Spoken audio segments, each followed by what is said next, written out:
Around Dodge City and in the territory on West, there's just one way to handle the killers and the spoilers, and that's with a U.S. Marshal and the smell of Gunsmoke.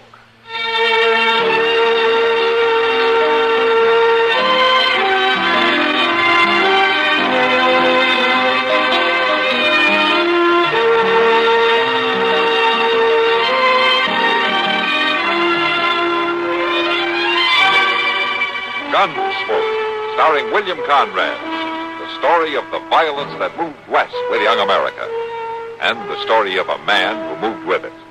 I'm that man, Matt Dillon, United States Marshal. The first man they look for and the last they want to meet.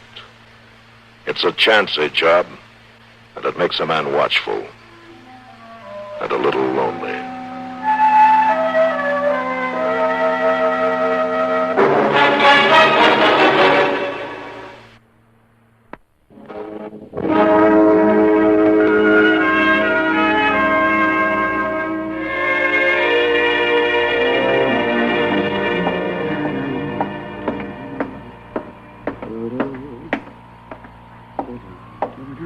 Hi, Matt. Sam said you were waiting to see me. Yeah, I thought maybe I could buy you a beer, Kitty. Well, on a hot day like this, that'd go pretty good. You sit still, Matt. I'll get it. All right. Where's Chester? Oh, he's hanging around down at Moss Grimmick's. I brought a pitcher full for you, just in case. Thank you. Dog days, Matt. It's days like this I wish I was back in Kansas City. Just as bad there.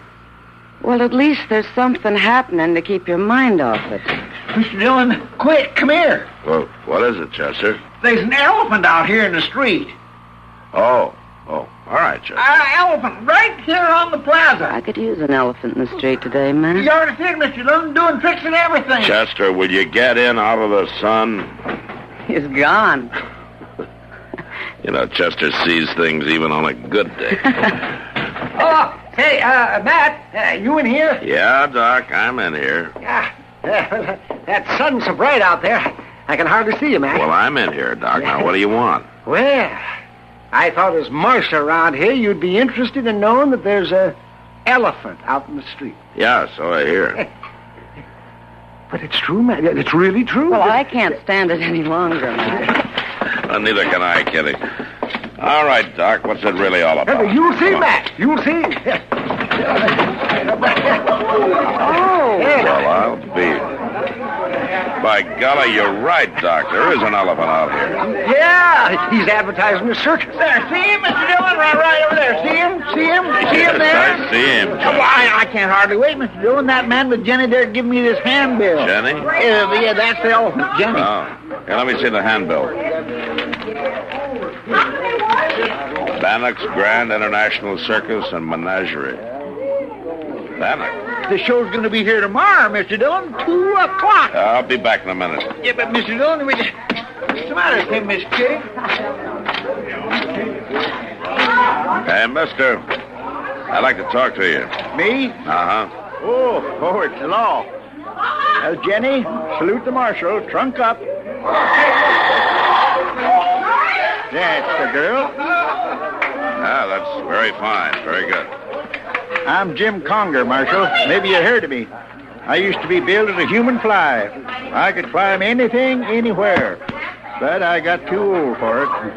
Now I'm the best bull man there is. Mr. Conger, are you with the Bannock show? Yes, sir. You're planning to play here in Dodge? Yep, tomorrow. Parade at 10, show at 2. Of course, no tickets needed for the law. You have to have a permit to play in Dodge, you know. We know that, Marshal. You wasn't in your office when I came looking for one. Mr. Conger, I'm responsible for the peace in Dodge City, and I'm not going to sign a permit for this circus to play here. Well, why's that, Marshal?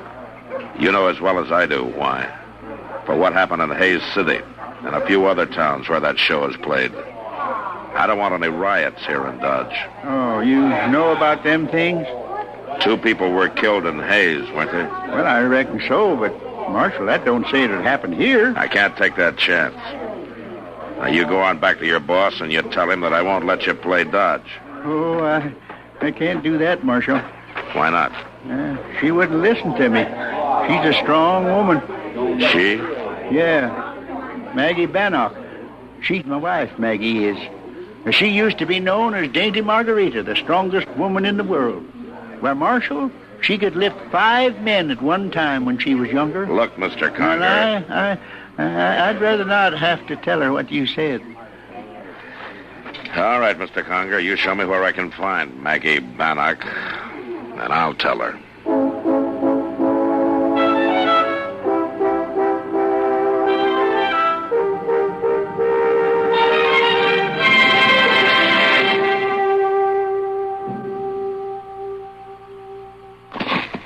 You know, Mr. Dillon, when I was back in Texas and the weather got extra dry and it was hot and people begun getting on each other's touch bones more than usual, you know what happened? No, what? Well, sir, just when it seemed like everything else had gone wrong, the circus had come to town. Oh? Chester, what are you trying to say? Well, back in Texas, after the circus had came and went, everything was different. It was? Oh, yes, sir. Somehow it didn't seem near so hot nor so dry, and you even forgot what you was fighting with your friends about. That's the way it worked in Texas, huh? Yes, sir, it did. Chester, I know it's been hot, and Dodge has been pretty dull. But this particular circus isn't going to help any. Well, why? Because there's trouble connected with this show. What kind of trouble? I don't really know, Chester, but 2 people got killed over in Hayes, and there's been trouble in other places. Yes, sir. Oh, there they are, down by the creek. Oh, Mr. Dillon, just look at that string of wagon, will you? Hey, looks to me like one of them is stuck in the creek bed. Now, come on, let's get down there.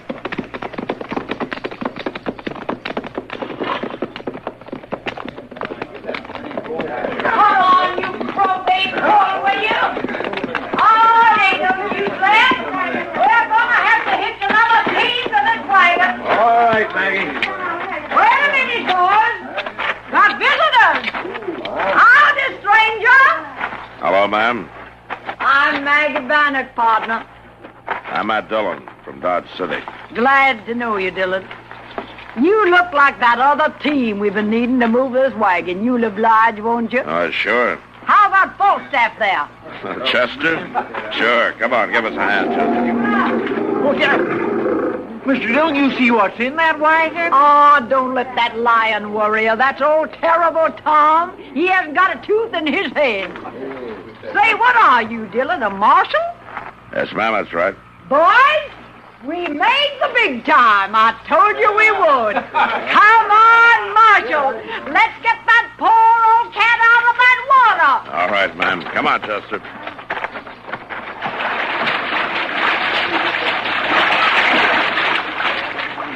All right, Leb. Work them horses now. I got him, Maggie. Come on, boys. Get your shoulders into it. All right, now. Whipple up, Leb. Here we go.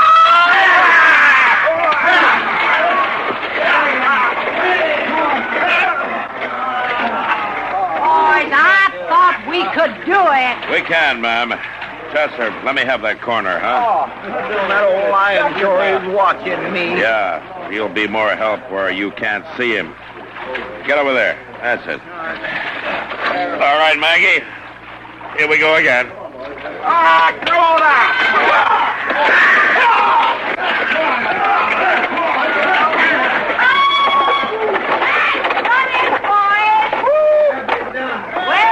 Never thought I'd meet a Yankee marshal. But I guess you can't help being what you are. Thanks. Maggie. You aren't leaving Dodge, are you? We're going to put on a show there tomorrow. Now, that's what I came to talk to you about. Well, then talk. Maggie, you can't bring your show to Dodge City. Say, you are a big-time marshal, aren't you? Your performance in Hayes left 2 people dead. They came looking for trouble, and they got it, Marshal. Now get out of my way. I'm heading for Dodge. Who started the trouble, Maggie? I told you who started it. Over in Kinsley, too? And Atchison? Seems like trouble follows your show, Maggie. Now, why? You got a big badge on you, Marshal. Why don't you figure it out for yourself? Let's go, boys! Maggie, you're not gonna play dodge. All right, Marshal. We won't play dodge. That make you feel better? Move out, lad! All right.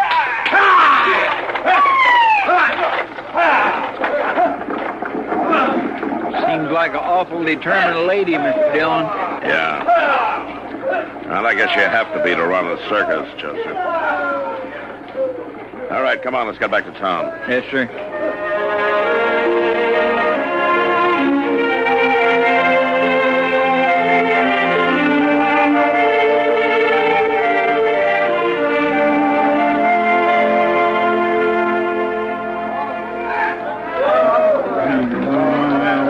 This way Mr. Dillon sees his parade. I swear he'll just have himself a fit on. Chester? Oh, Chester. Where's Matt?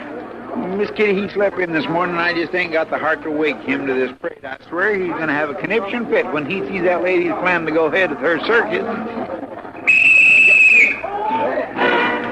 Well, that ought to wake him up if nothing else does. Good morning, Kitty! And Chester, where's the killjoy this morning? What, you mean Matt? Chester says he's still sleeping. Sleeping with this parade going by under his nose? Oh, and ain't it fine, Doc? Ain't it just fine? Oh, look at the three of you. You look like three grubby little kids. Well, Mr. Dillon, I didn't know you was up.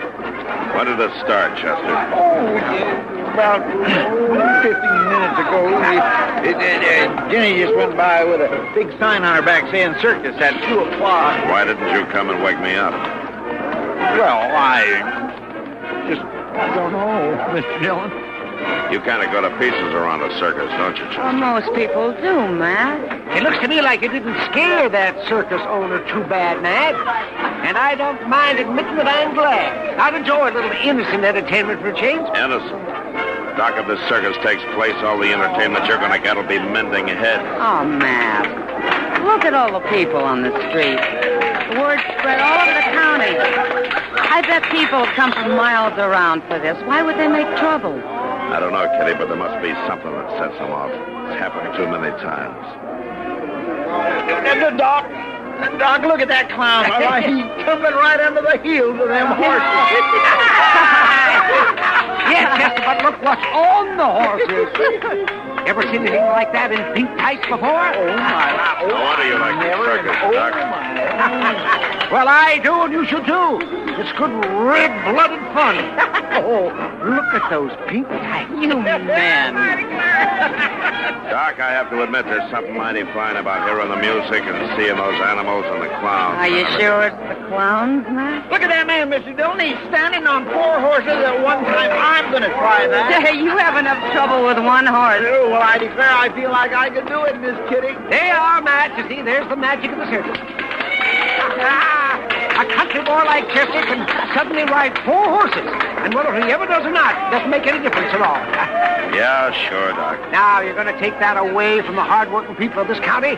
Doc, I like a circus as much as anybody. Well, then prove it. Don't try to stop it. You're not changing my mind. Oh, stubborn, that's what you are. I may be. The way I see it, Matt, you will have a riot on your hands if you do stop. Mr. Dillon, look, coming around the corner. Miss Bannock riding a big white horse. Look at there what she's got. Yeah. She's carrying a Confederate flag. So that's it. That's where the trouble starts. Well, what are you going to do, Matt? Good morning, Marshal Dillon. It's a fine day for a circus, isn't it? Hold up, Maggie. I want to talk to you. I said hold up. Let go of that bridle, Marshal. There's no law says we can't have the circus outside the town limits. That's not what's bothering me now, Maggie. It's that flag. Oh, that even bothers the law, don't it? That's not what I mean. This flag is all I got left, Marshal. My sons died holding it high. Since then, I swore I'd hold it for them. No Yankee yet has told me I had to burn it. Are you going to? I'm not telling you to burn it.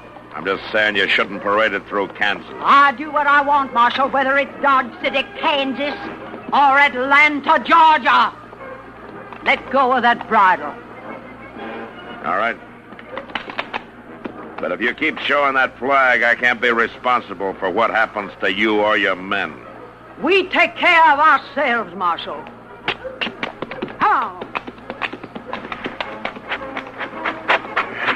What are you going to do about it, Mr. Dillon? Hope I'm wrong, Chester. It's about all I can do right now.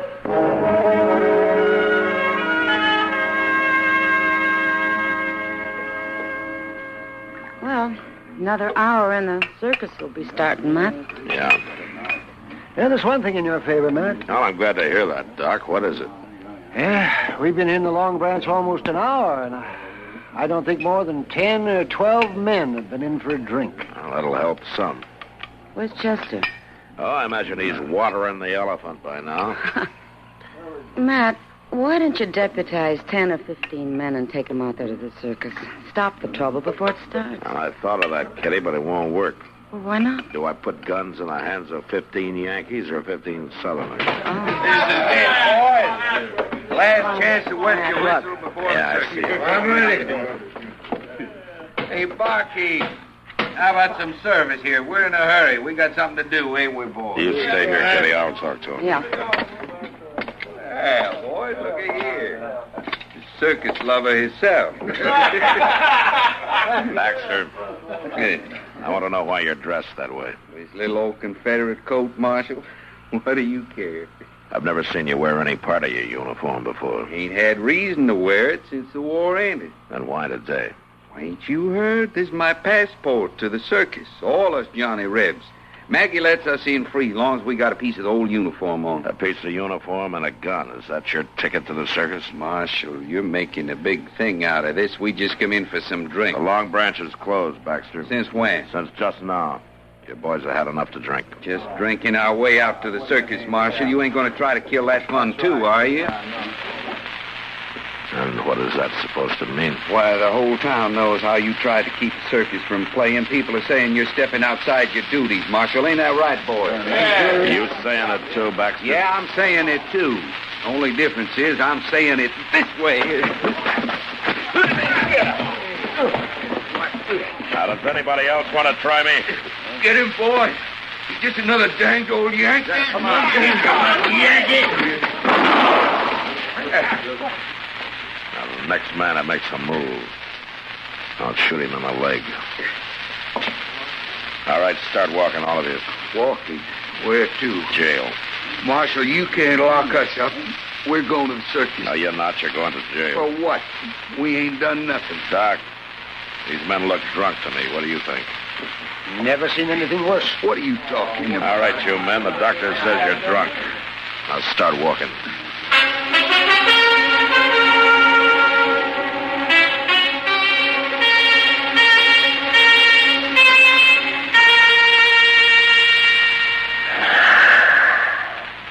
Hey, Jenny, you want a piece of this apple?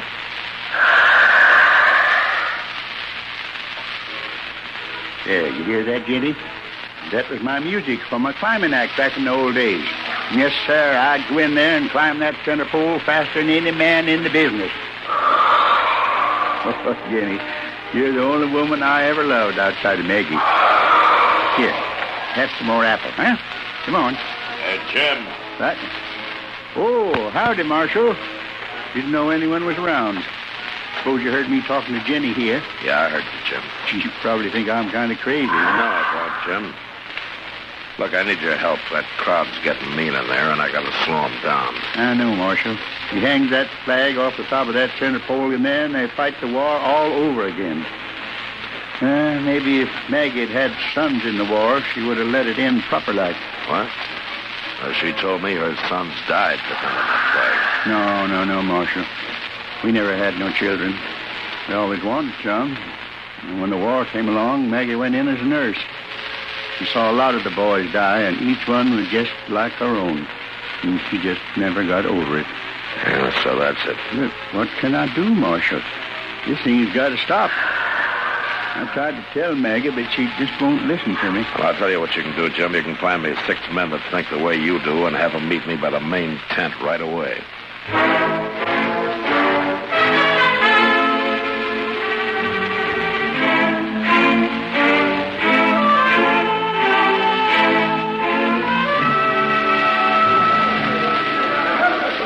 Now, do you men understand what I want you to do? Yeah, they got it, Marshal. They cut the rope when you give the word. That crowd's getting meaner every minute. Yeah. All right, then you men go on before it's too late. What do you want me to do, Mr. Dillon? You just follow me and do what I tell you. Where are you going? In there. All right. I'll go too, Marshal. Well, that's the start of it. Come on, Chester. All right, listen to me. Forward! Chester, fire a couple of rounds from the air. Now, everybody, settle down. Quiet now. Marshal, you keep out of this. Them Yankees started the trouble. Listen, everybody. I've got men stationed around outside this tent. If any man leaves his seat before the show's over, I'll have him cut the ropes and drop the tent. Don't let him buffalo you. He wouldn't dare. Maggie, I will if you make me. It's that flag up there that's causing all this trouble. I'm going to bring it down. No, Jim. You'll fall. Mr. Dillon, look at him climb that pole. Jim! Jim! Don't try it! Jim, please. Please, Jim, you can't climb no more. I'm doing it, Maggie. Look here, Maggie. I got it. I got your flag, Maggie. The war's over. Oh, he fell, Mr. Dillon. Stand back, Chester. Now, you take it easy, Jim. It's all right now. Jim. Jim. Oh, my poor Jim. Why did you try? Maggie, darling, I had to. You wouldn't let the war end. But I will, Jim. Don't die. I will, I promise. I'll never put the flag up again, Jim. Maggie, I'm sorry.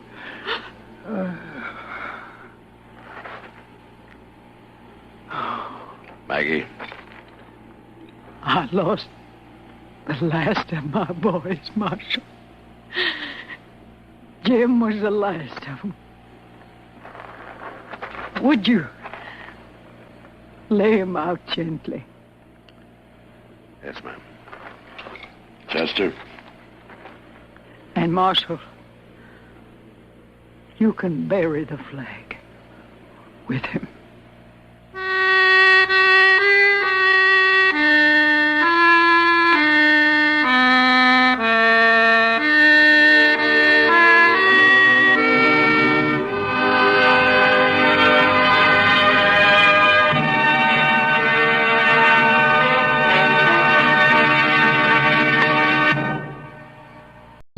Transcribed in future tense. Dimension X.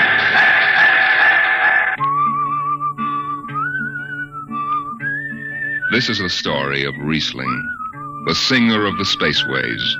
You've probably sung his songs in school, in English, French, or German. The language doesn't matter, but it was an earth tongue. But the real story of Riesling is not found in the footnotes of a scholar's critique or a publisher's biography. It is in the memories of the old-time spacemen, the pioneers who pushed the thundering old-fashioned rockets to the far, strange ports that are our commonplace heritage. These men know the true story of Riesling. The arching sky is calling spacemen back to their trade. All hands stand by, free falling, and the lights below us fade. Outride the sons of terror, far drives the thundering jet, up leaps the race of earthmen. How out far and onward, yeah.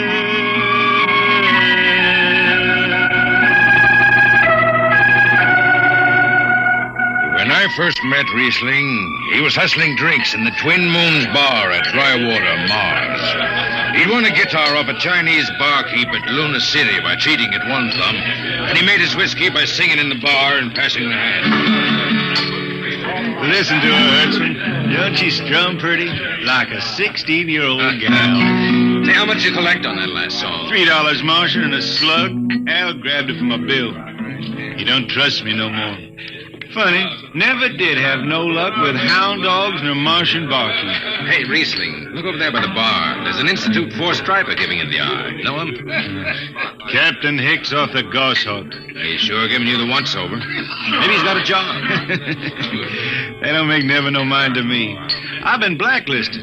Hicks logged me for making up a song on watch. Right fine song, too. Hold it. Here comes the brass arm. Riesling, I've been looking for you. I've been right here, Skipper. You saw to that. I need a jetman on the Goshawk.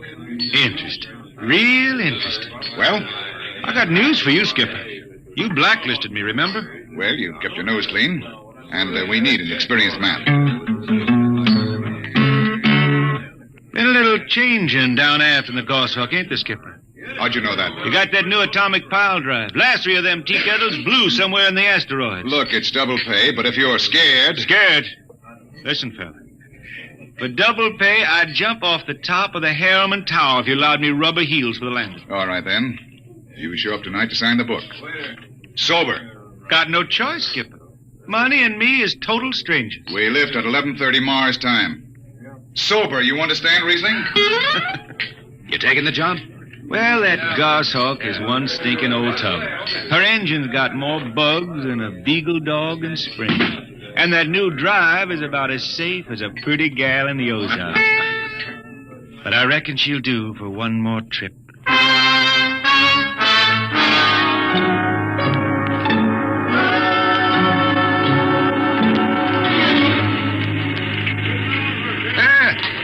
Welcome home, Riesling. Hi, Jimmy Legs. Meet my friend Hertzman. He's signing on as a wiper. This here's Jimmy Legs Casey. He's bosun.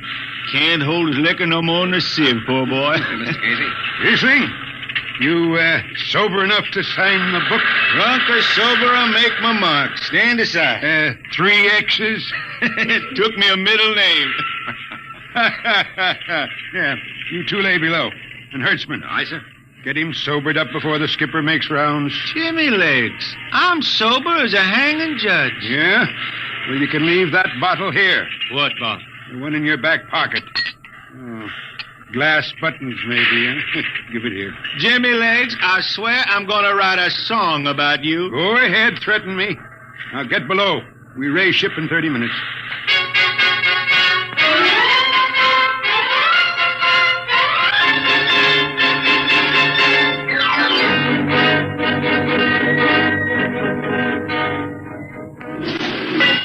Hi, Skipper. Riesling, what the devil are you doing up here on the bridge without permission? Figured I'd take a little stroll. Riesling, get below before I have... Hold on, Skipper. You'll have that gold braid just crawling up your arm. I'm up here on business. Well? That number 2 jet ain't fit. Cadmium dampers are warped. Why tell me? Tell the chief engineer. I did. He says they'll hold. Well? He's wrong. He's wrong. He's got a Harriman Institute degree in power electronics. And some drunk space rat says he's wrong. Skipper, I was damping jets when that shirt-tailed tad wore pins for buttons. I've got no time for you, Riesling. Casey, sound takeoff. Aye, sir. I'm telling you, Skipper, that number 2 jet's gonna blow. Dampers warp crooked like a turtle's back. Riesling, drag your deadhead out of here. Get below. Go ahead from control tower, Captain. All right, Casey. Fire 1 and 4.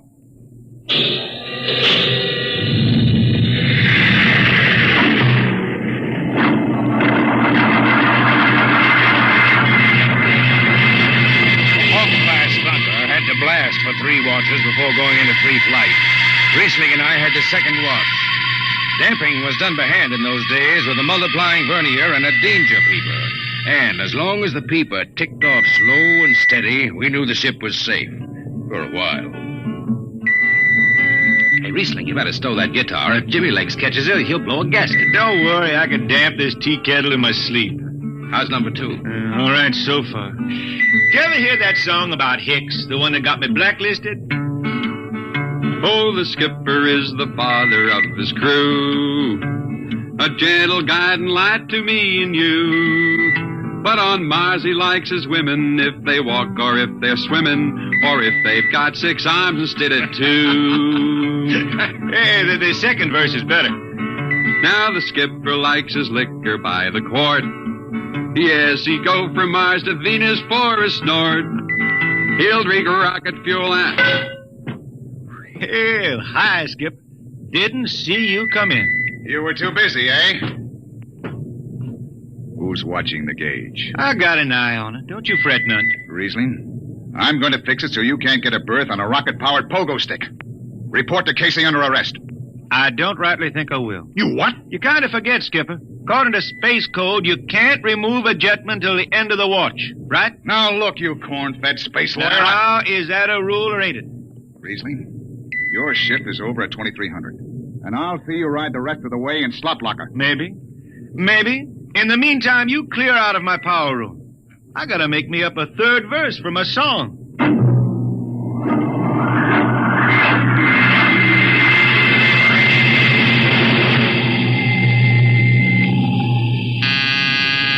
I got it. Power room. Damp number 2 a point. Number 2, all right. Hey, let me have that mic. Jimmy Legs, is that forced dry boil up there? Give me that, Casey. Riesling, I've taken just about enough from you. And I've got a little news for you, Skipper. Number 2 jet is bulging like a fat lady in a satin skirt. Listen, you clown, that's Skipper, I think I'm gonna junk my song and start over. I could do much better on you. This is the last time, Riesling. Damp number 2 a point. Sure. Look out, Hutchman. I'll take it. You watch the gauge. Now. You need to hear. She's bucking a little. Riesling, hit the emergency. She won't damn. Get that boy.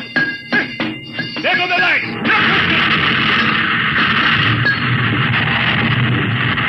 Riesling, stay down behind the baffle. I've got to take a look. It's radioactive. Look out. I've got to piece the hot stuff out of the tube. What's going on down there? Shut up, Jimmy Legs. I'm busy. She's tight now. What happened? Number 2 blew, you lunk-headed space rat. You all right? A little sunburn. The lights are gone. What's the matter with the emergency circuits? Riesling. Jimmy Legs, get some lights down here. It's dark. Get the emergency light on. They're on, Riesling. They went on after the blast. The lights are on. What are you talking about? Jimmy Legs.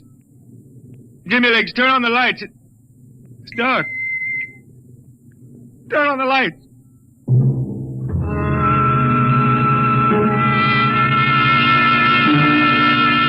That blue radioactive glow from the jets was the last thing Riesling ever saw. His optic nerve was burned out in an instant. He was in sick bay on the rest of the trip, and on the swing back, we set Riesling down at dry water Mars. Look out for the cable, Riesling. Thanks, Hurtsman. Hey, Riesling. That you, Jimmy Legs? Hold up a minute, will you? Oh, Riesling. Jimmy Legs, I promised I'd write a song about you, didn't I? Sure, Riesling, sure. Can't seem to sing like I used to. Look, Riesling, the men up in the bridge feel kind of bad about this. Yeah? Why didn't they think of that when Riesling told them that damper was shot? Now, Hertzman, that's all over. Sure. That's all forgotten. Riesling, let's get down to the Twin Moons before I vomit. Now, hold it. The skipper feels pretty bad about the whole thing, Riesling. Kind of late for that, Jimmy Legs. Feeling sorry don't hold no corn. The boys passed the hat. The skipper kicked in half a month's pay. Did he now? Then on principle, I suppose I ought to tell him to stuff it back up the jets. But you can't buy no drinking whiskey on principle. I'll take it. Here you are. I'll get it. I'll be seeing you, Riesling. Sure, Jimmy Lee. Sure. Come on, Hertzman. Let's get that drink.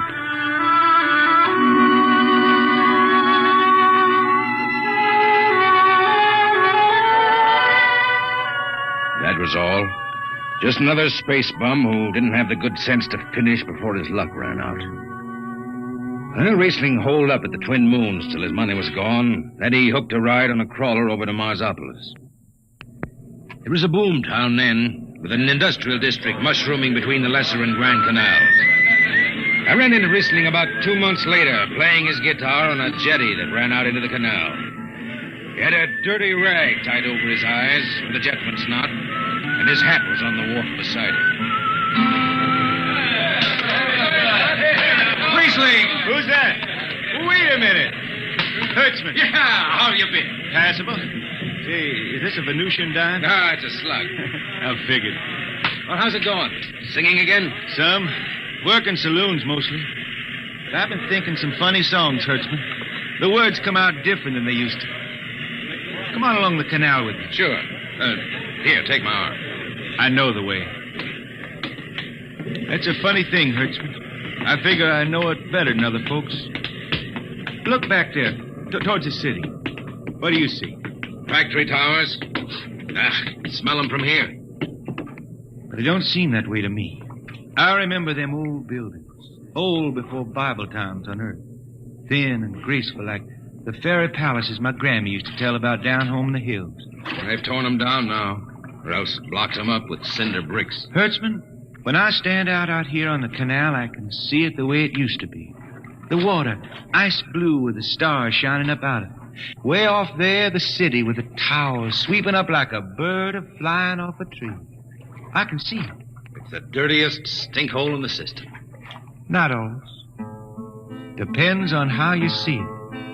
Bone tie the race that raised the towers, forgotten are their lores. Long gone the gods who shed the tears that lap these crystal shores. Slow beats the time-worn heart of Mars beneath this icy sky. The thin air whispers voicelessly that all who live must die.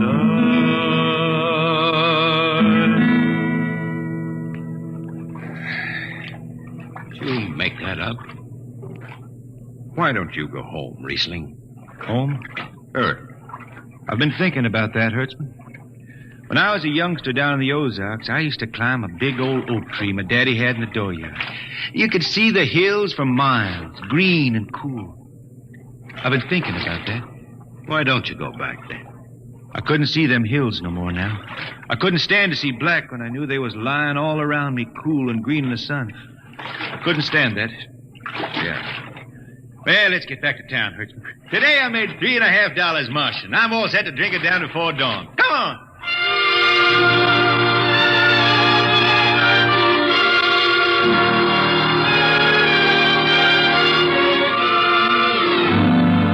I lost track of Riesling after that. I shipped out on a slow freight of the Condor class for Luna, and he hitchhiked to ride to Venusburg on an ore ship in a tri-planet run. So he beat around the system. Venusburg to Layport to Drywater to New Shanghai and back. Any spaceport was his home, and no skipper had refused to lift the extra mass of Riesling and his battered guitar. He made up his songs sitting out watches down in the power rooms with old shipmates, while the monotonous beat of the jets shook the hull plates. Hear the jets, hear the jets, hear them snarl at your back when you're stretched on the rack. Hear the jets, feel the pain in your ship, feel the strain in your grip. Hear the jets, feel her rise, feel her drive, strand steel come alive on her jets.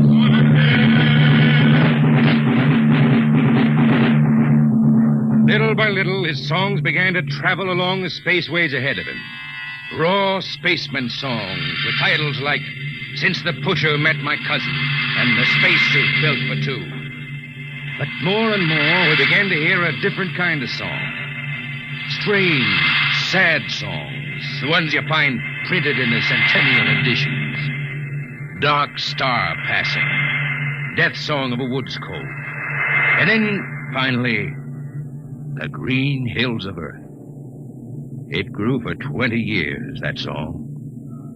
They say it started way back when Riesling was down in the labor camps on Venus, singing for the indentured men. Now, if someone will kindly pass a bottle. Oh, it is not much, Riesling. Here, it'll do. What is that stuff? Tequila. You cannot make him good here on Venus. What do you use? Carac bush.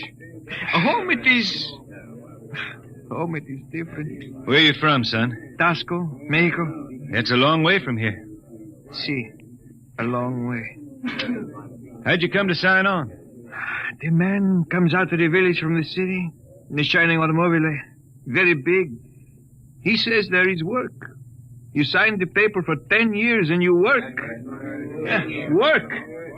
There is work here, all right.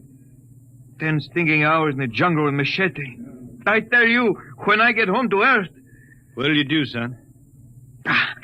What is the use? We aren't getting home. You know how many men die out there in the swamp today? 10 men. 10! What is the use? My mother, she's dead. My father don't care.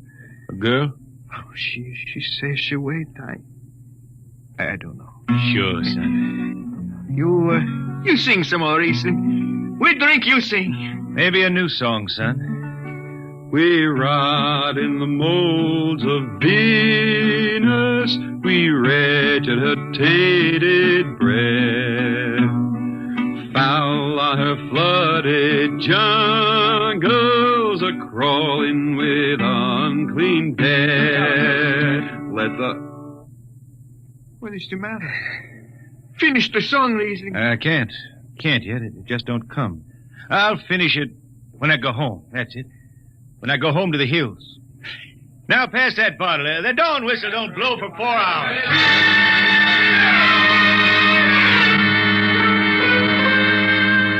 That's where the Green Hills started. And I was there when it was finished. It was 20 years after that. And there wasn't a man flying or on the beach hadn't heard of Riesling and his songs. He was getting old now for a spaceman. He was a familiar figure through the whole system. Tall, gaunt, and with that dirty bandage tied across his blind eyes. I was chief jetman then on the old Falcon. We were cradled at Venus Alice Isle, scheduled for a direct jump to Great Lakes, Illinois, on Earth. I was taken in dunnage when Riesling felt his way up the gangway and came through the lock. Riesling! Who's that? Mike Hertzman. Hertzman. Well, what are you doing on this old hog? I figured I'd ride her back to Earth. Earth? Are you going home, Riesling? I thought you were never going to make that run. I've been hankering to set foot in the Ozarks again. How about those hills? I've been singing about them so long now, Hertzman. I got to finish the song.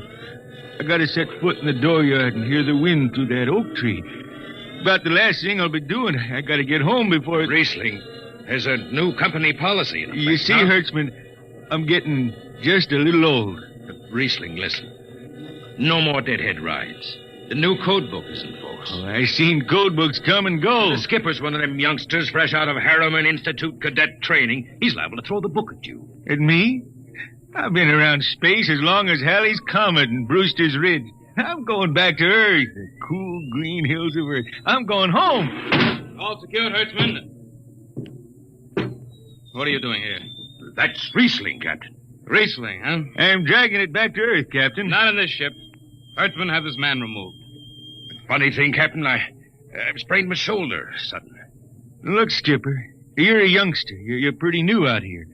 I'm going home. You don't know what that means to an old man, going home. I can't take you. Against the Harriman Code. Oh, now look, Skipper. You can slide me by to the distressed spaceman's clause in that code book. Distressed spaceman, my eye. You've been bumming around the system for 30 years. Skipper, you make me do something I never done for no one before. I'm an old man. An old blind man, and I want to go home. I ain't never crawled in front of a four-striper in my life, but you gotta let me drag home. The law says a man's got a trip coming to him. You can stretch for a poor old blind man, now can't you? You got it, Skipper. All right, you old space rat. But keep out of the way. I run an efficient ship, and I don't want any trouble. No, sir, no trouble. I'll just lay down in the power room. I kind of like to be near the jets when they blast off. For Earth.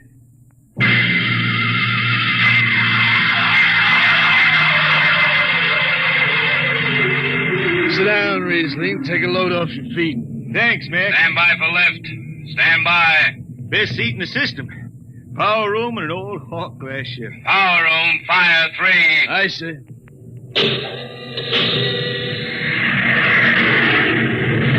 The cool green hills of Earth. You still singing that, Riesling? Oh, some. I changed her a little. Gonna finish her now, Mac. Going home to finish her. Yeah. Have you seen those new automatic dampers, Riesling? Don't have to do nothing but sit and watch. Where's the peeper? Turned off. She's all automatic. You have it soft nowadays. When I was twisting her tail, you had to stay awake. You got an old hand damping plates on? All but the links. Iron shipped them. They cover up the dials. You might need them. No, the automatics handle. Finally going home, Riesling, huh? Won't seem the same out past the moon. I've been waiting for this a long time, man. Gonna be good to get home, I reckon. The argent sky is calling spacemen back. Mac, you all right? I got the emergency. The hand dampers, where are the links? Mac, you gotta be on the wall here somewhere. I got him. Power room, what's the alarm? Emergency squad coming in. Stay out, the place is hot. Radiation blast. Stay behind the baffle. I got the link shipped. I can hand damper now. What's going on in there? I'm still in Jet 3. Is this McDougal? McDougal is dead. This is Riesling on watch. Riesling, get out of there. You'll kill yourself. Don't worry, Skipper. I know this power room like the inside of my shirt. Somebody's got a damper. Riesling, I'm sending in a crew. No use. The whole room will be hot for an hour and the other jets won't hold. Skipper, throw on the recording tape. What? Throw on the recording tape. I want to get something down. Tape's on, Riesling. Stop it, Riesling. The radiation will burn you down. Yeah, I reckon. Yeah, pretty sharp sunburn. Pick me out of here with tongs and bury me in a lead shield coffin. Okay, Skipper. She's clean. Radiation's getting brighter. I can almost see it. Bright, rosy like the sun. Like the sun over the hills down home. I got my song figured right now. Here it comes. We pray for one last landing on the globe that gave us birth. Let us rest our eyes on the fleecy skies of the cool green hills of Earth. I can see him now. The hills. The sun. I can see the sun. That's the way he died. Riesling, the blind singer of the spaceways, singing of the home he never reached, the cool green hills of Earth.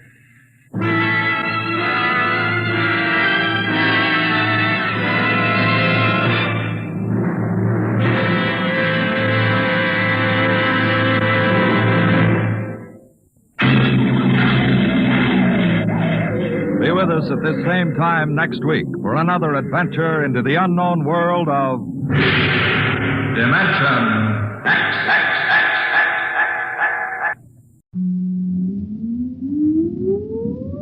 Countdown for blast off. X minus 5, 4, 3, 2, X minus 1, fire.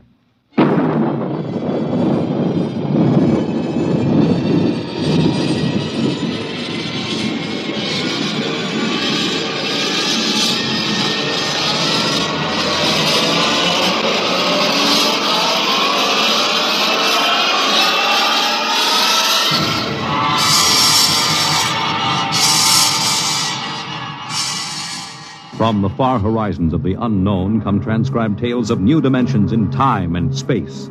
These are stories of the future, adventures in which you'll live in a million could-be years on 1,000 maybe worlds. The National Broadcasting Company, in cooperation with Street and Smith, publishers of astounding science fiction, presents X minus 1.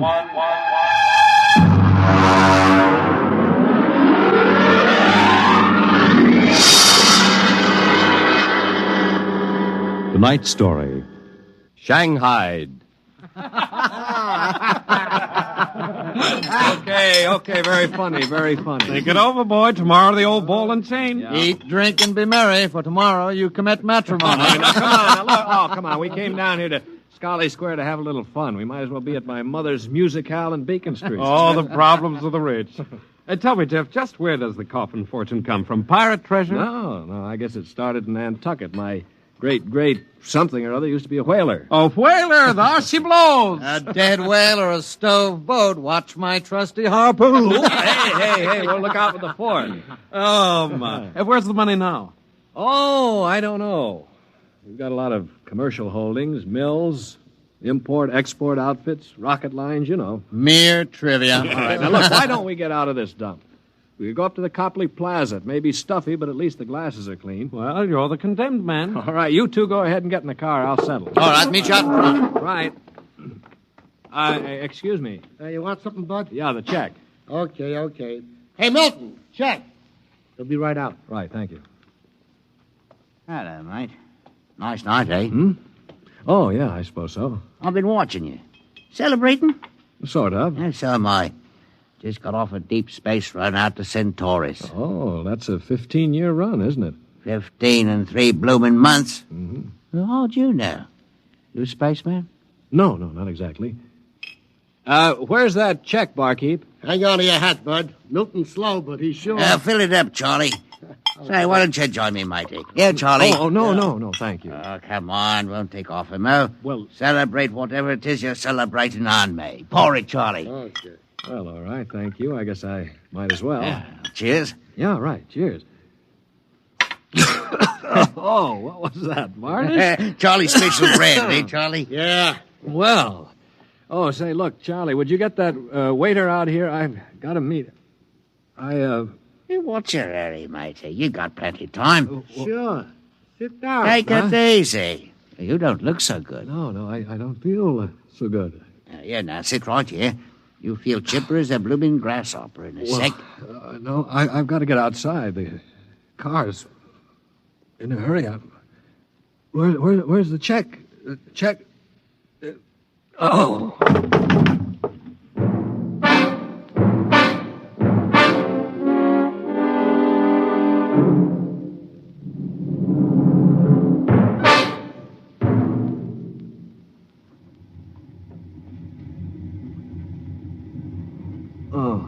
All right, matey. Up on your feet. Wakey.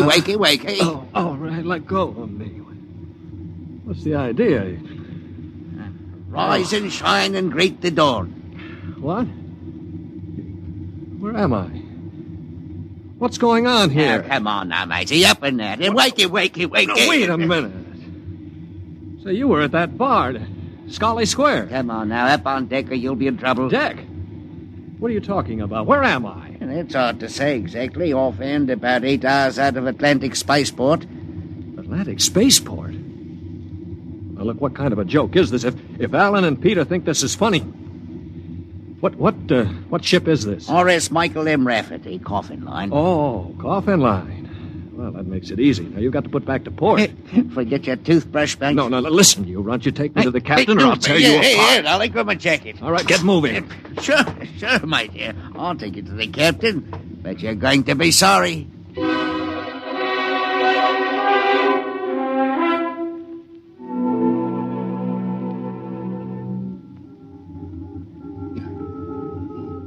Morton, what the devil are you doing on the bridge? Get below before Right away, sir. Only this here gentleman asked to see you. Yeah, that's right, Captain. There's been a mistake made.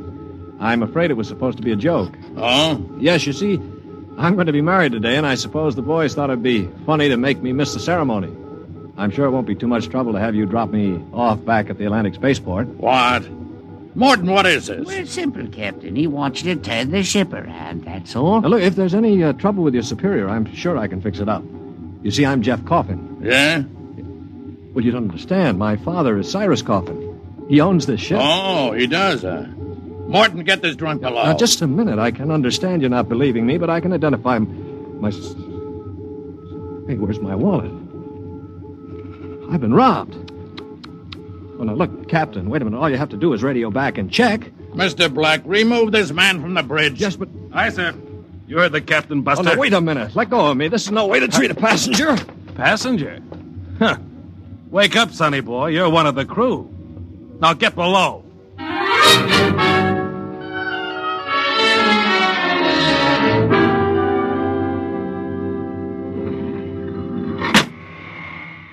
All right now, mate. Grab yourself a buffer. Get to work on those deck No, plates. but they can't get away with this. This is kidnapping. Perhaps yes, perhaps no. I'll get this here deck nice and shiny, and we might even see about some grub. I'll be back in 2 hours. And mind you, I want to be able to see me bloomin' reflection in it. Better polish that deck plate. They can't get away with this. Well, the law says once you sign on, you're under absolute orders. I looked it up. Yeah, but I didn't sign on. I was kidnapped. You won't be able to prove it. Come on, mister, please. I didn't get anything to eat yet today, so give me a break, huh? All right. What do you do, run the buffer over it? Yeah, that's right. Like this. You sign on? Yeah, I ran away from home. How old are you? 16. 30 when we get back. Yeah. What do you mean 30? We're headed for Mars, aren't we? Only to refuel. We're outbound to Centaurus. Oh, no, it can't be. Well, that's a 15-year run. Morton! I've got to get back. It's no use. I'm getting married. My bride-to-be will think I'm dead. Martin! Martin! What's up here? You want me to call Mr. Black again? He'll give you what for. Listen to me, Morton. Listen, I've got to get back to Earth. I can't disappear for 15 years. Oh, is that the flat? Look, we stop at Mars, right? Yes, and you'll be below decks under lock and key. Listen to me. If I can make it worth your while, will you get me off at Marsport? Jumping ship, huh?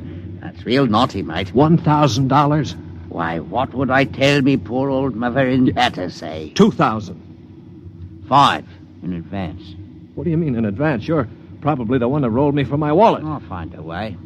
They don't believe your young Coffin, but maybe I know better. All right, it's a deal. Look, Mr. Coffin, can you take me with you? I didn't realize what it would be like. I can pay my share. I could work it out for you, or maybe borrow money. I couldn't stand 15 years. I'd go crazy. All right, sure. What about it, Morton? Oil cost you another 1,000. You cheap swindler. Here now, Mr. Coffin. I'm all what stands between you and a lovely pleasure cruise for 15 years. So I'll thank you to treat me with a respect and politeness what a gentleman like myself deserves.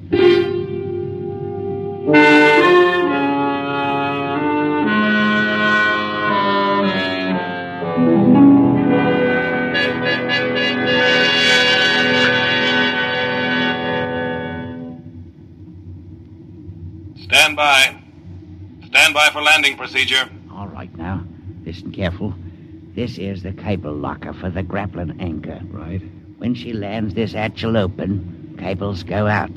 Don't get yourself caught in them. You'll be tore apart. All right, we've got that. Are you sure we can get out? Now, you just do what I say. When we drop down to the blast pit, nobody will be there. Lie low in the pit till dark. Got that? Right. And look, Morton, I'll tell the patrol you helped us get away. That'll help you when they catch up with this gang. Well, thank you, sir. Thank you kindly. I've got to get to my station now. Luck. Thanks. Thanks, Mr. Morton.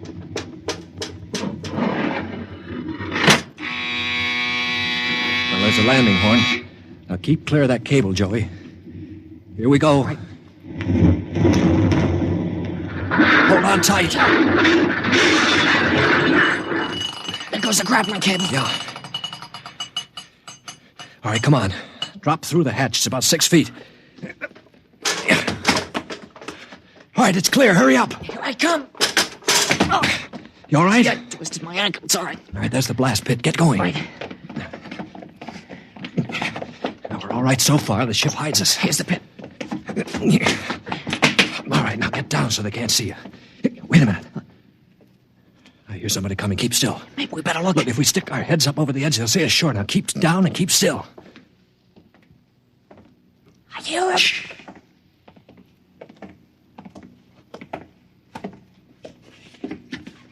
Well, well, well. Look what we have here. 2 little babes in the wood. Now, you two move and I'll shoot you in the belly. Morton, you got good eyes. I told you I saw him coming this way, Mr. Black. Jumping ship. My, that's a terrible thing to do.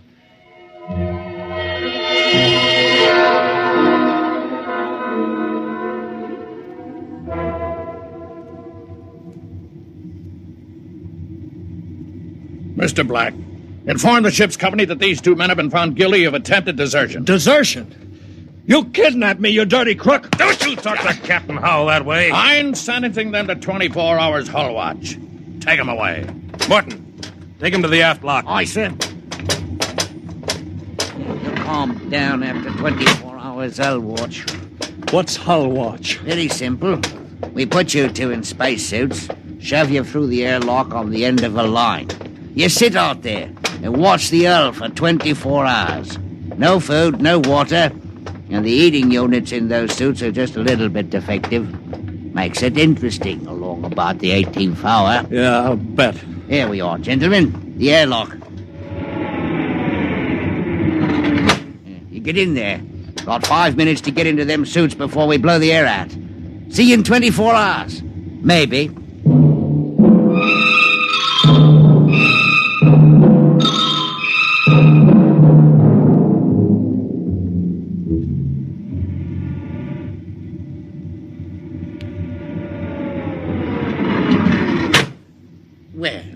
Welcome back to our little home. Water.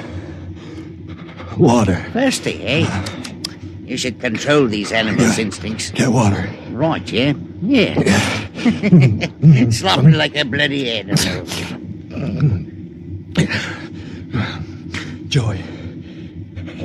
Joey passed out.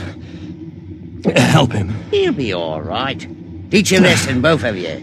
Take my advice and behave yourselves. We've got 15 years to go on this here ship. You might as well make the best of it.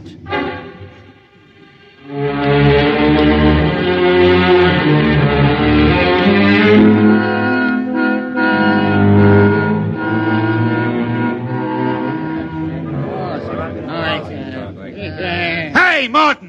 What do you call this mess? That's your supper, Mite. Food concentrates. What's the idea? Only 2 months out and on concentrates already? You complaining, Yeah, I'm complaining. If Captain Howell's chiseling on the manifest, that's his business. But when he tries to take it out in our hides... You keep quiet or I'll turn you into Mr. Black. Concentrate is what you get to eat from here on out. Now shove it into your face and keep quiet. Suppose I shove it into your face and see how you like it. What's going on in here? What's going on? Morton. He struck me, that's what. 48 hours hull watch. All right, what are you all looking at? Get back into your places. Morton, bring that man down to the aft airlock.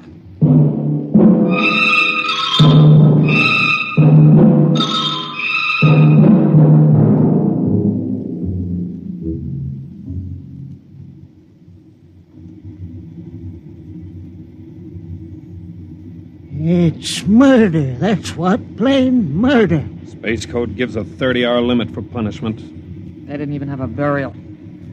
Just shoved them out the lock. Well, if the owners knew about this, they'd stop it. A fat lot of good that's going to do us during the next 15 years. Wait a minute, if we could get the ship back to Mars. No, 2 weeks after we landed, we'd be hung. That's what Space Code says about mutiny. And if they catch you in the act, they shoot you down and no questions. All right, I'm willing to take that chance. We're going to let Black and Howell kick us around for 15 years? Why don't we take over and head back? Right. I'm for it. Let's go. You bet. Going to rep something, gentlemen. Discussion? Talking about the captain, maybe? Grab him. Here, because Throw him into the jet. I'll have you all out of the island shifts. Also, you'll have rations. That's what I'll... Chew on my oil rag, Morton. Well, that's done it. He's an officer. Who cares? Yeah, we've got to move now. Joey? Yeah? You get up to the radio room and smash the set before they can get a message out. Right. Pop, you get aft. Tell the engine watch. Yes. The rest of us will go up on the bridge. How about this rat? Tie him up. Speed counts now. We've got to take over before they know what hit them.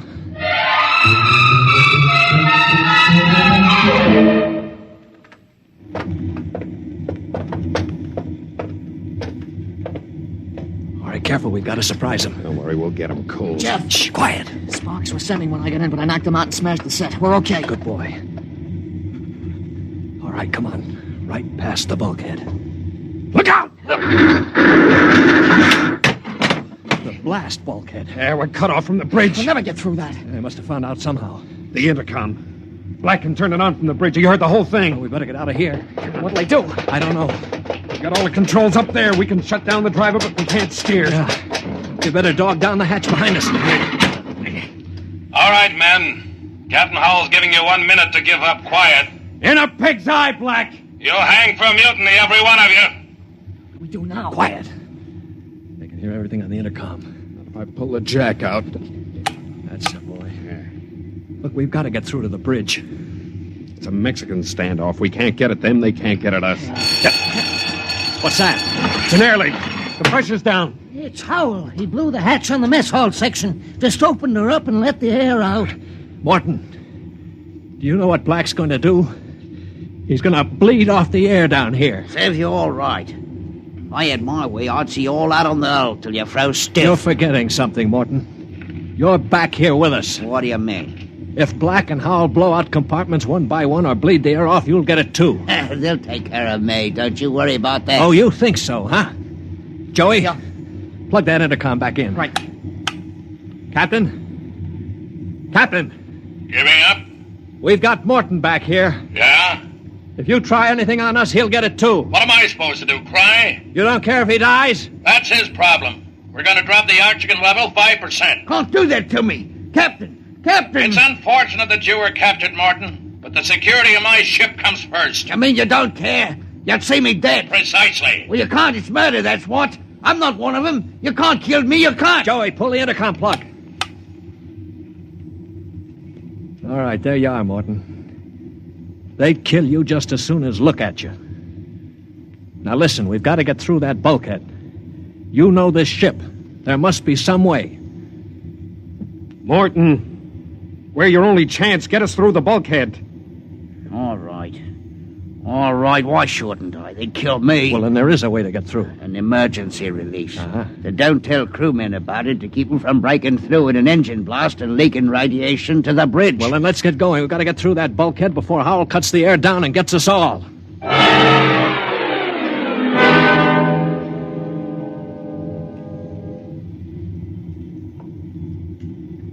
Here's the bulkhead, Morgan. Where's the release? Under the floor panel. You can pry it up. All right, hurry. I got it. Yeah, she's up. Works on a key. Ready? All right, Morton. Open it up. Here goes. Morton! He's dead. Electrocuted, and the bulkhead's still closed. They didn't even get to turn that key. It killed him instantly. Harry. Yeah. Have you got your watch gloves? They're insulated. Oh, yeah, sure. Get Morton out of the way. Don't touch him, Joey. He's got the current through him. I'll shove him away with the gloves. All right, now. Stand by. Here goes a key.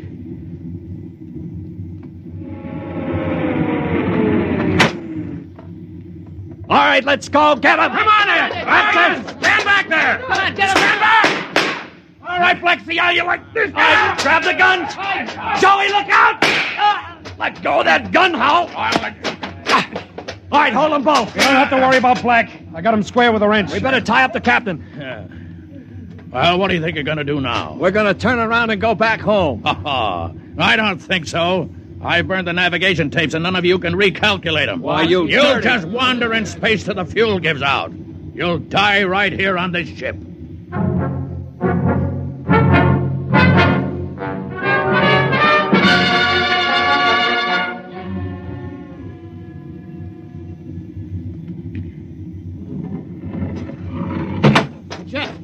Jeff, the interceptor screens went on. Meteor? No, it's a ship. A patrol ship coming up on us. Oh, they must have got an SOS off. Yeah. Well, I'm not so sure that's so bad. Oh, wait a minute. We don't have to worry. We can just tell them the truth. You're not familiar with space code, young man. Mutiny is punishable by immediate execution. In other words, they don't ask questions. They just shoot. He's right, Jeff. We're through. Can we get away? Not from a patrol ship. Already sent us a heave-to flash. If we run, they'll blow us out of space. I'm afraid your mutiny is about over with, gentlemen. They'll be aboard in an hour. And 10 minutes after that, you'll all be dead.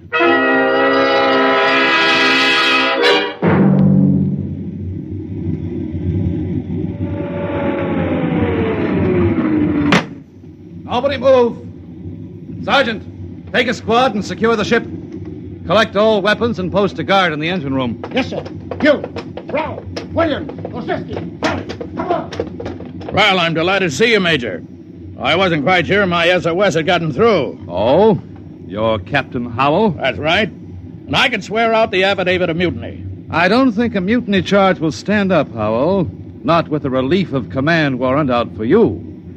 I think we'll just forget about it. But you can't do that. Space code is clear. You recorded my SOS. No, we didn't, Howell. Then how'd you get here? They sent us after you to get Jeff Coffin. Where is he? I'm Jeff Coffin. Jeff, we had a missing persons alarm for you, and then when a check you signed turned up at Marsport. A check? Mm-hmm. Oh, that's right. I gave one to Morton to help me get away. And he sold it to a fence for half face value. We traced it back to the ship. Coffin, I've got orders to escort you personally. We're taking you back to Earth. Can I send out a message, Major? Of course. Oh, that reminds me, Jeff. I've got one for you from your fiancée. She said to tell you that she didn't object to a bachelor party in principle, but she did think 6 months was stretching it a bit.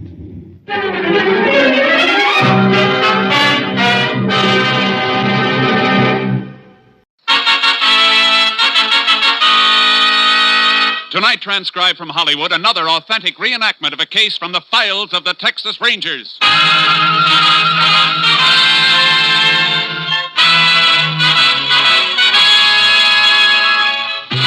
Tales of the Texas Rangers, starring Joel McRae as Ranger Jace Pearson. Texas, more than 260,000 square miles, and 50 men who make up the most famous and oldest law enforcement body in North America.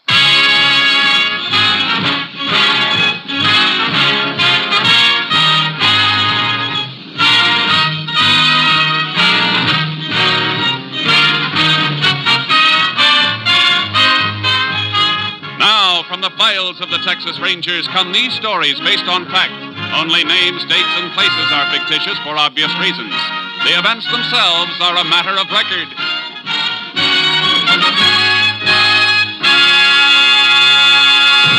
Case for tonight, Christmas presents.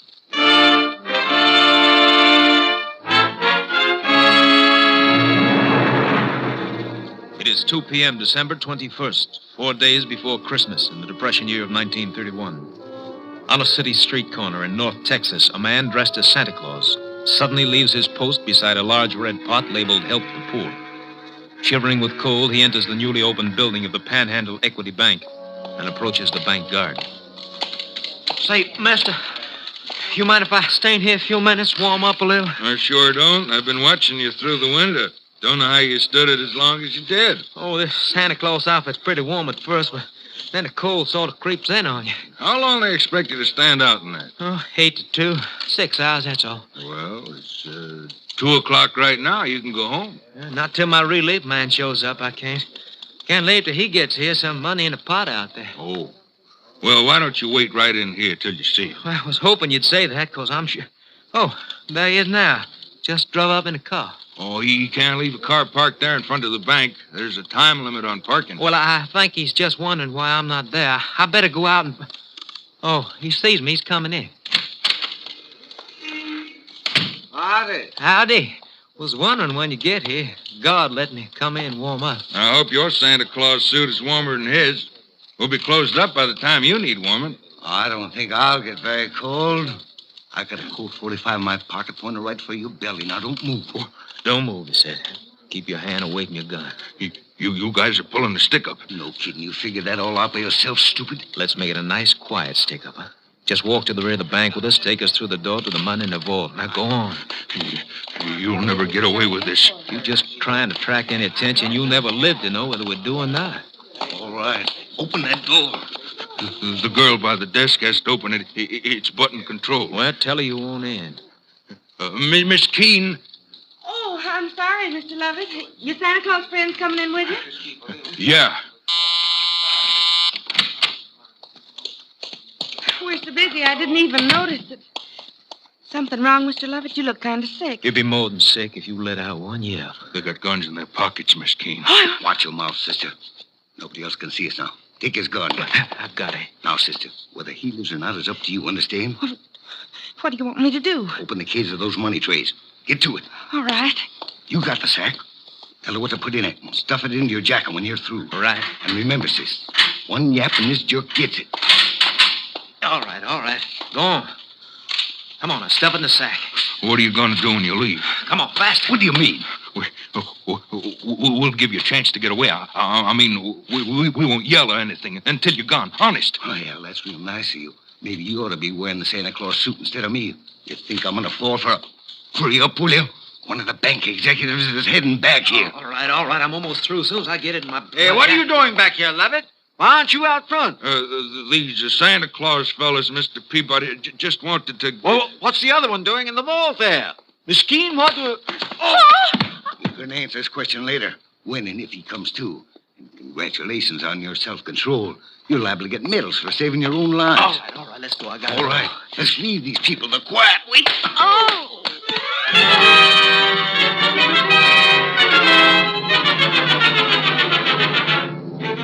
A statewide alarm was put out to all law enforcement agencies in a matter of minutes, but the perpetrators of the Santa Claus stick-up had vanished.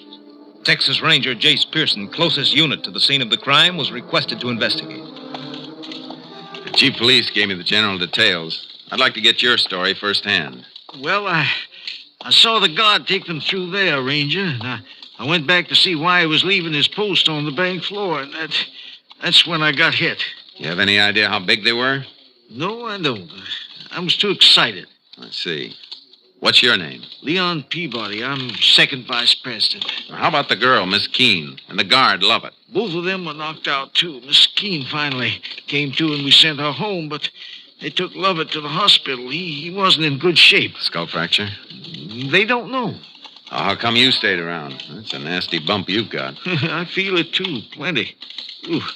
But I knew the police would need whatever information there is, so I stayed. Yeah, you better sit down. Oh, thanks. You think you could recognize either of the hold-up men? Dressed the way they were?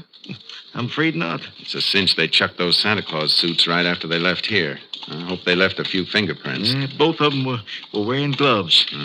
You get a tally on how much they made off with? We're running a tape on it. We'll know in a couple of minutes.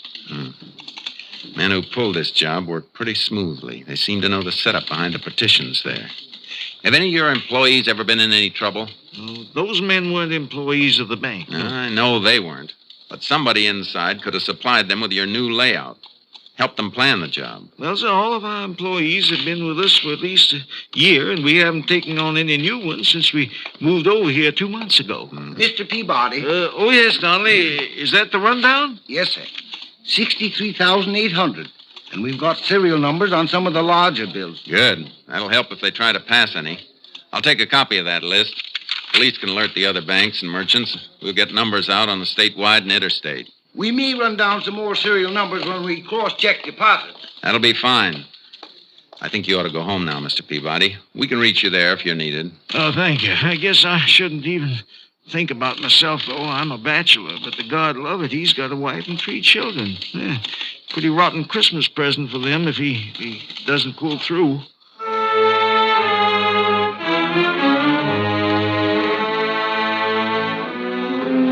I paid a call on Miss Keene, the girl who'd been slugged, but she was in a state of shock and hysteria.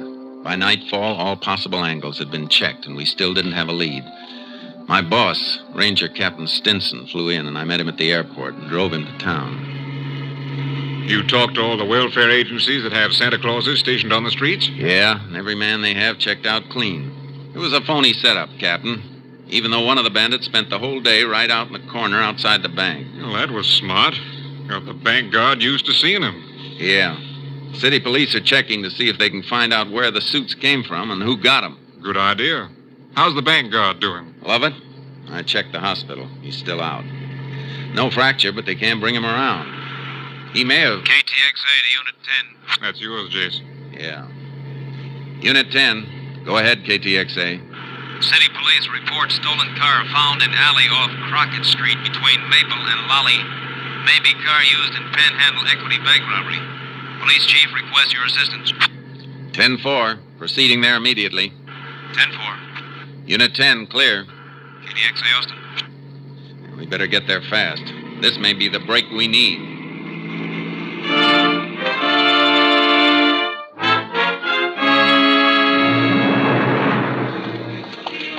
Here it is, Rangers, abandoned in the alley. Prowl car spotted it and checked the license on the stolen car list. When was it reported stolen, Chief? Early this morning, but the owner says it might have been missing since yesterday. He's been away. You check on him? Yep, he's clear. That's where he said he was. What makes you fellows think this is the car? Found this on the floor, under the seat. Big red button. Off a Santa suit, all right. I'm going to climb in behind the wheel for a second. Ask one of the men in the prowl car to flash his light this way. Sure. Let's have a spotlight here, will you, boys? Okay, Chief. That do, Ranger? Yeah, that's fine. Hey, have any of your men moved this rear vision mirror, Chief? Nope. How about this front seat? You slide it back to get that button you found? No, just saw it under there and reached in and got it. What are you trying to figure, Jace? The last fellow who drove this car was pretty big, about an inch or inch and a half taller than I am. What makes you think so? Because the seat's all the way back where it would be for a tall driver. And I have to raise myself a bit to get a clear view through the rear vision mirror. Hey, that's good thinking, Jace. Yeah, but maybe he didn't touch anything. Maybe he left the car just like it was when he stole it. I'll give odds against that. A man who's getting away from a bank stick-up wants to know what's coming behind him.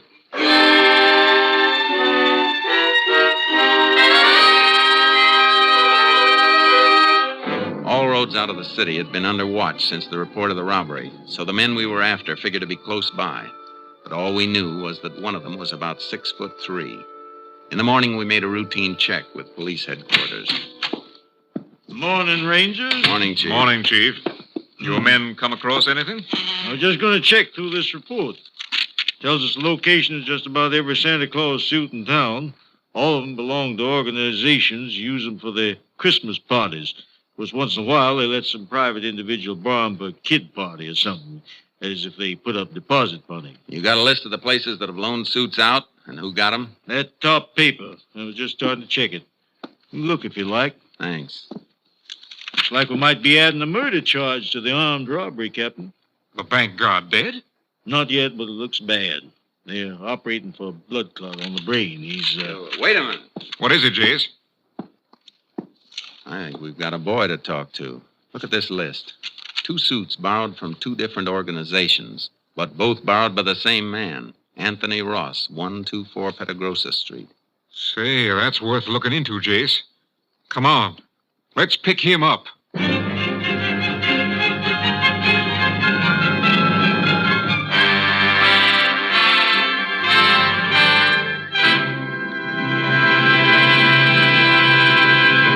You are listening to Tales of the Texas Rangers, starring Joel McRae as Ranger Jace Pearson. We continue now with tonight's case, Christmas Present, an authentic story from the files of the Texas Rangers. The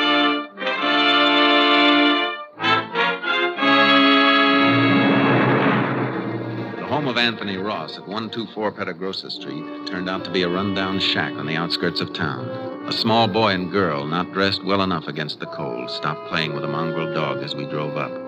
They stared at us while we went up the rickety porch, the dog barking at our heels. It's all right, boy. It's all right. Take it easy. Good pup. There's a good... Yeah, what? Oh, Texas Rangers. You Anthony Ross? Yeah? We'd like to come in. Oh, sure. Annie, you and Jim take the dog in the back of the house and play there. Look at those suit boxes, Jace. Yeah, see them. What do you want to see me about?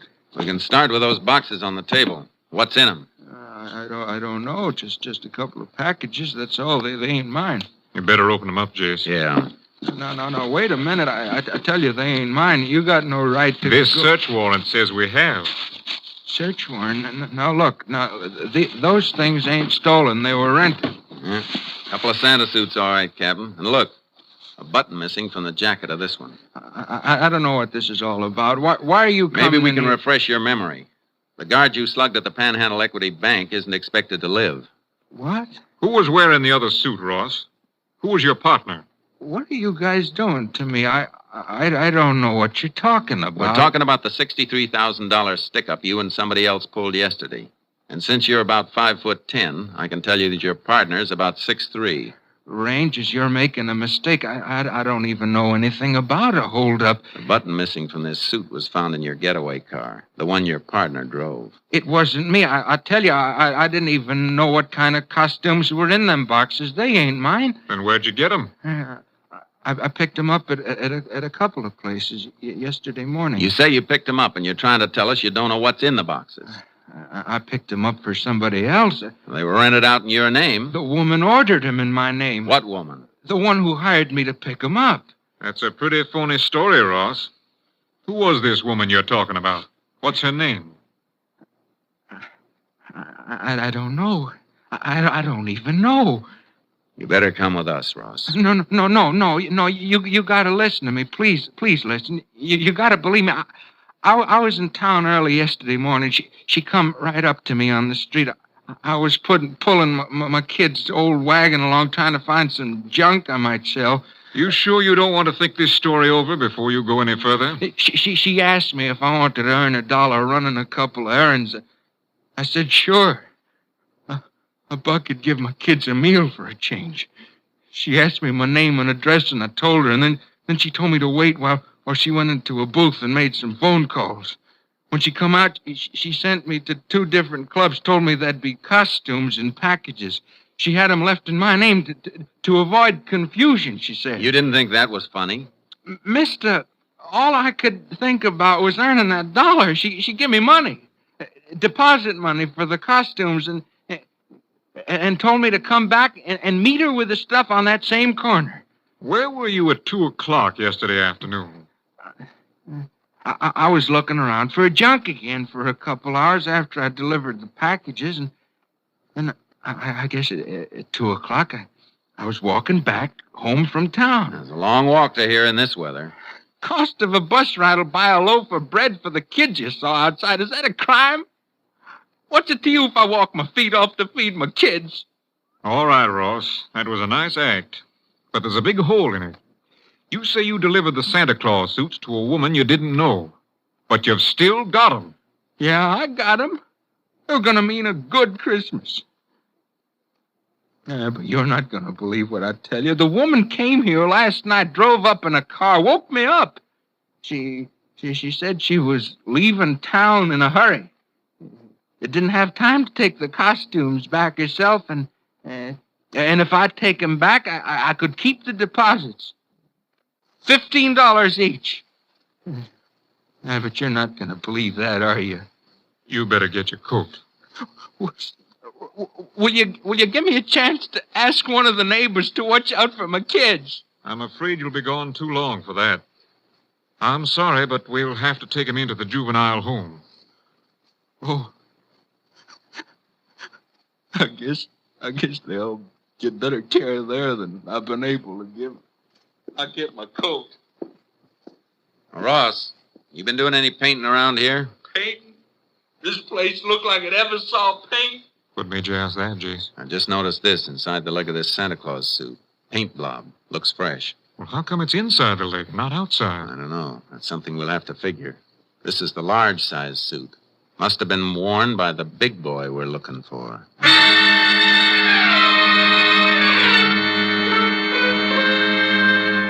The captain and I did a job we hated, dropping the Ross kids off at the juvenile home. Sometimes it's the only thing to do. They cried for their father. Always makes something inside you cry a little with them. We took Ross to the jail and locked him up. Well, that seems to be it, Rangers. By the time he comes up for trial, he should be ready to name his accomplice. That is, if we don't find him before then. I'd go along with that, Chief, if we'd found any money on him or in the house, even a few dollars. Kids got under your skin, huh, Jess? They got under yours, too, Captain. You know it. Yeah. But we gotta remember, that bank guard has kids, too. You got any late reports on him from the hospital? Man stationed there says the operation is over. Don't know how it's going to come out yet, though. You might as well go over there and check with the doctors, Jace. I gotta get back to company headquarters. Do me a favor, then. You're heading toward Austin. Take the Santa outfits with you and have them sent on to the lab. Get an analysis of that paint in the trousers. Maybe some traces in the boots, too. Well, how come the boots? Well, they're made to go on over regular shoes. I figured that paint stain on the inside of the pants came from a blob of paint on the shoe of the man who put them on. I see. All right, Jace, you want to know the content of the paint and see if Lab can run down the source, is that it? Yeah. You working up to some kind of a lead? Maybe. A few things I'm trying to fit together. Maybe they won't fit. If they do, though, you'll hear from me.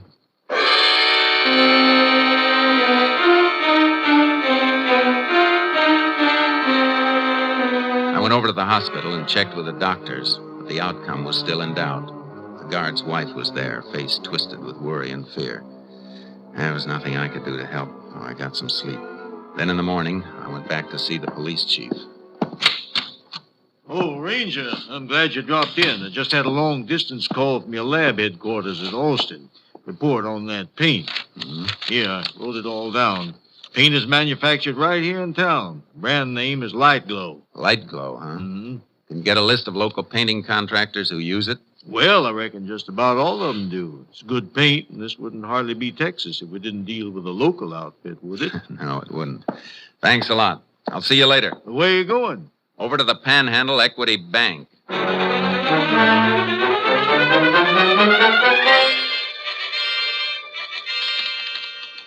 Mr. Peabody, do you know who painted this bank before you opened? Well, there was a contract for the building, included the painting. I guess that was done on a subcontract. Can you find out from the contractor? Sure, but you mind my asking why? I told you the day of the robbery. Everything was too well planned. Like the men who did it knew the inside of the bank. Yes, I remember you saying that. You think the painters may have? That's what I think. But why not some of the construction men? I've got a reason for being interested in painters. Check it for me, will you?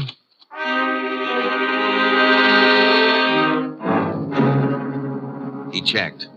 Contractor gave the name of the painters. 2 men, Eddie West and Martin Poggin. They'd been working the day of the robbery, he said, at a house on the north side of town. I went out to the house to see the owner. Why, yes, Ranger. They worked here all day that day. I remember we heard the report of the robbery on the radio. They were both here all day? Yes. Didn't even go out to eat? Had their lunches with them. Kind of smelly when the house gets painted. Most women usually get out of the way. I wanted to watch them, so I was here every minute to see they didn't get sloppy. I like things neat. I see. Well, thanks, ma'am. I'm sorry I bothered you. Why are you asking about them, Ranger? Nothing important. Not as long as you say they were here. Goodbye, ma'am. Merry Christmas to you. Yeah, the same to you, Ranger. Merry Christmas. She was the alibi for Eddie West and Martin Poggin. But she was too nervous about answering a few simple questions. Nervous enough to make me wonder. I went back to the jail, got Anthony Ross out in my custody, and drove him to the north side of town. All right, get out, Ross. We're going in here for a minute. Why? What are you trying to frame now? I just want you to meet somebody.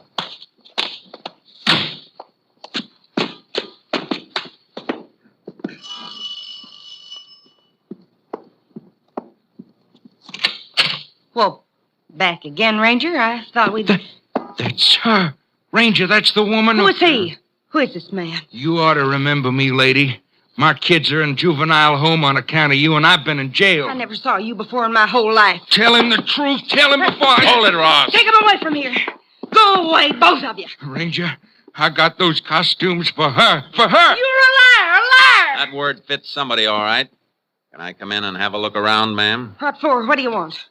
I want to check over the painting job to see if it's just new painting or if there's some new plaster under it someplace. You can't come in. You have no right. The boys you're alibying for must have come back here after they cracked the bank.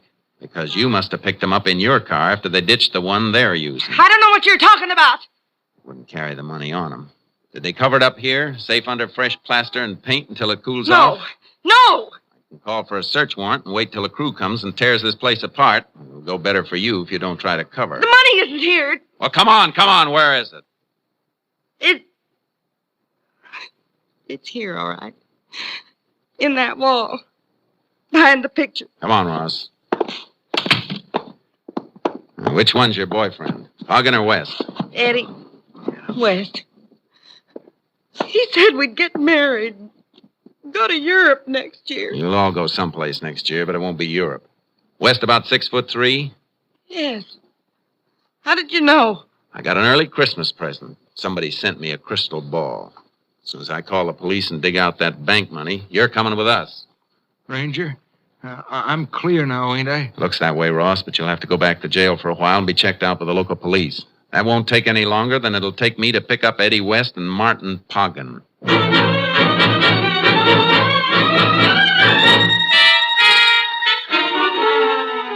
I made my call, then took West's girlfriend and Anthony Ross back to jail. Poggin and West were playing it smart, working right up to Christmas Eve like a couple of house painters would be doing. I found out where they were working, a loft of a warehouse. Local police covered the building while I went in.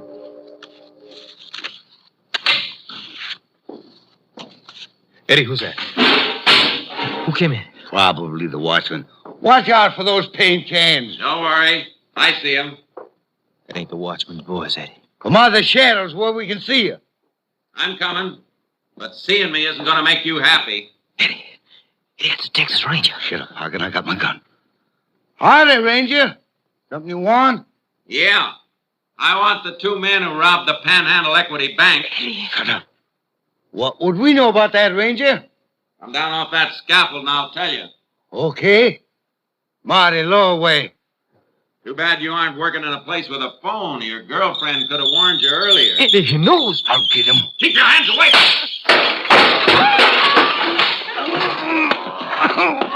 I'm hurt. I'm bleeding. I just nicked you when you tried to dig for that gun in your pocket. You're not hurt. We didn't do nothing, Ranger. Somebody should have told you that the real Santa Claus gives. He doesn't take. Get up and try this present I've got for you. A pair of handcuffs.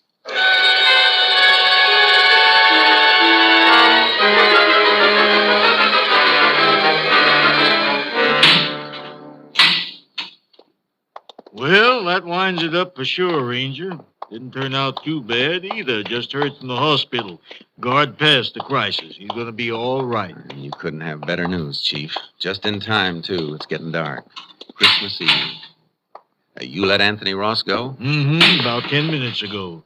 He didn't seem too happy, though. Just like he didn't care. What with his kids in the juvenile home and everything. Judge mightn't even release him if he can't care for him. Ross didn't have a dime. Not even bus fare. It'd take him a couple hours to walk home. Oh, why didn't I think? Well, maybe it's just as well that way. Let me call the judge. And Mr. Peabody, the bank vice president. Mm-hmm. Stores will be open late, won't they? Sure. Why? It'll take Ross a long time to get to his house. Maybe we can get some of your boys to help us and change his mind about Christmas.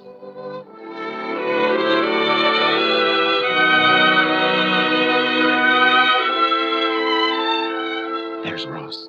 You hear him coming up the walk now? Mm-hmm. Coming slow. His tail is dragging. Yeah. Not that I blame him. Are the kids asleep? Yeah. All bundled up in them new blankets. Shh.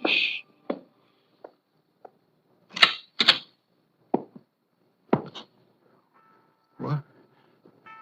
Ranger. And the chief.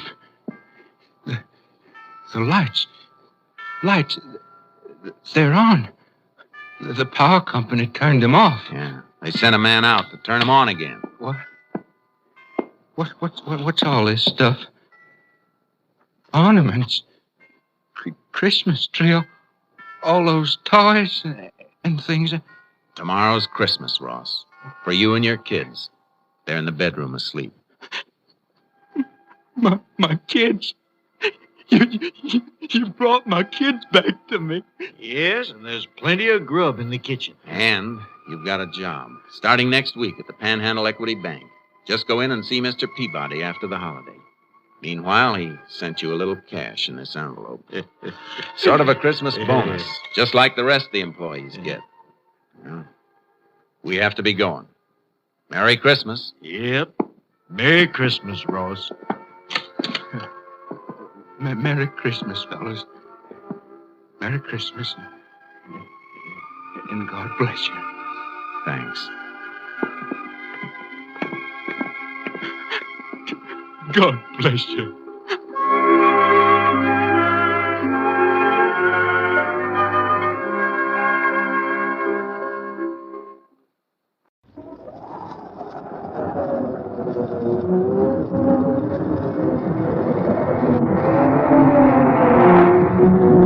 Dark fantasy.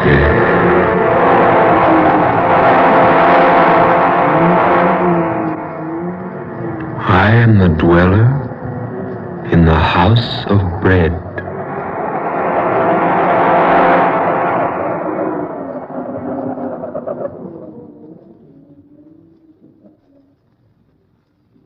I'm Scott Bishop. I create fantasies for the radio. I write weird stories for magazines. I write books on strange subjects. Authors who do these things sometimes attract odd happenings. I don't ask listeners to believe my stories. I do not expect you to believe what I'm going to tell you now. As I was sitting alone at my typewriter one evening, plotting in my mind an outline for a story, my room was quiet. There was a soft, spicy odor of incense being wafted in from some other portion of the house. An organ was playing softly somewhere in the distance. That was when I fell asleep. And in my dream, I found myself alone high on a precipice, the highest in all creation, where I could observe with a naked eye all the far-flung wonders of the universe, where I could overlook that common clay that mankind calls the earth. And as I watched high on that vantage point,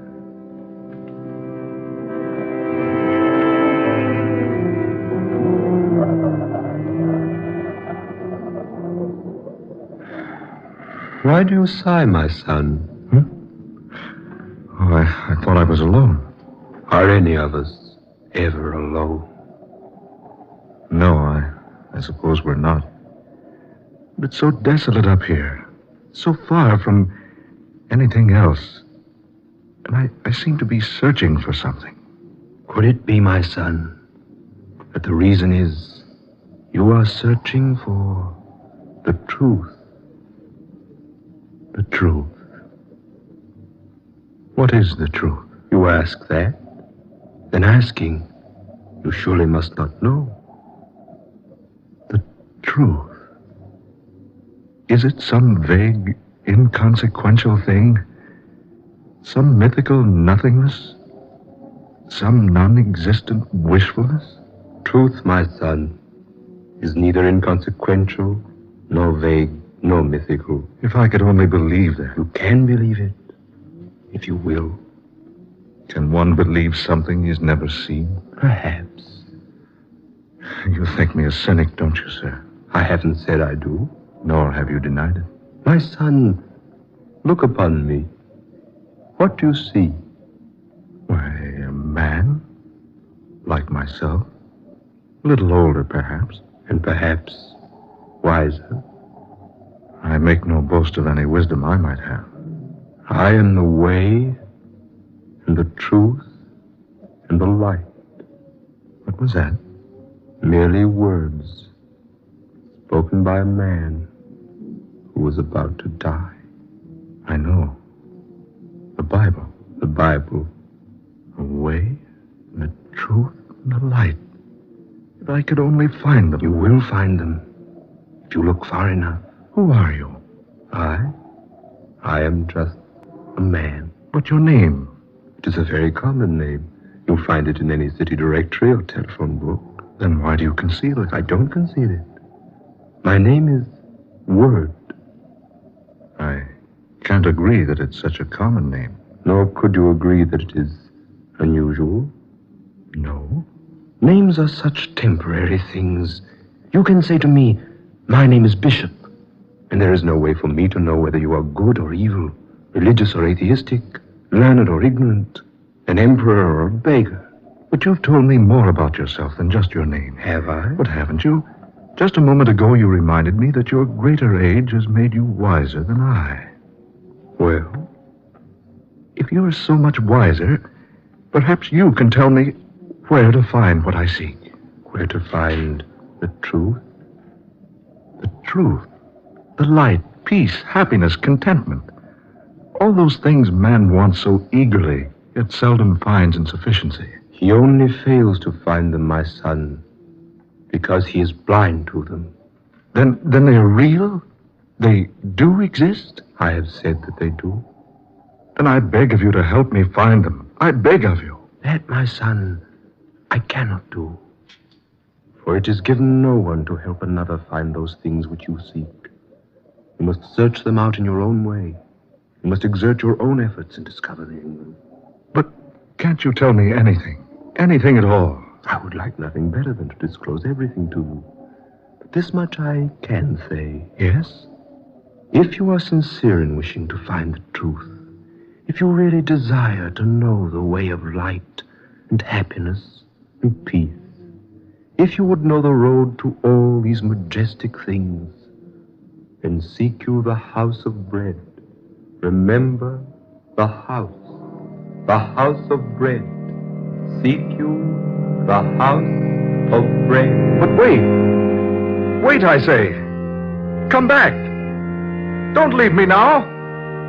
Where is that house? Where will I find it? Where will I find the house? Tell me, O wise one. Where will I find the house of bread?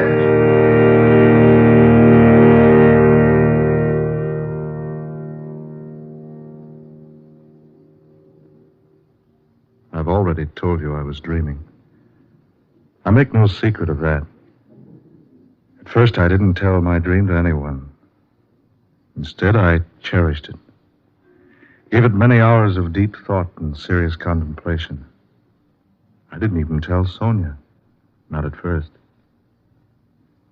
I gave much thought to the things the man on the mountaintop had said to me. Those lines he quoted from a book almost as old as Christianity itself. And the house of bread. Where was it? Could I find it? I resolved to try, so I went to my boss.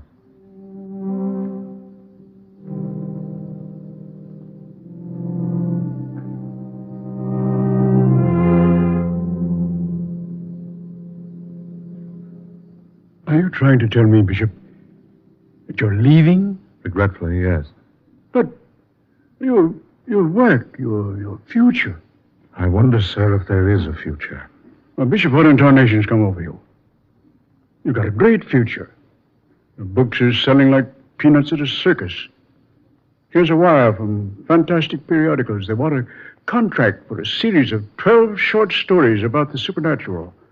That's $3,000. $250 apiece. That's not hay. Oh, good Lord, man. Are you out of your mind? Why, think of the years you've spent building up the reputation you've got. Think of those years you studied Greek and Latin and philosophy during the day and wrote cheap, sensational nonsense for the pulps at night to earn your education. Think of the trunk full of rejection slips you got from the slicks before you made the grade. Think of the money you've spent on travel and research. That's just it, boss. I am thinking of all those things. So what? So I've worked hard and maybe I'm a success. Who can say? Maybe you're a success. Maybe you're a success. Well, if you do leave, where are you going? I'd be glad to answer that if I possibly could. You mean you won't tell me? I mean, I don't know. Bishop, I'll tell you what I'll do. You take a vacation. Yeah, that's it. A rest. A week. 10 days. 2 weeks. Take as much time as you like. Then, when you come back, you'll feel better. I don't think it's going to be that easy. Oh, Bishop, what in the name of heaven's come over you? Don't you think you at least owe me an explanation? Yes, I guess I do. I owe anyone an explanation as you. Well, some satisfaction in that, at least. Well, it's like this. It all happened about 3 weeks ago, out at my study. I had a story to write for the radio, the Egyptian mummy thing. While I was trying to come up with a reasonable plot, I drifted off to sleep.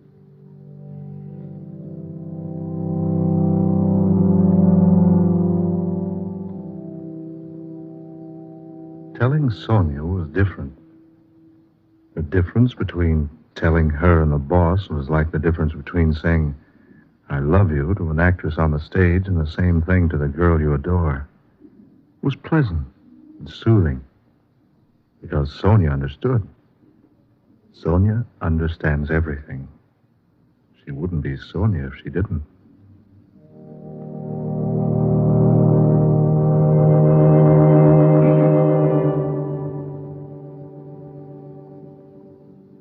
So that's the way it is, Sonia. Well, my darling, when are we leaving California? Scott, you look so strange. Didn't you think I'd want to go along? But, Sonia, you want to seek it too? What better thing could I do? Yes, I might have known you'd wish to go along. Do you mind so much? Mind? Well, no, of course not. But the journey may be a long one. I love long journeys. And a difficult one. I've always been used to difficulties. It may take us to far-off places. But I adore far-off places. And it may end only in disappointment. Haven't we shared many a disappointment, Scott? Yes, indeed we have. I can think of no one I'd rather make the journey with. Thank you, darling. When do we leave? Well, whenever the house trailer's been remodeled and the car cylinders have been ground. Where do we go first? I don't know for certain. It reminds me of Sir Galahad looking for the Holy Grail. Did he know where he was to begin his search? More or less, I suppose. Well, do you know where to start looking for the House of Bread? Darling, I haven't the slightest idea where to begin.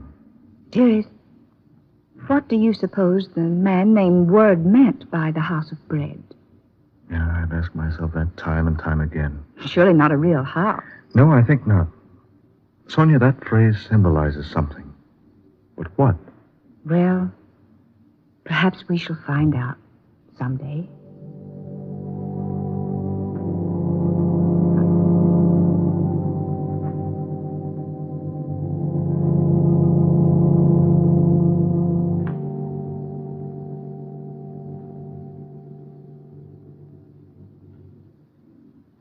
That was when we decided to go seeking the House of Bread. As I look back on it now, I don't blame the boss for thinking I was balmy.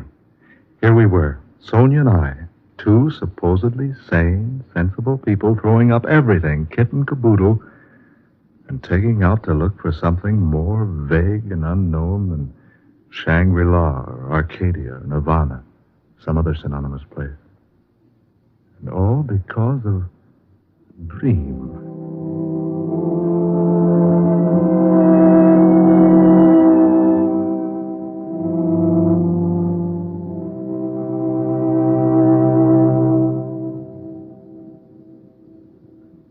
So we had the house trailer remodeled and the automobile repaired, and we drew our money from the banks and started out. It was the 21st day of May, my birthday, about 6 o'clock in the morning. I gathered up the morning newspapers on the way out of the house, breathed in some of the fragrant California atmosphere. Sonia wanted to stop at the used bookshop on Pacific Avenue, so we drove through the spacious Long Beach streets until we came to the place opposite the post office. Sonia bought 7 travel books and a back issue of a magazine that contained one of my better stories. She said she wanted to drive around Rainbow Pier once, so we did. Then we scooted over to L.A., picked up Highway 66, and drove to Las Vegas. We stayed in a tourist cabin at Boulder that night.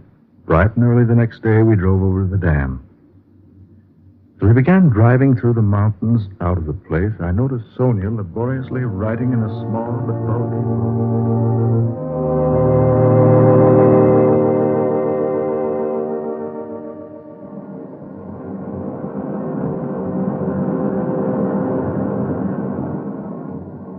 What's that, dear? A 5-year diary. I thought we should log our trip. Perhaps we'll assemble enough material for you to write another book. If we log our trip, my sweet, you'll have to do it. Me, I can write an IOU with a pencil. Oh, I've already started to keep it, Scott. Here, listen.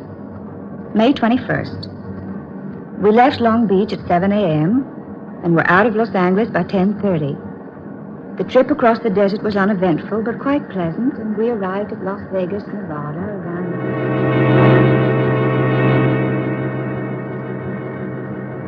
May 22nd, Flagstaff, Gallup, Albuquerque. May 23rd, Amarillo, Oklahoma City, Tulsa. Kansas City, St. Louis, Chicago. Philadelphia, Washington, New York City.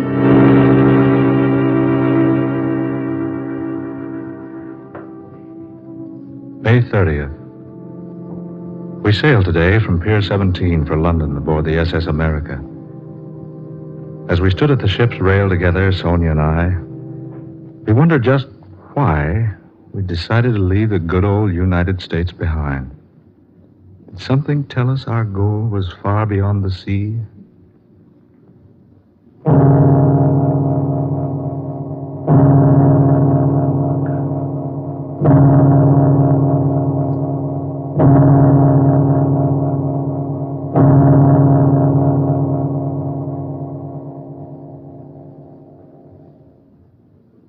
We have spent the past few days in London. It is now June 27th. We have seen the River Thames, London Bridge, Trafalgar Square, Downing Street, Westminster Abbey, Buckingham Palace, Piccadilly Circus, and many other points of interest. We were especially attracted by a place called the Light of the World. But the people we asked there, and everywhere else, had never heard of the House of Bread.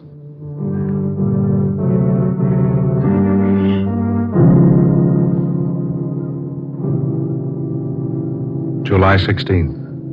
We're about to leave Paris for Madrid. Sonia and I sought diligently in this city of pleasure for the place the man called Word named to me. We searched everywhere.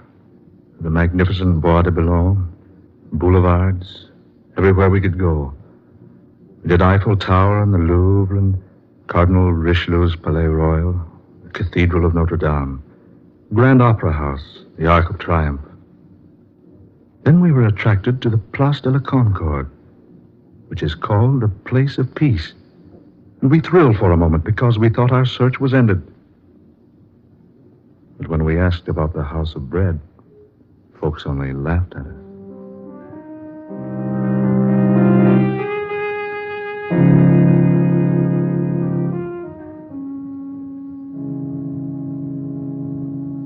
July 30th, Madrid, where there are two classes of people, those who go to bed after 3 a.m. and those who get up before 4. No Spaniard had ever heard of the House of Bread.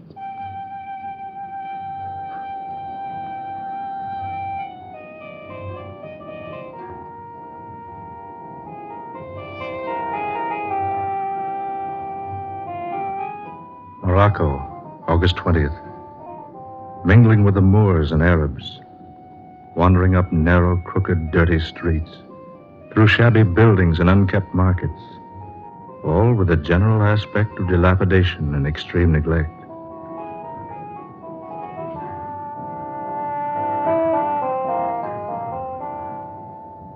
Tripoli, September 15th.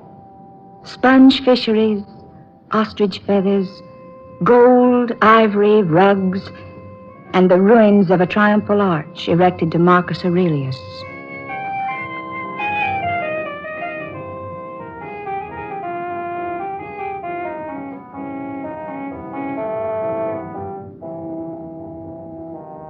Cairo, Egyptians, Arabs, Nubians, and Turks in a city of mosques, high stone houses, barred windows, stately turrets and domes, rising above the surrounding dirt and squalor, and the temple where tradition had it that God talked with Moses. No encouragement here either. The house the man Word spoke of is unknown. It is late October.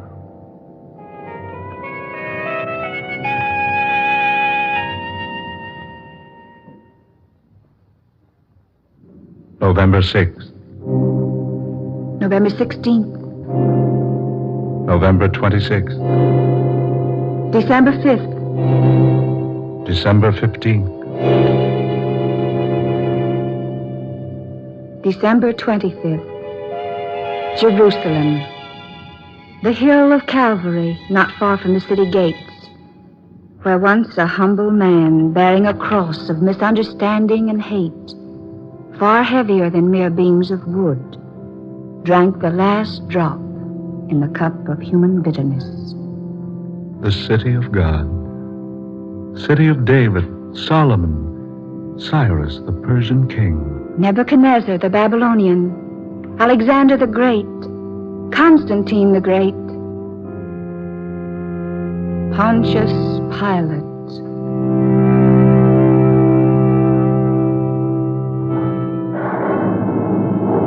The storm swoops down.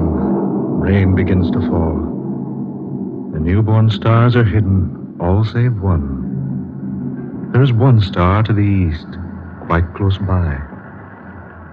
It scintillates through the gloom, through the downpour. It sends out its rays and engulfs us, enfolds us, becomes almost a part of us. And Sonia writes that we must follow the beam it sends pounding vigorously earthward.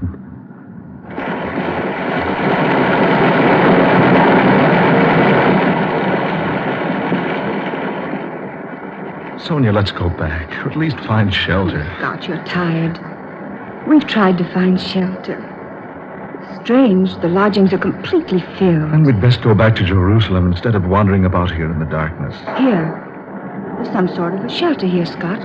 Let's step inside a moment, shall we? It's all right, dear.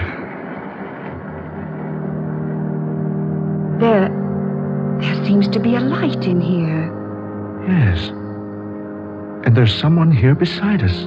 Scott, look. I bid you welcome, good people. We beg your pardon. We thought this place was unoccupied. No, do not go. You are welcome here.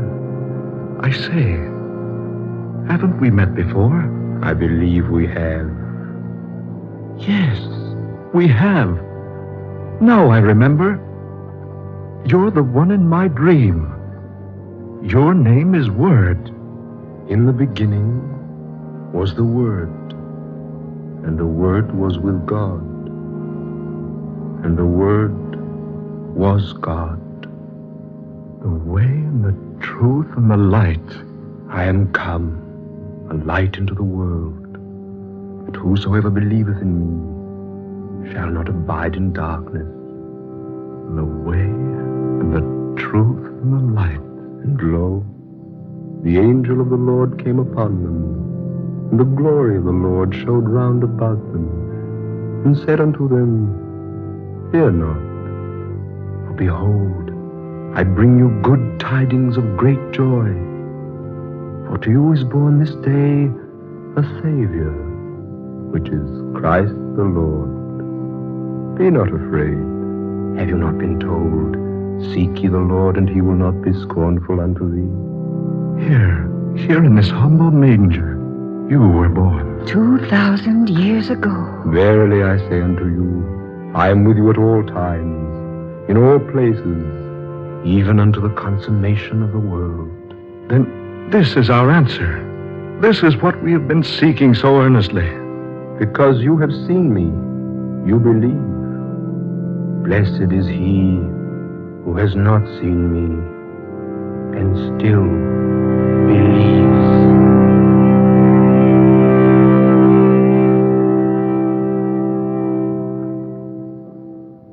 And that is my story. We awoke the next morning feeling more refreshed than we'd felt in all time. The sun was bright, the rain had gone. What was the significance of the house of bread? We didn't learn that until later when I consulted the Britannica. I quote as it is written word for word. Bethlehem, a small town in Palestine situated on a limestone ridge 5 miles south of Jerusalem, a city called by the Hebrews the House of Bread. This is the National Broadcasting Company.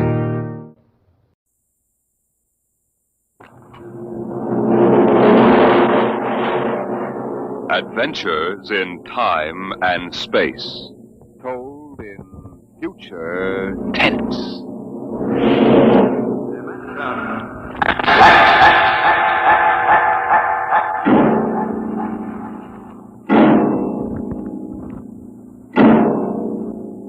The National Broadcasting Company, in cooperation with Street and Smith, publishers of astounding science fiction, bring you Dimension X.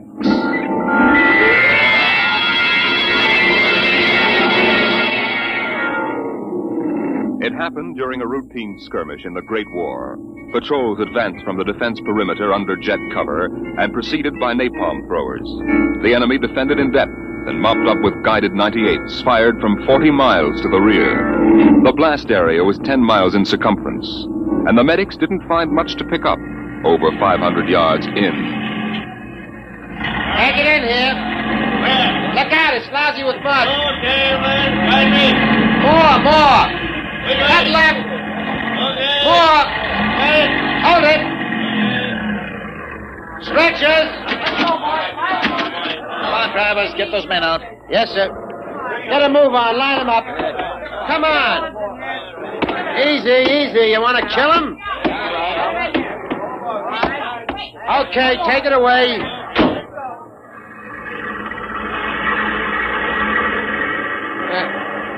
They might have left these Joes where they was. Half of them won't last till the plane comes. As long as they're alive, they'll be treated. Get out the tags, Travis. Start talking names. Yes, sir. This one must have been 1,000 yards in. Get his dog tag out. What a mess. Here. Hartley Allen, Captain G5, Chem Research, AN73D, number SO238694003J. Alan Hartley? Alan Hartley. Well, that could be the hunter that wrote Children of the Mist and Conqueror's Road. Never heard of him. Major, I think maybe he's part conscious. Maybe I should give him another shot. Go ahead, Sergeant. There isn't much else we can do for him. It's a rotten shame. Ain't it always? Okay, Captain, give me your arm. There.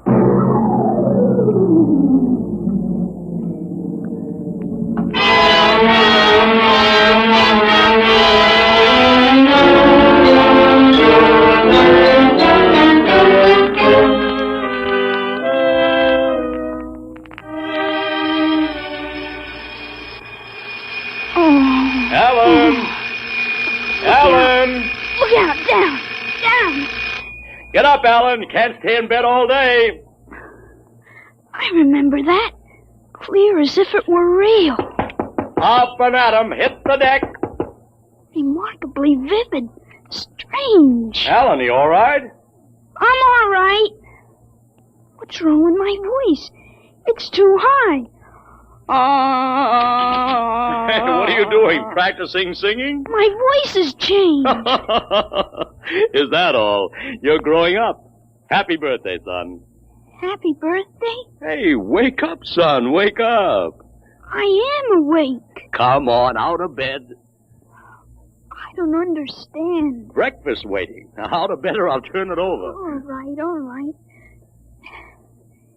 It's a dream. Maybe, but you're wide awake now. I am awake now. Well, half awake anyway. That's the bell of St. Boniface, isn't it? What day is it? You kidding? You forget today's your birthday? No, I didn't forget. Neither did I. Here, son. Happy 13th birthday. You won't guess what's in here. A rifle. A light .22 rifle. How'd you know that? I remembered. Did I spill the beans sometime? I could have sworn it'd be a surprise. Well, go on, open it. Like it? Yeah, it's perfect, Dad. I'll be shaving, Alan. Come down to breakfast when you're ready. It's a big day today. You're almost a man. Almost. You're still groggy. Snap out of it, Alan. I will. There's a dream in it somewhere. But I'm not sure which. What? Never mind, Dad. I'll be right down for breakfast.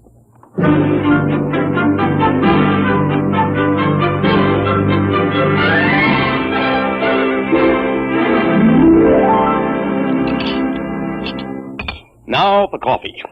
Mrs. Stauber makes the best in town. A black for me. A what? Oh, I mean... You may be 13, Alan, but they're still a little young for coffee, especially black. Oh, I wasn't thinking. What are you going to do today, son? I want to do some reading this morning, I guess. That's always a good thing to do. After breakfast, suppose you take a walk down to the station and get me a Times. Didn't it come? What, the Times? They don't deliver. Be a good idea, though. Maybe I'll talk to Sam Ashburn about it.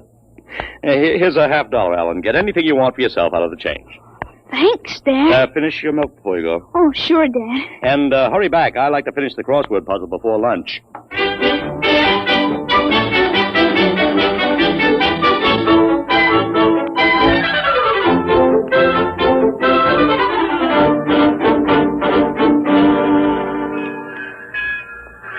Here you are, Alan. 1 times.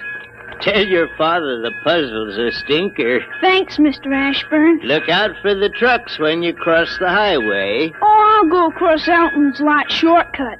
Elton's? You'll have a hard time crossing there, son. There's 4 buildings on that block. I thought they burned down. Seen 'em this morning, big as life. Oh, I guess that didn't happen yet. What'd you say? Oh, nothing, Mr. Ashburn. I was just muttering. In my days, youngsters talked up. Yes, sir. Bye, Mr. Ashburn.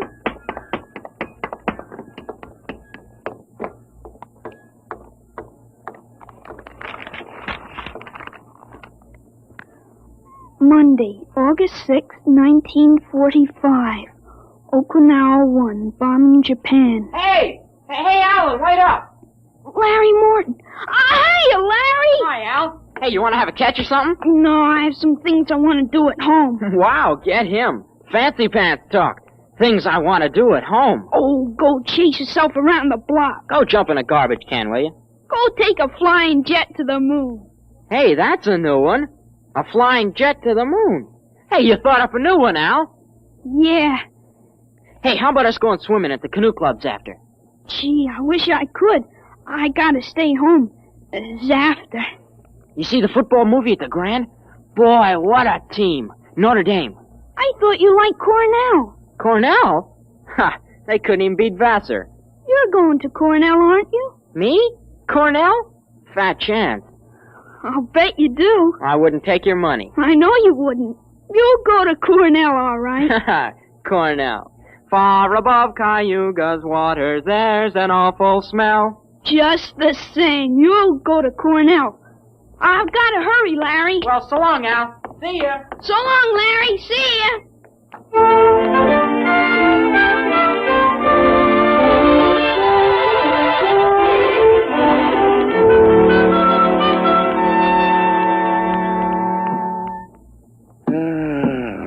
I'm stuck in this corner. A 7-letter word to mix in proportion. Titrate. Huh? T-I... It fits. How'd you know that, Alan? What? Oh, I read it somewhere, I guess. Oh. What are you reading now, Tarzan again? No, not Tarzan. It's refreshing to see you with a book. Sometimes I think I ought to forbid comic books in the house. Yeah, they must be raising the devil with those bombing raids in Japan. How long do you think the war in Japan will last, Dad? Oh, I'd say the middle of 1946. We'll have to invade those islands foot by foot. I wouldn't be surprised if the war was over very suddenly. How, by magic? There isn't a thing on earth will make those Japanese surrender.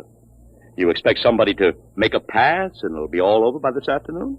That's just about it. Mr. Otley, excuse me. Could I see you for a minute? Oh, hello, Mr. Gutchall. Sure. That's Frank Gutchall, Dad? That's right. Excuse me. Didn't mean to disturb you, Mr. Hartley. That's quite all right. It's a lovely day, isn't it, Mr. Gutchall? The Lord's world is always beautiful. Of course, Mr. Gutchall. Mr. Hartley, I wonder if you could lend me a gun and some bullets. Huh? My little dog's been hurt, and it's been suffering something terrible. Oh, that's too bad. I want a gun to put the poor thing out of its pain. Oh, of course. How would a 20-gauge shotgun do? You wouldn't want anything heavy. I was hoping you'd let me have a little gun. Maybe so big. A pistol? So I could put it in my pocket. Wouldn't look right for a godly man to carry a hunting gun through town. I don't hold with killing innocent creatures. People wouldn't understand that it was for a work of mercy. Of course, I understand. You're a very religious man. The whole world is evil, Mr. Hartley. Well, sometimes it certainly looks like it. Well, I have a Colt 38 special from the auxiliary police outfit. That's fine. You'll have to bring it right back, Mr. Gutchall. I might be called out. Dad, Dad, wait a minute. I just remembered. Remembered what, son? Aren't there some cartridges left for the Luger? Then you wouldn't be without the Colt. Hey, that's right. I've got a German automatic, Mr. Gutchall, I could let you have. That way I wouldn't get stuck. Wait, Dad, I'll get it. I know where the cartridges are. Well, be careful, son. Well, Mr. Gutchall, it sure turned out nice after all that rain.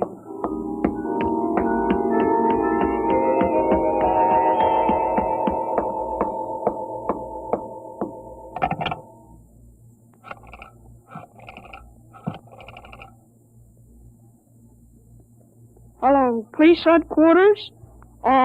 This is Blake Hartley. Frank Gutchall, who lives on Campbell Street, has just borrowed a gun from me ostensibly to shoot a dog. What? No, he has no dog. He intends shooting his wife. Yes, I'll take out the firing pin. He'll walk home. If you hurry, you can get him in there on time. Right.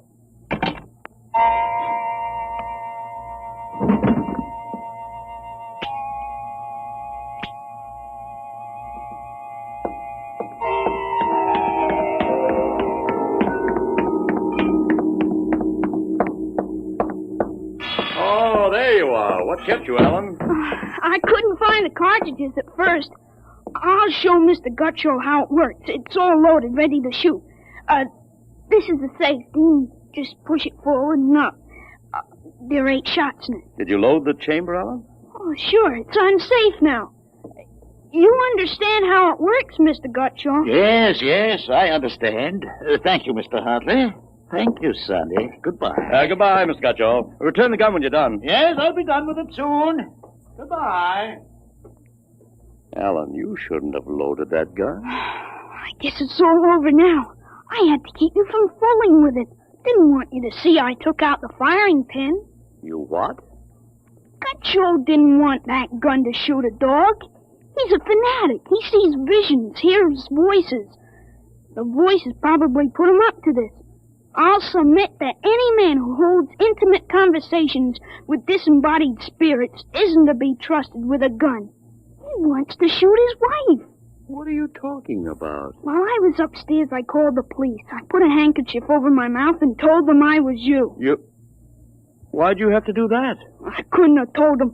This is little Alan Hartley, 13 years old. And suppose he really wants to shoot a dog. What kind of a mess will I be in then? No mess, because I might. But you'll have to front for me. They give me a lot of cheap boy hero publicity, which I don't want. This is crazy, Alan. This is absolutely crazy. We'll have the complete returns in 20 minutes.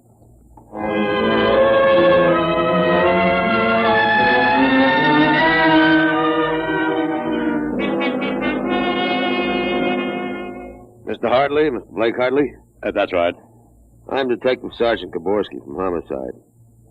Here's your Luger. Thank you.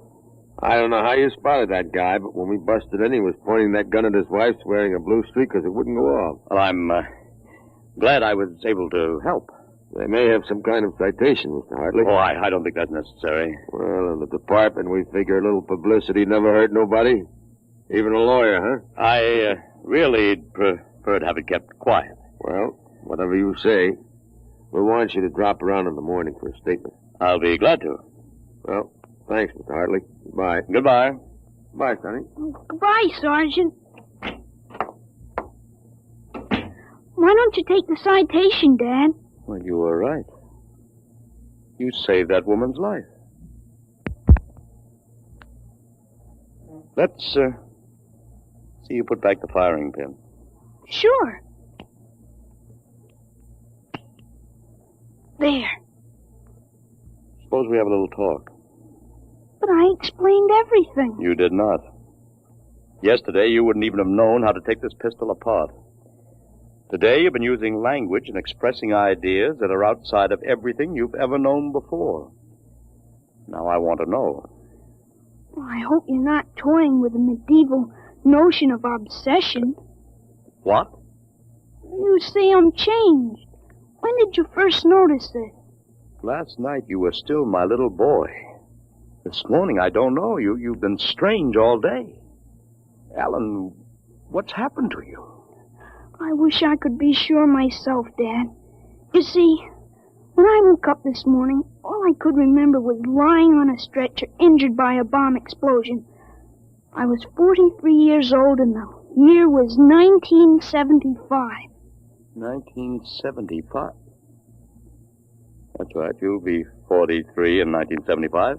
But a bomb? Yes, during the siege of Buffalo in the Third World War. I was the captain in G5 Scientific Warfare General Staff. Buffalo? You mean Buffalo, New York? Yes, there had been a transpolar invasion of Canada. I was sent to the front to check on service failures of a new lubricating oil. I got hit by a bomb blast. I remember being picked up and getting a narcotic injection. The next thing I knew, I was in bed upstairs, and it was 1945 again. And I was back in my own 13-year-old body. Alan, you just had a nightmare to end all nightmares, that's all. I thought it might be that at first, but I rejected it.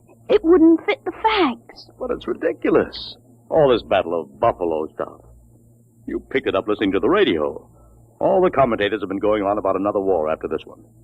You've just got an undigested chunk of H.V. Kaltenborn in your subconscious. But that isn't everything. I remember 4 years of high school, 4 years at Cornell, 7 years as a reporter on the Philadelphia Record, 3 novels, Children of the Mist, Rose of Death, and Conqueror's Road. I wrote detective stories under a phony name. I worked in chemistry. You think a 13-year-old can dream up all that stuff? Well, it's the only possible explanation. Maybe, but I can speak 5 languages today that I couldn't yesterday. French, German, Chinese, Russian, and Spanish. Although I've got a Mexican accent you could cut with a knife. But how did it happen? I can't believe it. All I know is here I am. I've been reading up on time theories. Nobody seems to know much about them. Evidently, time exists parallel as another dimension.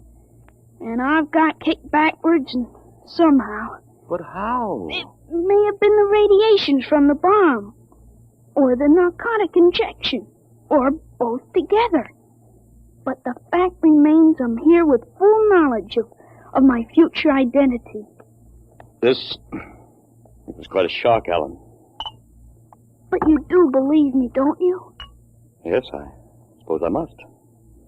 You seem so strange, as if you weren't my son. I'm your son, all right. The same body as yesterday. I've just had an educational shortcut. Wait a minute. If you can remember the next 30 years, suppose you tell me when the war is going to end. This one against the Japs, I mean. Sure. The Japanese surrender will be announced at exactly 7:01 p.m. on August 14th, a week from Tuesday. Better make sure we have plenty of grub in the house by then. Everything will be closed up tight till Thursday morning. Even the restaurant. I remember we had nothing to eat in the house but some scraps. Tuesday week? That's pretty sudden, isn't it? Not after today. What do you mean, what happened today? Plenty. Oh, what time is it, Dad? 11:16. Is your watch right? To the second, why? It'll come at exactly 11:17:40. What'll come? The radio announcement. What are you getting at? Something important on the radio? We'll see. Don't bother, Dad. It won't work. I remember we had a tube burned out. Yeah, there is something wrong. What is this announcement of yours? I memorized it in journalism school at Columbia in 1954. What time is it? 11:18. They're breaking into the programs now. President Truman has just announced that an atomic bomb has been dropped on the Japanese industrial city of Hiroshima. The bomb was dropped 16 hours ago, and the announcement was delayed to ascertain the results of the explosion. A man named John Howard Peterson read the announcement from the Washington newsroom of NBC. I don't believe it. No? Listen. That's the Burt Plate factory whistle and the bells at St. Boniface. Next, the whistle at the volunteer firehouse. And it's true. It is true. Sure. Then Larry Morton came by on his bicycle. Hey, Al, you hear? You hear about the bomb? An atomic bomb. Yeah, we heard. Boy, atomic bomb. Oh, boy. I gotta go find my pop. He's on the golf course. Bye, Al. Bye, Mr. Hartley. You knew. You knew about it. The next bomb hits Nagasaki. I thought that stuff about atomic energy was so much fantasy. What? Was that the kind of bomb that got you? That was a firecracker compared to the one that got me. It was a guided 98, exploded 10 miles away. And that's going to happen in 30 years? I remember it. How about me? Oh, wait, never mind. I don't think I better know when I'm going to die. I couldn't tell you anyway. I had a letter from you just before I left for the front. You were 78 then, and you were still hunting and fishing and flying your own plane. But another war and fought on American soil. Alan, I wish this hadn't happened to you. It happened. I remember it. But if I can help it, I'm not going to get killed in any Battle of Buffalo. But if you remembered, if time exists as a parallel dimension, then every tick we're getting closer to that Third World War. Dad, you know what I remembered when Gutcho came to borrow that gun? Well, I suppose that you suspected him and warned me. No, that wasn't it. The other time, the first time, when I was really 13. I wasn't home. I'd been swimming at the canoe club with Larry Morton. When I got home about half an hour from now, I found the house full of cops. What if the gun didn't fire? What makes you think it didn't? Gutcho talked the 38 out of you, went home, shot his wife 4 times in the body, once behind the ear, and used the 6th shot to blow his own brains out. That's what you remember? Yes, but now it hasn't happened because I warned you. Dad, I found out the future can be changed. One man can't change the whole future. I stopped the murder and the suicide. I know, son, With 30 years to work, I can stop a world war. I'll have the means. The means? Unlimited wealth and influence. I've got a good memory, Dad. Wrote a list out this afternoon. Look at this. Assault, jet pilot, citation, ponder, middle ground, counter... What is this, code? Horses. That's a list of Kentucky Derby winners from 1946 to 1970.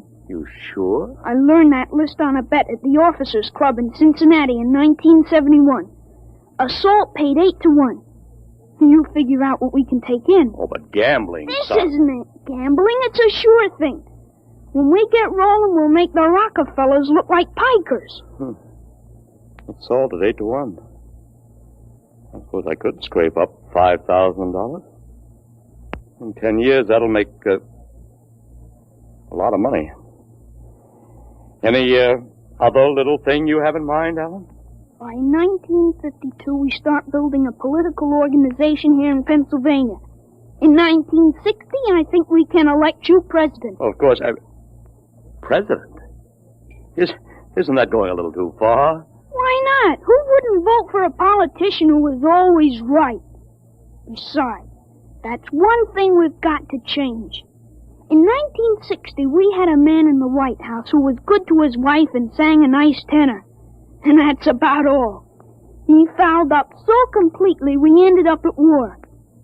I think President Hartley might be a little more trusted to take a strong line. But I don't know anything about international decisions. I do. I know all the wrong ones. If we can stop a murder, with time we can stop a war. How do I start? Well, as I remember, just after that bomb announcement, you got a phone call from the City Fusion Party about the next election. Well, there is a lot of talk about a reform ticket. That call is going to be important, Dad. It's the turning point. You've got... There it is. What do I do? Answer it. Go ahead. But, Alan, Don't Don't worry. I'll tell you what to say. Go ahead. Hello? Yes, this is Blake Hartley. Judge Crimmins? Well, just a moment. Alan, he's asking me to run. Oh, my head. Alan, what's the matter? Alan. Oh. Passed out. Alan, what do I do now? Alan, listen to me. Alan, what's the matter? Alan!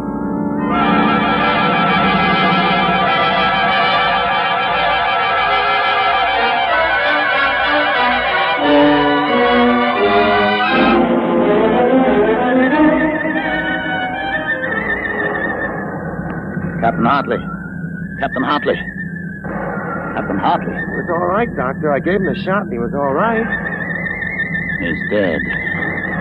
All right, Sergeant, make up the tag. Yes, sir. Hartley, Allen, Captain. Dead August 8, 1975.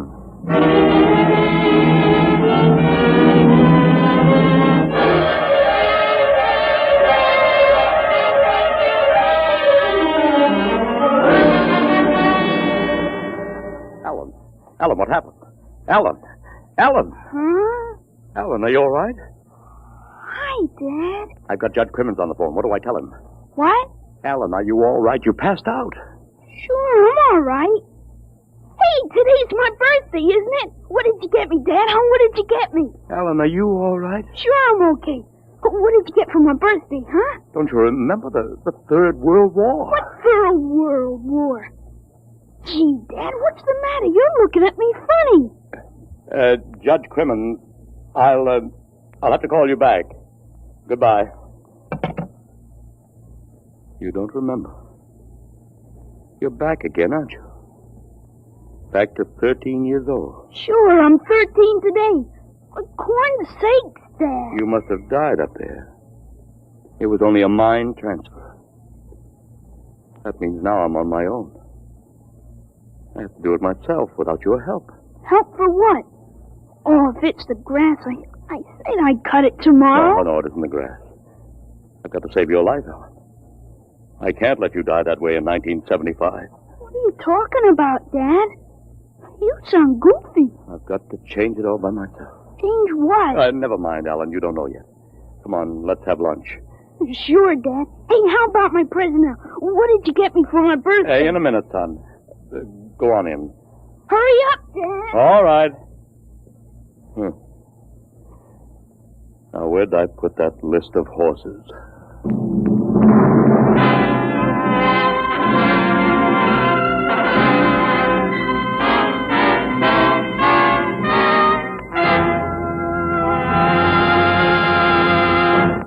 You have just heard another adventure into the unknown world of the future. The world of... Dimension.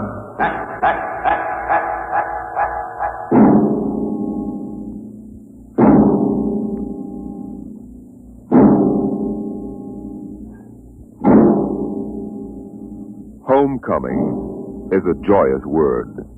But when the home you're returning to is a burned-out radioactive planet, and when you cannot even imagine what terrible changes you will find there, the word then takes on a very different meaning. Next week, Dimension X brings you a strange story called Dwellers in Silence.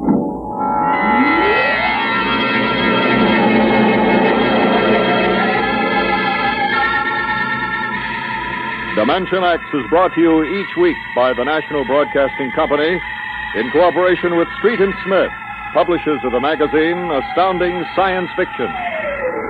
Today, Dimension X has presented Time and Time Again, written for radio by Ernest Kenoy, and the story by H. Beam Piper. Featured in the cast were David Anderson as Alan and Joseph Curtin as his dad. Your host was Norman Rose. Music by Albert Berman. Dimension X is produced by William Welch and directed by Fred Way.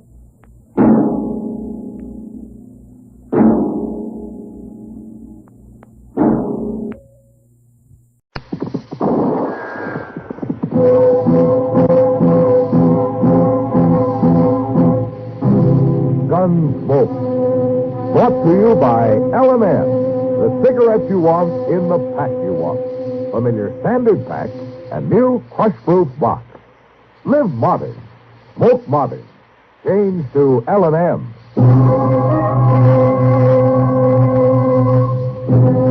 Around Dodge City and in the territory on West, there's just one way to handle the killers and the spoilers, and that's with a U.S. Marshal and the smell of gun smoke.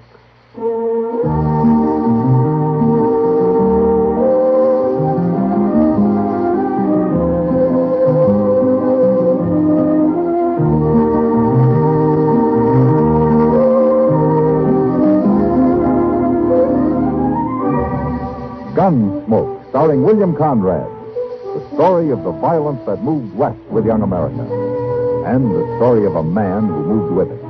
I'm that man. Matt Dillon, United States Marshal. The first man they look for and the last they want to meet. It's a chancy job, and it makes a man watchful. And a little lonely.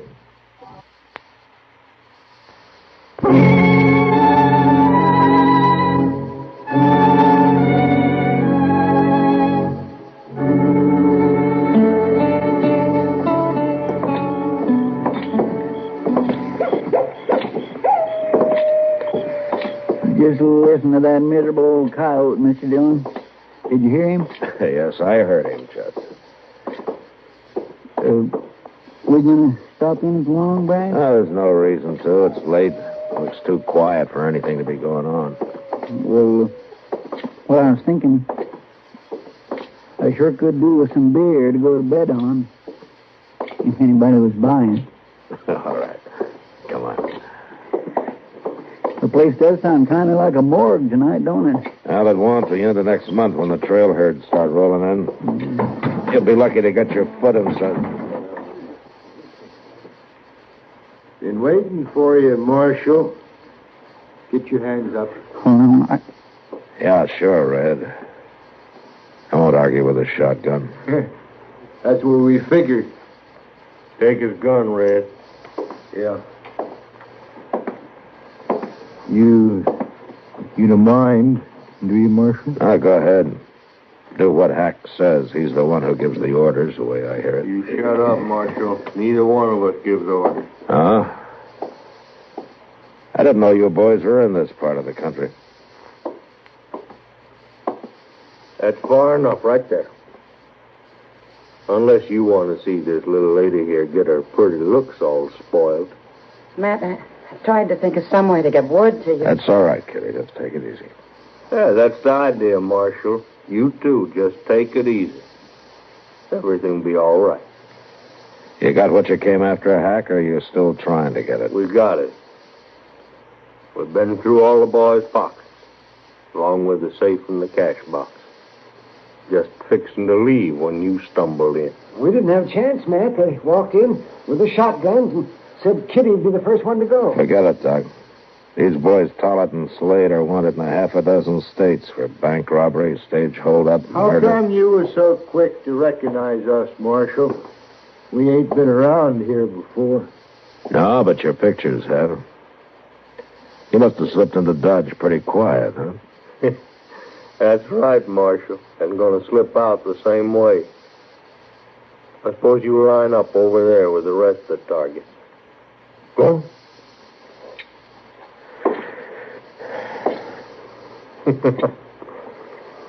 Kind of expected more out of you, Marshal, from what I heard about you. Is that so? Reputation's mighty easy to come by sometimes.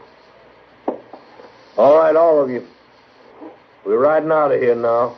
We don't aim to get followed. Red, take her arm, Red. Here, what are you doing? Figure you boys won't be so likely to try nothing if you go along with us away. Matt? Do as they tell you, Kitty. You'll be all right. Anybody pokes his head out this door next few minutes gets it shot off. Same thing will happen to the lady. You keep the boys in line, Marshal. We've got a nice little town here. Been a pleasure to visit it. Let's go, Rick. What are we going to do, Mr. Jones? Nothing, Chester. Oh, dang it, Matt. Let's get a posse going. Get some organized here. They took $14 off of me. You just going to stand there? Hold it, Doc. And the rest of you, shut up! Simmer down now. Take it easy and stay away from that door. Matt, we can't just let them ride out. Doc, they got Kitty with them, and they're killers. One move from us, and they'll do exactly what they said they'd do to her. Well, maybe they will anyway. We'll give her the best chance we're able. That's all we can do.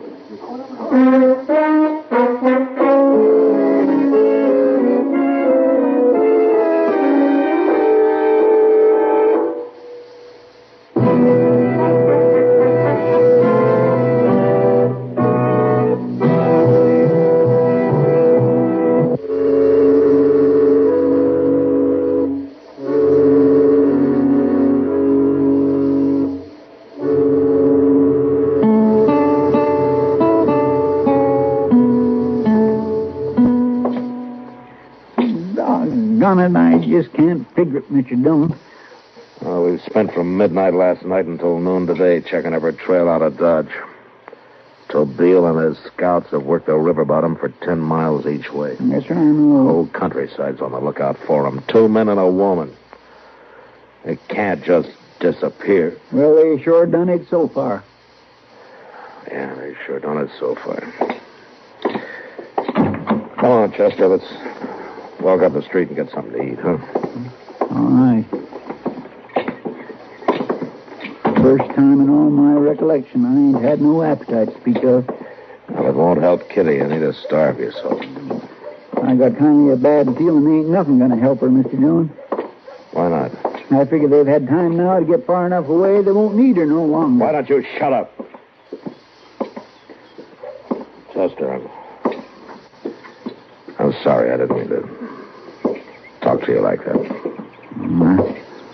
I reckon I understand. Yeah, I guess we both do. Well, good afternoon, Matt. Chester. Hello, Doc. Did you find any trace of them? No, nothing.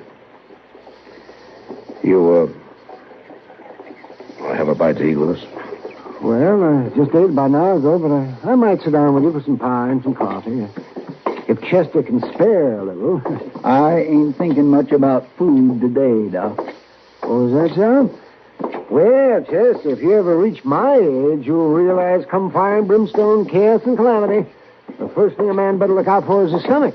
Yes, sir. So as he starts going off his feed, he starts going downhill. You betcha. And when he starts to go down... Oh, I sure hope Kitty's all right. We all hope so, Doc. Yeah, what's it? Hey, that was Kitty. Yes, that was down the street there somewhere. Yeah, come on. No wonder there was no trail. They never even left town. They planned to hole up for a night or two and then ride out after the search was all over. Miss Kitty must have broke loose for a minute, huh? Yeah. That's you? That's you. Save it, Miles. There's trouble up the street. That's not up the street. It's right over there in my store. What? Upstairs in the storage loft. By jing, he's right, Mr. Dillon. There's a pane of glass broke out up there. Aye. Yeah. Is there another window in the back, Miles? Aye. It's same as the one in the front. I reckon they've seen us all right.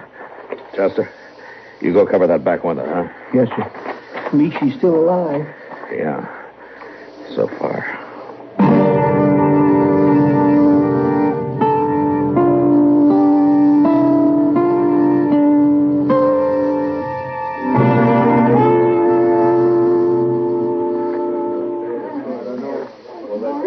They're certainly mighty quiet up there, Matthew. Nothing to talk about, I guess. Well, they know they can't get out of there. No, Doc, and we can't get in. Matt, suppose we set fire to the building. Oh, no, you're not. You're not setting fire to my store. Not if they stay up there for the next year, you're not. They just didn't have Kitty up there with them, and it'd be easy. Sure, just wait for them to starve out. Or else burn the place down. Will you stop saying that, Doc? Well, it's going to be dark before long, Matt. Yeah, I know. Why don't they give up? They know they haven't got a chance. They have as long as they got Kitty, Doc. I don't know. Maybe they're finally ready to talk. Hey, Red! Hack! Careful, man. You're beat and you know it. Why don't you throw your guns out of that window and come on down? Suppose we throw the lady out instead, Marshal. Look, both of you. If anything happens to her, you know what to expect. And if anything happens to us, she knows what to expect. Why don't you go on home, Marshal? Take that crowd of yokels with you. We can hold out a lot longer than you can up there. But maybe not longer than the lady can. Oh, so help me if I get my hands on his... Hack, suppose we get together and talk it over, huh? Maybe we can work something out. Get together how? You aiming to come up here and visit us? Unless you want to meet down here in the street. Yeah, you'd like that, wouldn't you? Well, what about it? Come by yourself? Without your gun? Yeah, sure. Anything you want. Now, wait a second, man. All right, Marshal. Deal yourself in. You gone clean out of your mind, Matt? You know any other way I can get into that storage loft, Doc? Yeah, but without a gun? What? Matt, you're just a plain doggone fool. Maybe. But there's times when being a fool's about the wisest thing a man can do. You're saying this is one of the times? I don't know, Doc. But I sure hope so.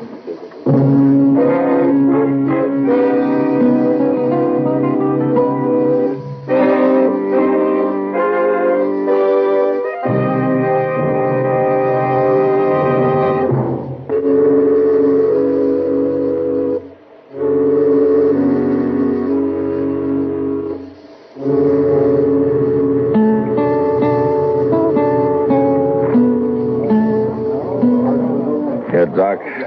Take care of my gun, will you?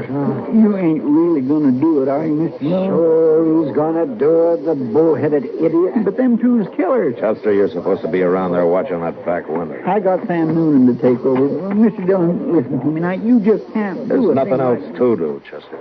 Oh, dang it, Matthew. If it'd do any good, I'd say go ahead and burn the place.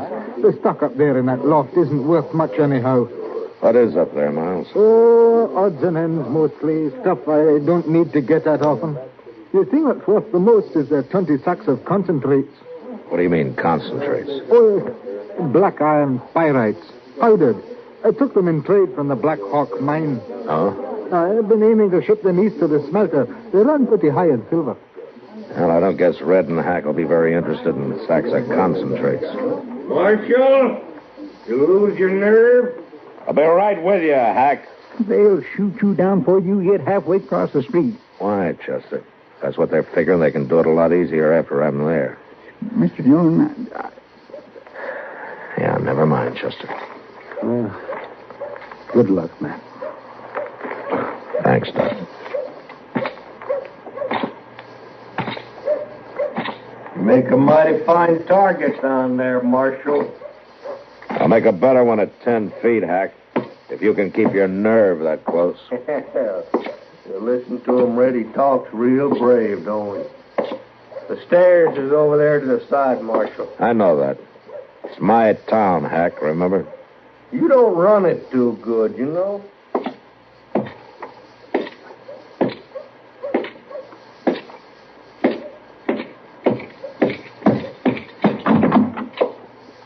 Well, hurry up, Marshal, before one of your boys down there gets notion. Are you worried, Red? You'll never see the day. Shucks. It's like a little lamb in a loading chute. Matt, you shouldn't have done it. They're not going to let you out of here. Take it easy, Kitty. I'm sorry, Matt. You all right? You wouldn't have done a fool thing like this if it weren't for me being here. Sure I would have. It's part of my job, Kitty. Teaching boys like these a little respect for the law. Marshal, did you come up here to talk to me or this lady here? What do you say, me, Hack? Doesn't Red even count? You know what I meant. Yeah, I know. I just wonder how long it's going to take Red to learn. What are you talking about? Oh, shut up, Red. He's just trying to start trouble. But all right, what does he mean? Learn what? You got your orders, didn't you, Red? Hack told you to shut up. I don't take orders from him or nobody else. Red, will you listen? Don't you see what he's trying to do? What? Trying to make bad feeling betwixt us, talking a pack of lies. He's trying to start us fighting each other. Yeah. Yeah, sure he is. Sure. You're easy to fool, aren't you, Red? You believe it? All right, that's enough now, Marshal. Just one more word like that, I'll blow you in half. Hack, you haven't got a chance. I thought you'd realize that by now. 2 shotguns against your bare hand says we got a chance. Yeah, but you can't use those guns up here. Huh? Didn't you even bother to take a look at these sacks here? What are you doing there? Just hooking a spur in one of them and ripping it open. You could have done the same thing, Hack. Well, just some black dust of some kind. Here, let's toss some up in the air, huh? Whew. Don't you recognize it? Don't get the air all full of that stuff. Didn't either one of you ever work around a mine? Yeah, I did. Then take a closer look, Red. Don't you know black powder when you see it? Oh, it's blasting powder. That's what it is. It's gunpowder. No. Now, you better lay those shotguns down easy, boys. You pull a trigger and this whole place will go up in one big blast. You're right, Red. We can't shoot nobody in here. You'll stand a better chance going to trial. Now, that's why you come up here without a gun. All right. I won't use my gun. But we're still 2 against 1, Marshal. Come on, Red, jump him. All right, come on, Red. It's even now, and I'm going to break your neck. No, not me. You win, Marshal. All right, then help Hack onto his feet. I'll take the shotguns along. All right, get moving, Red. Hey, you're holding that shotgun like you was going to use it. Just in case you change your mind. What happened? What? Why didn't you jump him? What's he doing with that gun? Oh, he can't use it no more than we could. Oh, not with all that powder. Well, now, Miles could be wrong. Maybe it is gunpowder. Oh, what are you saying? I know it looks like gunpowder. But if it is, Miles got fooled. He bought it for concentrates. Black iron pyrites. It ain't gunpowder. He fooled us. A liar? How about that? A lawman. And cheats for lying. Yeah, I'm a liar, all right. I'll admit it. But it beats being what you are. All right, now get moving. Down those stairs. Go on.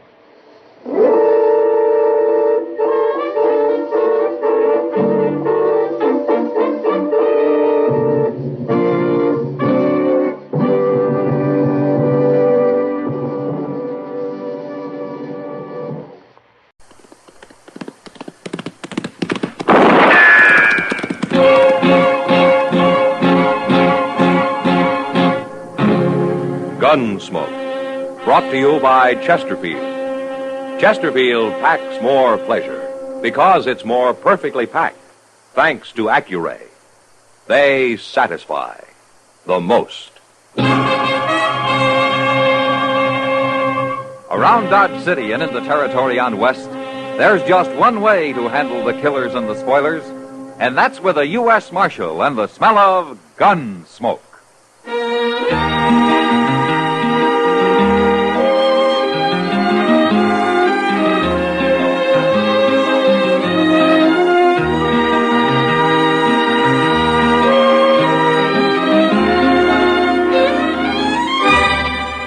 Gunsmoke, starring William Conrad, the transcribed story of the violence that moved west with young America, and the story of a man who moved with it. I'm that man, Matt Dillon, United States Marshal. The first man they look for and the last they want to meet. It's a chancy job, and it makes a man watchful and a little lonely.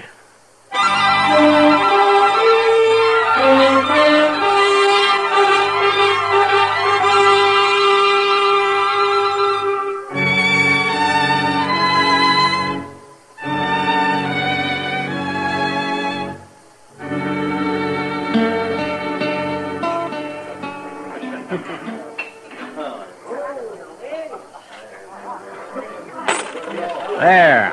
I got enough to buy one more drink, Miss Kitty. You shouldn't spend all your money on me, mister. Mister? Well, listen to that. Ain't nobody called me mister in my whole life. How old are you, Billy?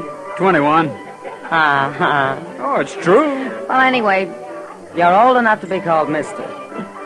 Golly, you sure make a man feel good, Miss Kitty. Thank you, Billy. But you pick up that money now. You've had enough to drink for one night. Oh, a couple of beers. Save it for breakfast, Billy. You'll be glad I made you. Now you ain't treating me like a man, Miss Kitty. There's no reason why she should, kid. Kitty, huh? You won't have no trouble treating me like a man, Kitty. Beat it, stranger. What are you horning in here for? Go on home to bed, kid. Let's you and me sit down somewhere, Kitty. Talk it over a little. You wouldn't feel at home, stranger. Huh? There's no hog wallow for you to sit in around here. People don't talk to Joe Delk like that. Then Joe Delk had better go back to wherever it is he's got people afraid of him. Not here, mister. Not in Dodge. I'll be afraid of me in Dodge. You just don't know I'm here yet. Well, why don't you go let him know and leave us alone? She's asking you, mister. I'm telling him. You heard her. I'll take care of you in a minute, Kitty. As soon as I get this little blowfly off my neck. Yeah. This your money, kid? You leave that alone. Go on, go pick it up before you get into real trouble. I'll kill you for that. No, Billy, he's a gunman. Can't you tell? I don't care what he is.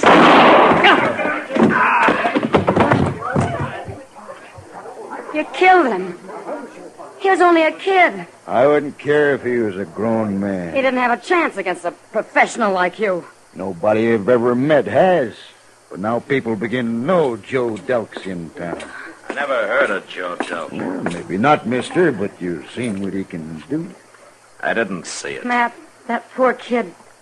I don't even know his last name. What happened, Kitty? I'll tell you what happened, mister. He got to crowding me, same as you're doing right now. This is Marshal Dillon you're talking to. Oh, Marshal Dillon, eh? Well, I don't mind eating a Marshal now and then. Did he murder the boy, Kitty? No, he didn't, Matt. Kid drew first. Yeah. Must have been easy for you, Delk. Real easy, Marshal. It was kind of fun. Fun? Killing that nice boy. Fun. Ah, taking my time that way. What are you doing? Give me my gun. You're not going to be needing a gun, Delk.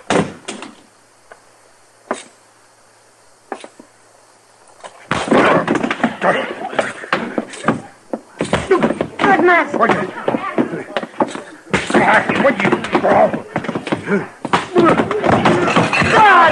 God! He sure never expected that, did he? No gunman would, Kitty. But he's sure never going to forget it.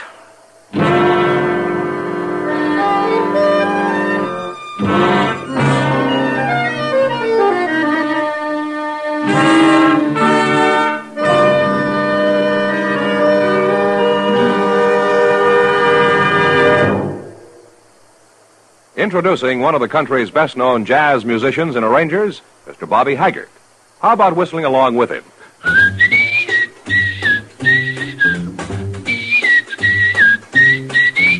Packs more pleasure, packs more pleasure. Chesterfield packs more pleasure because Chesterfield's more perfectly packed. The more perfectly packed your cigarette, the more taste and mildness are released for you. Chesterfield, made by exclusive Accuray, has an open, easy draw that unlocks all the pleasure of fine tobaccos. Now, Accuray ensures an even distribution of tobacco from one end of your Chesterfield to the other. Chesterfield is firm and pleasing to the lips, mild, yet deeply satisfying. Chesterfield packs more pleasure because Chesterfield's more perfectly packed. To the touch, to the taste, Chesterfield packs more pleasure because it's more perfectly packed.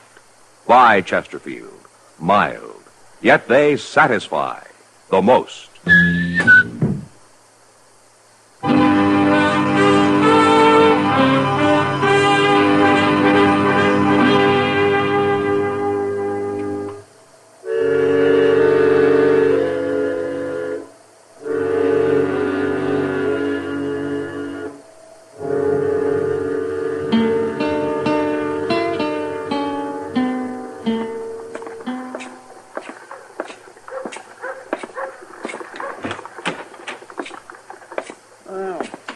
Mr. Dillon. Morning, Chester.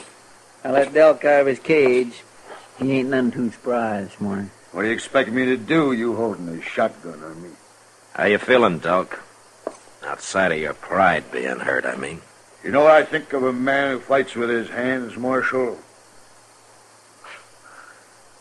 I don't care what you think about anything. He's a coward. That's what he is. It took you by surprise, didn't it? Of course it did. And I hurt you, too, didn't it, Delk? Hurt you pretty bad. You wouldn't want to go through that again, would you? No. No, I wouldn't. Because I'd kick you half to death next time.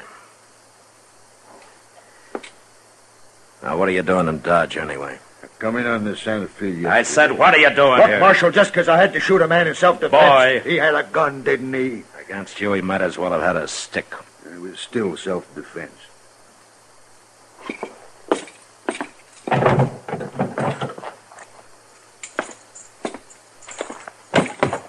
There. There's your gun belt. You turning me loose? Put it on. Okay.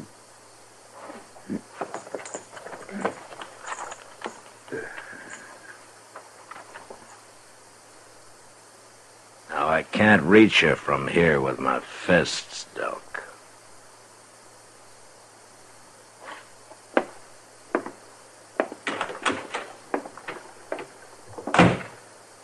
My. That was an awful chance you took, Mr. Dillon. I mean, you might have had to shoot him. I was pretty sure he wouldn't draw, Chester. Well, why? The beating I gave him last night. That takes the vinegar out of a man like Delk. Kind of scares him. You mean that's why he just walked out of here? And it could be one reason. One reason? Yeah, maybe he's got something in mind. Like what? Like finding me when I'm not ready for him. They're putting himself behind a shotgun. They're shooting me in the back. Delk never got hurt that way before. It rattled him some. But he's not through. Not yet.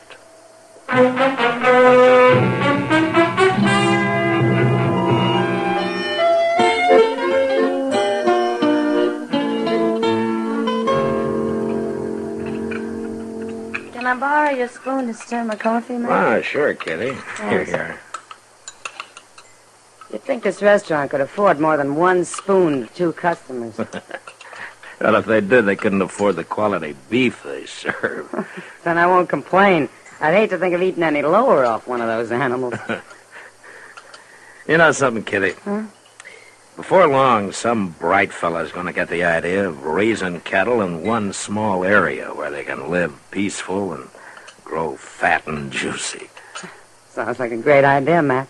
Why don't you start it? No, I got a job. Well, sure, I forgot.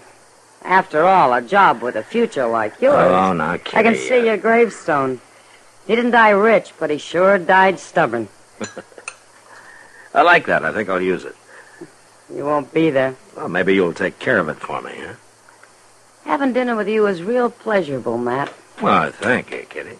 Don't mention it. Mr. Dillon. Hello, Miss Kitty. Sit down, Chester. Have some coffee with us. We ain't got time, Miss Kitty. Doc's gonna be waiting outside any minute. Doc? He wants you to go at the Dodge house with him, Mr. Dillon. Oh, what for? To see Joe Delk. Don't tell me somebody's finally shot that ape. No, it ain't that. He was over the Texas Trail drinking all day yesterday. He sent word to Doc he's sober now, but he's got the shakes and needs something to fix him up. Wolf poison might help. Oh, why does Doc want me along, Chester? Maybe he don't trust old Delk. Anyway, he says he won't go see him alone. Yeah, well, maybe he's right. I never heard of a gunman fool enough to drink so much he got the shakes, man. No, neither did I, Kitty. Maybe it ain't even true, Mr. Dillon. Maybe he's got something fancy in mind, like you said. Yeah, maybe.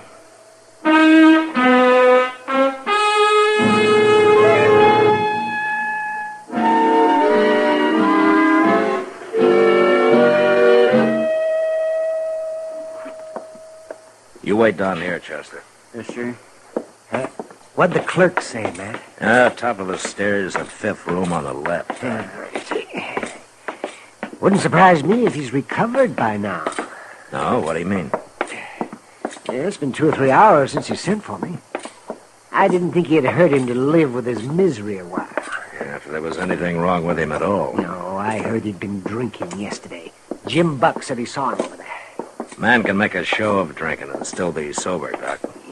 If he's got a reason, you mean. Yeah. Hey, shh, wait a minute. Wait. This is the room. Wait a minute. Listen. Somebody's in there. What? No, it's just Doc. No. Get away.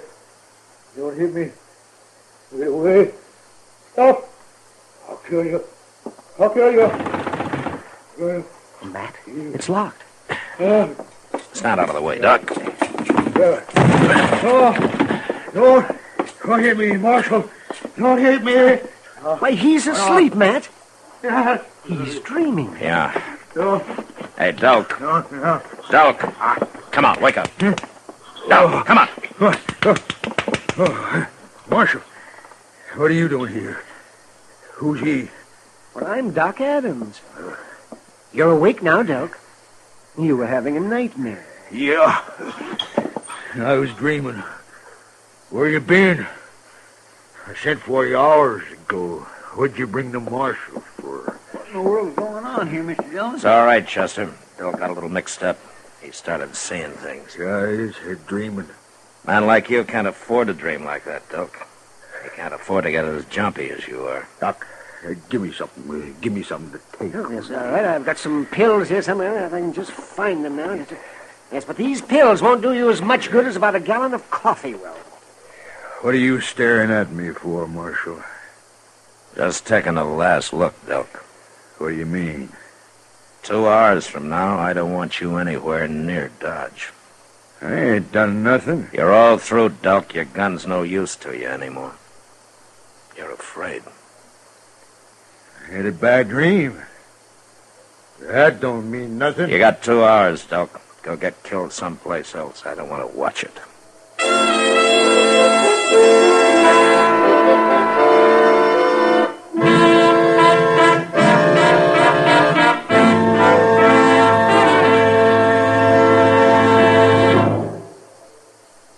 Where are you listening to Gunsmoke? In your favorite easy chair? Or out driving? Oh, there you are. In the kitchen. Say, you want to make whatever you're doing more enjoyable? Have a Chesterfield. Enjoy Chesterfield's better taste and mildness. You see, Chesterfield packs more pleasure because it's more perfectly packed. A more perfectly packed cigarette gives you an open, easy draw that unlocks all the better taste and mildness of fine tobaccos. And Chesterfield, made by exclusive Accuray, is more perfectly packed, with an even distribution of tobacco from one end of your Chesterfield to the other. Firm and pleasing to the lips, mild, yet deeply satisfying. Remember, to the touch, to the taste. Chesterfield packs more pleasure because Chesterfield's more perfectly packed. Buy Chesterfield. Mild, yet they satisfy the most.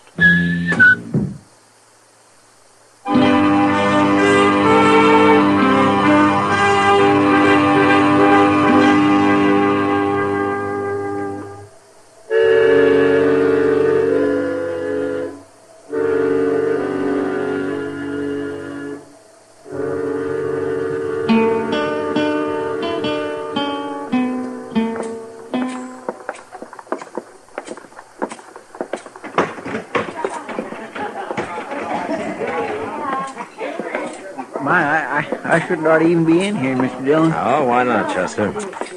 Well, I'm broke. Well, the beer's on me. Oh, well, now, I surely do thank you, Mr. Dillon. I am plumb grateful. I truly am plumb grateful to you. I only figured on buying you one, Chester. Oh. Mr. Dillon? Yeah, I see him. Well, he's still got an hour. Who's that fellow he's talking to? Some drifter, I guess. I'll buy you a drink, mister. No, I ain't drinking no more. I only come in for one. I said I'd buy you a drink. Sorry, stranger. One's all I can take. I did my drinking yesterday. I don't like it much when a man's downright unfriendly. Well, some other time, mister. I could take it. You think you're too good to drink with me. Well, that ain't what I'm saying. I told you why. You'll drink with me? No. No, I can't. All right. You're wearing a gun. No. Mr. Dillon? All right, hold it, mister. Marshal. Step back, Delk. What are you interfering for? You ever hear of Joe Delk? What's he got to do with this? You were about to fight him. Joe Delk? Nah. That couldn't be him. Oh, why not? Delk wouldn't take that kind of talk. He'd have killed me right off. You're just lucky, mister. You really Joe Delk, mister? I am. Look, I didn't mean nothing. I didn't know. I gotta be going anyway. Well, Delk? Hey, it ain't 2 hours, Marshal. I said I didn't want to watch you get killed here. You go find yourself a horse. I'll be at my office for 30 minutes, then I'm going to come looking for you.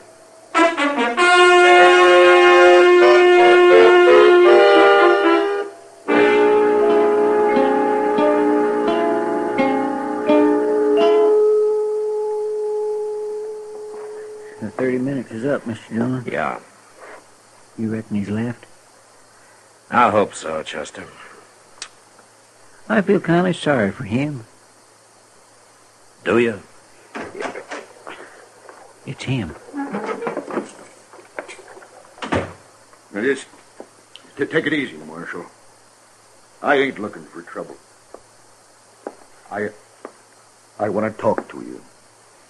All right, talk. You seen it? That fellow over at the saloon? Yeah, what about him? I backed down, Marshal. I was afraid of him. Don't you understand that? He was no gunman. Of course he would. Something's wrong with me, Marshal. Ever since that beating you gave me. What did you want to see me about, Doc? You gotta help me. Help you? I'm gonna take my gun off. I'm through gunfighting, but you gotta protect me. You gotta do it, Marshal. I'm sorry, Doc. There's nothing I can do for I'll you. get killed. There's men all over looking to kill me. You should have thought about that a long time Well, ago. let me stay here, Marshal. You tell everybody to leave me alone. I'll die if you don't. Doc, let me ask you something. How many men have you killed in your time? I don't know a lot of them. What difference is How many like that boy you shot down the other night? You're against me. You ain't gonna help me. No, I'm not going to help you. 'Cause you're a killer, Doc. You're nothing but a murderer.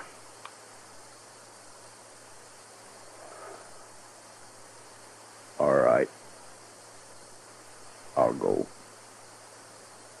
I don't know where, but I'll go. Wait a minute, Doc. You ever hear that saying about how a man who lives by the sword dies by the sword? Yeah. I heard that somewhere. Well, it's true, you know. I guess it's gonna be true for me. Yeah. You know something, Marshal? What?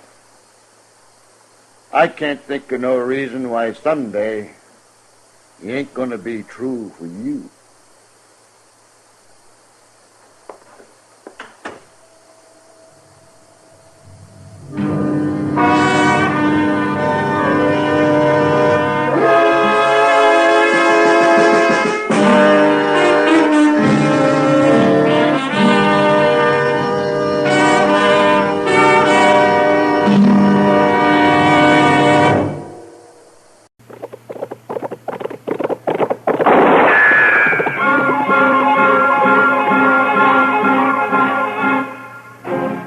Around Dodge City and in the territory on West, there's just one way to handle the killers and the spoilers, and that's with a U.S. Marshal and the smell of Gunsmoke.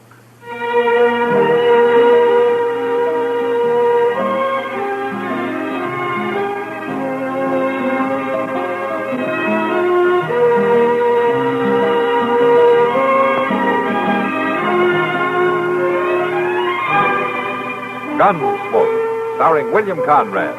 The story of the violence that moved west with young America. And the story of a man who moved with it. I'm that man. Matt Dillon, United States Marshal. The first man they look for and the last they want to meet. It's a chancy job, and it makes a man watchful. And a little lonely.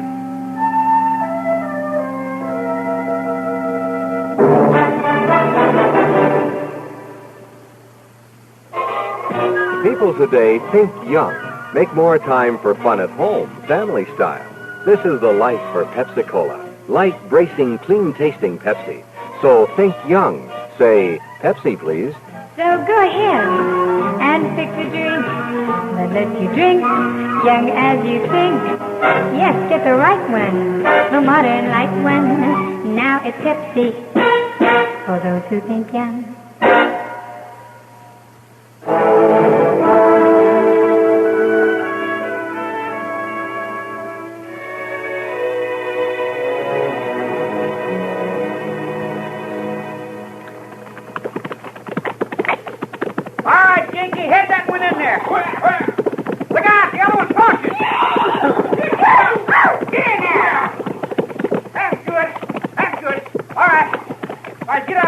I'll get the gate.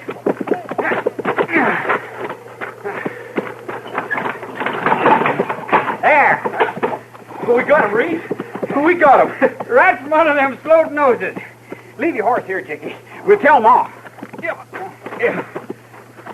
We just rode them wild horses right away from them. Didn't we, Reed? They're probably still looking for them.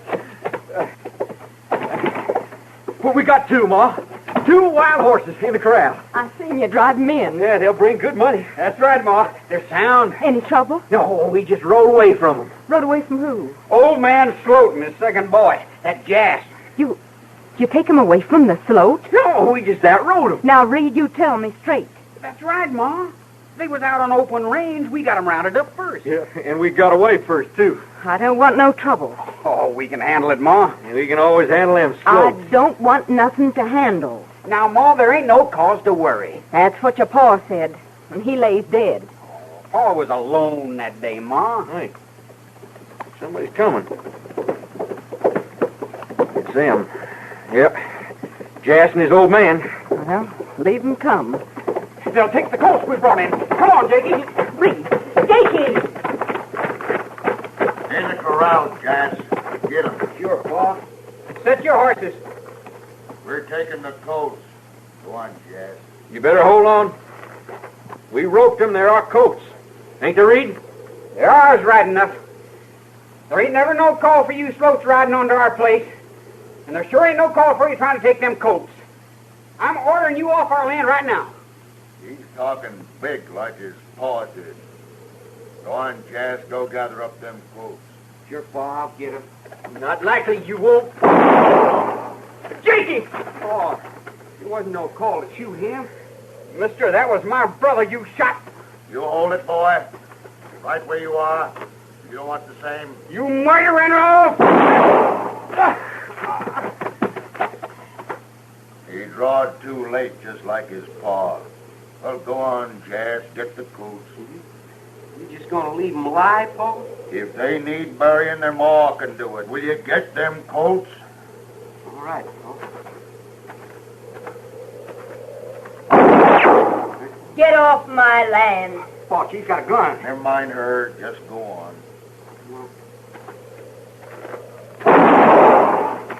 Pa!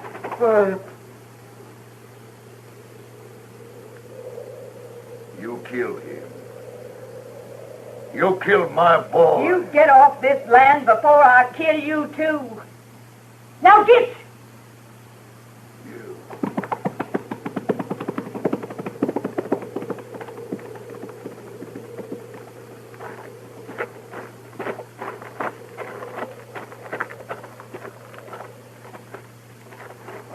Jakey? Ma. You sure drove him off, Ma. Oh, no credit to that. You're right, Jakey. Can you stand? Sure so, Ma. Yeah, just got my head creased, I guess. Well, let's look to your brother.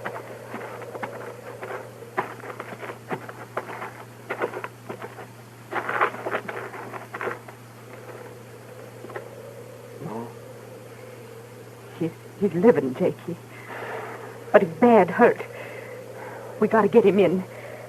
You fit to carry? Sure, Mom.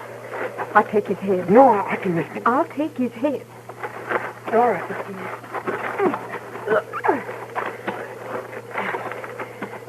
Soon as we get him down, you ride right off to Dodge. Sure, Mom. Yeah, I'll bring the doc right back. The doc and the marshal. The marshal?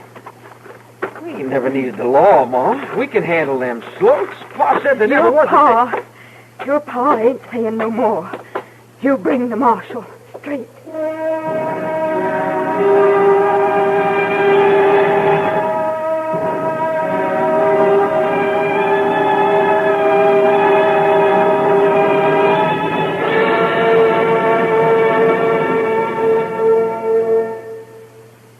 Tomorrow, as some of you know, is Monday. And Monday, as all too many of you know, can mean the beginning of another dreary workaday week. It can mean that, but it doesn't have to. Not if you're tuned to your favorite CBS radio network station to hear the great morning lineup of entertainment. This is what you'll hear. Arthur Godfrey Time, presided over by the irrepressible redhead, with big-name guest stars like Arlene Francis and Kay Ballard, and musical treats from singers Kong Ling and Richard Hayes, the jazz harmonica player Jean Thielman, and Dick Hyman's orchestra. The Gary Moore Radio Show, starring one Garrison Morford and his sidekick Durward Kirby in lots of lively talk. Art Linkletter's house party with fun for all the guests, including you, and highlighting Art's inimitable children's interviews.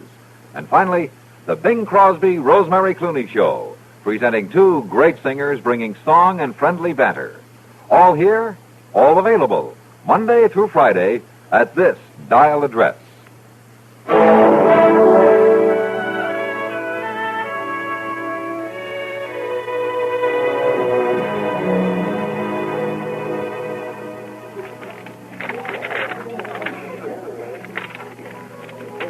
And you can see for yourself, Miss Kitty, we got rid of 3 cases last week. Well, all right, Sam. I'll order it the next time the drummer comes through. Oh, sorry, ma'am. I'm sure sorry, ma'am. I didn't mean to run in. It wouldn't hurt you to look. Oh, never mind. It's all right. Well, I didn't see you, ma'am. Well, I hope you didn't. I'd hate to think you nearly knocked me down on purpose. Oh, no. No, ma'am. It's just that I was looking for somebody. Who are you looking for? Well, the lady that runs this place, ma'am. You found her. What? You mean it's you? Something the matter with that? Well, no. No, ma'am. I just figured she'd be bigger and older, like anybody that runs a saloon. Well, yes, ma'am. I'll take that as a compliment. What can I do for you? They told me up the street you always know where the marshal is. I'll take that as a compliment, too. You're looking at his office? Yes, ma'am. Yes, he ain't there. You know where I can find him or the doctor? You sound like you're in real trouble. My brother's shot bad. Ma said to come to Dodge and fetch him, but I ain't found neither one of them. Well, sometimes they come in here about this time, and sometimes they don't. Well, you're halfway in luck anyway. Matt? The marshal just walked in. That big fella? Yeah, that big fella. Hello, Kitty. Something up? This boy, what's your name? Jakey Sale. He's in trouble, Matt. Oh? This is Marshal Dillon, Jakey. How do, Marshal? Oh, it's trouble, Jakey. My brother Reed. He's been shot. Ma said to get you. And the doc. I couldn't find him. Oh, where is your brother? Out to the home place. That's west of town, isn't it? Yes, sir. Out past Turkey Creek. Uh-huh. You know who shot him? Yeah. The old man Sloat. He done it. Why? Well, they come after our horses, and we tried to stop them. They shot your brother. Did they get the horses? No, sir.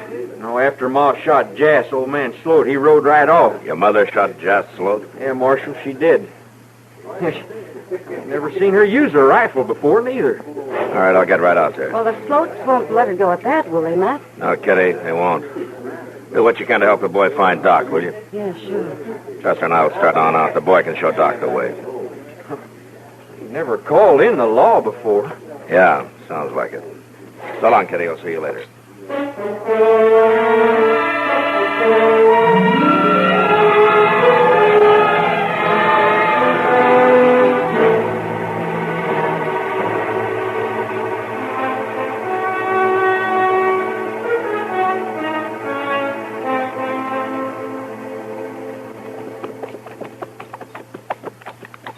I declare, Miss Dillon, I ain't been this far west since I was calling on Miss Ruthie Face Workpager. Whatever happened to that romance, Chester? Well, I wouldn't exactly call it no romance, Mr. Dillon. Though she did let me kiss her one time when we was both out at the barn. Oh, well, I'm glad you were both there. Well, of course we was both there. How else in the world could I have kissed her? She married Sam Biglow, didn't she, Chester? Yes, she did. And I never could rightly understand it neither. Oh, Sam's a nice enough fellow. But not as nice as you are. Is that it? Well, sir, Miss Dillon, I don't think he's no nicer. I'll say that. Oh, Ruthie Fay must have thought so. Well, what does a woman know about men? Yeah. Ain't that the slope place just yonder there? Yes, it is. I didn't expect to find them here. There's 2 horses tied in front of the house. Yeah, you're right. Come on.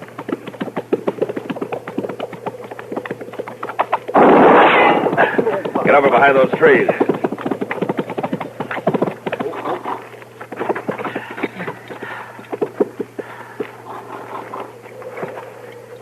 Miss Dillon, seems like that shot came from back there. Yeah, watch the house, too. Yes, Ryan.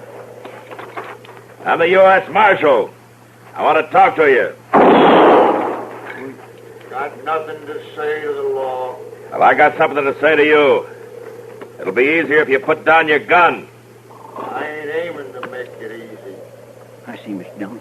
Over by the side of the barn. Yeah. I'm coming out, Sloat. I can shoot if I have to. I wouldn't try it, Marshal. There's 2 of us. We got the drop. You better ride off like you come. Put the gun down. You keep an eye out, Chester. I'm going to try to get closer behind that rock up there. Yes, sir.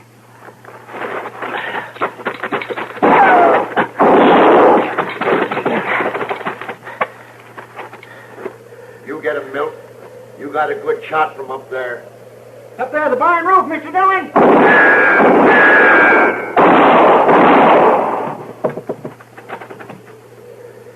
You got him. He fell clean off. All right, Sloat. You lost your rod. You better come out. I ain't coming out. Okay. Chester, work around to the other side, and then you'll have a clean shot at him. All right, sir. No, wait. Wait, I give up. Don't kill me. And throw your gun down. Yeah. You all right? Come on, Chester.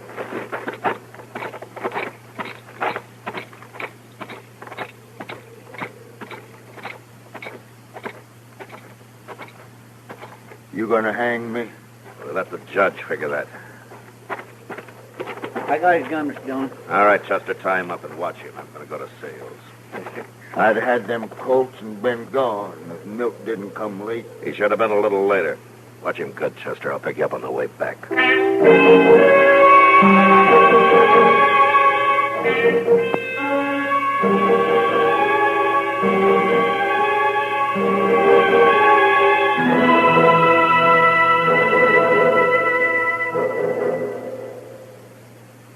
Everybody likes good news. Since this is true, wouldn't expanded CBS News broadcasts find greater favor with the vast CBS radio listening audience if they simply omitted bad news? There's a pretty obvious answer to that one, and it goes like this. Of course not. Expanded CBS News has only one object, to present all the important global news swiftly and without bias. This takes more than just good intentions. It takes thousands upon thousands of miles of complex communications links, hundreds of skilled newsmen. There's that matter of experience, too, the kind of experience only years can create. In a sense, Expanded CBS News is a network within a network, a service acting around the clock to meet your need to know, to keep you informed of important events, no matter where they happen. For longer, stronger coverage of world happenings, it's Expanded CBS News on CBS Radio. You can depend on it.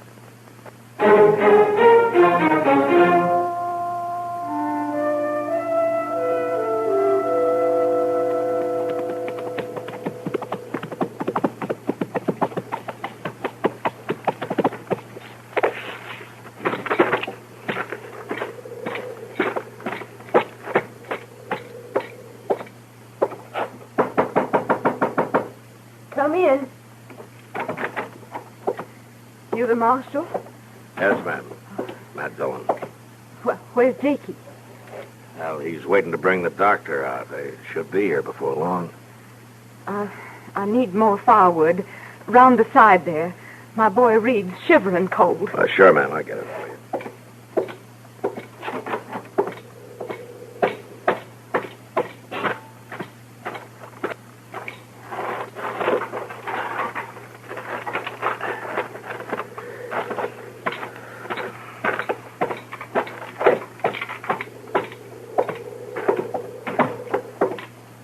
Here you are, ma'am. Thanks. The stove could use a stick or two. Yes, ma'am.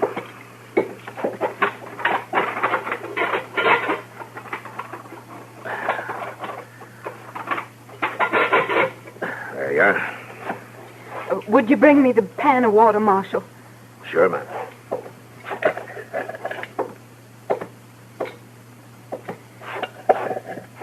He's bad took, Marshal. Yeah, I see he is. I don't know what to do but keep him warm and keep his head cool. I've been at it all day. Doc Adams will fix him up. We got to keep him going till he gets here. We'll sure try, ma'am. We'll sure try.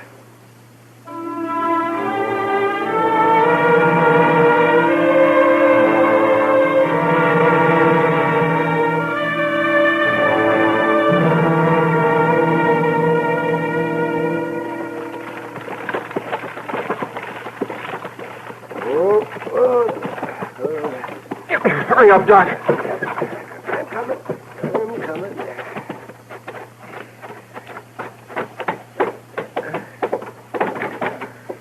Ma, I brought the doc. Oh, I'm sure relieved to see you, Doctor. Sorry I couldn't get here sooner, ma'am. Hello, Doc. Oh, hello, Matt. Let's have a look here. I missed him all I could. Mm-hmm. Hold that light over here, will you, Matt? Yeah, sure.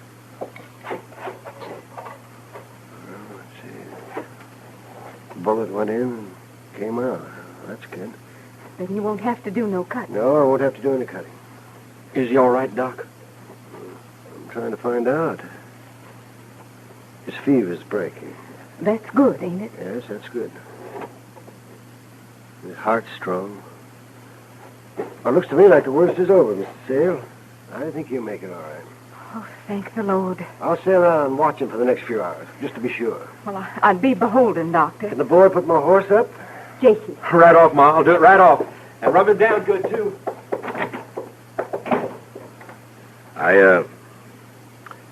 I'm glad for the good news, Miss Sale. Guess I can be getting on back now. I called you here because of the shooting, Marshal. Oh, yeah, but that's all over, Miss Sale. I told you the Sloats won't be bothering you anymore. Milton and Jas are dead, and I'm picking up old man Sloat on the way back to Dodge. I didn't call you here because of the Sloats. No? Well, why did you? Because of me. Because of you? I want you to arrest me for the killing I did. Miss Sale, I was just a shooting. Your two boys have been gunned down. I'm not going to hold you for that. I want the judge to say Well, that. there's no need for the judge. There is for me, Marshal. I killed a man. I killed Jas Sloat, and I want to answer for it. Miss Sale. We've been living without the law for a long time, Marshal. We've been doing our own fighting and saying what was right. My husband didn't see no need for the law.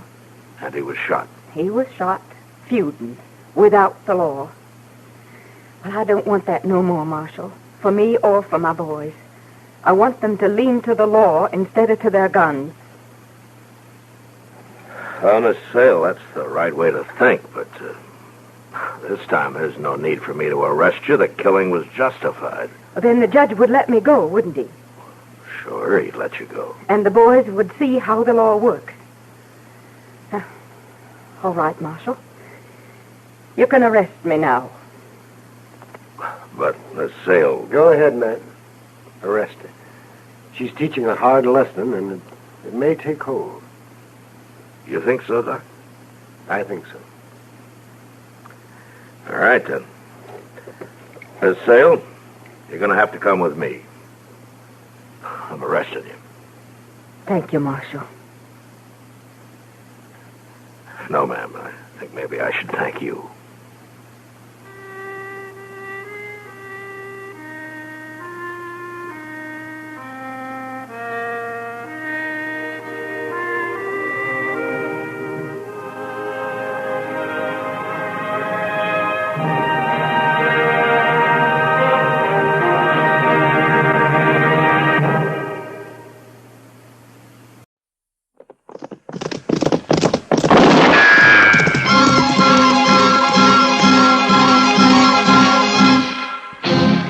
Around Dodge City and in the territory on West, there's just one way to handle the killers and the spoilers, and that's with a U.S. Marshal and the smell of Gunsmoke.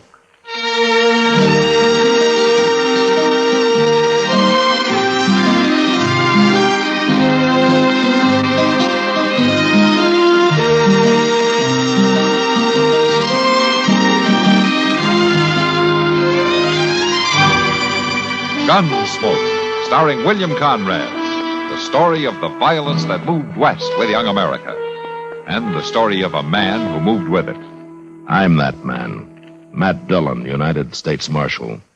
The first man they look for and the last they want to meet.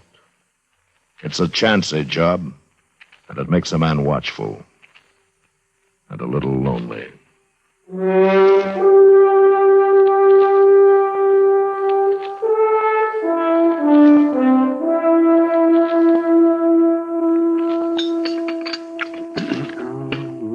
Chester, if you put any more chili powder on those eggs, you'll go up in smoke. Well, I like 'em good and hot, Doc. Oh, for heaven's sakes, Chester. Hey, pour me some more coffee, will you, Doc? Eh? Oh, yes, of course, my dear. Here you are. Thank you. By the way, did Matt say when he'd be back? Well, he told me the end of the week. After all, Doc, it's a 2-day ride to Tascosa, and he didn't leave here till 2 days ago. I only asked a simple question, Chester. And anyway, how was I supposed to know? Nobody ever tells me anything. They don't have to, or you snoop around. Snoop around? What's Matt doing in Tascosa, Kitty? Talking to the man that sent for him. What? What man, Kitty? The Tascosa Citizens Committee. Something to do with hiring a new sheriff for the town. I guess I figured Matt would know where to find one. Hire a sheriff? What in the world for? Well, the man they got as sheriff now is no good. The decent citizens can't get rid of him. Well, if he's no good, why'd they hire him in the first place? I do not understand it. The whole frontier's an armed camp. Shooting and killing everywhere you look. Nothing left but the quick and the dead. Doc, would you pass the chili powder? Oh, for goodness sake. Here. Thank you. Kitty, I'm going to tell you one thing. I don't know how bad the trouble is down in Tascosa, but Matt better get back here quick. Why, Doc? What's wrong? What's wrong? You ask that when the only vestige of the law we've got in this town is a chili-eating cherry rocker like the fool I'm sitting next to. What's wrong, indeed? Now, you look here. You just let me tell you something. Now, Doc you wait Adams. a minute. You two are worse than children. You settle back now, both of you. Have some more coffee. Well, maybe just a little dab, but that's all. It's a caution what happens to some people when they get out in polite society. Oh. Drink your coffee, both of you.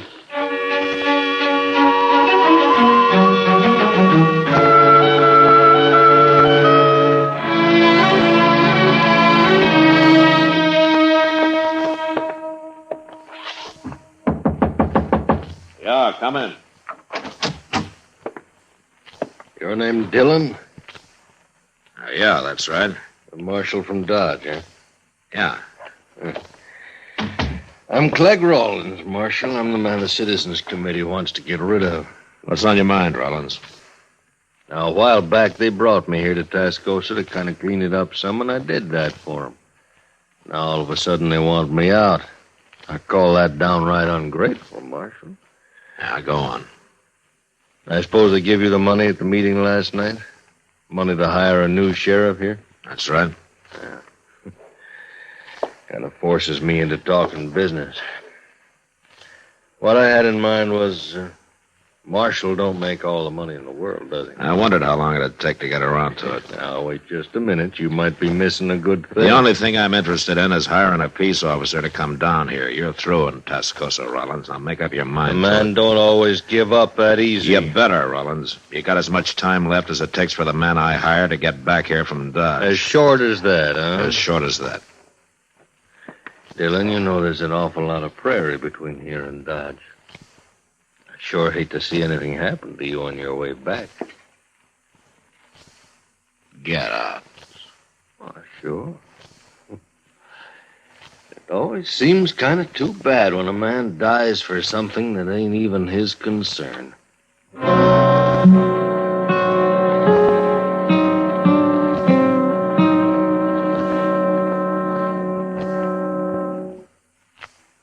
This is Bill Goodwin. You know, someone once said humor is the true democracy, and that's why we Americans can smile when we tell the stories of the legendary heroes who helped to build our country's great industries and institutions, such as the hero of our armed forces, Kilroy.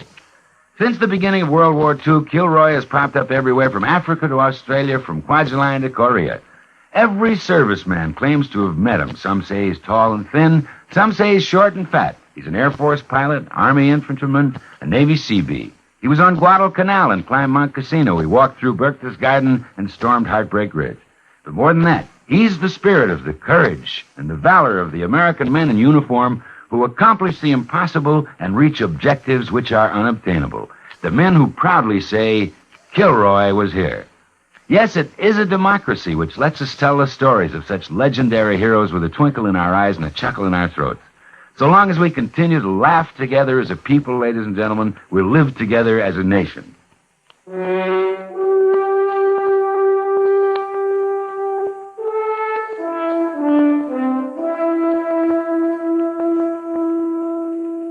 next morning, I was in the saddle before dawn, and by the time the sun was up, I'd covered a good 15 miles. A slight breeze blew apart the dust puffs my horse raised, and I knew it'd be hard for anybody to follow me. And for the same reason, I knew that somebody could track me without being seen. About noon, I stopped in the shade of a grove of cottonwood to rest my horse. I was easing his cinch a little when I saw a rider coming up fast. I pulled my rifle from the saddle boot and I waited. And I put the rifle back. I've got to talk to you. Please. Well, all right, ride on in. It's a long way out on the prairie for a lone woman. Can I have some water? Water? Sure. There you are. Thanks. Thanks a lot. You haven't said what you're doing out here. I followed you from Tascosa. You followed me?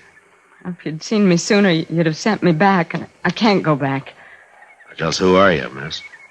Stella Harkney. I'm one of the girls at the Overland Saloon. You're lucky. I might have shot you riding up on me that way. It was the only thing I could do, follow you this way. Besides, I didn't think you'd ride out so early. Just why I did. I know all about you, Marshal. And I know why they sent for you to come to Tascosa. That's so? How? I'm Clegg Rollins' girl. You're Rollins' girl? That's right. Look, you better turn around and head back right now. I can't. Clegg would kill me if he found out I'd tried to run away. How do I know you're not still his girl, setting a trap of some kind? All right. Look. Look at my shoulder. He put those marks there. You think I'd stay with a man like that? All I'm asking is to ride on to Dodge with you, Marshal. I've got a rifle, and 2 rifles are better than 1. Clegg will come after you. You can be sure of that. Seems to me you're awful anxious to help kill the man you belong to. Oh, I belong to him right enough. He brought me down here from Hayes City. Gonna marry me, he said, but I found out different. He just wanted me to work in his saloon. He already has a wife down by Willow Springs. Didn't exactly like that, and I told him so. That's when he beat me. Look, let me ride with you, please. I don't know, Stella. I'm not going back, Marshal. Well, all right. I guess it doesn't matter now that you come this far. Thanks. You may be telling the truth, but you better ride a little ahead of me anyhow. What for? It's just easier to keep an eye on you. Like you said, you got a rifle. Okay, let's get started.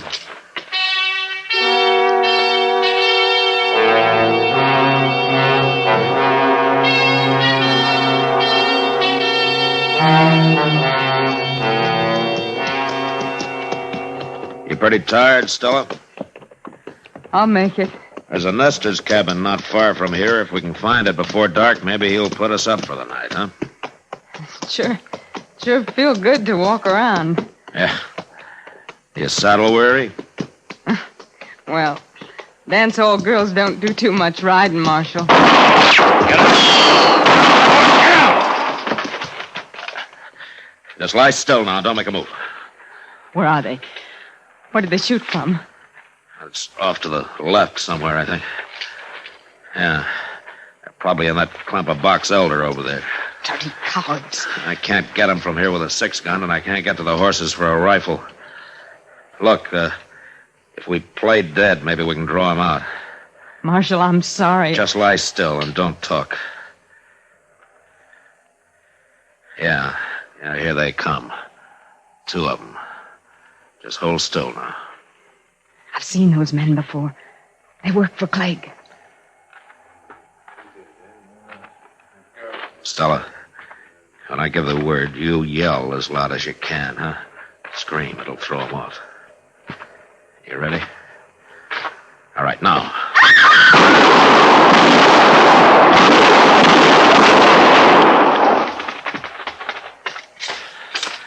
Are they dead? I don't know, but the fight's sure out of him. And if Clegg's with him, he's still in that grove. Come on, let's get out of here fast. I can't get up. I'm hit. My leg. Yeah. Here, I'll put you on my horse. We'll ride double. We better get out of here before whoever's in those trees gets a little braver. Come on now. I'll get you to that cabin.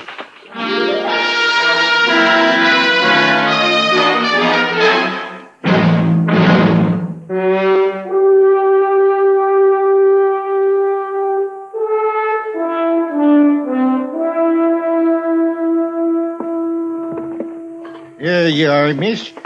You just lie back now. By morning, you'll be fit as a fiddle. Thanks, mister, but that coal oil you poured on my leg like to set me on fire. Well, that's the best way to clean a wound there is, Stella. Less than it's whiskey, of course, but that would be pure waste, wouldn't it now? You two can afford to make light of it. It's me who's got the bullets. Well, I'm going to have to feed my pigs. Having company like this has thrown me clean off schedule. I'll be back directly. Marshal? Yeah.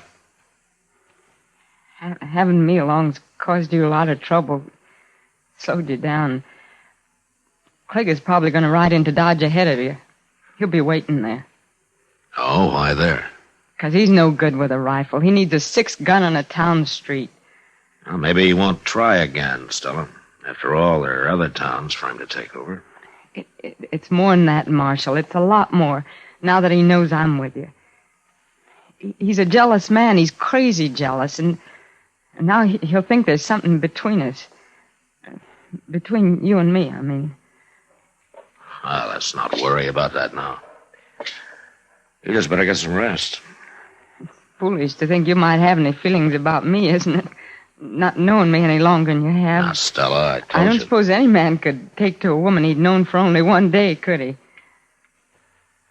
Look, Stella, you get some sleep. We've still got a long ride to Dodge, huh? Yeah. I'm sorry, Marshal. Good night. Good night.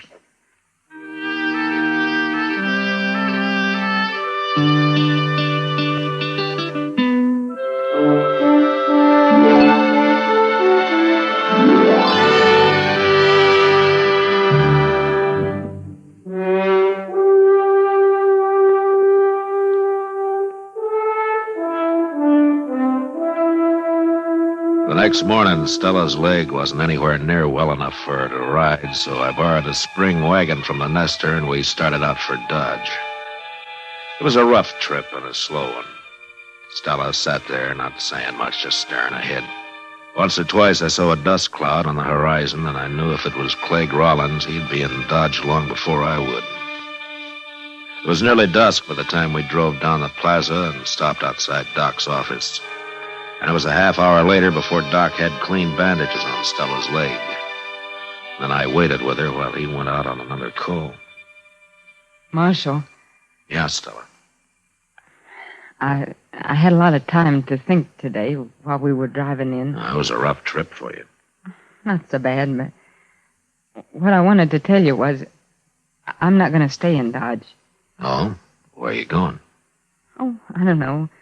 Abilene, maybe, even St. Louis. As soon as I'm well enough, I'm taking the Santa Fe out of here. There's no reason for you to leave, Stella. Yes, there is. Clegg Rollins? No. What is it, then? Well, it's not important. It's just easier if I go. Easier for me, I mean.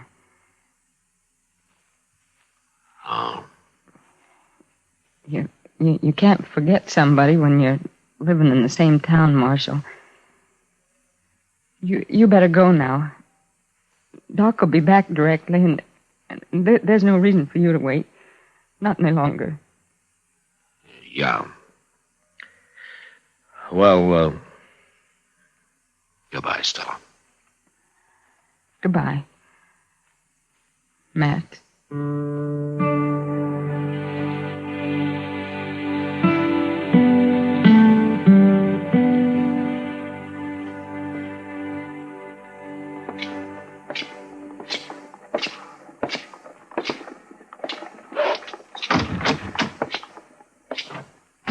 Marshal. Hello, Rollins. Been waiting for you. Oh, the last time you sent a couple of your men to do the talking. I don't know what you're saying. Oh, you're two riders who tried to dry gulch me. I hope you buried them, Rollins, because I didn't have time. I come here to tell you, you and me can still work things out. You didn't get me killed, so you still want to buy me off. Any man can use money. The government pays me. Not as much as I could. Listen, Rollins. So far, I got nothing personal on you. Nothing I can prove, anyway. Now, if you're smart, you'll saddle up and ride out of here and keep away from Tascosa, too. We'll see. Meantime, Marshal, how is Stella? Yeah. I'm telling you, Rollins, you get out while you can. Sure. Sure.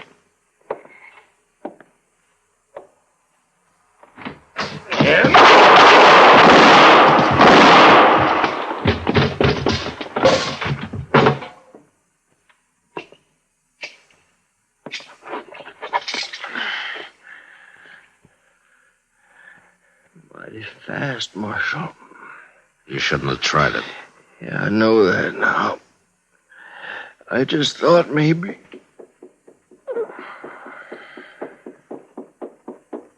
Mr. Dillon? I seen it. I seen him back out the door. What happened? Who was he? Oh, it was a man named Rollins. What'd he do? He didn't want me to send a new peace officer to Tascosa. Well, that ain't much of a reason to die, is it? He figured it was. Look, Chester, you go tell Doc about this, huh? I got some business over at Delmonico's. What you gonna do? Well, Doc told me there's a man I want to talk to down there. Who? An ex-buffalo hunter I'm going to ask to take the job of peace officer in Tascosa. Who is it, Mr. Dillon? Slim Trent? No, it's somebody who just got into town a little while back. He's kind of a hot-headed fellow, but he can get the job done. Well, who in the world is it, Mr. Dillon? You don't know him, Chester. It's a fellow named Hickok, Bill Hickok. If you want, you can come over and meet him after you get Doc. No, I don't care about meeting no Bill Hickok. I was hoping Slim Trent would get the job. I'll see you later, Mr. Dillon. Yeah, sure.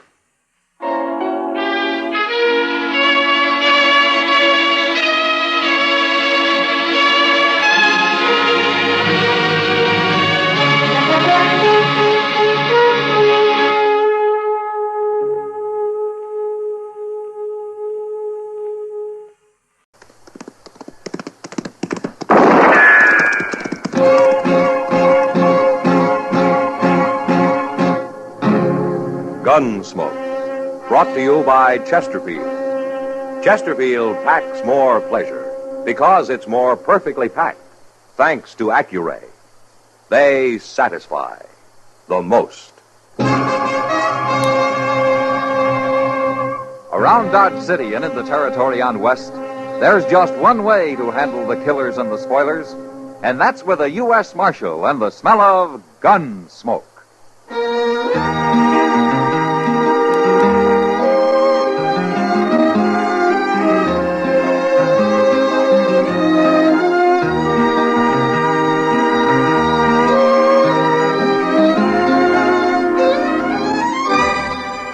Gunsmoke, starring William Conrad. The transcribed story of the violence that moved west with young America.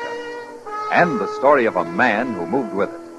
I'm that man, Matt Dillon, United States Marshal. The first man they look for and the last they want to meet. It's a chancy job, and it makes a man watchful and a little lonely.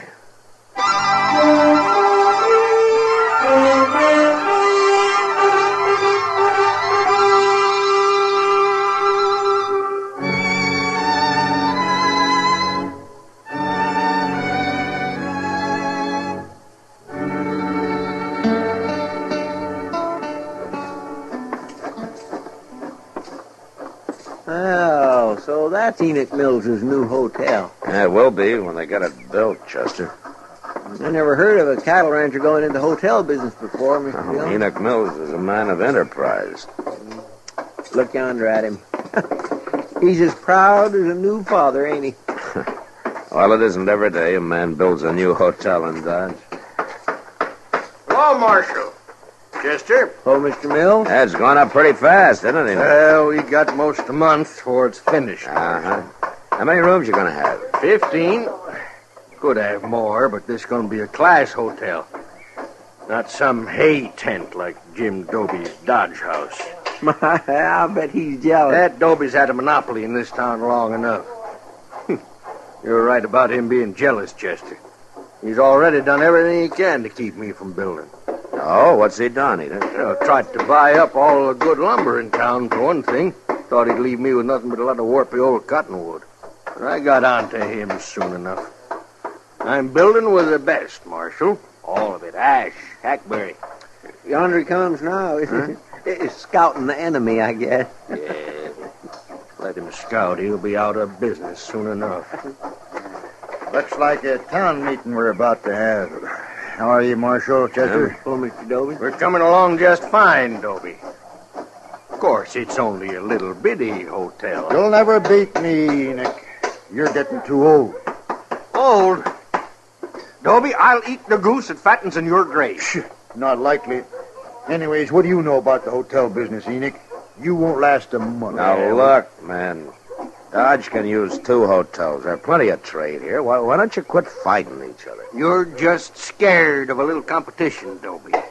You ain't slept a night since I started building. You got a ranch to run, Enoch. That's enough for one man. You shouldn't be pushing into other people's territory. You ain't gonna stop me, Dobie. I tried to stop you, and I'll go on trying. Marshal, he's threatening me. You heard him.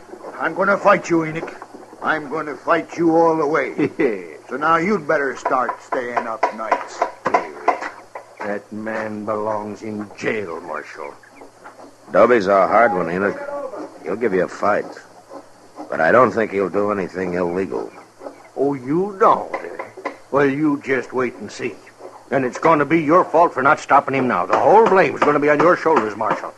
And I ain't going to let nobody forget it.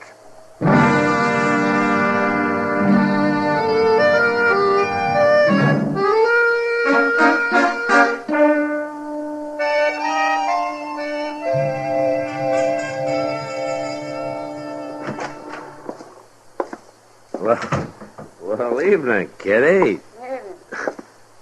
What are you doing here? I came by to tell you something, Matt. Oh? You ever hear of a man called Gil Shank? Don't tell me he's in town. I met him at the Long Branch this afternoon. He didn't say much, but a man like that stands out like a white buffalo. You can pick him, Kitty. Yeah, Gil Shank's a gunman and a crook. He isn't wanted that I know of, but he sure ought to be. I didn't figure him for a drummer. Well, I'll let him stay around a few days. See what he's up to, maybe. Well, there were a couple of men with him, but it's hard to say if they're friends or if they just met. And they're probably friends. The old Shank never liked traveling alone. Oh, they didn't look like gunmen, Matt. Just a couple of saddle buns. Oh, well, maybe I'm wrong. Thanks for telling me anyway, Kitty. Mr. Dillon. Oh, hello, Miss Kitty. Something to scare you, Chester? Worse than that, the new hotel's on fire. On fire? On fire. And old Enoch saying Jim Dobie there. Oh, the place. You better get down there, Mr. Dillon.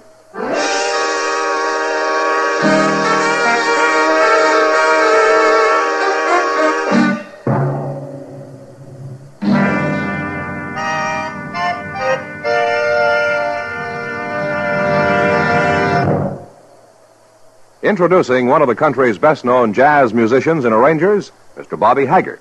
How about whistling along with him?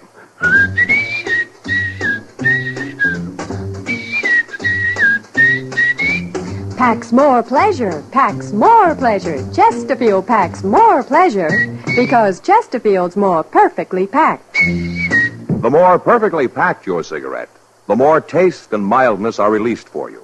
Chesterfield, made by exclusive Accuray, has an open, easy draw that unlocks all the pleasure of fine tobaccos. Now, Accuray ensures an even distribution of tobacco from one end of your Chesterfield to the other. Chesterfield is firm and pleasing to the lips, mild, yet deeply satisfying. Chesterfield packs more pleasure because Chesterfield's more perfectly packed. To the touch, to the taste, Chesterfield packs more pleasure because it's more perfectly packed. By Chesterfield, mild, yet they satisfy the most.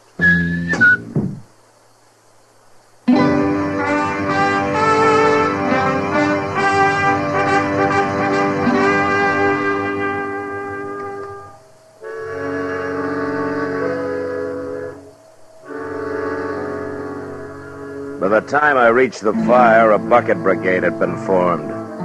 And there wasn't much to do but get in line myself. Even while we worked, I could tell the fire had been set and that the wood had been soaked with kerosene. It was all over in a half hour, but not because we'd put it out. There was nothing left to burn. Next morning, I went back and had a talk with Enoch. And he'd already bought more lumber, and he had his workmen busy cleaning up. This ain't gonna stop me, Marshal. Takes more than a little arson to stop Enoch Mills.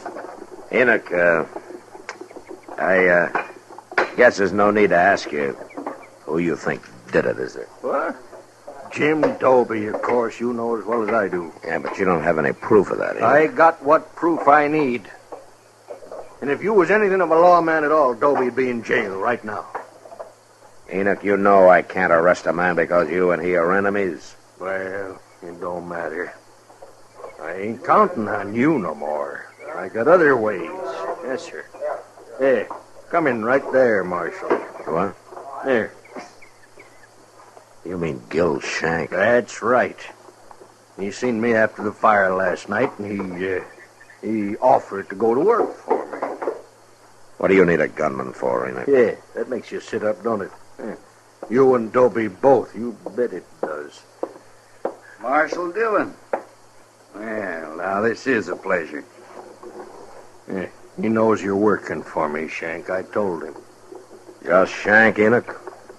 What do you mean? Well, is he the only one you hired? I'm alone, Marshal, if that's what you're driving at. You're making a bad mistake, Enoch. You don't need a man like this. I could take offense at that, Marshal. No? Well, why don't you let me know when you decide, huh? I'll let you know. Yeah, that's telling him. All right, we'll take care of Jim Dobie next. You won't do a thing to Jim Dobie. Either one of you. Well, you're protecting the criminal, Marshal. But it ain't gonna work. Shank's got a plan. You said you was gonna figure something out, Shank. You done it? Well, Enoch, what with the law being so loose around here, we gotta protect your hotel day and night. How many riders you got out at the ranch? About 20. I want 15 of them. You what? I want them here in Dodge. We're going to put a guard around this building 24 hours a day. Well, I can't spare 15 men, Shank. Who's going to watch the cattle? You ain't moving cattle this time of year, are you? Of course not. Then 5 riders is enough. You want this hotel to go up or don't you? All right. I'll send for him. Hey. You that Jim Doby over there? Yeah, that's him. Come to enjoy his dirty work, I guess. Shank, What, Marshal? the first sign of any of your dirty work, and I'm coming after you. Fast.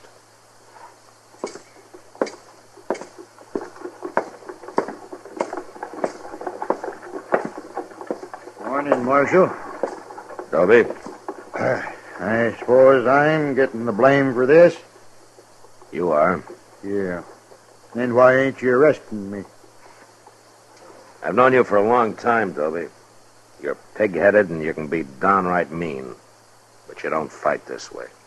You make it hard to thank you, Marshal. You can thank me by laying off Enoch Mills for a while. There's going to be enough trouble without your making any.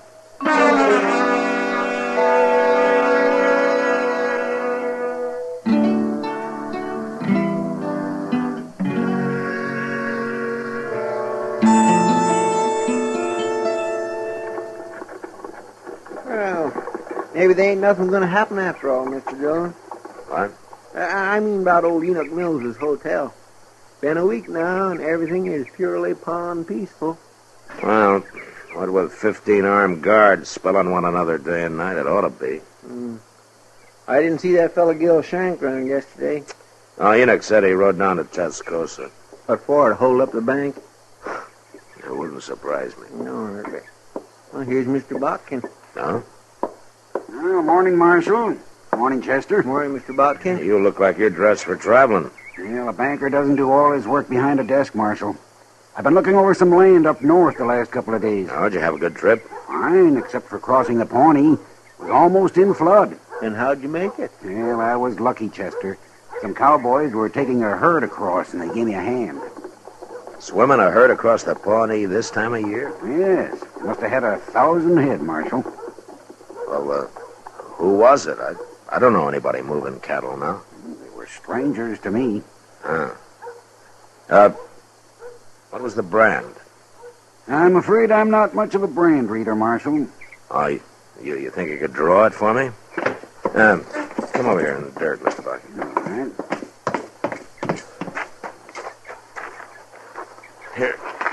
Here's a stick. Now, what did it look like? Well, there was a circle here and a line through it, like this. It stopped just about here. Well, everybody knows that brand, Mr. Botkin. Everybody but me, I guess. Where would they be taking those cattle, Marshal? Only one place.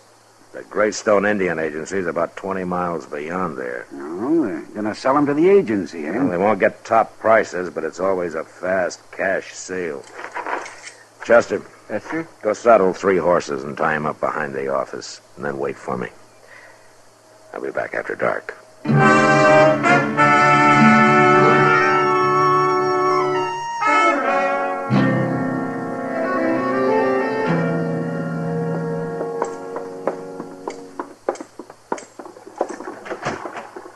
Go ahead, Enoch.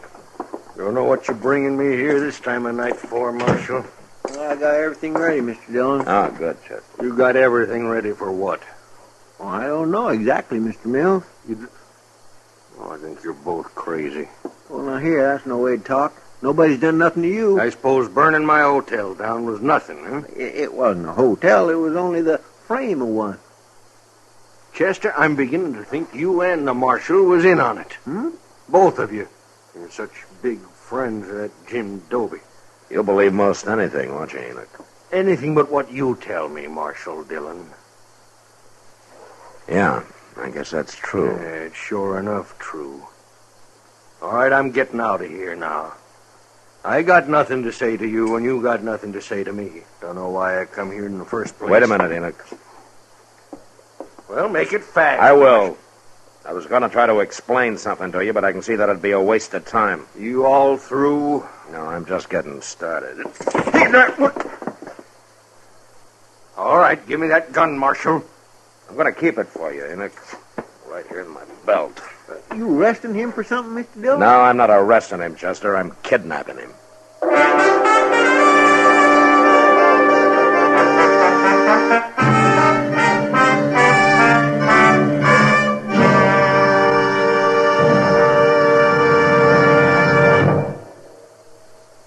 Where are you listening to Gunsmoke?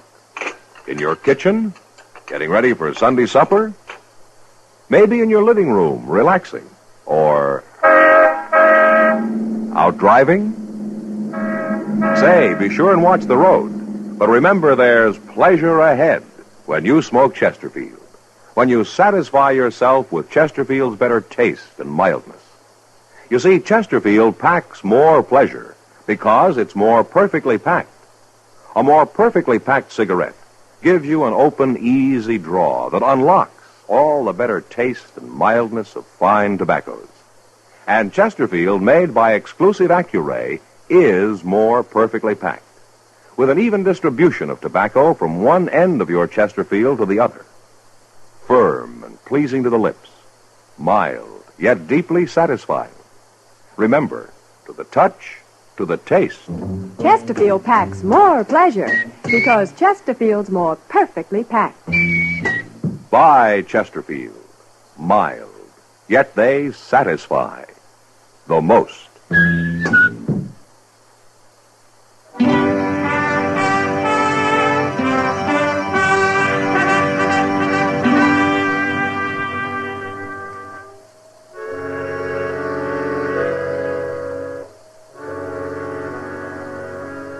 Enoch Mills was about as mad as any man I'd ever seen. But I managed to get him on a horse, and then he and Chester and I rode quietly out of Dodge. By noon next day, we'd covered some 60 miles and were at the Greystone Indian Agency. It was run by a man called Albert Leach, who didn't seem too bright, but at least I could tell he wasn't a grafter like most. I had a talk with him, and I brought Enoch in to meet him. Come in, gentlemen, come in. Have a chair. You give me a chair, mister. I'll bash both your heads in with it. Now, really, Mr. Mills. How come you know my name?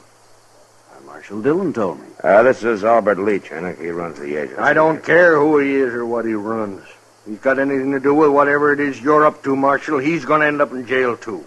Good heavens. Don't worry about it, Leach. Enoch was up all night. I think I put him in a bad temper. Look, Leach, I want you to tell him how many cattle you bought yesterday. 1,012 head. Mm-hmm. And you paid? $15 a head. Well, then you robbed somebody. Any couch and walk's worth $20.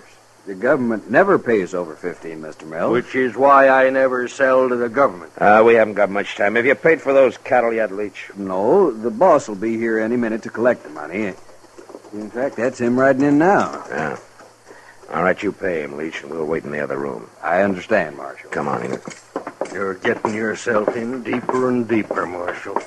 But I've about decided you won't go to jail. Just going to lock you up in a madhouse. Quiet now, Enoch. Just listen.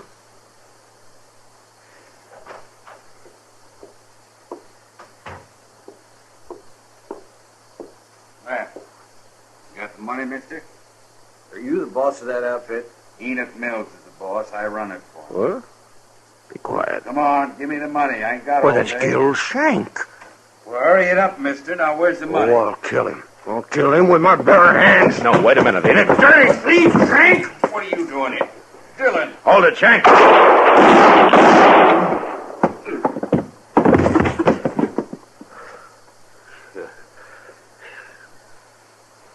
Yeah, you killed him, Marshal. You're not hit, are you, Enoch? Yeah? No, I missed me. That's what he wanted my men guarding the hotel for. That rotten criminal. He had some help.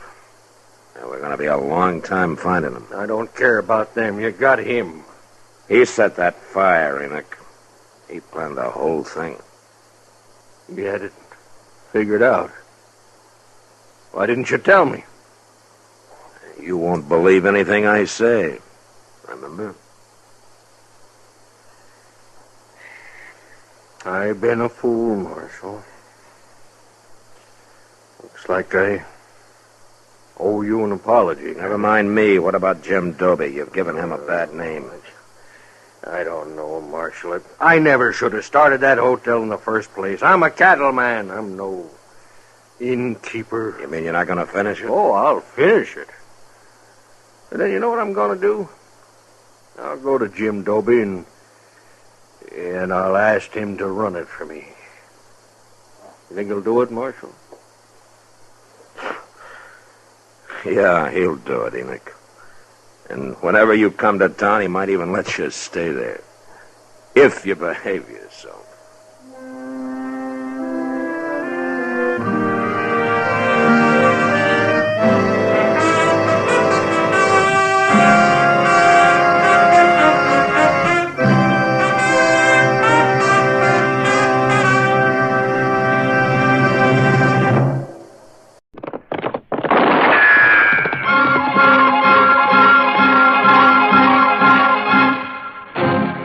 Around Dodge City and in the territory on West, there's just one way to handle the killers and the spoilers, and that's with a U.S. Marshal and the smell of Gunsmoke.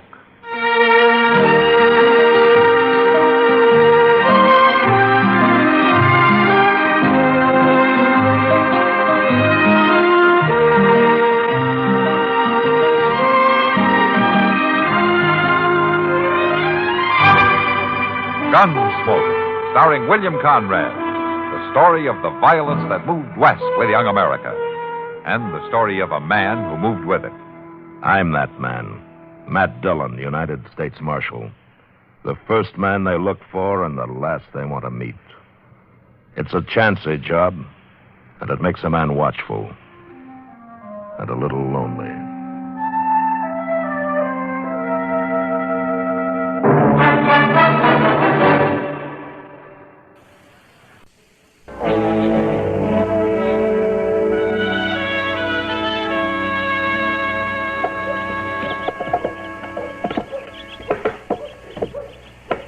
Must break his neck.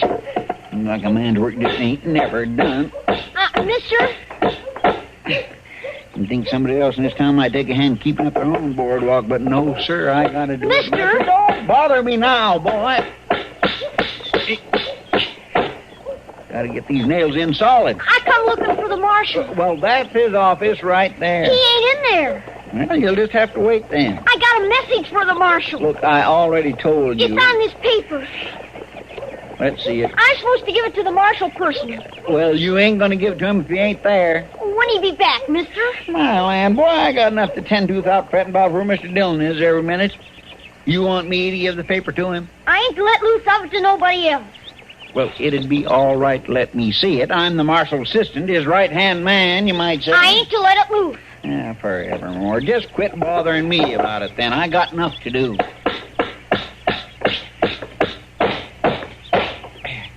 You're quite a handyman, aren't you, Chester?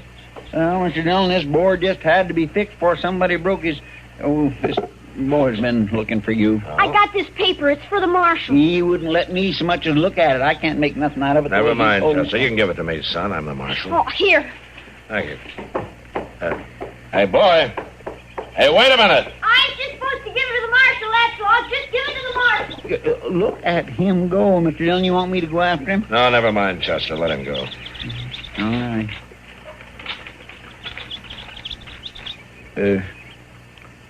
What's it say? Chester, I'm going to ride out of town a ways. Well, kindly sudden, ain't it? Does that note say something I should know about, Mr. Dillon? No. I'll be back as soon as I can. All right, then. It don't matter to me none that folks won't tell me nothing about nothing. It seems like there's only one thing around here I'm fit for, and that's using a hammer.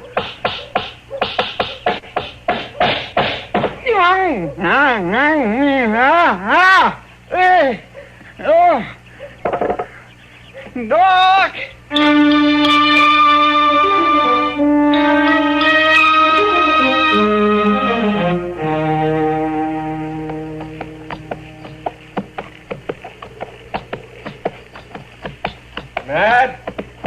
you? Yeah, Ab.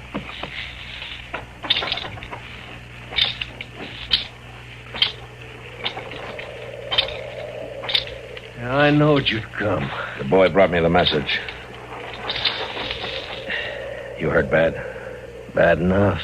In the back. Here, let me take a look at it.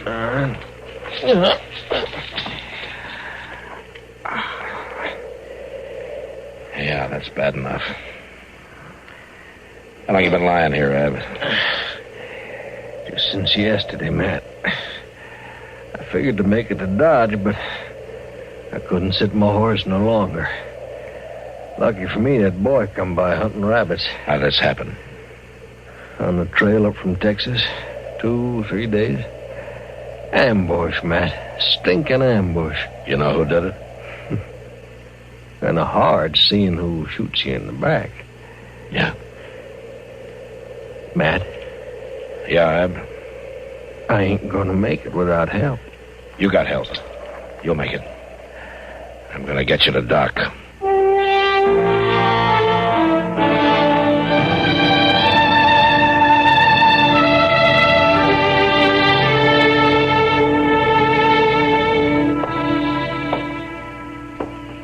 Pour some water into that basin for me, will you, man? I want to wash my hands. Yeah, sure, Doc. Thank you. How about Ab, Doc? Is he gonna make it? Well, I don't know, man. He's badly hurt. There's no question about that. Getting the bullet out will help, won't it? Oh, yes, it'll help all right. At least he wouldn't have had a chance with it still in there, but he's weak. He's weak. He's lost a lot of blood. Yeah. He must have been shot 2 or 3 days ago, at least. Yes, does look good. But he's built like a horse. It wouldn't have lasted this long. No, we'll just have to wait and see. Matt? Yeah, Ab. What's my chances? You're doing fine, Ab. Matt, don't fool with me. You knowed me too long. Am I gonna make it? Well, Doc says you got a chance. Yeah. I got to stay hid, Matt. Who's after you, Ab? I can't talk. But he'll come looking, though, huh? Just as long as I'm breathing, I got to stay hid, Matt. All right, Ab. Doc. Yes, man. Can you keep him here for a spell? Oh, yes, Matt. I was planning to. I want to keep an eye on him. Better put him in the back room. Well, I don't like to move him any more than necessary. Well, he thinks it is necessary. Oh. Well, all right, will you pick him up carefully, Matt? I just got that bleeding stopped. All right. Okay, careful. That's it.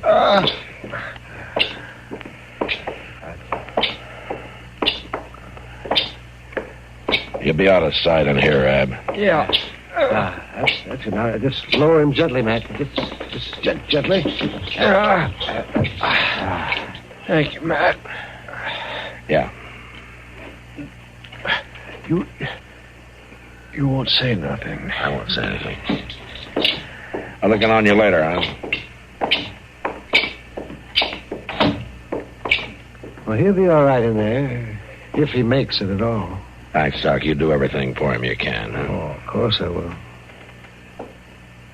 He means something special to you, man? He's an old friend, Doc. Just about the oldest friend I've got. Oh, I see. Well, he has a chance, but that's about all I can say. He seems to be in bad trouble. He's in trouble, all right. I wonder if the trouble's with the law. I don't know, Doc. And I'm not sure I want to find out.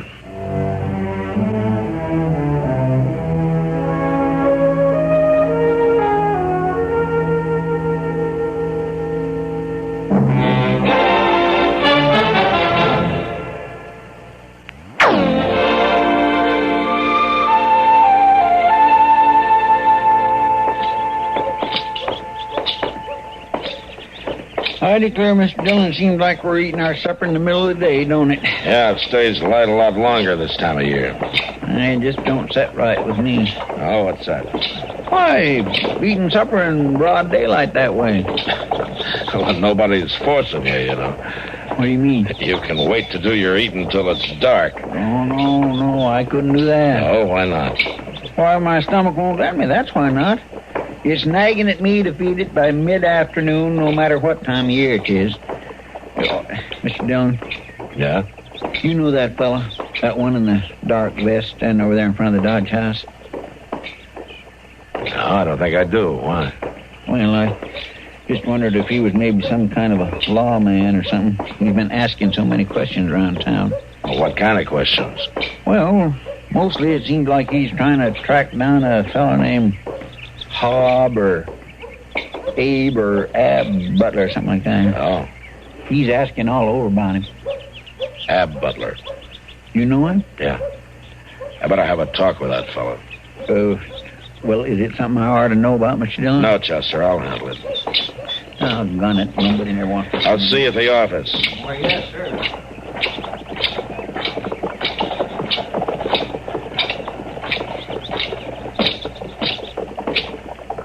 Afternoon. I'm Matt Dillon. That badge mean you're the marshal? Yeah, I'm the marshal. Who are you? Well, now, Marshal, my name's Joe Leeds. I hear you've been asking a lot of questions. Word sure gets around, don't it? You looking for Ab Butler? You sound mighty interested. You know him? It's my job to be interested. I ain't in the habit of asking help from the law, Marshal. What do you want him for? Well, like I said, it ain't no concern of the law. It might be. What do you want him for?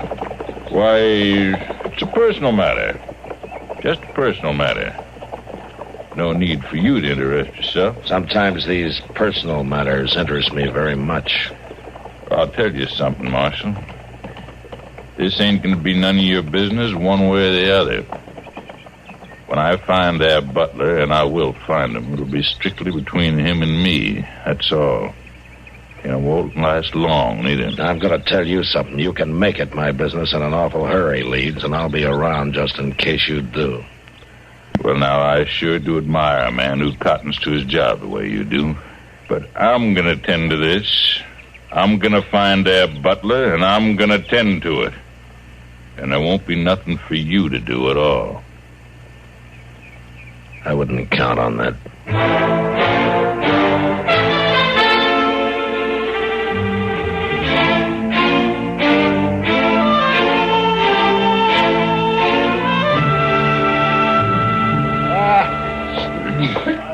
Well, Sam, just a short bit. I got to get back to the office. Sure thing, Doc. Oh, I tell you, Sam, I sometimes think beer will be as important to civilizing the West as anything. Yeah. Thank you. Goes down good, don't it, Doc? It goes down good, and it doesn't heat up a man like whiskey does. It gives him a little time to think while he's drinking it. And it's about as good a remedy for dust in the throat as I know of. Well, you sound like you're making a speech, Doc. He was going on about how good the beer is. Now, wait a minute. Wait a minute, Sam. I didn't say this beer. I was talking about beer in general. Oh, come now, Doc. This beer's not so bad. Oh, no, but it could be a lot cooler. What couldn't? Well, I guess you're right, Kitty. It's better than nothing. Thanks very much.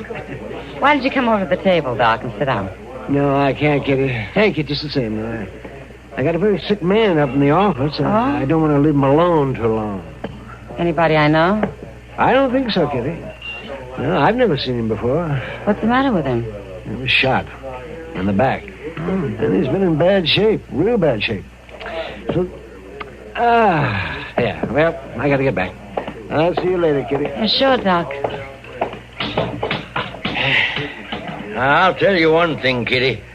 If I ever got me a bullet in the back or anywhere else, I'd sure want Doc around to dig it out for me. Yeah, Sam. He's an awful good doctor. He's more than that. Yeah, he sure is. Yeah. Taking such close care of a fellow he never even saw before. Staying up there in his office with him in all this heat. You know, I bet he doesn't get paid a cent. Doc's a fine man, all right. Another drink, mister? No more. Here. Oh, thanks. Where's the Doc's office? Why, it's right down at the end of the street, mister, and up some side stairs. There's a sign hanging there. Thanks.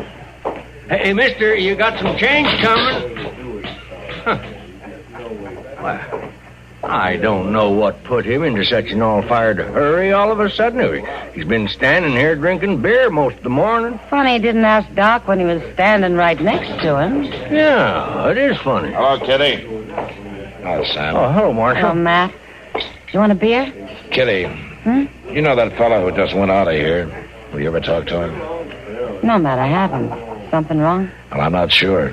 I know one thing, Marshal. Oh, what's that, Sam? He can't be feeling too good. He just asked me where the Doc's office was. And he seemed to be in an awful hurry to get there. What?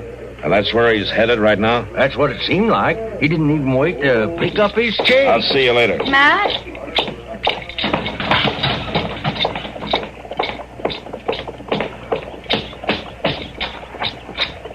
Oh, Mr. Dillon, there you are. These letters just come. Not now, Chester. Well, my lamb, I might just well not be here.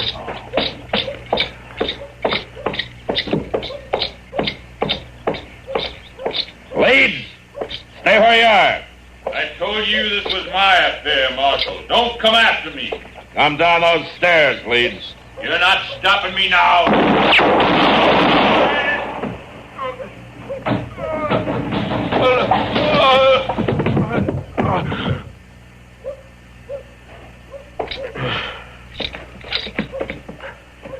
Leeds? You should have let me tend to it. You tried to tend to it once, with a bullet in the back. He had it coming. He run off with the money. You all right, Mr. Dillon? Yeah, Chester, I'm all right. What money, Leeds? From that bank down in Texas. We robbed it together. We shot the teller and Butler ran off. He had it coming, Marshal. You better be telling me the truth, Leeds. Ain't no odds for me to lie, the shape I'm in. You find the money, you'll see. Yeah, I'll see. He's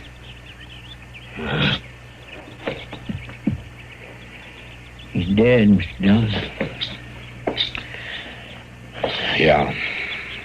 You know what he was talking about? Yeah, Chester, I'm afraid I do.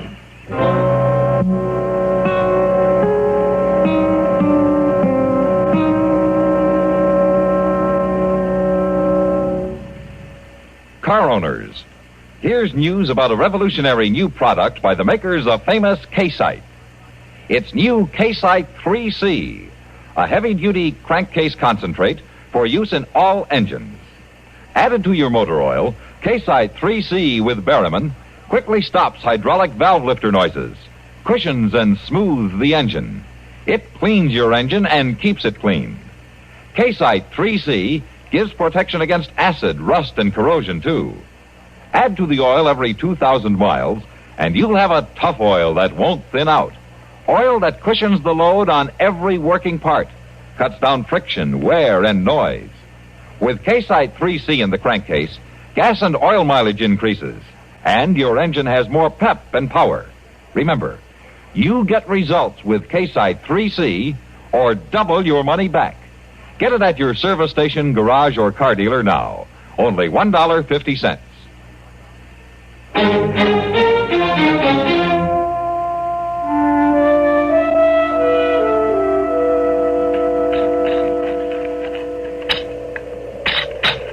Well, of course, you may be right, Mr. Dillon, but it just don't make sense to me for a fella to run off and leave his gold after he's went to all the trouble to get shot up for it. Well, it's better to leave it behind than to lose it altogether, Chester. Maybe so.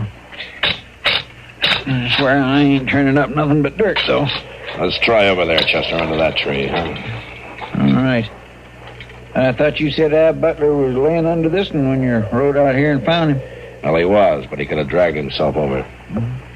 Guess he could have, all right.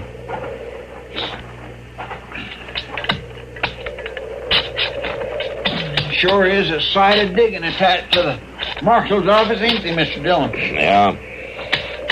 Sure, I must have dug as many graves as the undertaker. Probably do a better job of it, too. Maybe that's what you're cut out for, Chester. How's that? Maybe you ought to be an undertaker. Oh, no, sir, Mr. Dillon. I admit I dig a nice, deep grave, but I ain't got no desire to make a career out of it, I'll tell you. Well, now. What is it?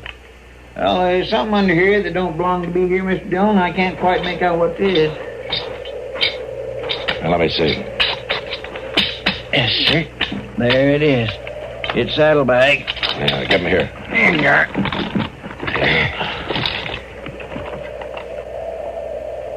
Now, look there. Gold. And lots of it. My land, they sure is. Well, Mr. Dillon, that Leeds fellow was right. And you was right, too. Yeah. At this time, I'd just as soon have been wrong.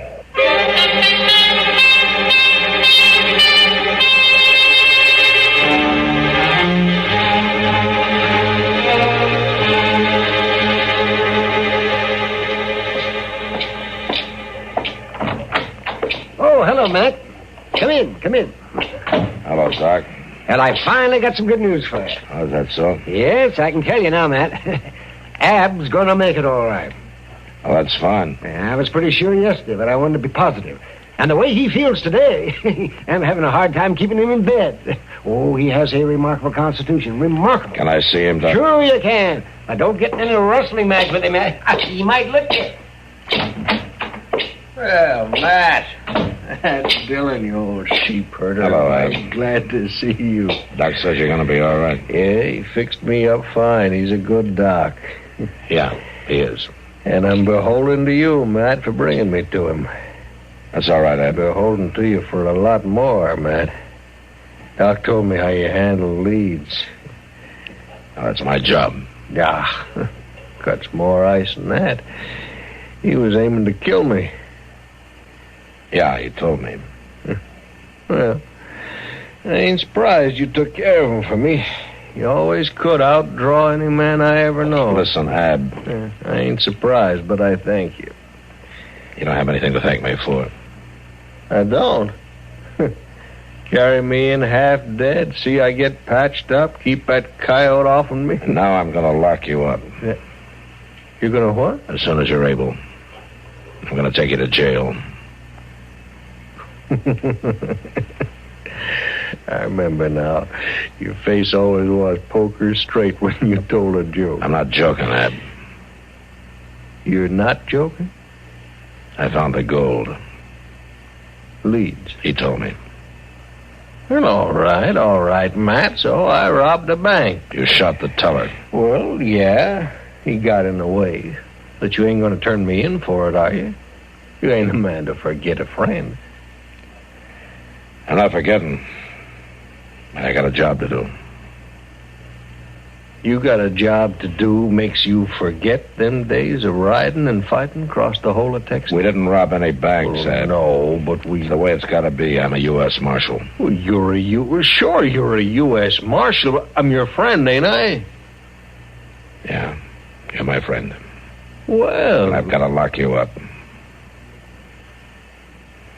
You really mean that, don't you? I mean it. Well, I got something to tell you, Matt. You may wear a marshal's badge, but you ain't nothing. You ain't nothing but a Judas sheep. You can take your time getting well, Ab. There's no hurry. I'll be around. Why, sure you will. To collect the reward. Shut up, Ab! You rob a bank, you shoot a man. I don't need a reward to tell me what to do. I'll be back in 2 or 3 days. Doc will let me know when you're ready. I bet he will. You ain't the Matt Dillon I once knowed. You ain't any Matt Dillon I ever want to know. You're sure changed. Yeah.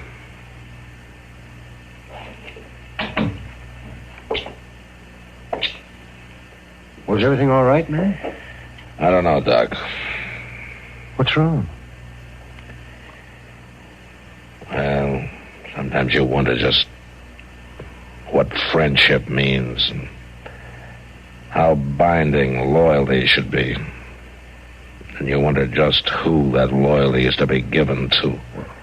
Well, I don't understand, man. Never mind, Doc. I'm going to go back to the office. Well, you want me to walk along with you? No, thanks, Doc. I think I'd just soon be alone.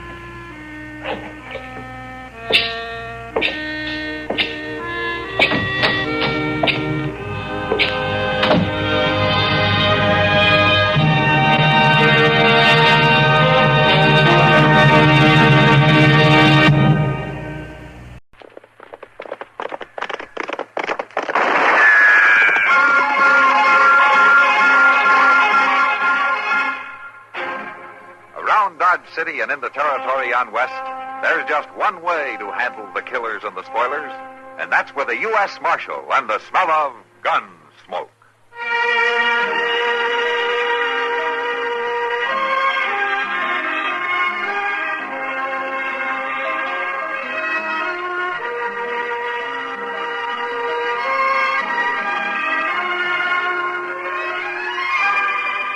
Gunsmoke, starring William Conrad.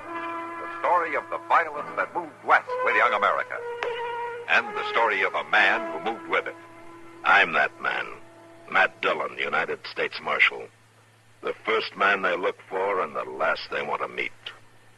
It's a chancy job, and it makes a man watchful. And a little lonely.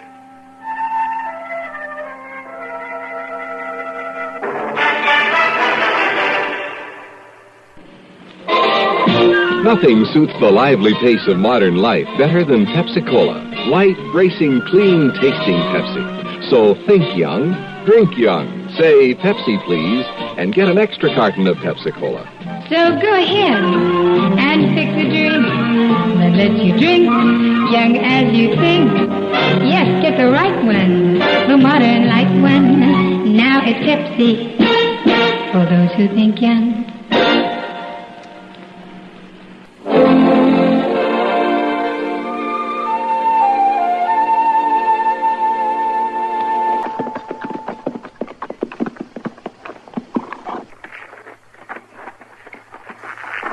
I should go stable the horses, Mr. Dillon? Yeah, you might as well, Chester. Well, I'll come in and get the stove going first. I sure could use a cup of coffee when I get back. Okay. Hold it, Mr. Dillon. Well, are you going to shoot me or not? Matt Dillon, if I was as jumpy as you are, I'd sleep with the door locked. Even if there was a marshal's office. Matt, you owe some guy. How are you, Nate? You ain't grown an inch. Well, I'm a whole lot smarter, though. Oh, I ain't so sure of that. I could have put a bullet in you easy just now. Yeah. Chester, this is Nate Tatum, an old friend of mine. Hi, Chester. You had me kindly worried there for a minute. Yeah, I got bad habits, all right. Well, Nate, what are you doing in Dodge? I'm heading for California, Matt. Just stopped in to say hello. You're still a U.S. Marshal, aren't you? A U.S. Marshal? Yeah, Oklahoma Territory, Chester, for the last 4 years. Forevermore, my gracious. No, not anymore, though. I quit. Quit? What for? Scared, I guess. Scared? You? Well, maybe that ain't the word, but I began to get the feeling my number was coming up, and I still have it. No. It's a real strong feeling. I don't like it. You must have made a lot of enemies back in Oklahoma. What lawman doesn't? Yeah, that's true, ain't it, Mr. Dillon? Yeah, I ruined too many of their games back there. They ain't forgetting. You mean you think somebody will follow you? They're after me. I'm sure of it. But it won't be anybody I'd recognize. They'll hire some stranger for the job. Oh, I expect you can handle him. Well, head on, I'd face anybody in the world that's getting shot in the back that bothers me. You know, it seems to me this is pretty heavy talk for this time of day. Besides, I got some alkali to wash out of my throat. How about a drink, Nate? Yeah, I wouldn't mind. We'll be at the Long Branch, Chester. You take care of things here, huh? Well, thank you. Thanks a whole heap.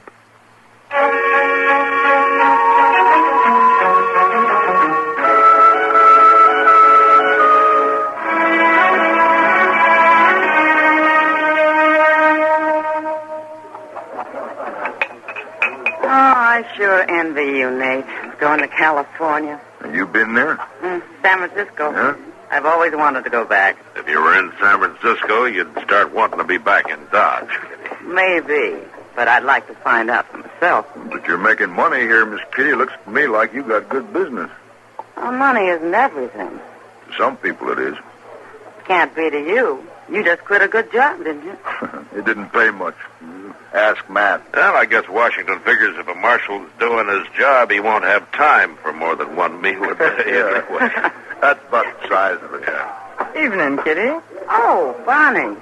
You came to work early. Nothing else to do. Bonnie, this is Marshal Dillon and Nate Tatum. Oh, you sit down, Bonnie. Tatum? No, wait. I got a better idea. Huh? You'll excuse us, Miss Kitty? Well, sure. First drinks on the house. Well, thank you. Bonnie, shall we go to the bar? Whatever you say. Nice meeting you, Marshal. Nice meeting you. Now, there's a man who knows what he wants. Nate never was one for wasting time. Now, who's the girl, Kitty? Bonnie? She just arrived a few days ago from Abilene. She's trying to get a stake to go to California. Oh? Maybe she's found the right man in Nate. No, I'm afraid not. She told me her man's coming from Abilene in a day or so. Some gambler. Well, that's all right. Nate's traveling pretty light these days, anyway. He looks like a good man, Nate. Yeah, he is. The best. You know, Kitty, there's something that you might do for me while he's here. What's that? Keep an eye open for strangers. Anybody you think might be carrying a gun for money. After Nate, huh? Yeah. What a rotten world.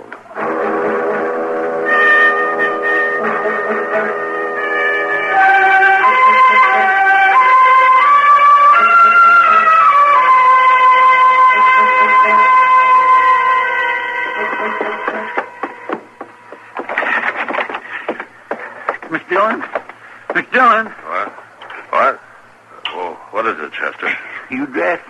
Oh, what's the trouble? There's been a shooting. What? I didn't hear anything. Neither did I. It was way down at the end of Front Street. I was having a nightcap for Lady Gay, and somebody stuck his head in and hollered something about a shooting. Gunfight? I don't know. All he said was this man had been shot. Come for you right away. Miss Dillon? Yeah? The man that was shot... What about him? It was Nate Tatum.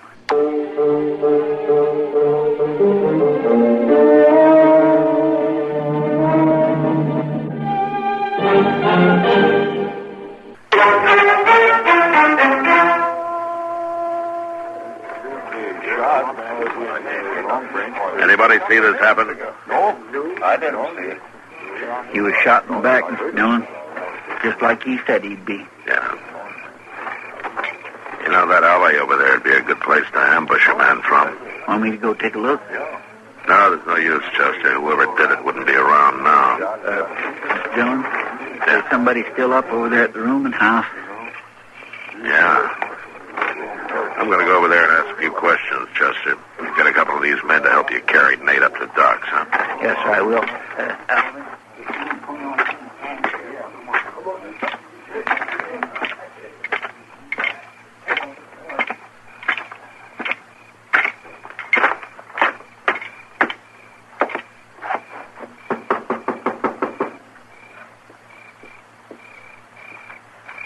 Who is it? Marshal Dillon. Oh, thanks, Jim. Bonnie, do you live here? Yeah, I got a room here a few days ago.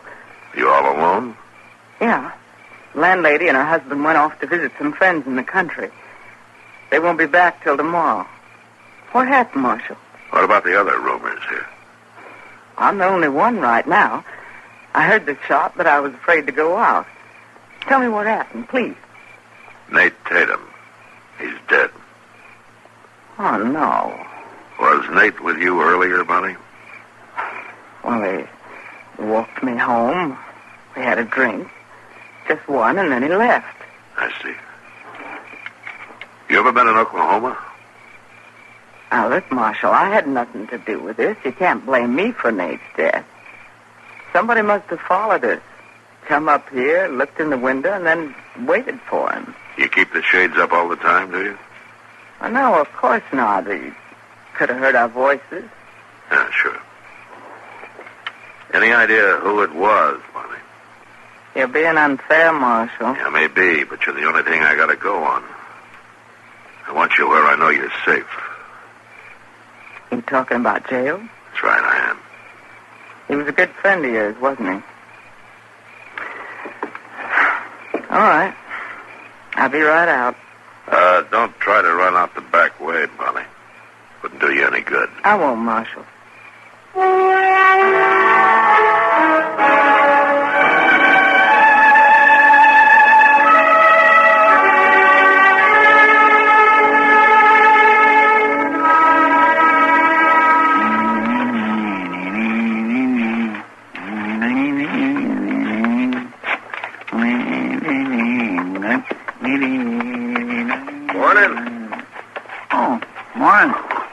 I do for you? I'm looking for a saloon. Well, sir, you've come to the right town. Just about every other place here is a saloon. No, I'm looking for a particular one. Long Branch. Oh? A girl I know is going to get a job there. Bonnie Van Diemen. Bonnie? Well, Bonnie ain't at the Long Branch, mister. She run into a little dab of trouble last night. Trouble? What happened? You better ask Marshal Dillon about that. He's right inside the office. Where is Bonnie? She all right? Oh, she's fine. She didn't mind spending the night in jail at all. In jail? You sure took your time telling me my girl's in jail. Well, I didn't have to tell you at all. Are you Marshal Dillon? Yeah, that's right. Well, I want to know what you got Bonnie Van Diemen in jail for. Well, a man got murdered here last night, mister. My name is Miles Cody. All right, Cody. Well, Marshal, what has this man's death got to do with Bonnie? Why are you holding her? Well, I've been thinking about that myself. I got nothing on Bonnie, and she hasn't been able to tell me a thing. Chester. Yes, sir. Bring Bonnie out here, will you? All right, sir. You, the gambler Bonnie's been expecting from Abilene? Right. It sure is a mighty poor way to arrive in town. Here she is, Miss Dillon. Miles. Hello, Bonnie. You got here. Yeah. Not soon enough, the way it looks. What's this all about, anyway? Man got killed in the street where I live. Shot in the back. But you didn't have nothing to do with it. Of course I didn't. Well, you've got no right holding her, Marshal. I'm not holding her. She can leave any time. I don't understand any of this. Nate Tatum, the man that was killed, was a good friend of the Marshal's. Marshal was pretty upset. He had to do something about it, and, well, I was the most available, I guess, so he locked me up. We had a talk about it earlier this morning. Oh. Well, I got a little short-tempered there, Marshal. Guess I understand now. No hard feelings, honey.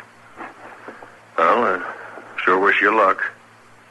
That's a bad thing, shooting a man in the back. Yeah, but I'll get him. Sooner or later, I'll get him.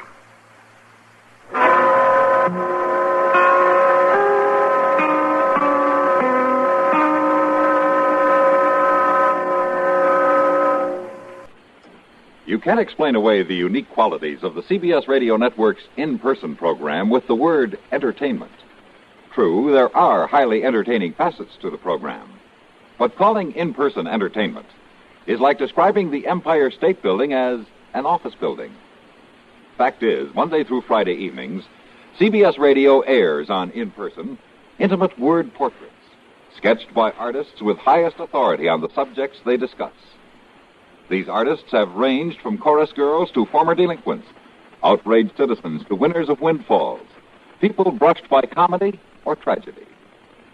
In Person brings you real stories that have overtaken real people in all walks of life, told by the people involved.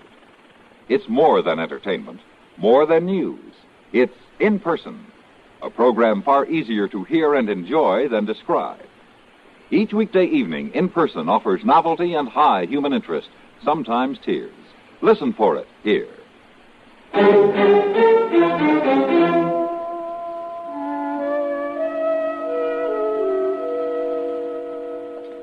Bonnie, Marshal just came in. Yeah, I saw him. still think you can swing it? Always pays to be nice to the law. Mm-hmm. And you go be nice to him. And good luck. Thanks.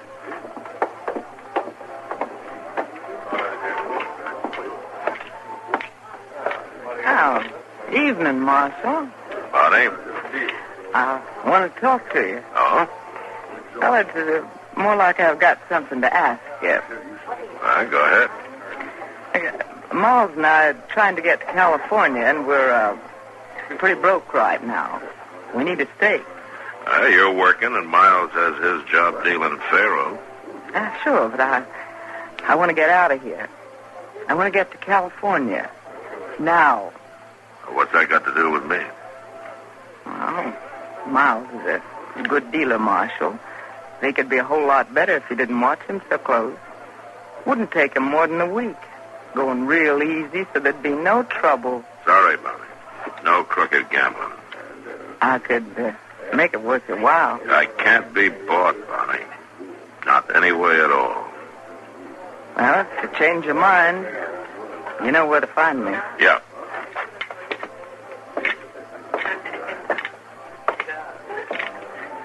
Well, hello there, Matt. Hello, Doc. Where's Kitty? Oh, let's see. Oh, she's in the office talking to a whiskey drummer. Sit down, sit down. You look tired. Yeah, I am. Are you still looking for Nate Tatum's murderer? It's a real waste of time, Doc. Well, it just isn't a whole lot you can do about it, is it? I'll get him, Doc, if I have to go back to Oklahoma Territory and start from there. Oh, you can't do that. And then you get a job here. Somehow it doesn't interest me very much, Doc. I want the man who killed Nate. And I don't care how many days or months or years it takes to find him. Mr. Dillon?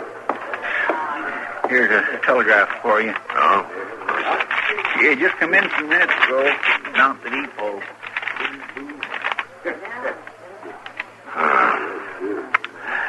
Well, it looks like Washington came through with something for once. What do you mean, man? I sent him a telegram about Nate, and the War Department's offering $500 for his murderer. $500? That's a heap of money. Say that's right. He was a U.S. Marshal, wasn't he? Yeah. Chester, first thing tomorrow morning, take this over to the printers and get some posters made up, will you? Yes, I sure will.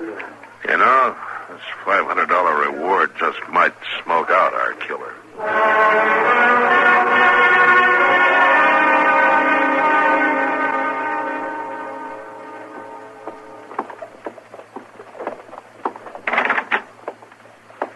Hello, Marshal. Oh, Bonnie. Can I sit down? Sure. What's on your mind? Money. You don't change much, do you? Not when it comes to money, Marshal. And right now, money can buy my way to California. Tell me something. Why is California so important to you? It's been a dream of mine ever since I was a kid. And now I'm going. You're going to send me. Oh? Is that so? $500 is a lot of money. That's what you're offering for Nate's killer, aren't you? Oh, the government is. Go on. That's all. I knew I had a reason for jailing you. I didn't tell you many lies, Marshal. I just didn't tell you all I know. Yeah, but for $500 you will, huh? Well, a woman like me hears a lot of things. Gets to know a lot. I can lead you straight to the murderer. Then let's go. The money first. You don't expect me to have that much money right here, do you? You want the murderer, don't you? If you can really produce him, yeah. If I can't, you don't pay me.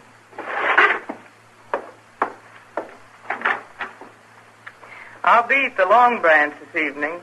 You bring the money there, and then we'll go find your murderer. See you tonight, Marshal. Well,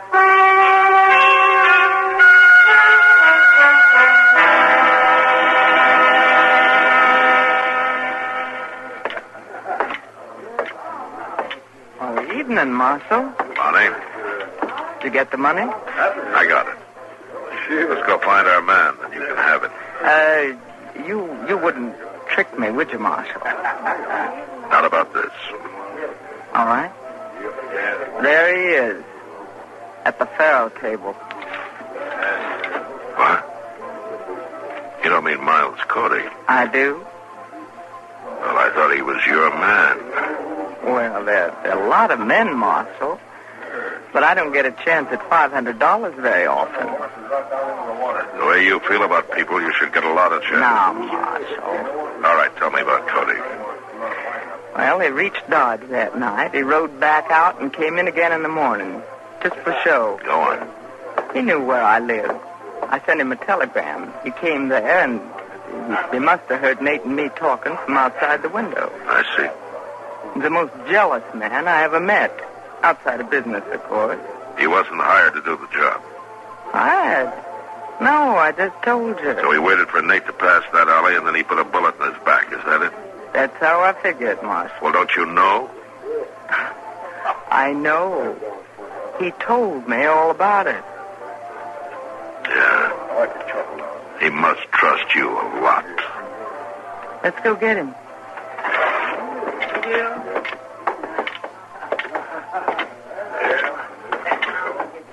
Well, Marshal, been thinking over our proposition, Bonnie's and mine? About running a crooked game? Yeah. No, that isn't it, Cody. Well, and what is it? Bonnie, what'd you tell him? Did you kill Nate Tatum, Cody? What? I ask you if you killed Nate Tatum. So you sold me out, Bonnie. I saw them reward posters today. You sold me out. Well, there's your confession, Marshal. I'll take your gun, Cody. All right. You can go ahead and take...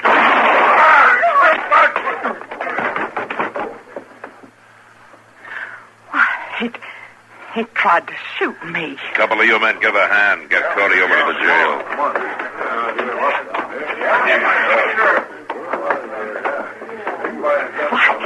He tried to kill me, Marshal.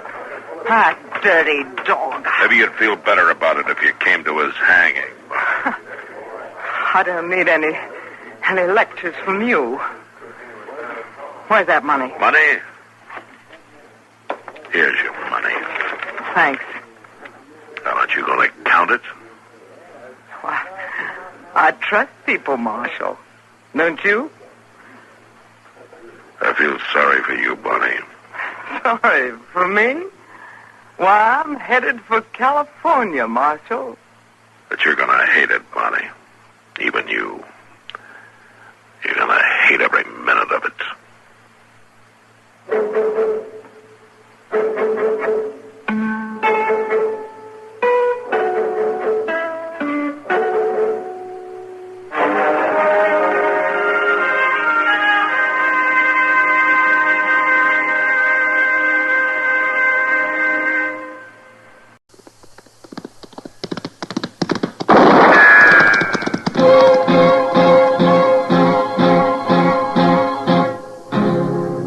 Gunsmoke. Brought to you by L&M, the modern cigarette that lets you get full, exciting flavor through the modern miracle of the pure white miracle tip. Live modern. Smoke L&M.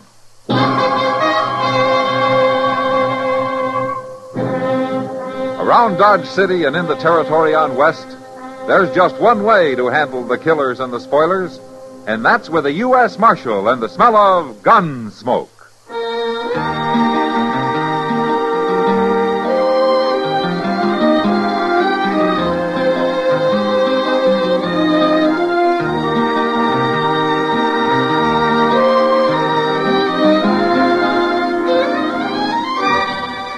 Gunsmoke, starring William Conrad.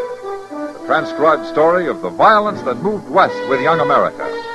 And the story of a man who moved with it. I'm that man. Matt Dillon, United States Marshal. The first man they look for and the last they want to meet. It's a chancy job, and it makes a man watchful. And a little lonely.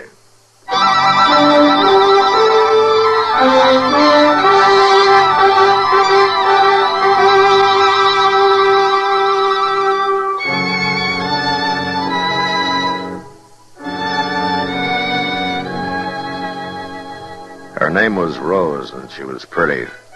And that's all anybody in Dodge knew about the girl. She'd come in on the stage from the south a month before and opened a blackjack table in the Long Branch, working on a 50-50 split with the house.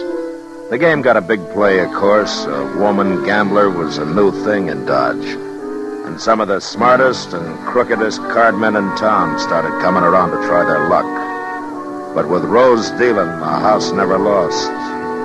And after a 3-week run of that kind of luck, I figured it was time to look into things.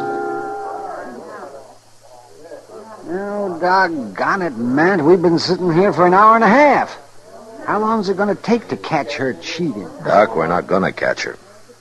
We're not? Yeah, the way she handles that deck, we could sit here till doomsday and never see a thing. Well, maybe she's dealing honest. Yeah, maybe. Chester. Chester. Oh, yeah, Chester. Maybe he noticed something. You know, playing right there at the table with her. That's the last place in the world to spot a crooked game, Doc. I swear, I just don't know what you could have been thinking of, Mr. Dillon. Why, she's as nice a young lady as you'd ever care to meet. Now, how much did she let you win, Chester? $14.20. Yeah, but that ain't got nothing to do with it. I watched her every second. All right, Chester. Who was the heavy loser, then? Well, that Elko Dean must have lost about $200 before he pulled out, but just by betting foolish, Mr. Dillon, why, he didn't have no more reason to do what he done. Who else? Well, the ones there now, I reckon young Slim Raddick's out about 150 as the game stands. He's been losing every night for 2 weeks, the way I hear it. Well, he gets to making calf eyes at Rose and don't pay no attention to his cards. Oh, yeah, maybe that's how she does it, Matt. She gets them so all fired up over it that they don't care if school keeps her not. Somebody like young Raddick may be, but not the professional gamblers, Doc. You sit down for a while, Chester. I'm going over and talk to her. What you sipping on? 17 showing. Another card is 10. Hit me again. Again it is. 6 of hearts, 23 and busted. Much obliged to you, Mr. Raddick. You doggone sure ought to be. Seems all I do. Oh, evening, Marshal. Hello, Slim. Your luck turning on you? It ain't turning, no way. It's been against me right along. Then maybe you won't mind if I interrupt the game for a while. That is, with your permission, ma'am. I'd like to talk to you. Why not? All right, gentlemen, the game is closed. If you want to step over to the bar, the drinks are on me.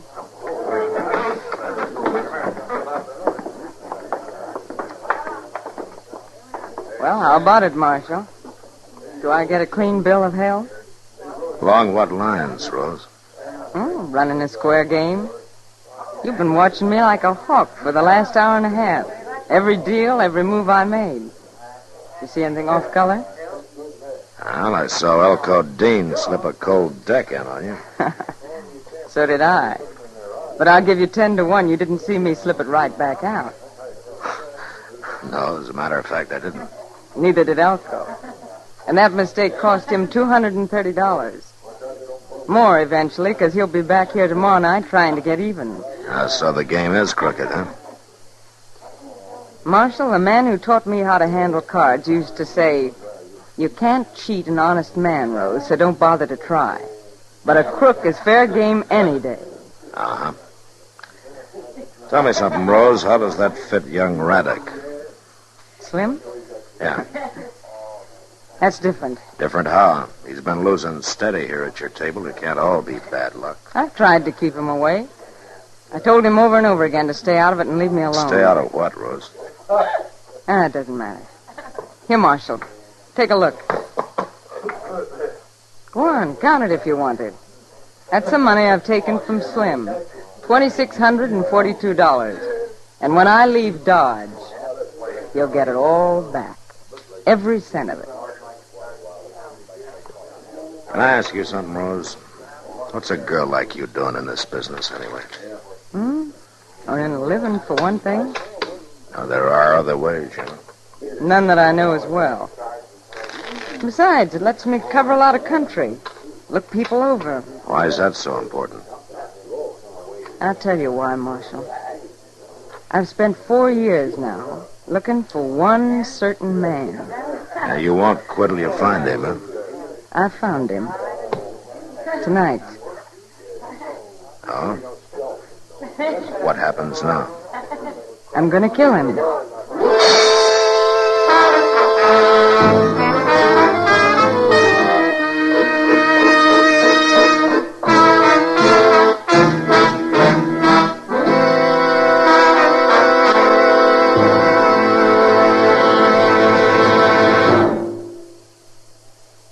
Free yourself of old-fashioned ideas. Why don't you live modern? Live modern. Live modern. Free up. Freshen up your taste. Smoke an L&M. Only the modern miracle of the pure white miracle tip can bring all of L&M's full, exciting flavor through to you. And that's the big reason why today more people are changing to L&M than to any other cigarette. Remember, L&M draws easier, tastes richer, smokes cleaner. So live modern. Change to L&M. Make today your big red letter day and start to live the modern way. Live modern. Smoke an L&M.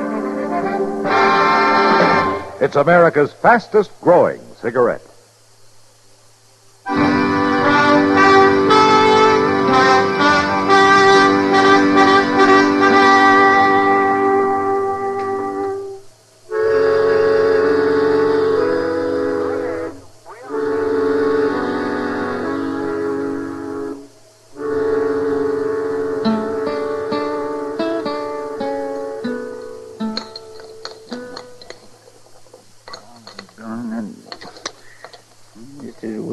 Jerky. You know something, Mr. Dillon?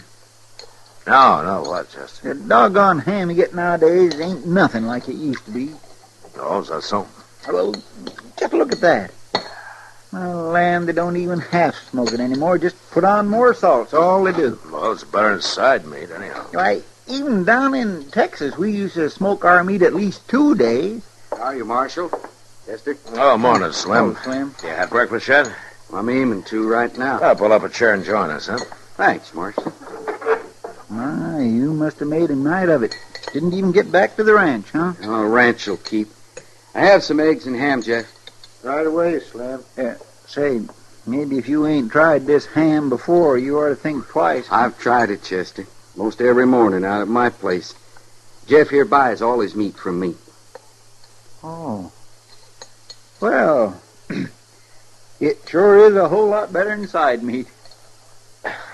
How's the ranch coming along, Slim? Had a good year? Best one yet. Mm-hmm. First time the place has brung me any hard cash. Feels mighty good to hear a few eagles jingling in your pocket. Might jingle some louder if you stayed clear of that blackjack table. My luck's bound to change. Not with Rose dealing. She's warned you already, I understand. Told you to keep out of the game. I guess I'm a stubborn man, Marshal. Here's some coffee while you're waiting, Slim. Oh. Slim, what are you after? Well, it's like this. Been 5 years now since I took that leased land up there on Bitter Creek. I spent 5 winters out there all alone. That ain't good for a man. I need me a wife on the place. Huh? When'd you decide that? 3 weeks ago. First time I seen Rose. Oh. How'd she feel about it? Hard to say. She got something on her mind that won't let her think of nothing else. Yeah, I know, Slim. She told me that she aims to kill a man. That's so. You wouldn't know her last name, would you? I never asked her. You know where she comes from? Nope.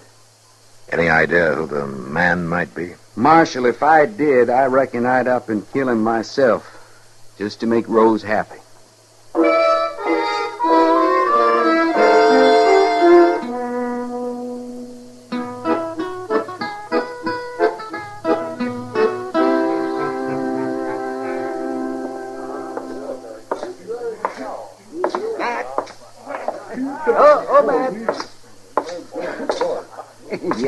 You're just the man I was looking for. Evening, Doc. Yes, here. Sit down. Sit down, Matt. You're just in time. Time for what? A poker game.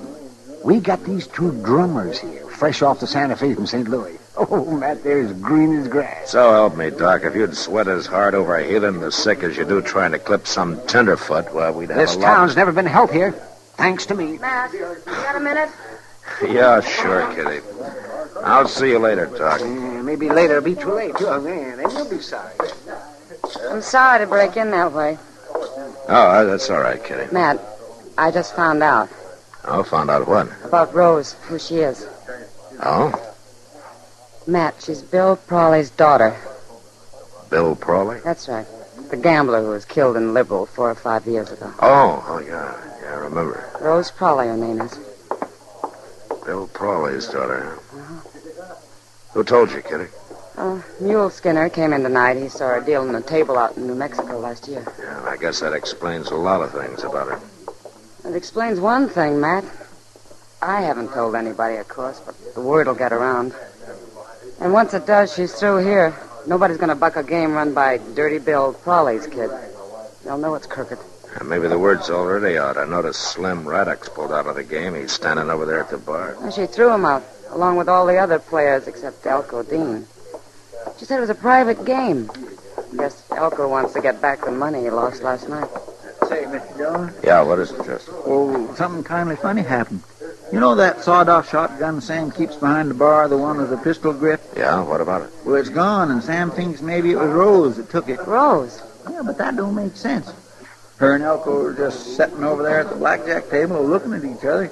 Neither one of them made... What's the matter, Mr. Dillon? We're about to have a killing on our hands, Chester.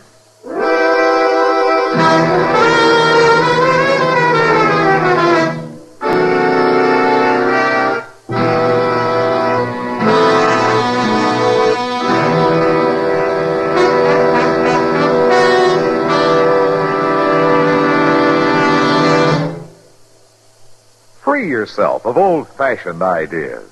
Why don't you live modern?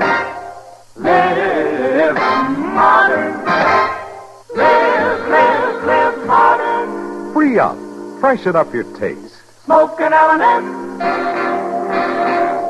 Live modern. Smoke modern. Smoke L&M. Enjoy full, exciting flavor through L&M's Pure White Miracle Tip. L&M draws easier. Tastes richer. Smokes cleaner. That's why today more people are changing to L&M than to any other cigarette. So free up. Freshen up your taste. Live modern. Change to L&M. Make today your big red letter day and start to live the modern way. Live modern. Smoke an L&M. It's America's fastest growing cigarette.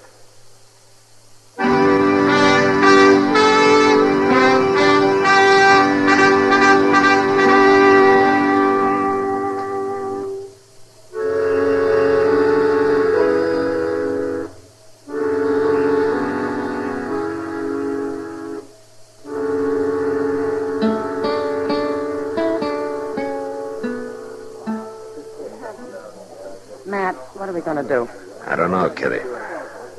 What do you think she's planning? Well, I can guess. Chester, is Sam sure that Rose took that shotgun?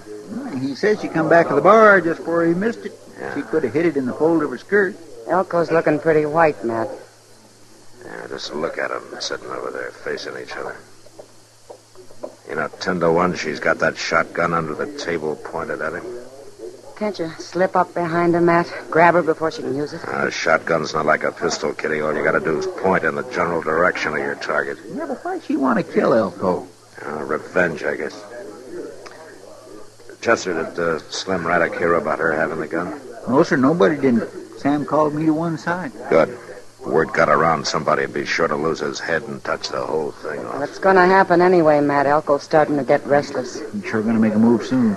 Well, it'll be his last one if he does. Matt? Oh, Matt. These plums are just ripe for the picking. I can't hold up the game all night for you. I'm sorry, Doc. I'm busy. Oh, well, as long as you feel that way about Doc, you don't understand. Oh? Well, only one way to handle it, I guess. No, you stay there, Chester. Yes, sir. Be careful, Matt. Will somebody tell me what's going on here? Good evening, Rose. I'm sorry, Marshal. Table's closed. Oh? It's, not closed to Elko, then. Marshal, she's Shut got up. Elko and me have a personal game going, Marshal. Yeah, I know. Better hand over the gun, Rose. Sit down. Sit down and put your hand flat on the table, Marshal. Same as Elko's got his. Good. Now keep him there. I guess you know this is a shotgun I'm covering you both with. Underneath the table. Yeah, I know that. Well, why'd you come over here if you knew that... Keep your voice down, Elko. Why didn't you shoot her from where you was standing? She's aiming to kill me, Marshal. Yeah, I figured it was about the way things stood. I knew I'd find him someday if I just kept traveling and kept on dealing cards. And last night it happened. I recognized him the minute he sat down at my table. I knew he'd be back tonight, and I was ready for him when he come. Now you mean to kill him, huh? She's crazy, Marshal. She's out of her head. Keep your hands on that table. I mean to kill him. Why, Rose? If you knew me, if you knew who I am, you'd understand. I do know, Rose. You're Bill Prawley's daughter. That's right. Dirty Bill's daughter. Look, Rose. Oh, I know what they called him. Dirty Bill Prawley. All the cheap little tin horns that tried to cheat him and lost their shirt doing it. They're cowards. And that's the only way they could hit back. Give a dog a bad name and shoot him for mad. Take her, Marshal. She's gone clean out Shut of her up, mind. Groat, before you get us both killed. My father was a fine man, and anybody that says different is a liar. Marshal... That night he was killed, I was upstairs asleep. The shots woke me up. I looked out of my window, and I saw a man run out the front door with a gun still in his hand. I saw him for just a second in the light from the door. But I never forget his face. Elko here, huh? That's him. Don't listen to her, Marshal. She's lying. It's a job for the law now, Rose. Now you walk away from this table, Marshal. Stay clear of this. I got nothing against you personally. I want your gun, Rose. Sorry. The hand's played out. No, not yet, it isn't. I got a whole card. Hey, Slim. Slim Raddick. Marshal. Yeah, Marshal? Come here a minute, will you? What do you think you're doing now? Marshal, you... Hold it, Elko. Keep your hands on the table. What's going on? Get away, Slim. Stay back. Right here, Slim, between me and Elko, huh? No. That's right. What's the matter, Rose? Oh, you fool. All right, Rose, you were planning to give him back his money, so he must mean something to you. And he's in it now, too. The way a shotgun works, it's all three of us or none of us. Now you hand over that gun. No. Oh, Slim, why didn't you stay clear? Now, what's this all about? Rose, I want that gun, and I want it now.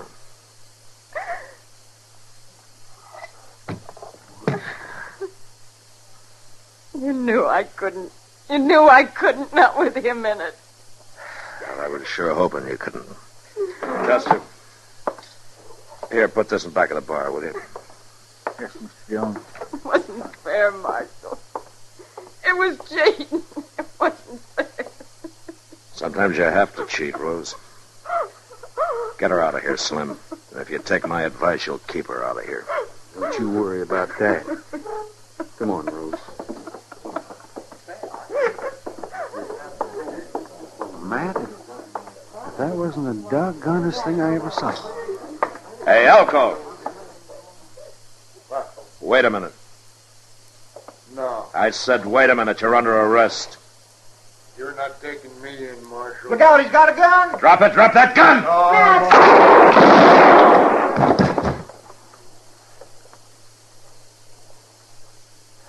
Well, Matt, I guess a man's luck can't last forever. It sure didn't, did it?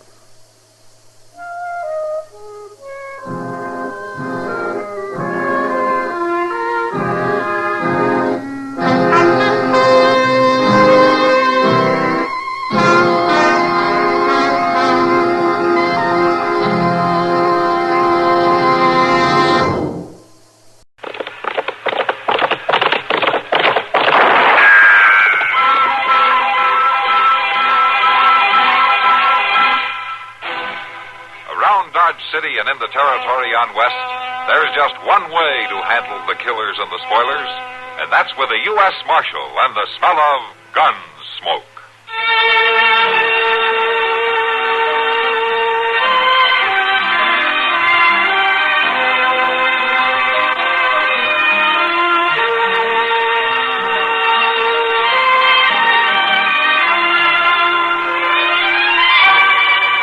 Gunsmoke, starring William Conrad, the story of the violence that moved west with young America, and the story of a man who moved with it. I'm that man, Matt Dillon, United States Marshal. The first man they look for and the last they want to meet. It's a chancy job, and it makes a man watchful and a little lonely.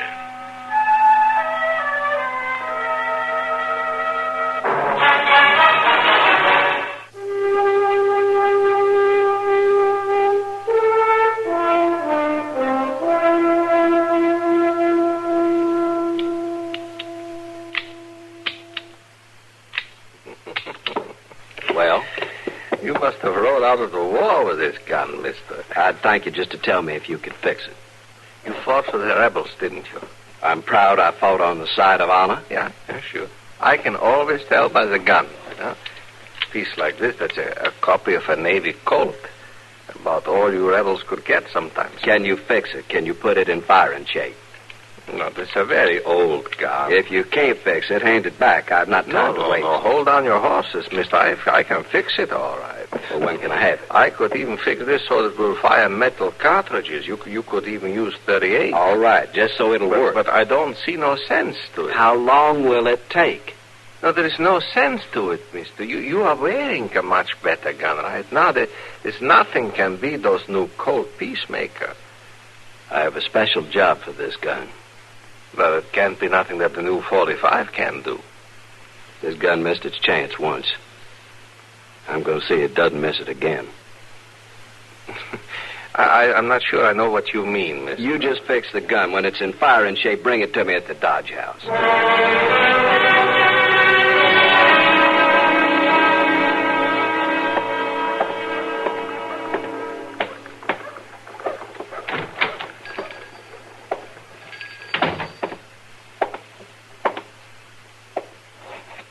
Storekeeper? Storekeeper? Just a minute, mister. I'm not accustomed to being kept waiting. I said just a minute. We'll see how you can keep your business going if you're not here to wait on customers. Well, now, no use getting riled, mister. I've got a lot of things to do back there in the storeroom. Folks in Dodge know I'm here. They know I'll wait on them as soon as I can. No way to run a business. You want something, or you just come in here to talk? I want a coffin. Oh, well, I'm sorry about that, mister. I don't require sympathy, just a coffin. Well, all right. How much do you want to pay? I don't care how much I pay. I want the right one. Well, I don't carry many fine caskets, mister. Not much call for them out here. I want a box like the North used during the war between the states. An army coffin? I ain't never carried nothing that cheap in my whole store. Have one made up then. Well, I might be able to do that. I want one just like the one they buried the Yankees in. Oh, is this going to be a military funeral? Not exactly. I mean, was the deceased a soldier? He was a soldier once. He should have died a soldier. Well, now, it don't make much difference what kind of coffin a man's buried in. And now, what I got back here... He won't rate anything better than a Yankee coffin. Or a Yankee death.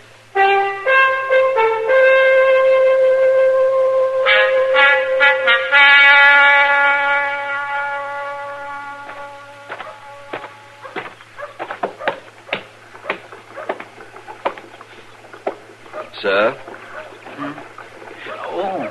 Oh. My name is Yancey Groat. I'd like some information. Why, sure, Mr. Groat. Be glad to tell you just about anything you might like to know. My name's Chester Prowse. I want to bury him. Oh, my gracious, Mr. Groat. That's a shame. And I want a preacher to read the service. Sure you do. It's only fitting. It's a funny thing, though. What? Well, I can't recollect anybody around these parts who's died recent. It doesn't matter. Well, now, Mr. Groat, begging your pardon, but it might matter a good deal. All I want is the name of a man to read the service. Well, now, that's just it. Some folks would want one kind of a burying, and some folks would want another. Folks around here who call for a preacher seem to like to be spoke over or sung over. Just give me a name. They either like a lot of words telling what a fine fella there was, or they like to be sung away gentle-like. Is the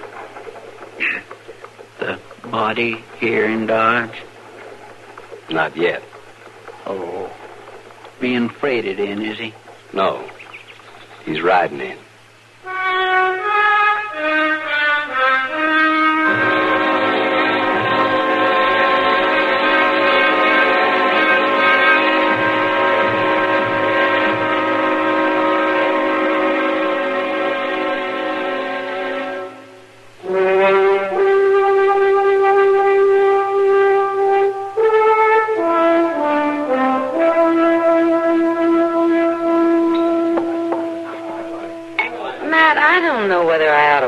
About you or not.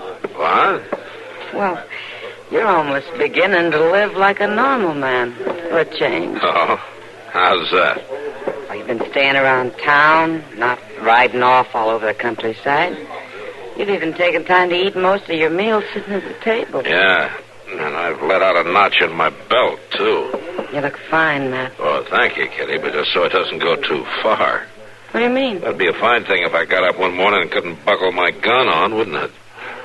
Be all right with me. Kitty, it's because it's been quiet lately. There you are, Mr. Dillon. I declare I've been looking all I knew it for couldn't you. last. What is it, Chester? Excuse me, Miss Kitty. Sure, Chester. Well, Mr. Dillon, it ain't exactly trouble. It's more amusing like. No, well, what's the story? Well, I guess it ain't a story exactly neither. Well, for heaven's sakes, Chester, say it out, whatever it is.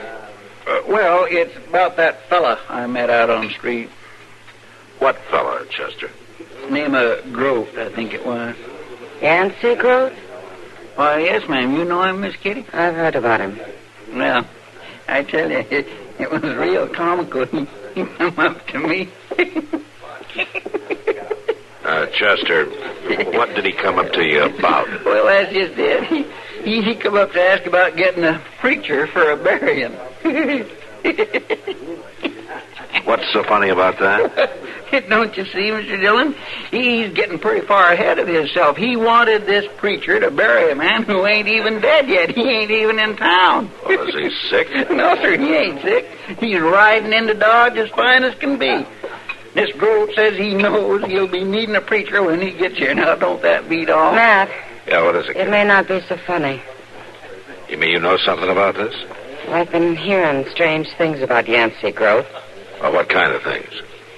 Well, old Walt Dow was in here the other night. Did he sell Groat a gun? No, not exactly. But he was telling the boys at the bar about how this stranger wanted him to fix up an old Confederate pistol. The man wanted to use it to even an old score. And the man was Groat, huh? That's right. And then today, Jonas came in with a strange tale about him, too. It seems he was pricing coffins. Yeah. Chester, you know where I can find him? Well, he's over at the Dodge House, Mr. Dillon. He told me to have the preacher come there. Well, I think maybe I better get over there first.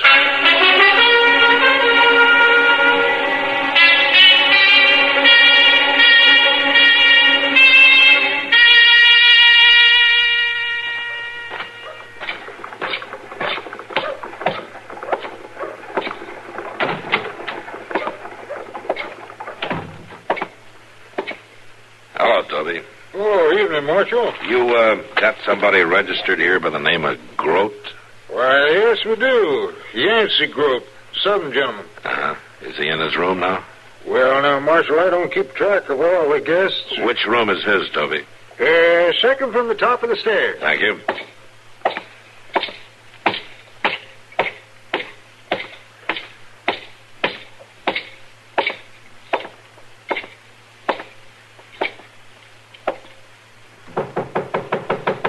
Groat, are you in there?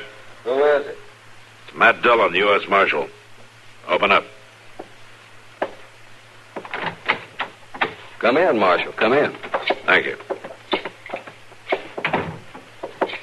Let me get those rags off that chair so you can sit down. No, never mind. It's all right. I've been polishing my gun.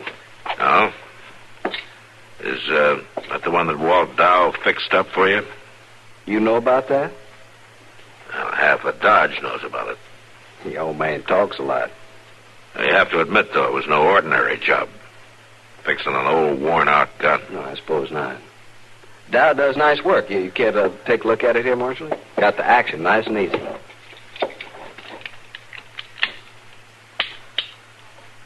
Yeah, it works fine. Dow seemed to feel that you had a special plan for this gun. Oh, I do, Marshal, I do.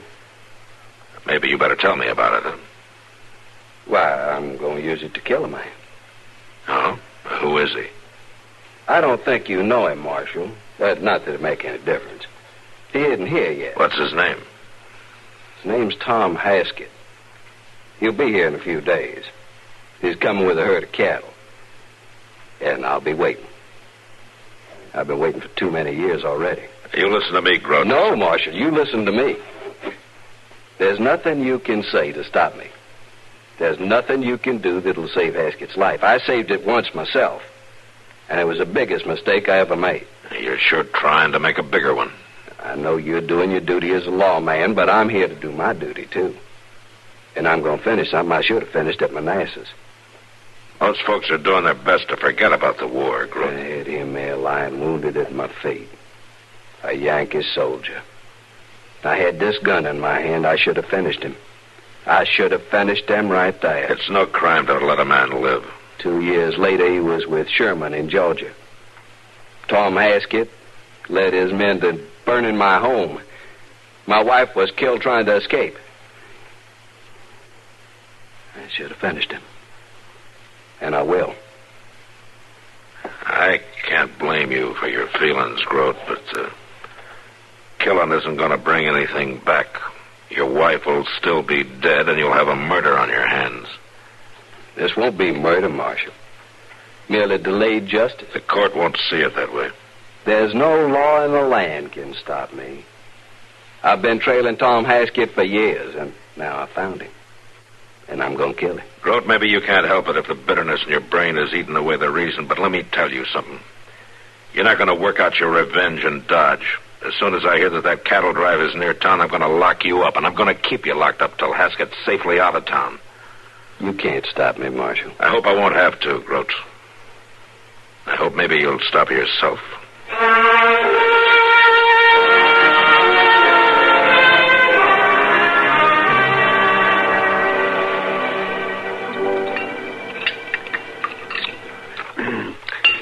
You know, Matt, it isn't the grudge that's causing the trouble. Oh, what do you mean, Doc?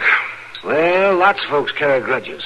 And some of them never get rid of them as long as they live. Well, Yancey Groat's sure never going to get rid of his. I know. And if you just stop and think, about half of this whole country is carrying a grudge, it'll never get over either about the war. Yeah, I guess you're right, Doc. Mm-hmm. The trouble comes when folks can't control themselves about whatever's eating at them. When they're so riled up, they have to hurt or shoot or kill to get it out of their system. Yeah, like Groat.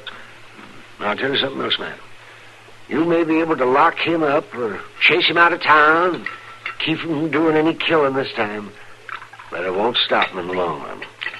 He's the kind that won't let himself be stopped. Ever. Maybe so, Doc, but I sure got to try. Of course you do. Yeah. Here comes Chester. Looking hungry. Well, he hasn't eaten for at least an hour and a half. Of course he's hungry. Hello, Mr. Dillon. Doc. Chester, come on, sit down. Have your dinner, boy. Thank you. I could sure use something, that's a fact. It's a wonder to me you had the strength to get here, Chester. It must be at least 5 minutes after noon already. Well, I would have been here sooner, you can count on that, but I was held up at the corner by Mr. Dobie. Oh, what's on his mind? It's about that Groat fellow, Mr. Dillon. I swear he just about makes as little sense as anybody I ever run into. What's he done now? Well, it ain't that he's done nothing. It's what he ain't done that makes you wonder. What?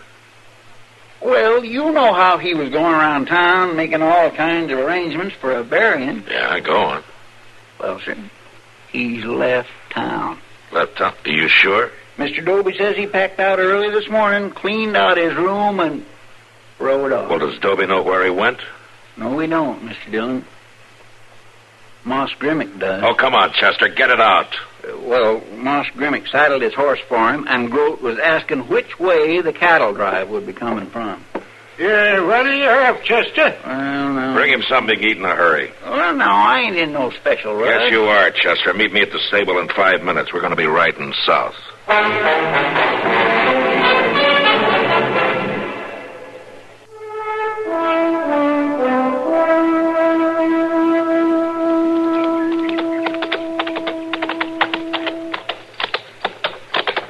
You the cook for this outfit, mister? But I ain't no painted lady. Could I have a few words with you? We don't need no more hands on this drive, fella. We're almost to Dodge. I don't want a job. I just want some information. All right. You ask the questions, but I ain't promising no answers. Fair enough. Can I tie my horse here? Sure. Just keep him out of the beans.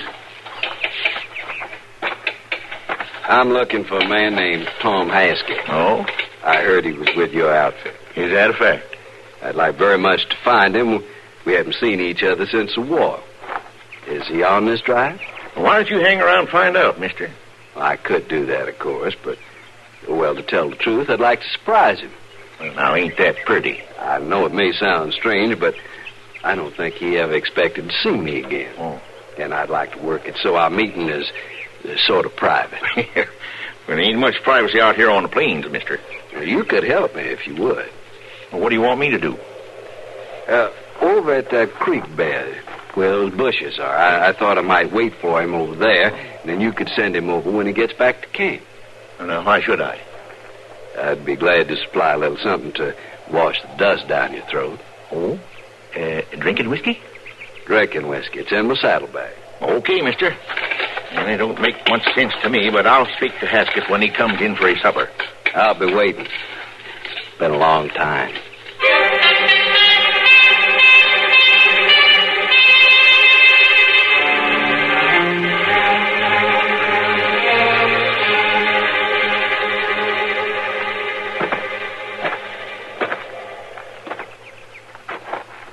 Somebody want to see me? You Tom Haskett? Yeah, I'm Haskett. Over here. What's on your mind, mister? Cook said you wanted to see me.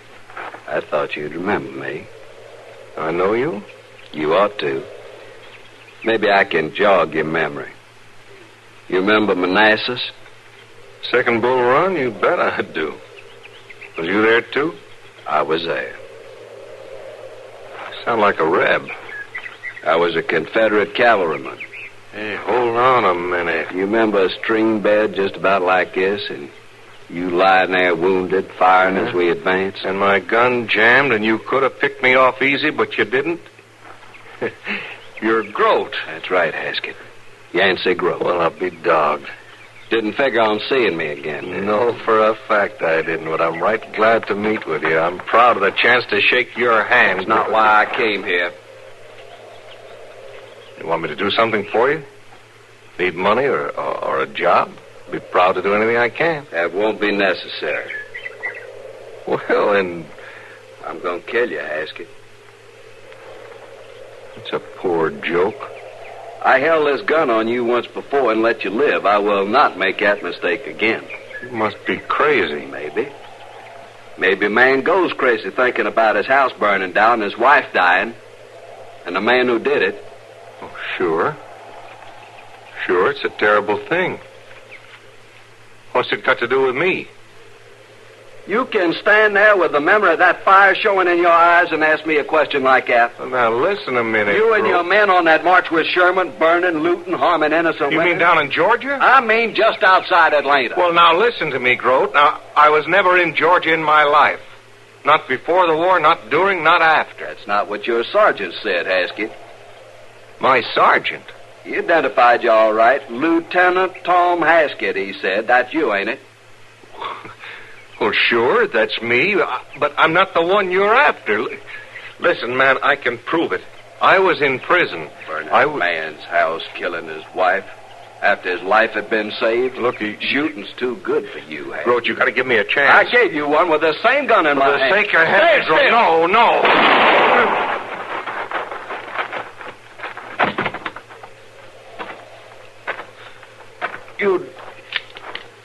You didn't have... Groat. You're too late, Marshal. I said drop it.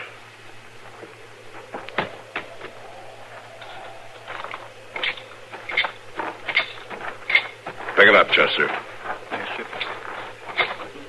Is this Haskett? That's Haskett. But you're too late, Marshal. Haskett? Can you hear me? He's crazy. He's stark crazy. Chester. Yes, sir. Get over to the cattle camp and borrow a wagon. We got to get this man to Doc.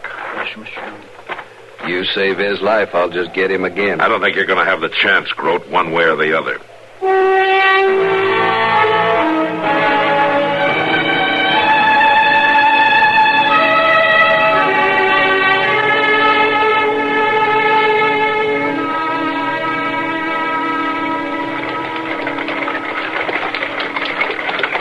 Hold up, Chester. There's Doc across the street. Yes, sir.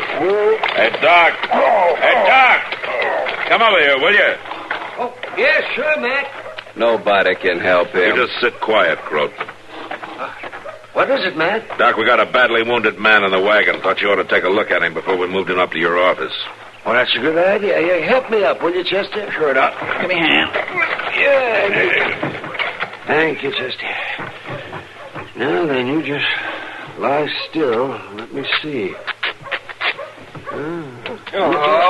Easy now. It'll just be a minute. What do you think, Doc? He's not good, man. Not good. Doc. We'll do what we can now, but just easy now. You're Doc Adams. That's my name. Don't you remember me? No, it doesn't matter. Now, don't you worry about it. Does matter. Look at me, Doc. I'm Tom Haskett. Now, don't try to talk. You've got to remember Libby Prison, Doc. You remember Libby Prison? Sure. I was there long enough, but you got to be quiet. Look, my right eye, scarred. Scar? Let me see. You tell him, Doc. Tell him I was there. Why, I believe you're right. You mean you do remember him, Doc? Well, yes, Matt, I believe I do. I might forget his face, but I can never forget that scar. I worked hard to save that eye. He was in Libby Prison with you? Yes, he was. Right up to the end of the war. Then he couldn't have been with Sherman in Georgia. I just said we were in Libby, didn't I? Groat. Did you hear that? I made a mistake. You can just bet you did. You spend years of your life planning a killing and then end up shooting the wrong man. I saved his life once, Marshal. You've canceled that score, Groat. What do you mean? He's dead. I didn't mean... You lived your whole life just planning this thing. Ever since the war. Now, there's just one thing about it. What's that, man? At least another part of the war is over. But like most wars, it ended too late.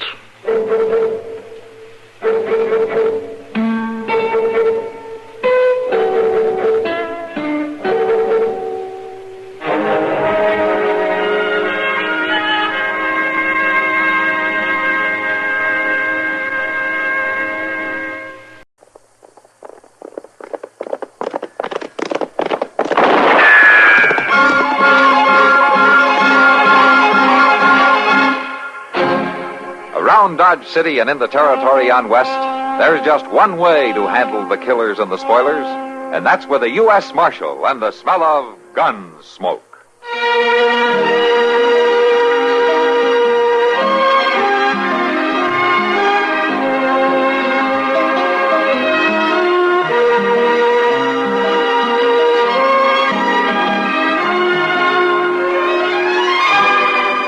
Gunsmoke, starring William Conrad.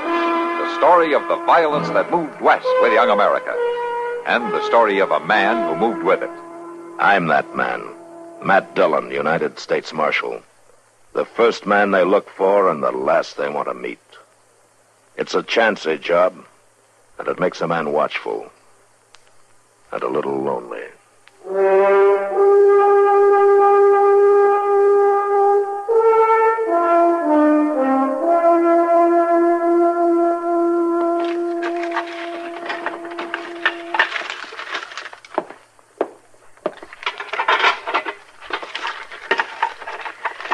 Doggone it all, Mr. Dillon. This old stove burns up cottonwood just about as fast as it does buffalo chips. Uh-huh. Like you don't know more than chuck in a couple of chunks and whoosh, there ain't nothing left but a handful of coals. Are you picking them up and measuring them, Chester? Well, no, sir. Of course not. That's just a way of talking. A handful means just enough to, well, see about as much as... As a handful? Yes, sir. That's right. Golly, we need a new stove anyway. This gall dang old relic's been here since the jail was built. All right, I'll tell you what we'll do. We'll get a letter off to Washington right away. Oh, my, that'll do a lot of good. Why, them fellas back there don't even know there is any country west of the Mississippi River. You know, there are times I agree with them. You just say that, but you don't mean it. I don't, huh? No, sir, you don't, Mr. Dillon. Why, the only way you'll ever leave Dodge City is for him to carry you out in a box, and even then you'll... Put the lamp out, Chester. Yes, sir. Sounded like it come from across the street. Yeah. Yeah. Somebody's standing over there by that horse. Yeah, they is. Yeah, don't stand in front of the window. Oh. Yeah. Stepping out into the light. Come on out, Marshal. And when you do, have your gun in your hand. Well, he's but just a boy, Mr. Dillon. That's a man-sized gun, though. You ever seen him before? No, sir. He ain't from round Dodge. Quit hiding in there in the dark, Marshal. Come on out and fight.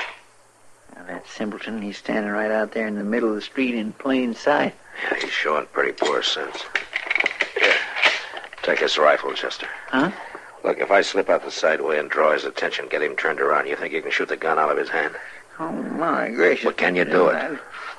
Well, but look here, now, suppose I was to miss and hit him. Well, if I face him, I'll probably have to kill him. Well, all right, then. I reckon I can do it. I can kindly steady the barrel on the windowsill here. Good. Now, you wait till he turns, huh? Yes, sir, I will.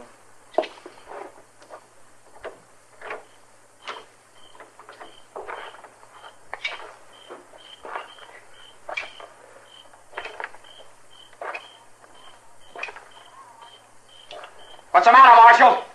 You too scared to come out? No. Where are you?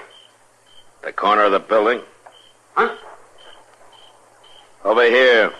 If you think you're... My hand. All right, Chester, come on out. My hand. Now, that was a real fool's trick you pulled, mister. And that was a sneaky one you pulled. You'd like to ruin my hand. I didn't hit him, did I, Mr. Dillon? No, you did fine, Chester. Well, I'm glad. Did somebody send you to do this? No. I just wanted to get me a lawman. Now, is the law after you for something? It is now, I reckon. Matt? Matt, you all right there? Yeah, I'm all right, Doc. Yes, well, I brought my bag right along with it here. And a couple of blank coroner's reports, too, just in case. Well, I don't guess you'll need them this time. You gonna lock me up? That's right. For what? Just talking? I didn't do nothing. You might do something, though, after you think things over. You might tell me who sent you to kill me. You can keep me in a cell forever, and I won't tell. Forever's a long time, Sonny. Huh? How'd you know my name? Just never mind how. What's your last name? Sonny what? Sonny Garnett. Where you from? Out west. Who you traveling with? Who'd you come to Dodge with? I ain't telling. Well, then you did come with somebody. Who? Where are they now? Who put you up to this? I ain't gonna tell you nothing. Okay. The jail's right ahead. Start walking. What do you think, Mr. Dillon? Well, I think we both better walk real careful, Chester. The kid missed, but his partner may not.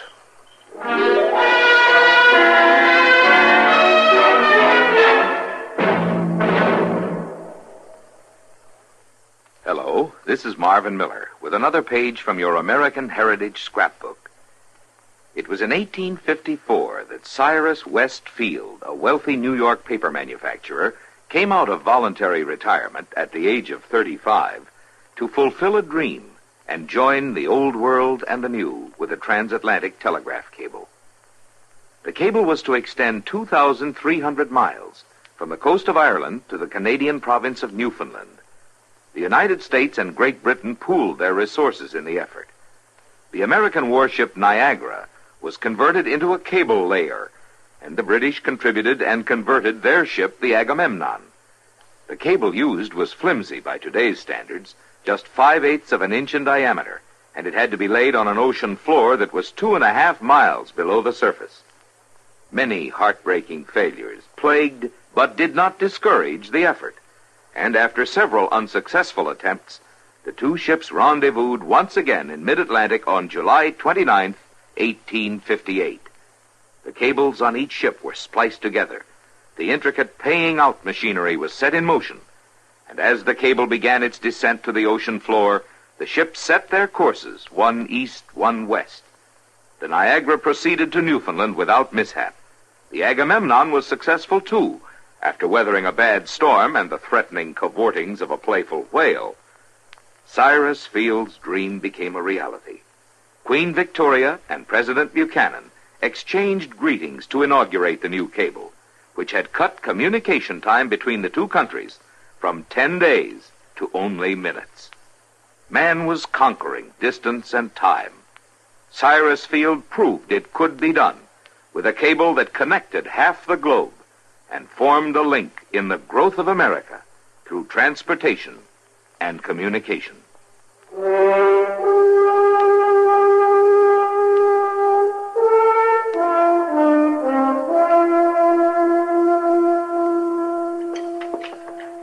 Now, wait a minute, Chester. I'll open the door for you.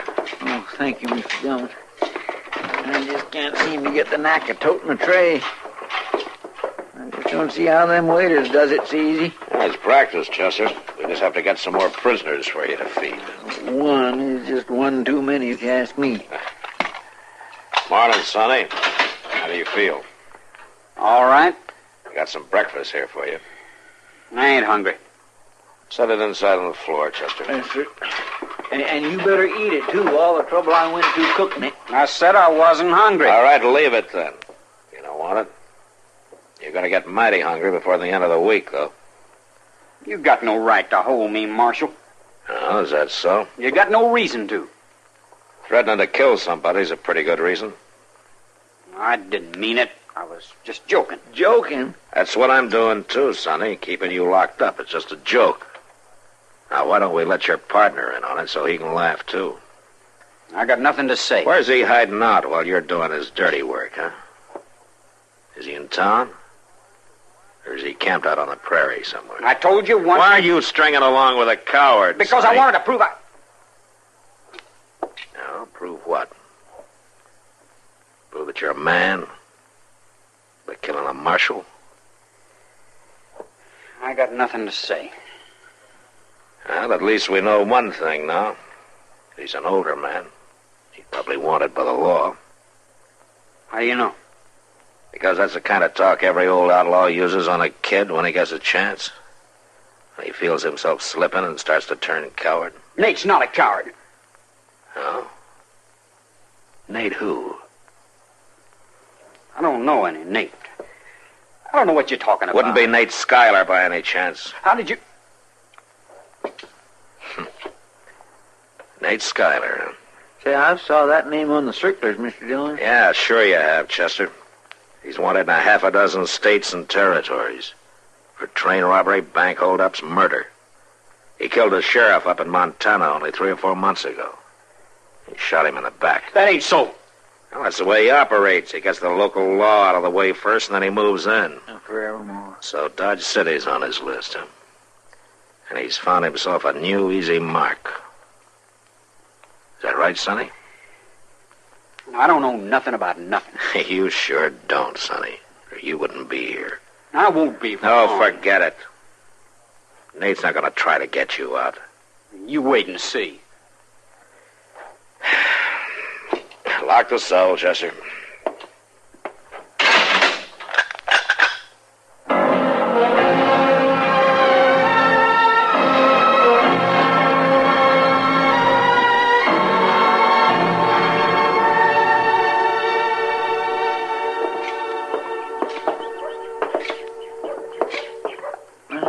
Gracious, just feel that sun, Mr. Dillon. I swear it's going to be spring now before we know it. Yeah, and then summer, and fall. And the first thing you know, Chester, it's going to be winter again. It'll be cold as blazes. Oh, there you go, taking all the joy out of it. Matt! Oh, Matt! Wait! My stars. Doc sure is in a lather about something. Look at him. Yeah, he probably got hold of a bad bottle of corn liquor. Yes, come on, Matt. Hurry up, though. I can show you right where you can put your hands on it. Oh, on who? That kid, Sonny Garnett. You've had a jailbreak and you don't even know it. Oh? Come on, and I know right where he is. I just saw him going to Wilbur Jonas's store. Well, all right, Doc, let's go. Yeah. It's lucky for you I happened to see him. You betcha. This way you can get him back. Nobody will even know he broke out. But come on, hurry up. He isn't going to stay there forever, you know. Oh, I hope not, Doc. If he does, there wasn't much point in turning him loose. Well, turning him loose? Yeah, about 3 hours ago. I had a couple of boys keeping an eye on him. Well, what in the world you do that for? Well, I hoped you might lead us to Nate Schuyler. Maybe he needs a little prod to start him moving. Oh, then I got my blood pressure all stirred up for nothing. It's good for you, Doc. Helps keep your heart beating. Oh, I'm going to go back to my office.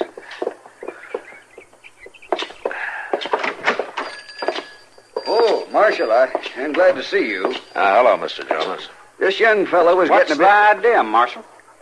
The idea of what, Sonny? This man won't sell me nothing. No, that's not what I said, young feller. I just won't sell you a gun, that's all. You had no right to keep my gun, Marshal. And I've been to 3 places now, and none of them would sell me one. What would you do with a gun if you had it, Sonny?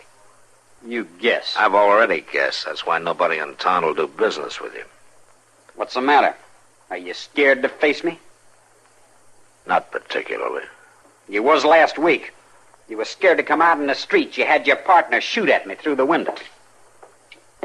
You want to know something, Sonny? That's why you're still alive. The way you tell it, Mitty. You see it different, do you? You wouldn't face me. That's enough for me. And Nate Schuyler won't face me. That's 6 of one, a half a dozen of another, isn't it? Nate'd shoot you down before you could even move. Yeah, he might at that. If he was behind me, where he usually makes sure of being. That's a lie. You lawmen just make up them things. You give a dog a bad name and then hang him for it. That's what Nate tells you, huh? I know what I know, that's all. Then you probably know about his other partners. What you mean? Of course, they're dead now, most of them. Same story as yours, more or less. They took the chances, and Nate took the money. More lies, that's all. Didn't he even tell you about their partner in Pueblo, the one he murdered? What you talking about? It was a bank holdup. As they started to leave, a guard shot Nate's partner. He hurt him bad, so he couldn't ride. Well, Nate was afraid to leave him there, afraid he might talk and tell where he was heading, so he shot him to death in cold blood. He rode right on out of town. It worked real fine, too. Nate got clean away. I don't believe it. You know, Sonny, I don't much care what you believe. I've given you about all the chance I'm going to. Now, you ask Nate about it if you got the nerve. Come on, Chester. Mr. Jonas. Bye, Marshal. I think I never heard that story before, Mr. Dillon. Well, Nate Schuyler's that kind of a man. It could have happened.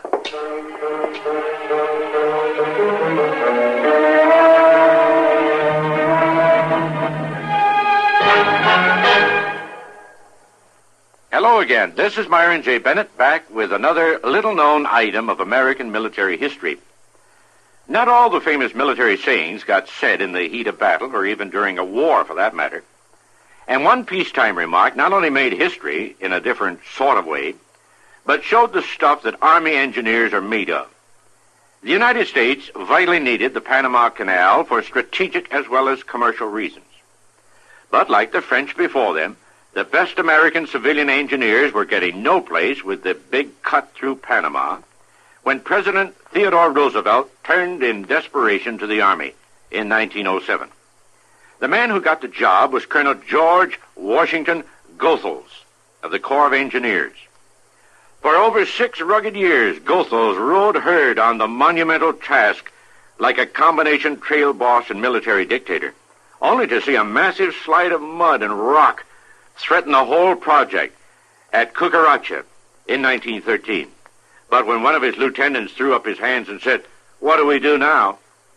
Goethals separated the men from the boys and spit his way into history with "Dig it out again." That's how he came to be known as the man who stood up in Panama and the mountains stood aside.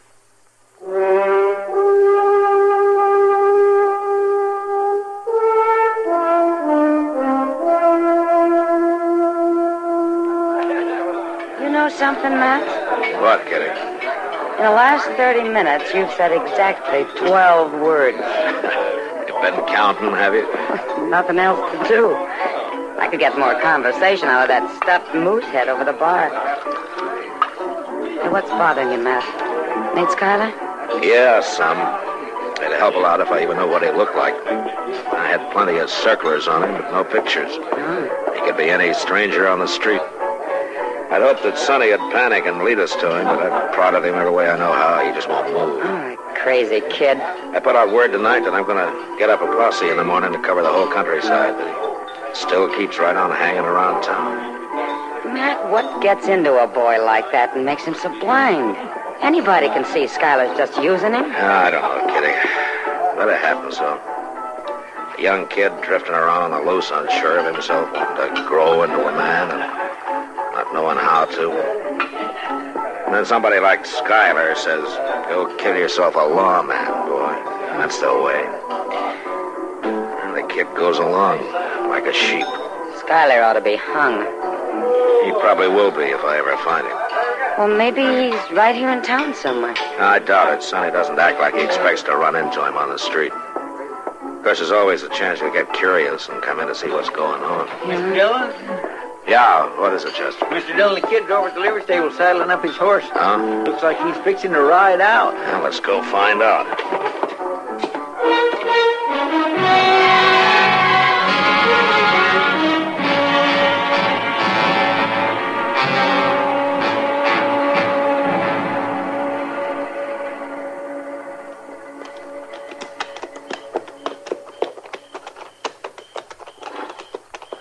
Take it easy, Chester. We've been following him too close. Well, he ain't the brightest boy in the world. He'd spotted us. He's had 6 miles to do it in. There's no use pushing our luck. We'll just drop back a little.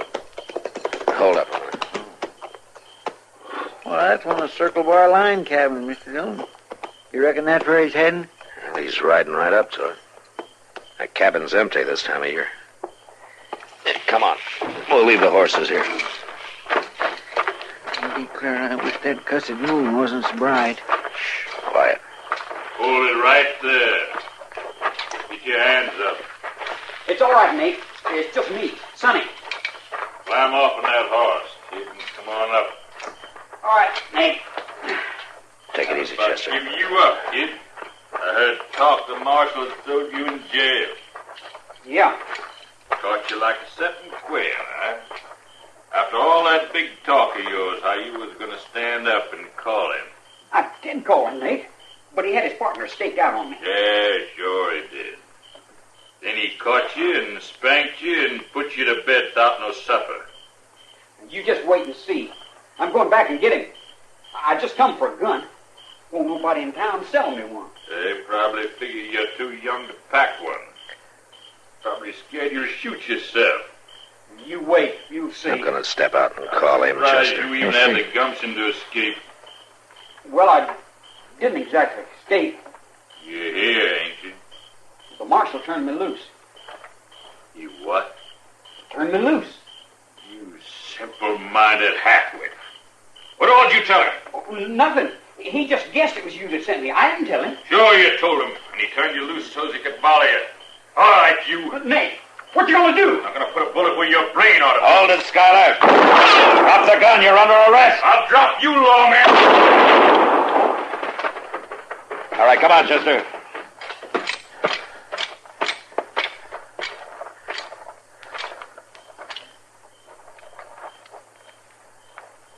So that's what Nate Schuyler looked like. When he was alive, I mean. Yeah. Well,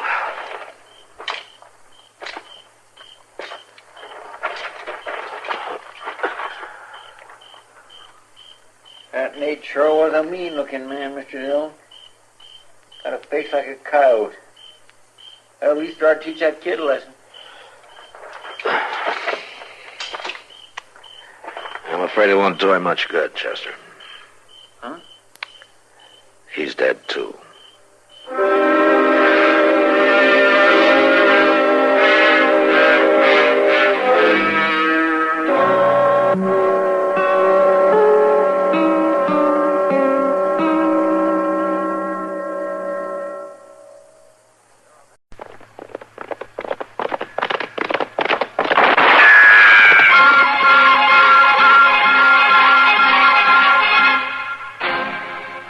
Dodge City and in the territory on west, there's just one way to handle the killers and the spoilers, and that's with a U.S. Marshal and the smell of Gunsmoke.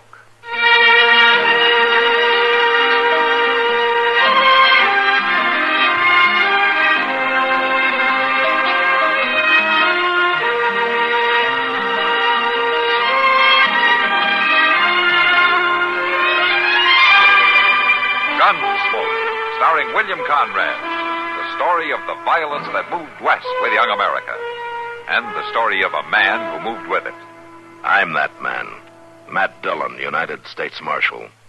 The first man they look for and the last they want to meet. It's a chancy job, and it makes a man watchful and a little lonely.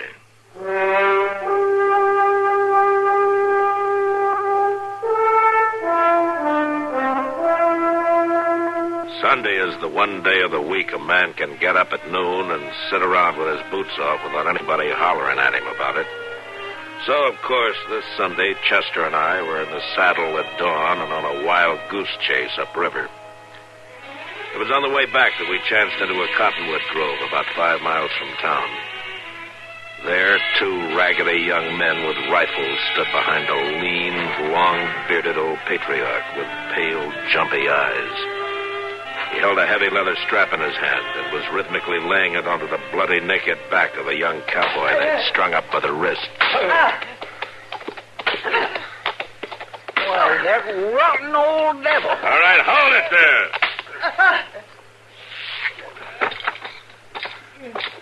Stand where you are, mister. These boys of mine will shoot your eyes out. I'm a U.S. Marshal. Now, you cut that man down. Help him, Marshal. He's killing me. I'll cut him down, Mr. Dillon. You keep your hands off him, you... Go ahead, Chester. And don't anybody try to stop him. Chester, is it? Well, Chester, you touch that sinner hanging there, and I'll bring you to judgment, just as I have him. Never mind him, Chester. Go ahead. Yes, sir. And if you men want to shoot it out, let's get started right now. Hold your fire, boys. It ain't the marshal's hand that's interfering. It's Chester's. And it's Chester I'll bring to judgment for it. I gave the order, mister. But he's carrying it out, and he's the one who pays. There you are, fella.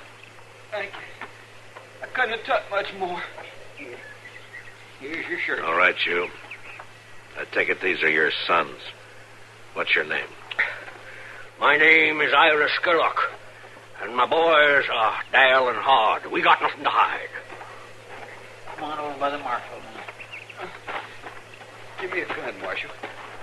All I ask is a gun. I'll kill every one of them. Just take it easy now. Chester, get your canteen. He needs some water. Yes, sir. Now, what happened here, anyway? Who are you? Jim Bright. I was just riding into Dodge, and they stopped me. Oh, what for? Because they're crazy, that's what's for. All of them crazy as loons. Watch your tongue, you. Shut up, Dal. I'll tell you why we stopped him, Marshal. Today's Sunday, Sabbath. So? On the Lord's day. Going to dodge to sin, to waste his substance with riotous living. Listen to him. I told you he was crazy. Here you are. Here. Drink some of this water.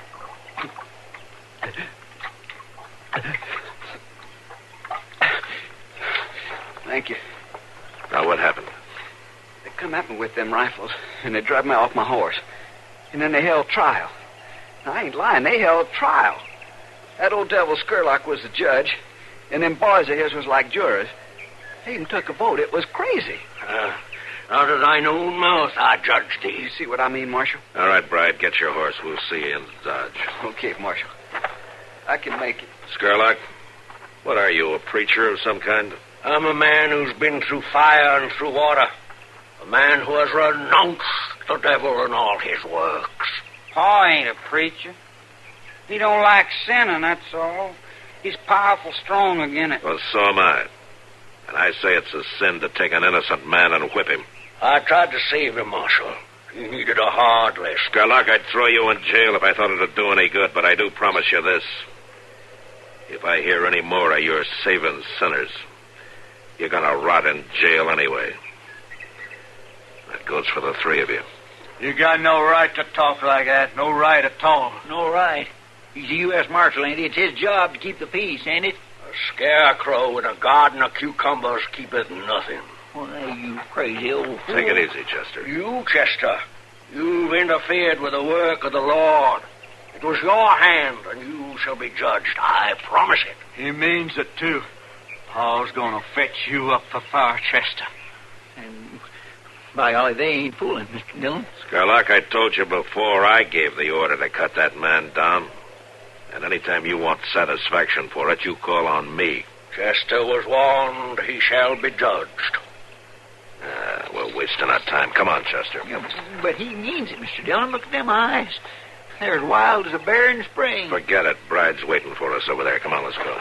I lie not. You shall be judged, Chester.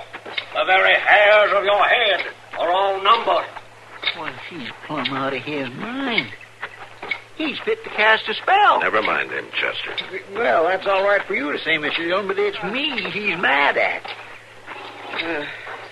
You think you can make it, Bride? Yes, sir. All right, let's mount up.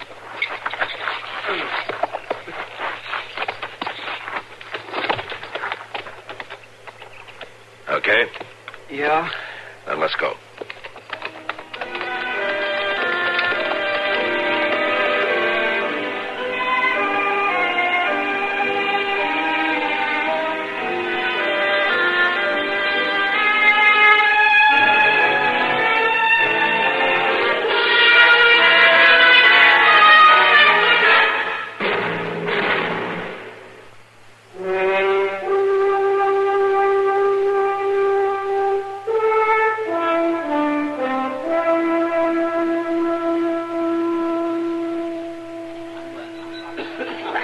Darndest story I ever heard, Matt. It was last Sunday, you say? Yeah, that's right, Kitty. Chester's still shaking on his boots. I can't say I blame him. That old man sounds like a lunatic. I think maybe he is. How's the cowboy they beat up? Oh, he's all right. Doc fixed him up fine. I still think you should have arrested the old man. Yeah, he's too drunk on his own juice for any cure I know, Kitty. Well, maybe you're right. What are you looking at? At the bar there. Huh? Standing alone. Oh, that raggedy hillbilly with the rifle? You know who that is? That's Dal, Kitty, one of old Skurlock's sons. Oh, taking a drink. Well, wait till the old man hears about this. He has. Huh? That's him coming in the door there. Uh-oh, this'll be fun. I'm not so sure, Kitty. I think I'll kind of wander over there. Yeah, maybe you'd better, Lou. Carl! Paul! What are you doing in here? A son of mine, like a common sinner, drinking hard liquor in a palace of sin. Now, Paul, it ain't like that. I just thought I'd try a little old taste of it. Taste of it? Oh, Paul! Wide is the gate and broad is the way that leadeth to destruction. Paul, it ain't that bad. I'm a grown man now. A man? You're a pig. I have a pig for a son, and I'll treat him like a pig. You come with me. Where are we going, Pa? The way of transgressors is hard, and I'm going to teach you just how hard. Now walk. Now, Pa, I'm trying to tell you. Marshal, he'll kill me. I know he will. You got to stop him. Walk, boy. Walk ahead of me. Okay, Pa.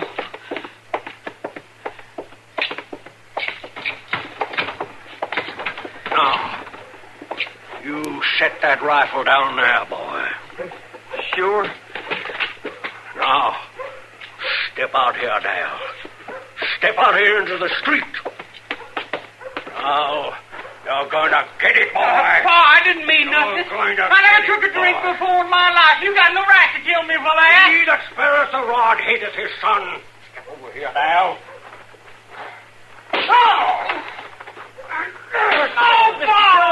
What's going on there? Old Skurlock's weaning his son, Chester. Weaning him? You'll plumb ruin that boy. You don't stop that. Look, he's jobbing him in the belly with his boot, Mr. Dillon. Yeah, I guess it's time I stopped it. No, please. That's enough, Skurlock. You'll kill your boy. You keep on like that. Stop it, I said. I won't kill him. A living dog is better than a dead lion. Fine thing. Call your own son a dog. Chester, you and I have made a covenant with death. What? And with hell we are at agreement. What in the world are you talking about? Your hand interfered with the work of the Lord last Sunday.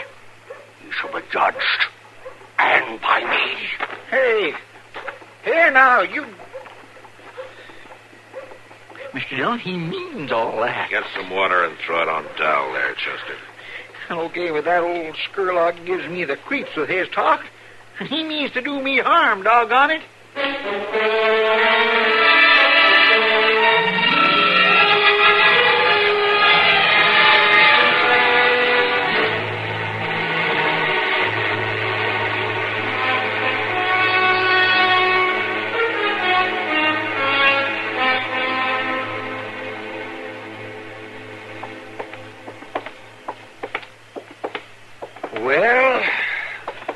Well, what? Well, those 2 beers sure didn't loosen your tongue much tonight. Man's got to do his thinking sometime, Doc. Thinking? About what? Women or money, Chester? What? All this thinking that you've got to do now, which is it about? Women or money? Oh, you won't never understand nothing, Doc. Nothing at all. Yeah. Well, now, wait a minute. You're wrong about that. There's one thing I always understand. What's that? When it's bedtime. My God, you're right. Think I'll turn in, too, Doc. Yeah, and quit worrying, Chester. Never does a man a bit of good to worry. Maybe you're right. Anyway, thank you for the beer. Thank me? Did I pay for the beer? Oh, yes, Chester, of course. Well, good night, Chester. Good night, Doc.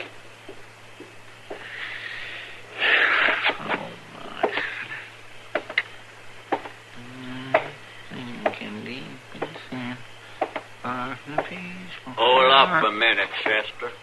What? There's 2 rifles in your back, so don't get skittish. Oh, look here, we ain't... Irish Skurlock's boys. That's right, Chester. Oh, what are you doing here? I mean, what do you want of me? Paul's out in camp, waiting. For me? Right down the alley there, Chester. We brought an extra horse for you. Oh, I ain't no by golly. I ain't going there! I'll push a hole in you with this rifle. Easy, Hard. You don't have to ruin him. Dal, why are you doing this? Didn't your pa just about beat the daylights out of you this afternoon? Yeah, and he'll kill him next time, and Dal knows it, too.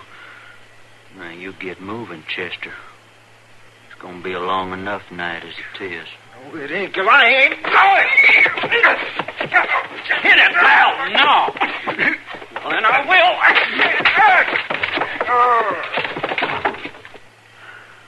You didn't have to kill him.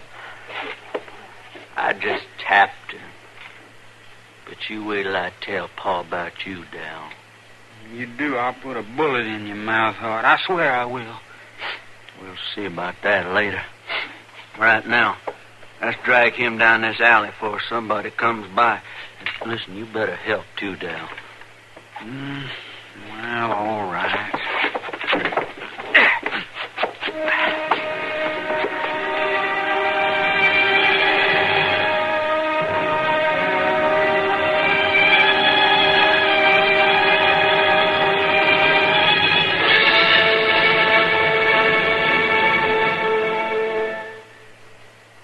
A message now to those men and women who are living in the United States but are not citizens of this country.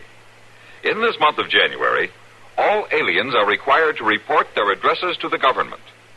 Cards on which to report the required information may be obtained at any post office or from an office of the Immigration and Naturalization Service. When the cards are filled out, return them to the clerk from whom they were received. Failure to register at this time can result in serious legal penalties. If you are an alien and have not already registered for this year, make sure you go soon to your local post office or Immigration Service office for the card. If you are ill or disabled, you may arrange to have a friend or relative pick up and return your card for you. But you must register. Why not stop by at your nearest post office for your card today? Then fill it out and return it without delay.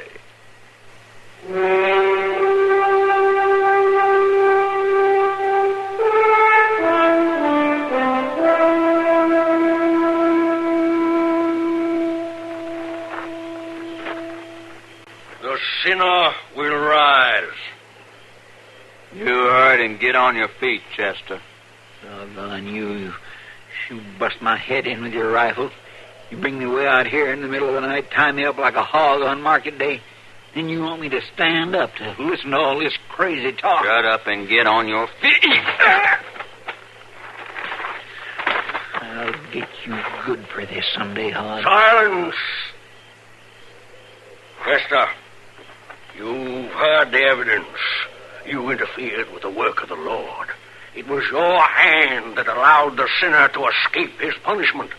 So you shall be punished in his stead. They who have sown the wind shall reap the whirlwind. Trial's over. I shall now pronounce judgment. Now, just a doggone minute, Skurlock. I never heard nothing so loony. What right do you got anyway to think you can bring a man out here and try him for anything? Especially anything as wild crazy as this. Chester, I'm going to have to fetch you another crack on the head. You don't shut up. After judgment is pronounced, we'll take a vote. A vote? What are you voting for? Rain? I warned you.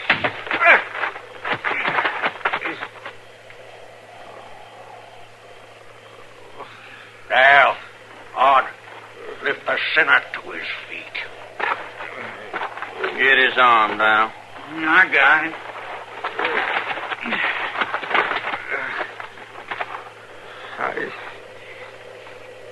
I can't hardly see nothing.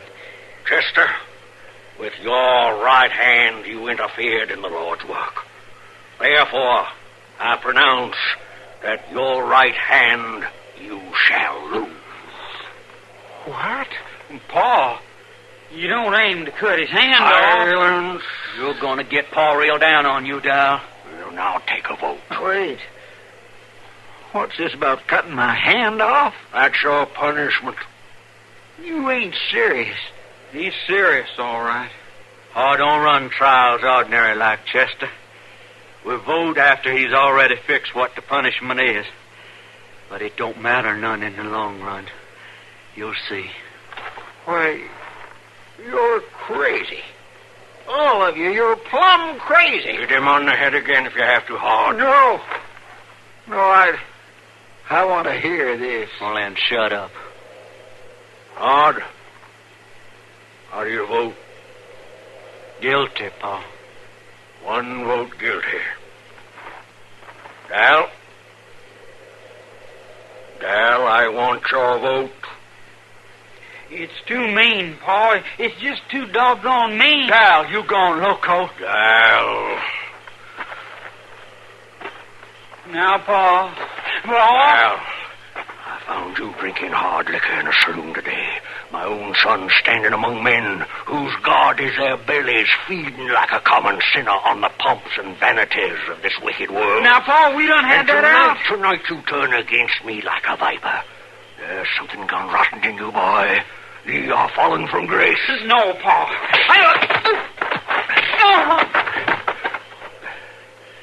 Good for you, Paul. That fixed him. He had it coming. If a house be divided against itself, that house cannot stand. Guard the prisoner hard. Sentence will be carried out at dawn.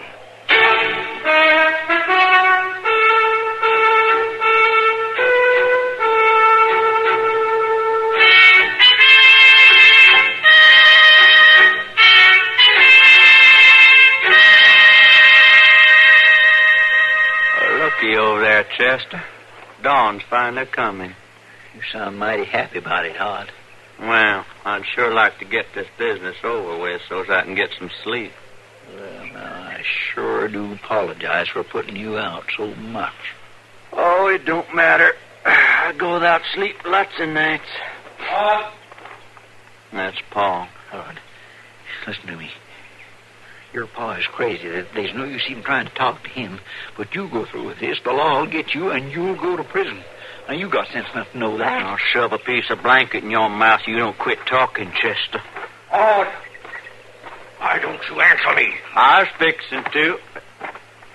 What's the axe for, Pa? If thy right hand offend thee. Axe?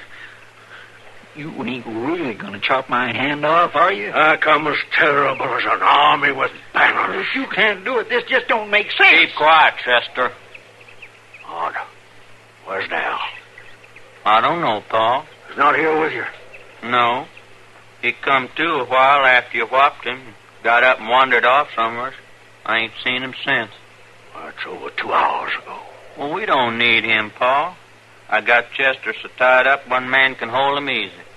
Then free his right arm. Lay it on that log. Okay. There. Don't you try nothing now, Chester. Men like you ought to be took out and grounded. Be brave, Chester. The book says every man shall bear his own burden. You talk like a blind parrot, Sherlock. All right. Over here, Chester.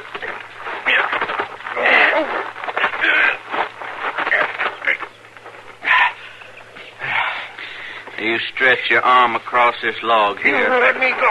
Quit squirming. Hold him hard. I want to take that hand off with one blow. You take my head off first, you lunatic. Grab him hard. I got it. There. Now, Paul. Arm! This life's more! You didn't hold him. Chester, I'll kill you now. Drop that axe, Mr. Dillon. You go. Chester's going to die for this. Well, Chester!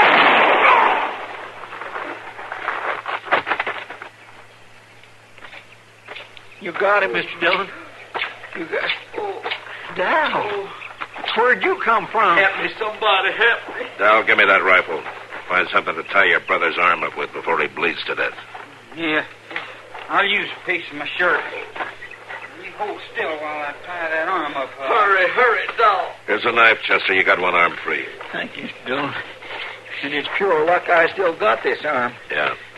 Sir, if you hadn't shot him when you did, I wouldn't even have no head. I didn't shoot him, Chester. What? Dal beat me to it. Well, I am plumb grateful to him. I sure am. But how'd you get out here anyhow? Dal rode into Dodge and found me. Well, glory be. I got the bleeding stopped, Marshal. Good. You stay here with him. We'll send a wagon, Dal. You just hold it up like that, Hod. Marshal? Yeah, what? Well, you said to stay here with him. You trust me to stay here alone? You got nothing against Hod, have you? No, it ain't that. Well, what then? Ain't you feared I might run off? Run off? Why should you? Paul. I killed Paul, didn't I? Oh, my goodness, you saved my life doing it, Dal. Oh, Paul. I guess he wasn't real bright. He meant to do right, but just I got sort of lost somewheres. You know, Dal, your pa was always quoting the Bible. But here's something he never understood.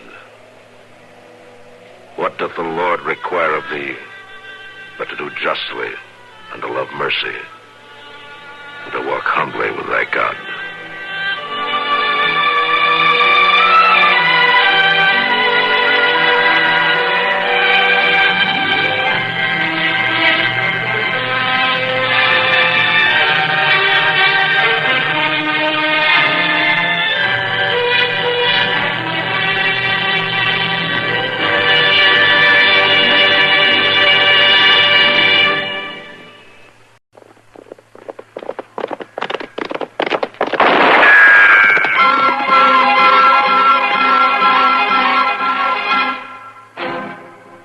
Dodge City and in the territory on west, there's just one way to handle the killers and the spoilers, and that's with a U.S. Marshal and the smell of Gunsmoke.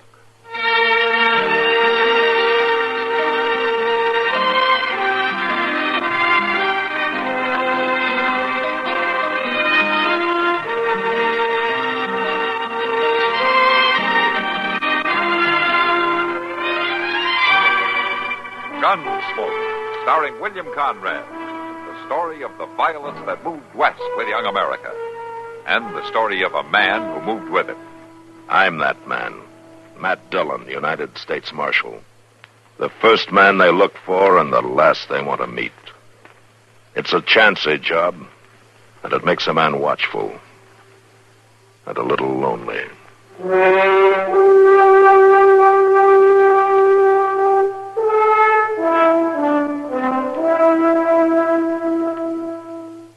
Especially when you're tense, slow down. You'll get to your destination only a short time later, and in one piece.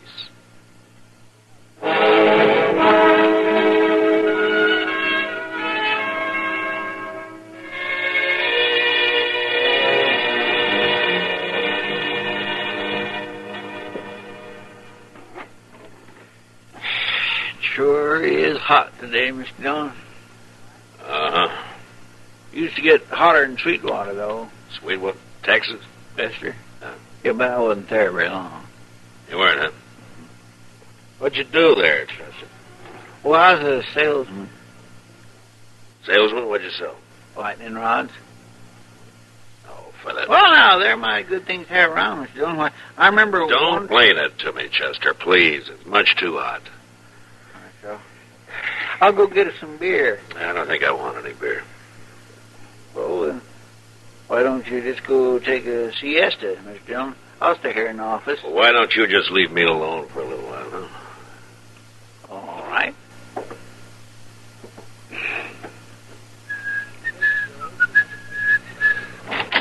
Say, Matt. Oh, hello, Doc. What is it? Well, I thought I ought to tell you. A couple of cowboys have been feeding their liquor over at the Long Branch. Well, that's what saloons are for, isn't it? Well, they were giving Kitty a bad time. Oh? She got rid of them, though, but they're down at the end of Front Street now, and they're making remarks and pestering the town ladies. It just might lead to trouble. Oh, Doc, I'm not going to walk down there in this heat just to lecture a couple of hard-nosed cowboys. Well, I'll go, Mr. Dillon. Oh, all right, Chester, you go. Just tell them to take it easy and leave the ladies alone, huh? Yes, sir, I will, Mr. Dillon.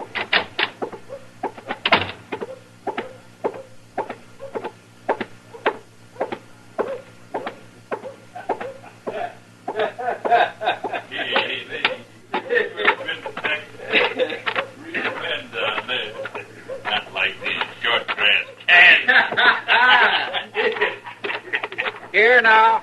All right, you fellas. That's enough. Who's this? Preacher, maybe. Mr. Dillon sent me down here, and we're going to send you right back, fella.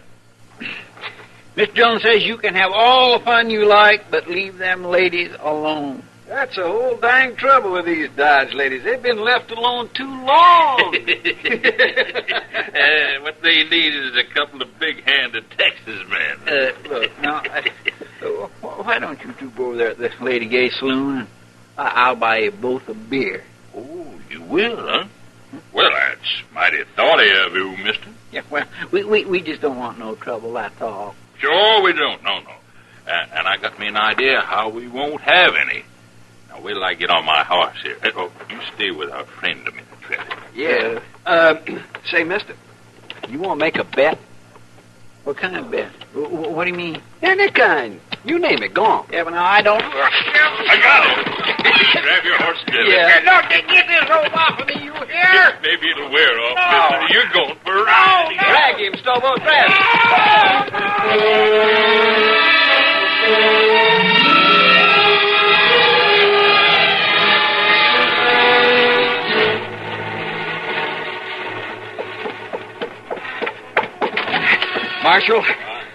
Marshal, they got Chester.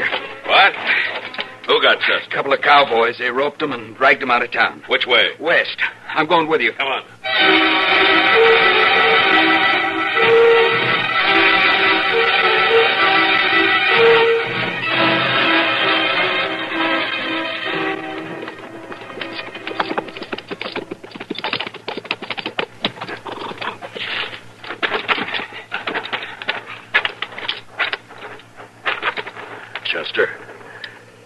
Chester. Get that rope off his feet, Shiloh. Right, Marshal. Look at him. He's bleeding all over. They tore him to ribbons. I'll stay with him, Marshal, if you like. No, go get our horses. I want to get him to dock right away. All right, Marshal. It's all over, Chester. I got you now. We'll be at dock soon.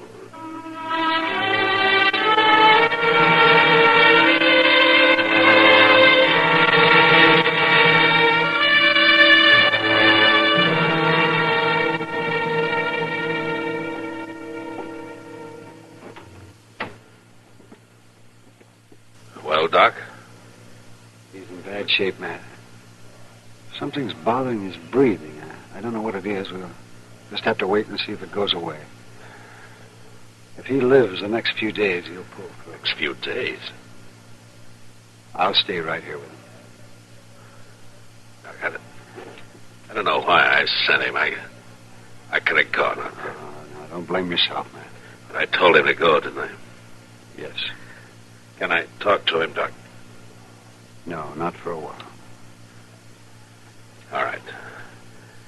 And you tell him this from me. I'm going after those men.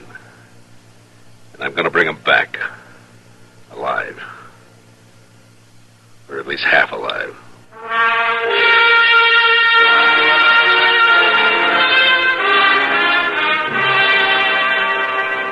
In the street outside, waves of heat moved back and forth, making things seem unreal. Like Chester lying up there at docks, that seemed unreal somehow. I walked down to the jail. I went inside and I sat there for a while. Then all at once I got up, unbuckled my gun, I hung it on a peg behind the desk, and I went over to the Long Branch. Hello, Matt. Kitty? I heard about Chester. How is he? Doc doesn't know for sure. Oh, Matt. They were in here earlier bothering you. Who were they, Kitty? I never saw him before, but one was a kind of weasel-faced man named Trevitt. And the other one? Big man. Real brute. Named Stobo, I think. I see. What outfit did they say? Would it be the Crow track? Yeah, the Crow track's holding a herd over the river. All right, thanks, Kitty. Wait a minute, Matt. Yeah? Where's your gun? It would have been easier for Chester if they'd shot him and killed him. But I don't... So I'm not going to shoot them. If Chester dies, I'll see him hanged. Otherwise... Otherwise what, Matt? Well, I don't know, Kitty. But I'm going to bring him back, and then we'll wait and see. You're taking an awful chance. Maybe. Kitty, Yeah, Matt. look in on Chester once in a while, huh? Of course I will. Don't worry about him, Matt.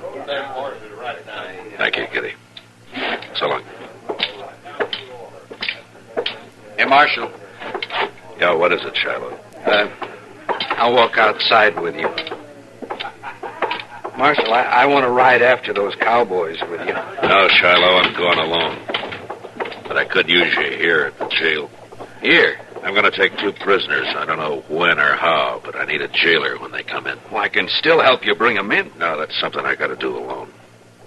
Marshal, you're a stubborn man. But okay, I'll do it. The keys are in the desk. Now, wait a minute, Marshal. You're not armed. I know that, Shiloh. Goodbye.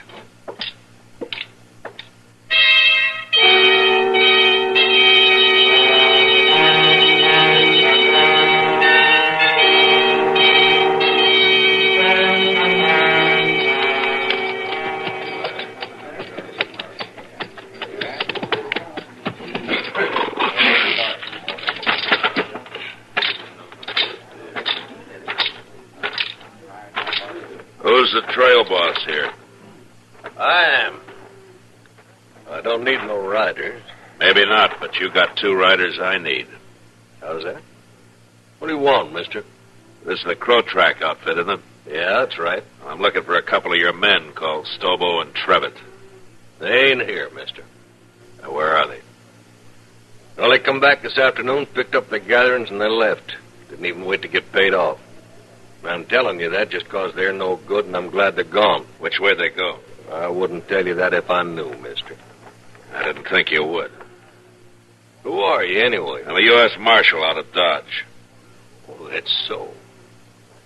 Well, I don't know what you want 'em for, and I don't care, but just how you figuring to take 'em, Marshal? Gonna put salt on our tails? Think you'll ought to at least carry a club if you're going after that Stobo. He's mean and he's big. Besides being a Texan. We've hung Texans up here before, mister.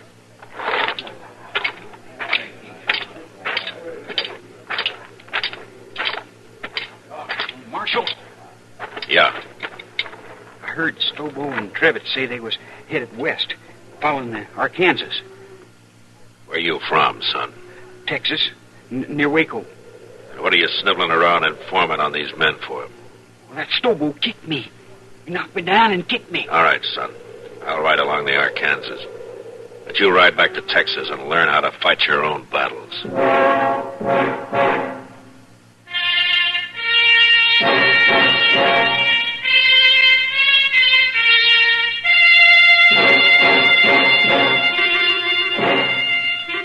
I cut straight down to the Arkansas and followed it west.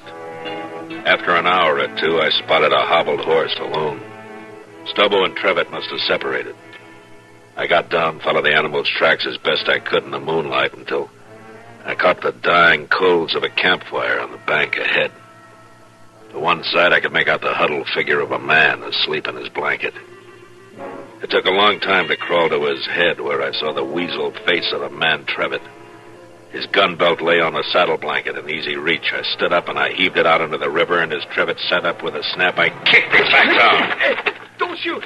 Don't shoot! You sit up again and I'll smash your skull. Don't kill me! Don't kill me! Shut up. Where's your rope? I told you to lie down. Now, where's your rope? Under my saddle.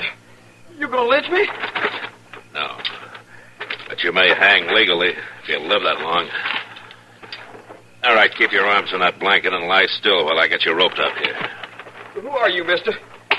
Now, let's just say that I'm a good friend of the man you dragged out of Dodge this morning. Stobo was in on that, too. It was his idea. He did it. Don't worry, I'll find Stobo.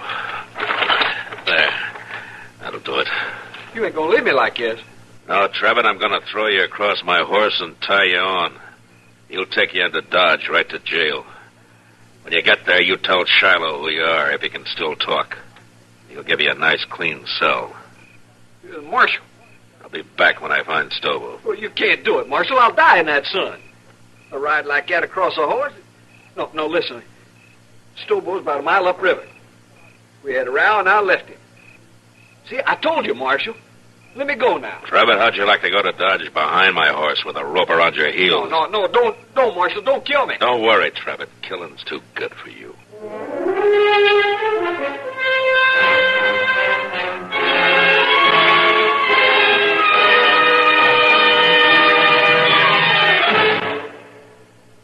Hi, this is Dennis James. Say, remember way back when this melody was popular?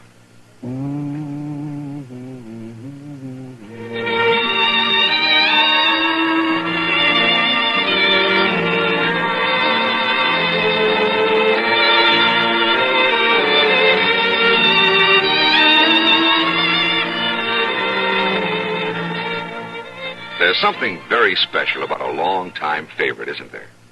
Well, folks feel the same way about one of Kellogg's favorites, Kellogg's All Brand. Going on 41 years now, it's been America's most popular good food way to fight irregularity from lack of bulk. Because it's whole brand, Kellogg's All Brand gentles away irregularity safely and reliably. And because it's deep toasted for extra crispness, it never gets mushy in milk.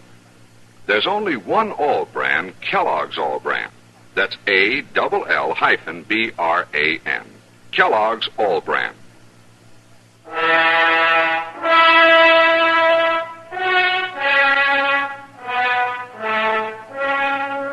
I tied Trevitt across my horse and started him off in the direction of Dodge, and then I forgot about him. Stobo was next. I rode west on Trevitt's horse. Dawn was just breaking when I saw Stobo, crouched behind a campfire cooking breakfast. His horse was saddled and stood nearby. I rode straight up, got down, and walked over. You lost, stranger? No, I'm not lost, Stobo. No tricks, mister. I don't see your gun, but no tricks. Relax, Stobo. I'm unarmed. Who are you? Matt Dillon of the U.S. Marshal out of Dodge. Well, you're a long way from Dodge, Marshal. Stobo, you and your pal had some fun with a friend of mine yesterday. You hurt him bad. Maybe you killed him. You rode out here without a gun to tell me that? You're the craziest marshal I ever saw. I'm going to shoot you, Marshal, and bury you in the river. Now, what do you think of that? I expected you would. What? Unless you want it on your conscience that you refused to feed a man on the trail, you better give me a piece of that pork first. You're about the coolest man I ever saw, Marshal. How do I eat? Sure you do. You just stand right there across the fire and don't move. I'll have to shoot you before you've been fed. I know. Too bad I only got one dish for your last meal, Marshal. A man can keep sassy on meat alone, Stobo. Yeah, you sure can. Well, it looks about done. At least this here piece is... All right, I've got your gun, Stobo, so don't try anything. Burn me. Just a few coals. It won't hurt you. Now shut up and get on your horse. Now move. I'll kill you for this, Marshal. You can't hurt me like that. On your horse. Come on now. Get up there. Get up there. Now, you just sit there. I'm going to throw a noose around your neck, so keep your hands down. There. As soon as I get mounted, we're going to ride toward Dodge. And you do anything I don't like, and I'll jerk you off your horse and drag you the rest of the way.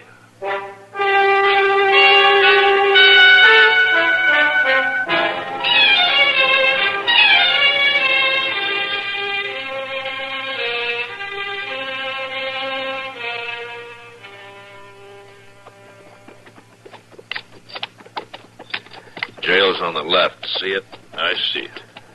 All right, pull up. Shiloh! Shiloh! Hello, Marshal. This the other one?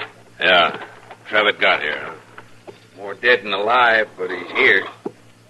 That was rough, Marshal. Real rough. Yeah. How about Chester, Shiloh? Tell me. Doc ain't sure yet, but he's alive. Lock Stobo up. I'm going over to Doc's. Sure, Marshal.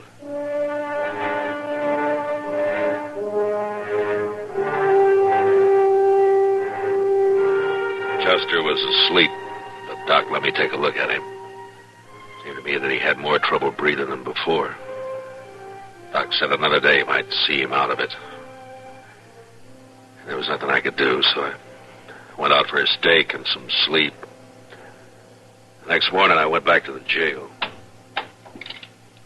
Morning, Marshal. Everything all right, Shiloh? Doc looked over your prisoners. Trevitt's pretty sick yet, but Stobo's all right. Got a few burns is all. Nothing could hurt that moose. Hanging might. Sure. What if Chester pulls through? You can't hold us in, Marshal. There's no law that says you I don't like the sound of your voice, Trevitt. But you Be can't... quiet. Don't worry, Trevitt. There's nothing he can do. You too, Stobo. Shut the door, Shiloh. I don't even want to look at him. know, that Stobo is a mean one, but I feel kind of sorry for Trevitt. And then why don't you go cry about it someplace else? I don't feel sorry. Now, don't you take it out on me, Marshal. I didn't send Chester off to do my job.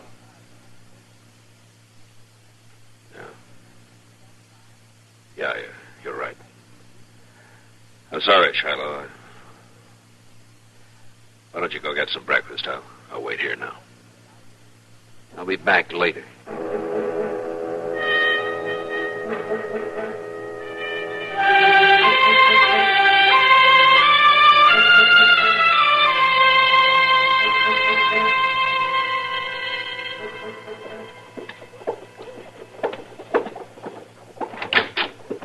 Hello, Matt. What is it, Doc? Chester. He's going to be all right. You sure? Of course, Matt. His breathing has changed. The pressure's off somewhere. Oh, he's going to be fine. Oh, that's good. That's good. Well, of course, he'll be in some pain for a while yet. Yeah. All right, Doc. I'll come see him in a little while. I'll tell him, Matt. Okay.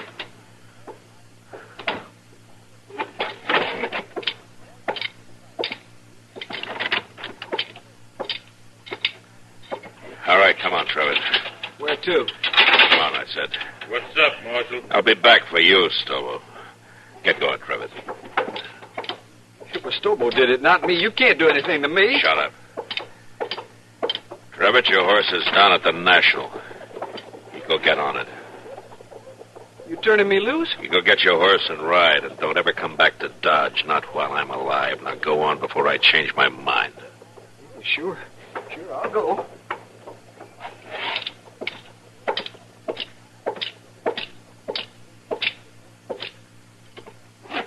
You're next, Stobo. What'd you do with Trevitt? Put a knife on him? Turn him loose. Come on, get out of that cell. Am I free to? You will be in a little while.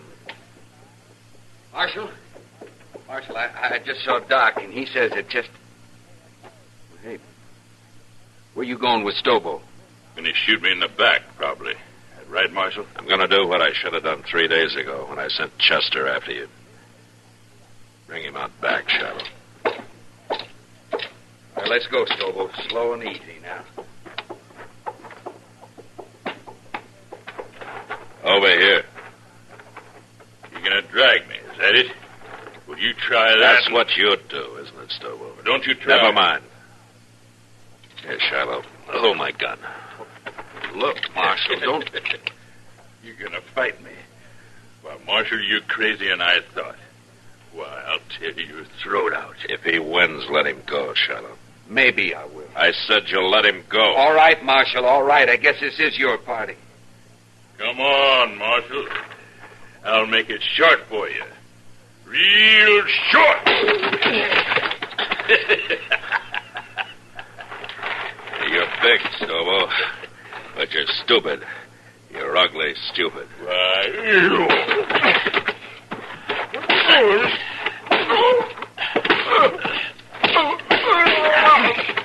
Drag Chester.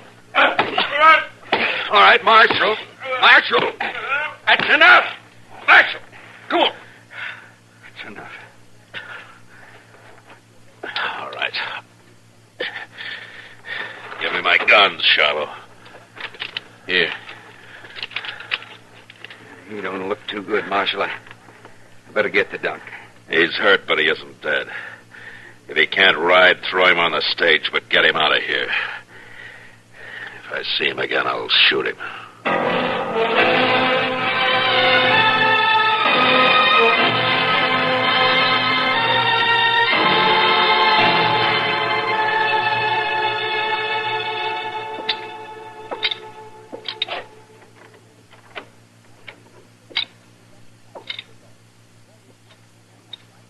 Chester.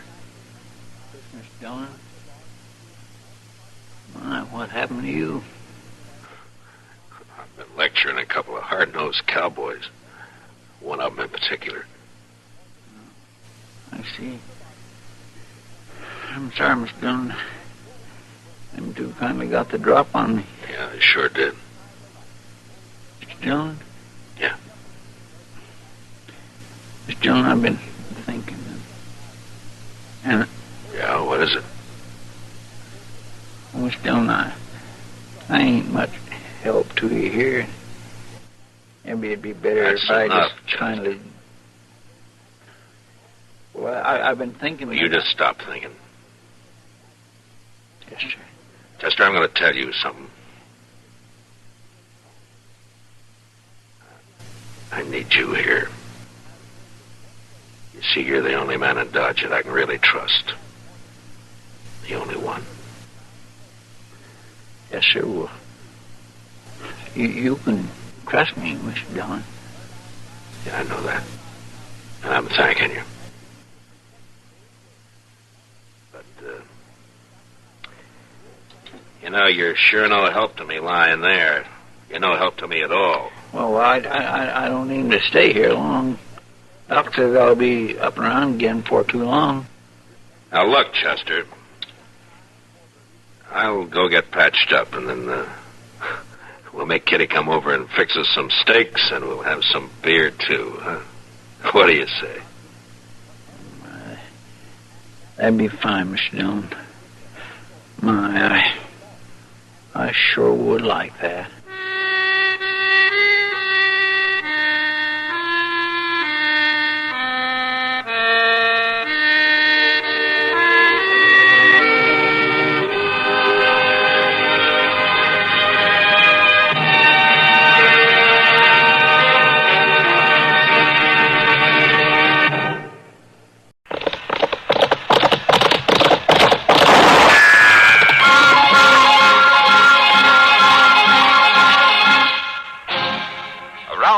City and in the territory on West, there's just one way to handle the killers and the spoilers, and that's with a U.S. Marshal and the smell of Gunsmoke.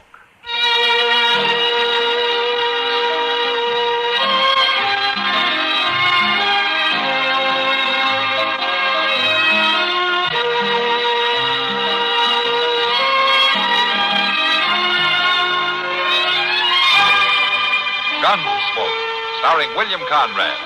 The story of the violence that moved west with young America, and the story of a man who moved with it. I'm that man, Matt Dillon, United States Marshal. The first man they look for and the last they want to meet. It's a chancy job, and it makes a man watchful and a little lonely.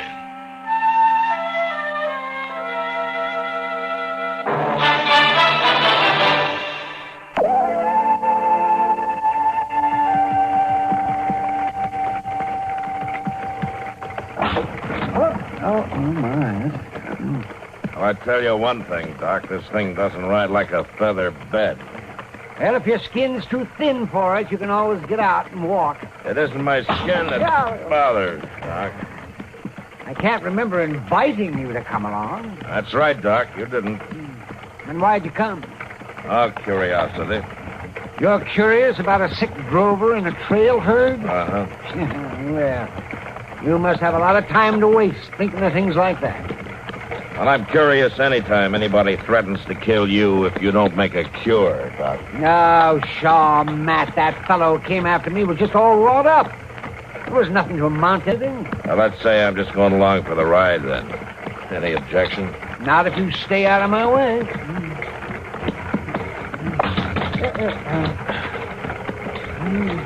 Now, there's the herd. I see it.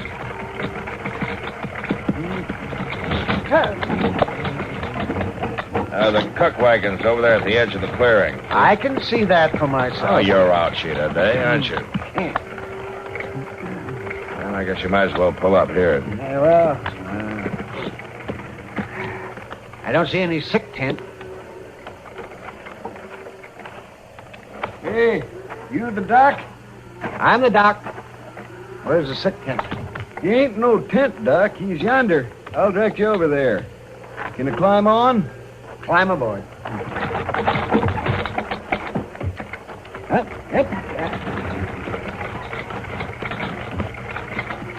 You afraid the rest of you'll catch it, moving him off this way? Well, it ain't us the boss is afraid about. It's the cattle. The cattle? Got to keep him penned up. Keep him away. Right over there. Waddell's with him. I'll go get him.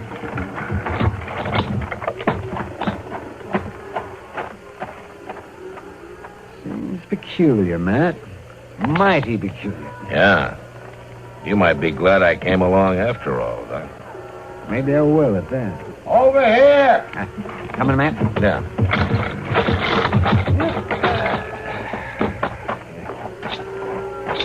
This way. I'm coming.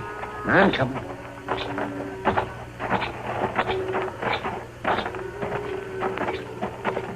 Yeah, I'm mighty glad to see you, Doc. I'm Harb Waddell. I'm Doc Adams. This is Marshal Dillon. Glad to know you. Marshal, Well, now, where's the patient? you're looking at him, Doc. You? You sick? Not me. Right down there. That steer? He's awful sick, Doc. If you don't pull him through, ain't no man in the outfit sure of his pay. What do you mean? He's the lead steer, Doc. Man we ride for sets a terrible store by him. Says he's worth any 10 hands he's got. Oh, now, look, I'm not a veterinarian. I know that, Doc. But ain't there something you can do? Well, I'll take a look at him. You fix him up, Doc. Ain't no other way about it. Let's see. If we don't get him back to Texas in good shape. Oh, for heaven's sake, if you don't stop fussing, I won't be able to do anything. Matt, Yeah, Doc. walk him away with you, will you? He's worse than a first-time father. Yeah, sure. Come on, Waddell. Let's leave Doc alone, huh? You don't need me to help you, Doc? I do not. Come on, Waddell. Well, all right. We'll be over at the cook wagon, Doc.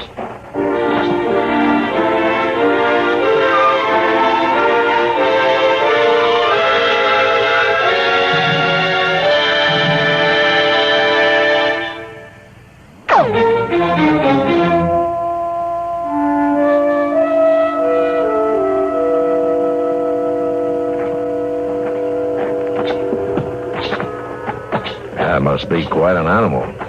I tell you, Marshal, there ain't another like old Beller on any trail out of Texas. Old Beller? Oh, yeah, I've heard of him. Be surprising if you hadn't. Well, Doc has a way with everything. Animals included. He better have.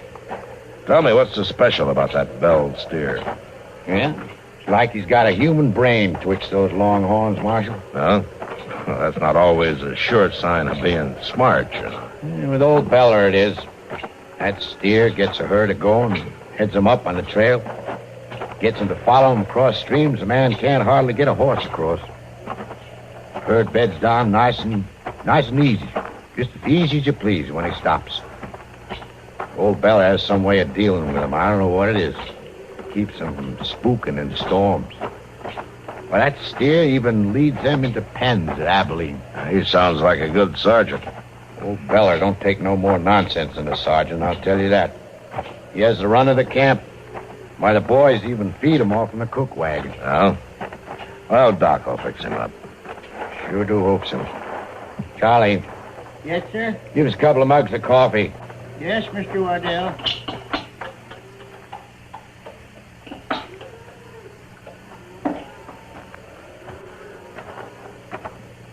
Here you are, Mr. Waddell. Thanks, Charlie. I don't mean to go on like an old woman, Marshal. But a steer like old Beller can sure be a problem. Oh, in what way? Well, he's worth a lot of money to any drive, keeping the herd together like he does. There's always some other outfit trying to get me to sell him. Or they try to steal him. Ain't so sure right now that he ain't been poisoned. Well, who'd want to do that? Or anybody, just with spite, maybe. Tell you, Marshal, nothing's going right with this whole drive. If I lose that steer, might as well keep right on going straight north. Mr. Waddell. What is it, Charlie? Old Beller. I wondered how is he? Doc's looking at him. Just don't seem right, him not wandering by the cook wagon. Yeah, better not find out he wandered by here once too often. I don't rightly know what you mean. Ah, here comes Doc. You fix him up, Doc? No, I didn't. You mean you ain't going to cure him? I don't have to. You mean he's dead? I mean he's cured himself. I never saw such carryings on about a sick animal in my life. Old Beller's all right. Whatever his name is, he's on his feet. He's taking on some feed. Yes, he's all right. Well, what was the matter with him, Doc? Oh, I don't know, Matt. He had something in him he had to get rid of, and like a sensible animal, he laid low until he did. He might have eaten something that poisoned him. So he was poisoned, huh? Now, wait a minute. No, I didn't say that. He didn't have the chokes or the heaves. It could have been bloat or colic. Or it could have been poison. You hear that, Charlie? Yes, Mr. Waddell, I hear. I always knowed the way you was handing out leftover food to that steer, we'd wind up in trouble. Well, I wouldn't do nothing to hurt old Beller. He likes my cooking. Well, he ain't going to get no more of it. Oh, sure, Mr. Waddell. If you say so, I won't feed him no more. You bet you won't. No, sir, I won't. You ain't going to get a chance to. Well, I'll watch it real close. You're through, Charlie. Oh, now, Mr. You Waddell. pack up your gear and get out, Charlie. Oh, where'll I go? I don't care where you go. You ain't going to be hanging around this cook wagon no more, sickening the lead steer. Now, you be out of here by dinner time. And don't you come back.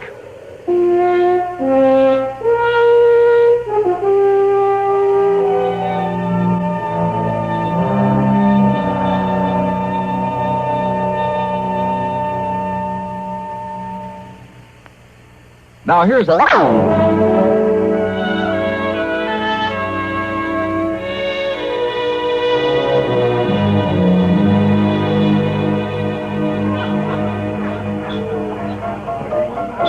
Well, if business keeps up like this, Kitty, you'll be able to retire. Sometimes I wonder if all this hoorah is worth it. Well, now the boys swallow a lot of dust on the cattle trail. You wouldn't want them to go thirsty, would you? Oh, no. But I wish they could be a little quieter about how they do their drinking. You're not running a church social, you know. I'll say I'm not. Hello, Marshal. Miss Kitty. Hello, Hob. How's your steer? Well, I tell you, Marshal, that darndest thing, he's frisking around like he was newborn. He is, huh? Well, Doc will be glad to hear that. Ain't no doctoring that done it. Old Beller, he knowed when he was sick and when he was cured. Hey, Mr. Waddell, I got to talk to Mr. Waddell. Go on, Charlie, you're drunk. I may be drunk, but I got to talk. Ain't done nothing to old Beller. Ain't no call to make me go. I told you to get... Never fed no poison. Me and that old Ox is friends. Real good friends. Let me come back, Mr. Waddell. Now, look here, you. I'm going to... Let go of him, Waddell. I don't want to see him no more. I said let go of him.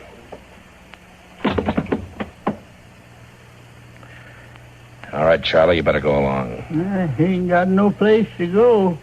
Well, you go on over to the livery stable. Moss will put you up for the night. Old Beller will be missing me.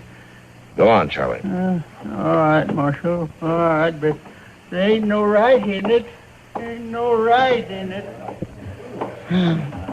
He really feels bad, doesn't he? He don't deserve no better. Maybe not. But he sure doesn't deserve any worse.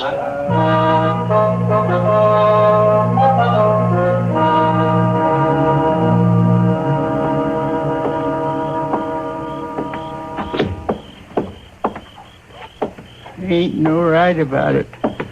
Take me from old Beller, sleep him in liver stables when I ought to be... Oh, sorry, mister. That's all right, old-timer. Well, now, if it ain't old Charlie Bat. Who are you? Why, you remember me, Charlie. Ab Slate. We was on the drive together last time you come up. Ab Slate? Sure, Charlie, you remember me all right. I seen you on the cook wagon. Yeah, that's where I would have been, all right. You used to give scraps and such to that lead steer. Old Beller. Sure, old Beller. I heard about the bad deal they give you, Charlie. Crooked deal. You know, ain't nobody got no call to make you leave that ox. Ain't nobody can take care of him like you, Charlie. Now, that's a fact. That's a sure and certain fact. He ain't gonna get along so good if you ain't there now, is he, Charlie? Nobody takes care like me, for sure and for certain. That's what I say. Yeah, that's what I say. Seems like we ought to do something about it. Do something? To help that lead steer. You want to do that? Oh, want to help old Beller? Sure you do. That ox needs you. Old Beller needs old Charlie. Gonna help him. That's right, Charlie. Let's go. Yeah, let's go. Let's go help old Beller right now.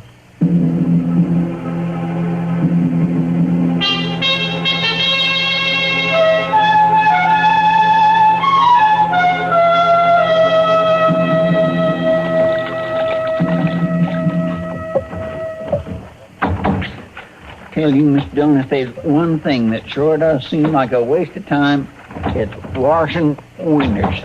Uh-huh. Wash a winder and ain't no time at all till it's dirty again, just as dirty as it ever was. Yeah. Seems to me that when a fella got to inventing things, you do something about winders. Don't it seem that way to you, Mr. Dillon? What was that, Chester? I say, don't it seem like to you that a fella could invent a winder that was nice and dark so that it wouldn't show up the dirt? Well, you tell me what's wrong with that idea, would you? Wrong with it? Don't see a thing in the world wrong with it, Mr. Dillon. Well, you couldn't see through the window either. Well, maybe so, but there sure ought to be something that... Look at there. What? Oh, Charlie Bat. Looks like he's coming in here. My goodness, he's gone and got himself drunk again. He's just weaving all over the street. No, he ain't. No, he ain't either, Mr. Dillon. He's hurt. Look. Marshal. Marshal Dillon. Here, let me give you a hand, Charlie. Got a chair, Chester? Yes, sir. Marshal Dillon, I got to talk to you. What happened to you, Charlie? You got to go after him, Marshal. You got to get him quick. Tell me what happened. I've been a fool, Marshal. I wouldn't have done it if I'd have known. All right, Charlie, just settle down. Let's start from the beginning. Well, Marshal, last night I got myself pretty liquored up. Yeah? And when I come out of the Long Branch and started down the stable, he was there, just like he was a-waiting. Who was there? Why, Ab Slate. Go on. Well, he talked to me some. Seems like he was the only one in the country with a good word for old Charlie Bat. Well, go on, Charlie. What happened then? Well, Ab said I ought to do something for old Beller.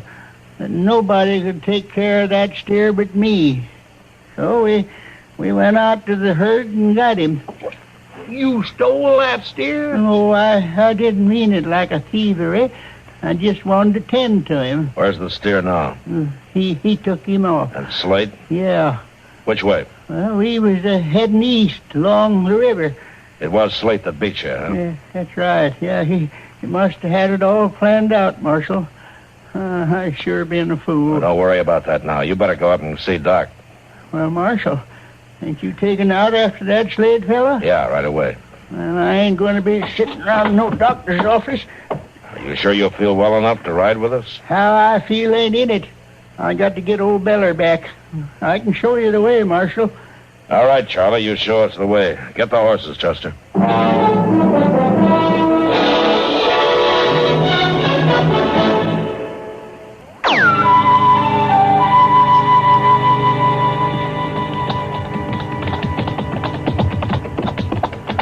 You remember the trail so far, Charlie?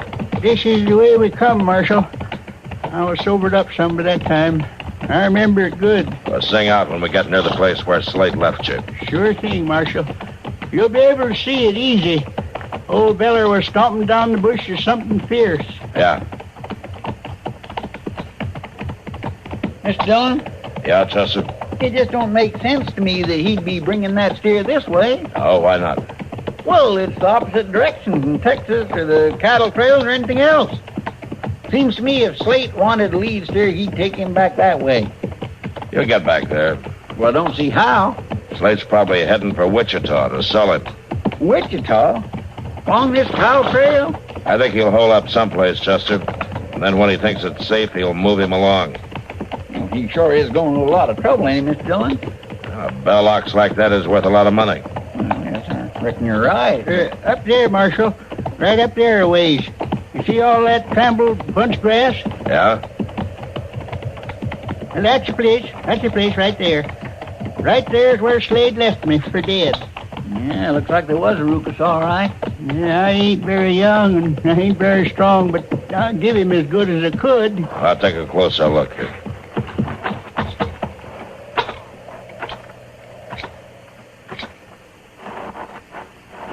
We gonna be able to follow the trail, Mr. Dillon? Yeah, Chester, we'll follow it. Right to the end.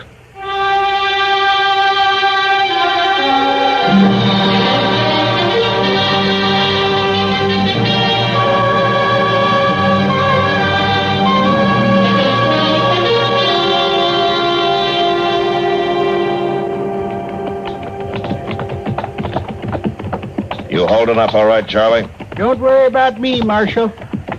Well, say, maybe we ought to stop and rest some, Mr. Dillon.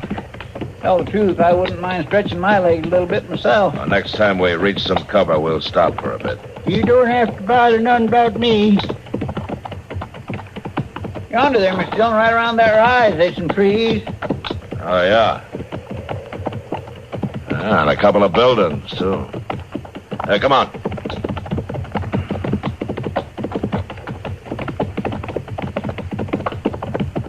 You thinking Slate might be there? He might be. Don't see no ox. There's an old barn. We can come up behind it. Yeah. He might could be in there, all right. Marshal, there's Slate coming out of the barn. Yeah. Hey, you stay back here, Charlie. Chester and I will go talk to him. Right, if he You stay back out of the way. Come on, Chester. Yes, sir.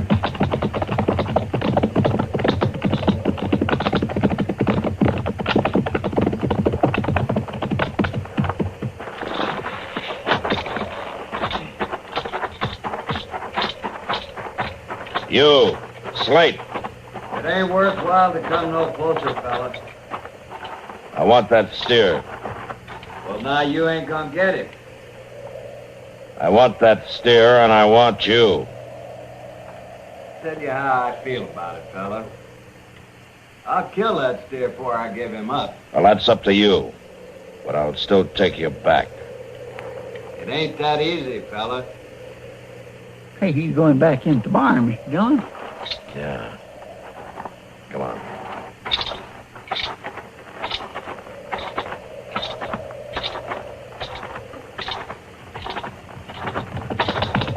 Mr. Dillon, he's right now. Look out, he's gonna shoot!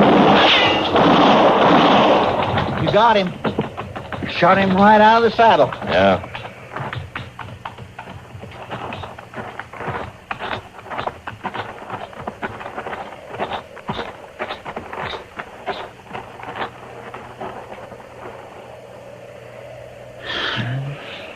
He's dead. You better find old Charlie and go get that steer. Yes, sir. I'll go. Look there, Mr. Dillon. What? The barn. Smoke. Come on. That steer's in there. Yeah, that's what Slate wanted. Oh, maybe we can get to him along the side. We've got to get to that steer somehow. Well, we can get in there now. The whole place is on fire. Look, Mr. Dillon. Charlie back leading that steer out of there as nice as you please. Easy now, easy. You're all right, old feller. Well, how did you get there, Charlie?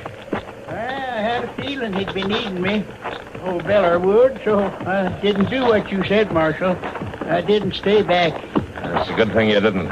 Are you all right? Sure, I'm all right, Marshal.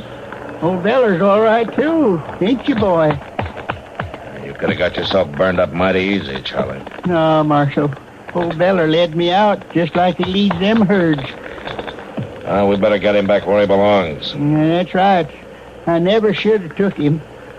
But, Marshal... Yeah, Charlie. Will you speak a word for me? Will you tell Mr. Waddell that I took some care not to let no harm come to old Beller? Sure, Charlie. I'll speak a word for you. And I think your trail boss will listen.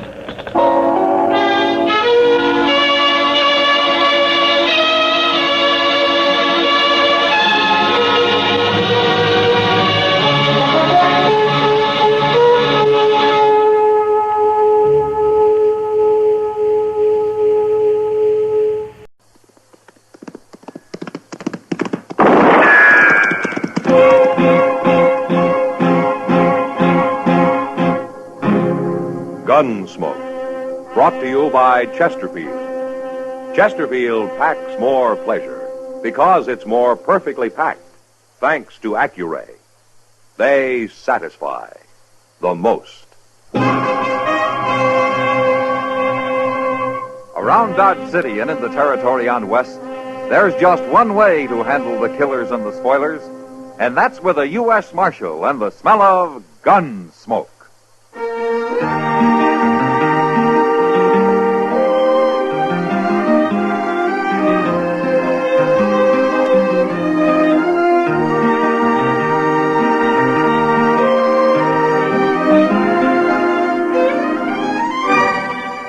Gunsmoke, starring William Conrad. The transcribed story of the violence that moved west with young America. And the story of a man who moved with it. I'm that man, Matt Dillon, United States Marshal. The first man they look for and the last they want to meet. It's a chancy job, and it makes a man watchful and a little lonely.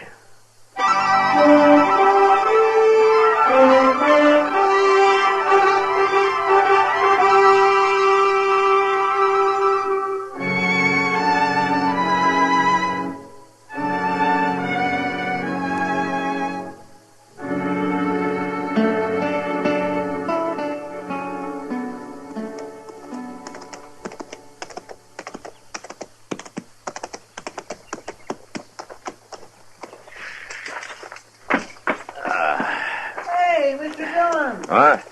Mr. Dillon, how are you? Hi, Chester. Well, sir, I sure am glad to see you back. Well, it's good to be back, Chester. My, you've been gone over a month. That's 6 weeks to be exact. Gracious, you sure must have covered a lot of territory. Well, I'll tell you all about it later. What's been going on here? Oh, nothing much, I guess. You know how Dodge is. Things are just about the same. They are, huh? Mm-hmm. What about that new sign over the Long Branch here? New sign? Oh, my goodness, Mr. Dillon, I plumb forgot. That happened the week you left. Sam Noonan and Kitty Russell, proprietors. Ain't that the doggonest thing you ever heard of? They're partners now, Mr. Dillon. Miss Kitty bought a half interest in the place, and her and Sam's running it together. Well, where'd Kitty get the money? Well, you know, Miss Kitty, she never spends much, and she's been saving it for years and years. I guess it mounts up. You save money that way.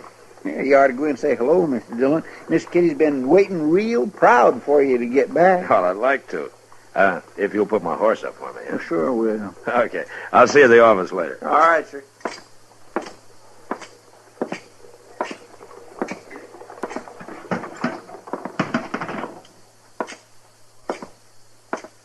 Hello, Sam.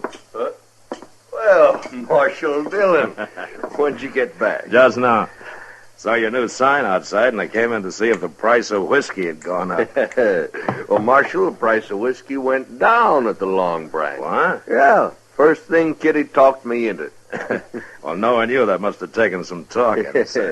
Well, you know, she was right. We're making more money than ever. I sure got to hand it to her. Ah, good. And where is she? Well, she went to her room, Marshal.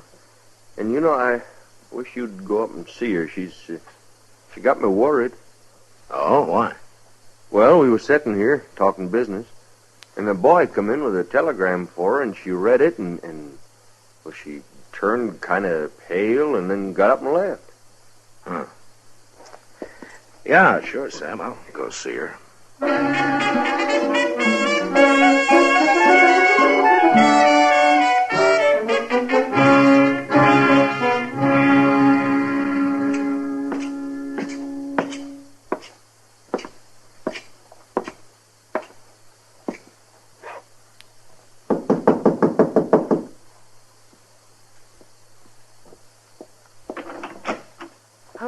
Matt. Hello, Kitty. Oh, come in. Thank you. I just got back. I thought I'd come around and congratulate you. Oh, well, thanks. Kitty. Huh? Sam told me about the telegram. If there's anything I can do to help. Oh, Matt, you got it all wrong. Sam, too. It's not bad news. Oh? Well, I'm glad to hear that. It's my father, Matt. What? My father, Wayne Russell. He's coming here to Dodge tomorrow.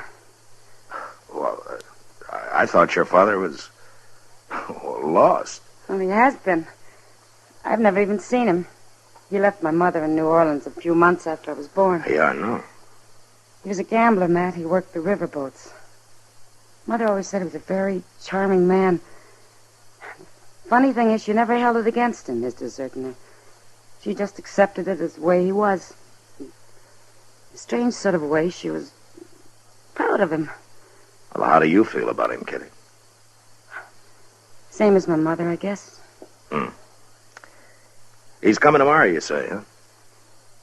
Matt, will you go to the depot with me to meet him?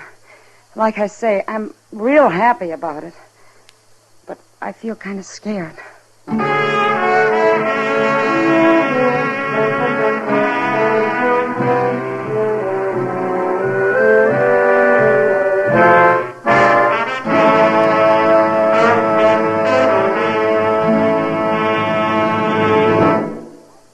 That whistling man, Bobby Haggart, really started something. Tonight, we'd like to introduce a player piano that could have come right out of the Long Branch in Dodge City. Packs more pleasure, packs more pleasure. Chesterfield packs more pleasure because Chesterfield's more perfectly packed. The more perfectly packed your cigarette, the more taste and mildness are released for you. Chesterfield, made by exclusive Accuray, has an open, easy draw that unlocks all the pleasure of fine tobaccos. Now, Accuray ensures an even distribution of tobacco from one end of your Chesterfield to the other. Chesterfield is firm and pleasing to the lips, mild, yet deeply satisfying. Chesterfield packs more pleasure because Chesterfield's more perfectly packed. To the touch, to the taste, Chesterfield packs more pleasure because it's more perfectly packed. By Chesterfield. Mild, yet they satisfy the most.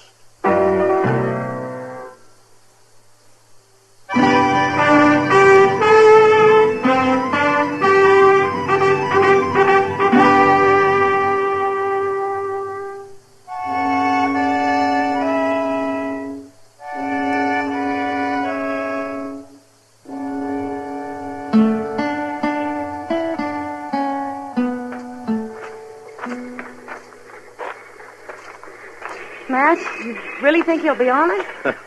Now, you just keep calm, Kitty. People are starting to get off, you see? Yeah, I see. Oh, I just thought of something. What? Oh, I recognize him. I don't even know what he looks like. Matt, what'll I do? Now, wait a minute. Ah, here comes Chester with somebody now. Oh, you think that's him? Well, he's about the right age. Yeah. Gray hair. He's dressed mighty fancy. What'll I say to him? Maybe it isn't him at all. Easy now, Kitty. Well, I found him, Miss Kitty. He come right up to me and asked if I knew you. Now, can you imagine that? So you're Kitty. Hello. You're beautiful. I knew you'd be beautiful. Thank you. I know how you feel, child. But we'll get acquainted. We're going to be great friends, Kitty. Well, sure. I mean, of course. Oh, well, this is Marshal Dillon. Welcome to Dodge, Mr. Russell. Thank you, Marshal. It's a pleasure to know you. Kitty, I want to meet all your friends, and I've an idea. Yeah? I'd like to give a dinner tonight. I trust there's a restaurant here that could accommodate us. Oh, there sure is, Mr. Russell, and that is a fine idea. Delmonico's, that's the best. We could go there right now and tell them to get started cooking. Chester. Well, I'm only trying to help. Well, that'd be pretty expensive, wouldn't it? Kitty, my child, expense doesn't matter. I own a very prosperous freighting business in New Orleans now. I've had it for some time. Well, that's wonderful. Will you invite your friends for me, Kitty? Yeah, if you want. And about how many shall I tell them to expect? Well, Chester and Matt and Doc Adams and... Oh, I don't know. Well, ain't you going to ask Sam, Miss Kitty? After all, he's your partner now. A partner? What partner, Kitty? Oh, it's nothing. Nothing? Why, Mr. Russell, she's half owner of the Goinest Saloon in Dodge, that's all. Is this true, Kitty? Well, it's really Sam Noonan's place. But you're associated with him in the saloon business? An unmarried woman has to make a living. I'm making a good one. Of course, of course. Well, we'll talk about all this later, Kitty. But tonight we'll celebrate, shall we say, 8 o'clock at Delmonico's. I'll see you there too, Marshal? Aye, certainly, sir. I'll take you over to the hotel, Mr. Russell. Well, thank you, Chester. Very kind of you to put yourself out this way for a fellow wearing clothes. Well, Kitty, So that's my father, huh? he's quite a gentleman, isn't he? Matt, Yeah. I need a drink.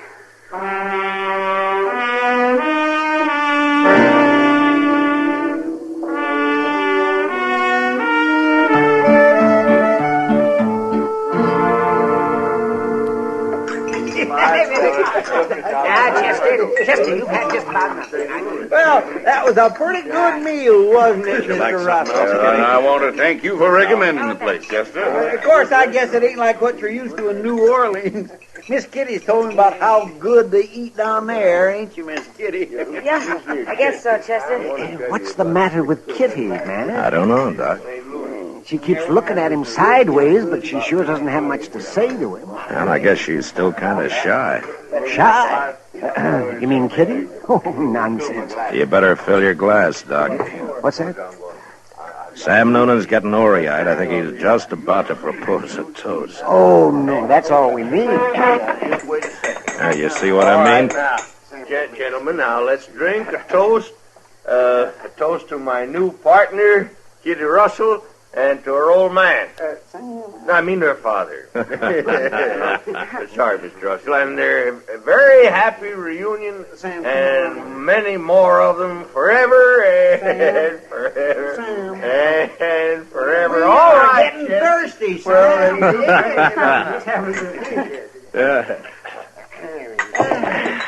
Thank you, gentlemen. Thank you. This is the happiest day of my life. Here's to you, Kitty, and to the Russells, the proud Russell. Oh, hooray. Oh, hooray for everybody. Oh, my, you better lock Chester and Sam in the same cell tonight, man. Yeah, that's a pretty good idea. Well, I'm afraid I gotta go now. Come, Kitty, the evening just started. Yeah, well, it started at the Long Branch, too. I'm in business, remember? Yes, I know. I don't think Sam's going to be much help tonight. I'd better get down there and take over. Kitty, I ain't gonna be no help at all. Well, don't you worry, Sam. You stay and have a good time. Kitty, you can't go out there on the street this time of night. Well, I'll go with it, Mr. Russell. Well, if she must leave, I'll stop in later and say good night, Kitty. Good night, sir. Good night. Doc, keep an eye on those two, will you? Now, doggone it, Sam, you shouldn't be drinking all that. I'll give you some.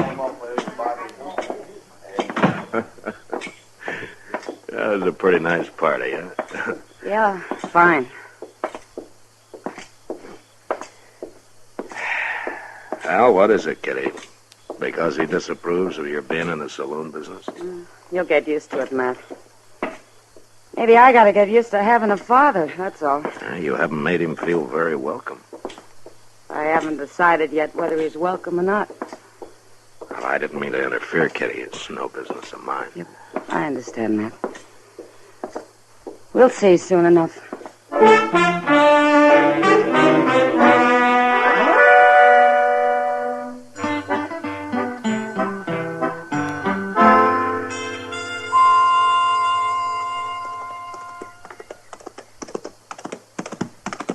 Well, that's a good-looking horse Chester's riding, man. He's thinking of buying it, Doc. Buying it, buying it. With what?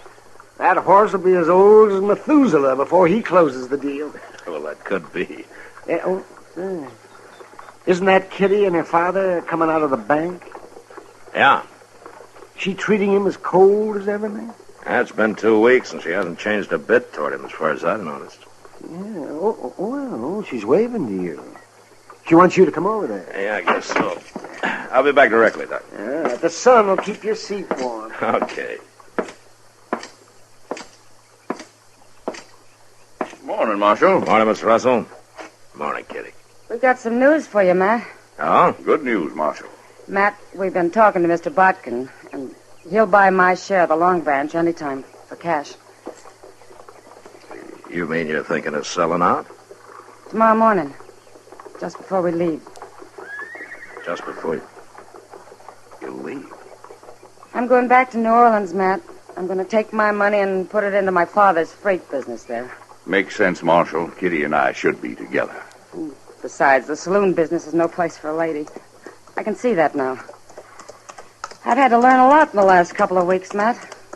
Yeah, I guess you have. Well, if you're going to get packed, you better start, Kitty. I am, right now. I'll see you at supper. Fine. I'll go over to the depot and see the Santa Fe agent about our tickets. I'm a proud man today, Marshal, a proud and happy man. Now, if you'll excuse me.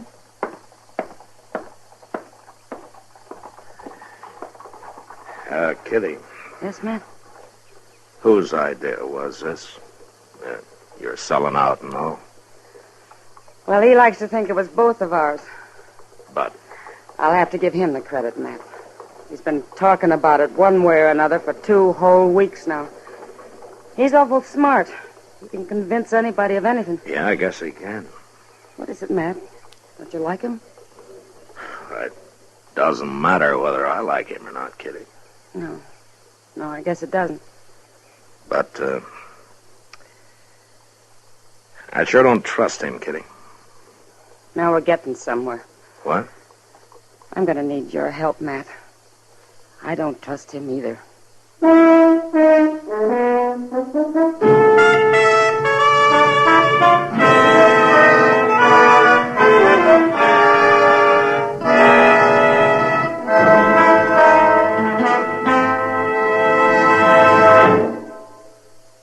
Where are you listening to Gunsmoke?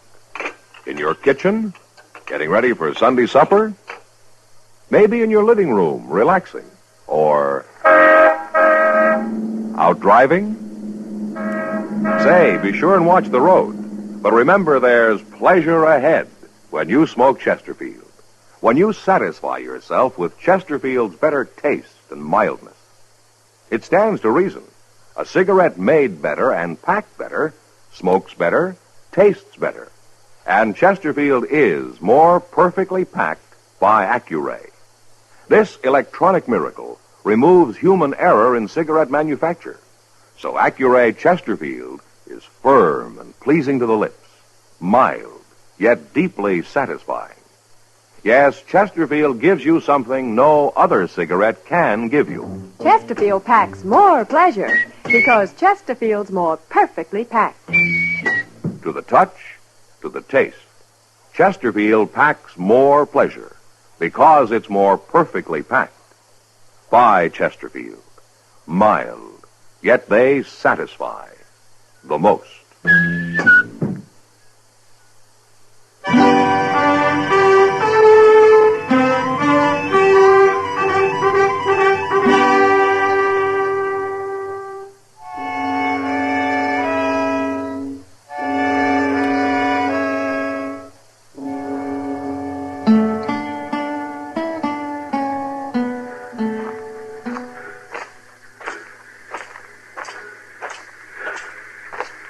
Morning, Mr. Russell.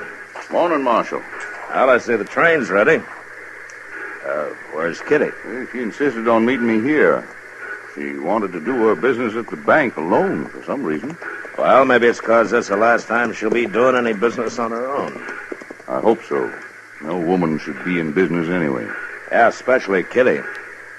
She, trusts people too much. They take advantage of her. Not anymore, I can assure you. I only hope she gets here with that money. Well, nobody's likely to hold a woman up in broad daylight, Mr. Russell. But they would at night, eh? Oh, there are some men who'll do anything for $1. Day or night. Yeah. Ah, there she comes. I told you she'd be all right. Nobody'd bother Kitty anyway. She's awful well liked around here, Mr. Russell. By a lot of people. Yes. Yes, of course. They, take it mighty personal if anything happened to her, no matter who did it, Mr. Russell. Morning, Kitty. Morning, Matt. Father. You're late, Kitty. Jane hasn't left. No, but we'd better be getting aboard. All right. Don't you have a bag of some kind? Oh, my baggage is all taken care Oh, of. I mean a handbag. You're not carrying anything. I know. Well, where's the money, Kitty? Didn't you get it? No, Father, I didn't. What? I changed my mind the last minute. What do you mean? I decided to leave it here in the Long Branch with Sam Noonan. It's a good investment. I can always come back for it. Now, look here, Kitty. I'm deciding things for you Well, from we'll now talk on. about it on the train. No, we're not leaving till you get that money. Which is it you want, Father? Me or the money? There isn't a question of that. Now, you do as I say. You haven't changed a bit. What? Mother always said you'd never change, and she was right. Don't tell me you're running a freight business in New Orleans. That's enough. Easy, Mr. Russell. You stay out of this, Marshal. You're just another man to me, Father. And a crook besides. Kitty, you're going to be sorry for this. I'd be a whole lot more sorry if I let you steal my money. All right, Kitty, all right. I think he understands now. You're in this together. Mr. Russell, you played it pretty smart so far. Don't disappoint us now. You see it through. Don't make me throw you in jail. Just play it all the way, Mr. Russell. You can do it. Please, Father. Get on the train. Leave me at least that much pride.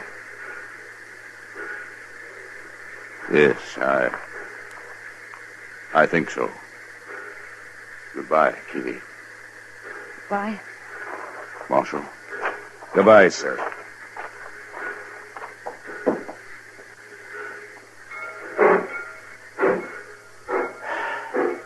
Well, he did it, Kitty. You were right. Sure he did.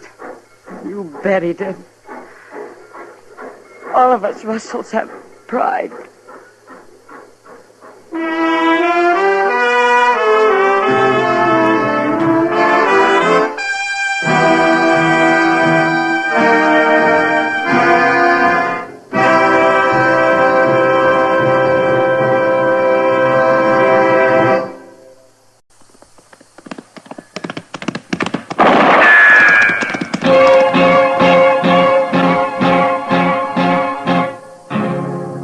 Gunsmoke. Brought to you by L&M, the modern cigarette that lets you get full, exciting flavor through the modern miracle of the pure white miracle tip. Live modern. Smoke L&M.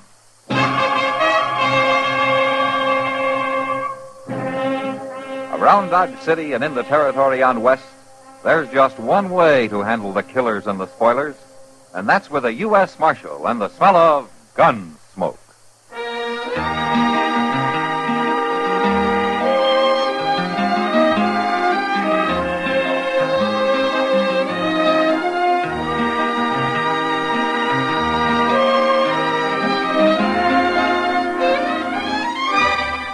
Gunsmoke, starring William Conrad. The story of the violence that moved west with young America. And the story of a man who moved with it. I'm that man. Matt Dillon, United States Marshal. The first man they look for and the last they want to meet. It's a chancy job, and it makes a man watchful. And a little lonely.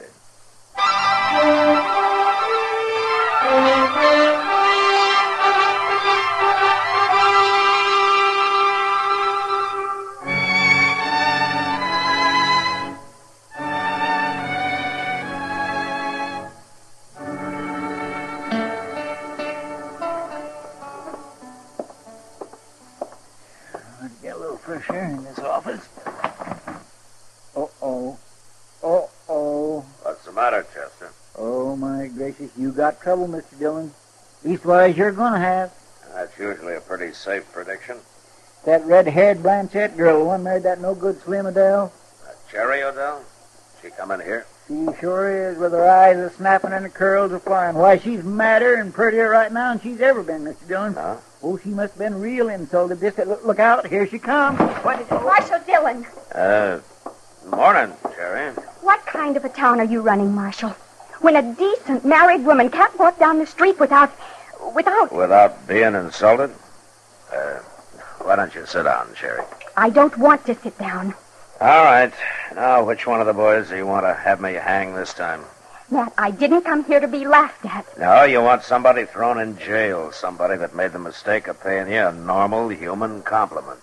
I'm a married woman, and I'll thank the men in this town to respect me as one. Cherry Slim's been gone for nearly 2 years now. A lot of people don't think he's ever coming back. Oh, he'll come back all right. Don't you worry none about that. And when he does, These grinning loafers are going to be mighty sorry that they talked out of turn. Like me, ma'am? Oh, you've got a nerve coming here. I reckon I'm the cause of this young lady being all riled up, Marshal. See, I told her I was aiming to marry her. That's what I meant. A complete stranger, right on the street. In broad daylight, if you please. Well, now, Cherry, I doubt if anybody would call that an insult. Oh, you think it's funny, don't you? All three of you. Well, maybe if you was me, you wouldn't think so. If you'd waited a year and 8 months, not knowing, just hearing stories, lies about your man. Now, Cherry. Oh, I don't know why I come here. I don't know why I even thought. Cherry, wait. My.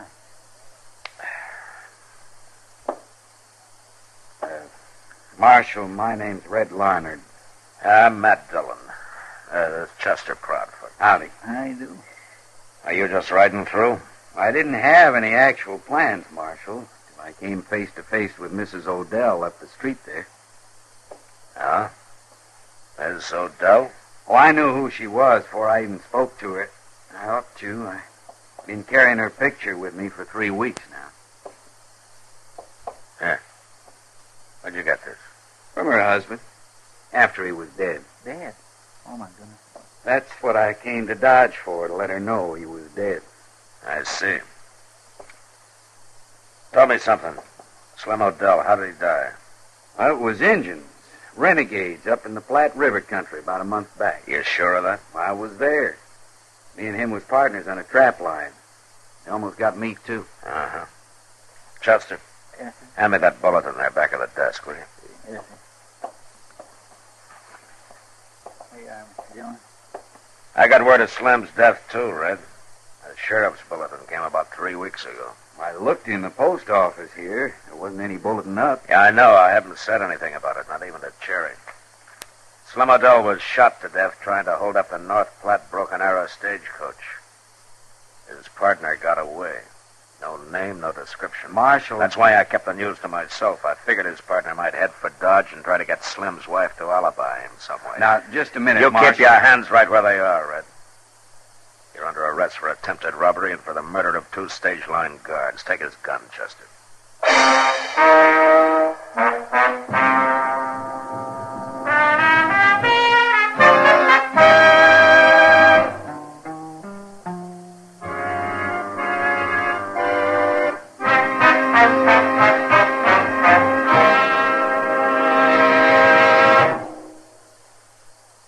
Free yourself of old-fashioned ideas. Why don't you live modern? Live modern. Live modern. Free up. Freshen up your taste. Smoke an L&M. Only the modern miracle of the pure white miracle tip can bring all of L&M's full, exciting flavor through to you. And that's the big reason why today more people are changing to L&M than to any other cigarette. Remember, L&M draws easier, tastes richer, smokes cleaner. So live modern. Change to L&M. Make today your big red letter day and start to live the modern way. Live modern. Smoke an L&M. It's America's fastest growing cigarette.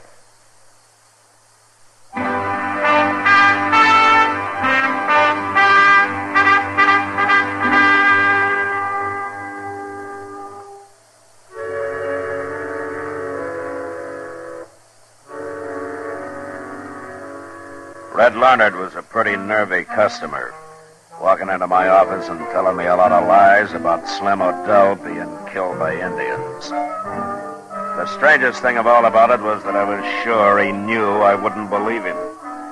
But whatever he had in mind, I decided not to take any chances with him. When I told Chester to take his gun, he stepped back a few feet, and for a minute I thought I was going to have a fight on my hands. Now, wait, Marshal. I reckon we better back up a little here. Get out of the way, Chester. Listen to me, will you? We both made a mistake here. Oh, is that so? I came to Dodge for the same reason you kept quiet about that wanted bulletin. I figured Slim Odell's partner might make for here to hide out. I thought you said you were his partner, Red. No. No, I'm the man who killed him. I'm a special agent for the Wells Fargo Stage Company. My credentials are in my hip pocket. Here.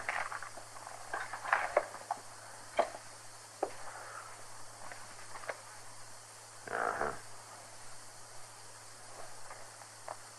Yeah, I guess these could be legitimate enough. Marshal, this is Odell's hometown. It's just possible you were friends and you might cover for him. I wasn't sure whose side you'd be on. Well, I'm not on his side, Red. He left here just one jump ahead of arrest. Sit down. Thanks. You were there when Slim and his partner tried to hold up that stage. Yeah. We were bringing through a load of bullion. 2 men had jumped one of our stages a week before. So the company took the regular driver off and put an extra guard in his place. I was riding inside, just the 3 of us. I see. But Odell and his partner outsmarted us, Marshal. They just came riding out of the brush, one on each side, shot the 2 guards in the back without saying a word. I dropped Odell. The other man got away. Get a look at him? Just barely. About average height and build. Yeah. Well, he could be 1,000 miles away from here, Red. Maybe. But we got nothing else to go on. Truth is, Marshal, I reckon I'd have come here on my own after seeing that girl's picture. Cherry Odell? Mm-hmm. And I thought maybe you were just using her to get to her husband's partner. Tell me, she's still in love with Odell?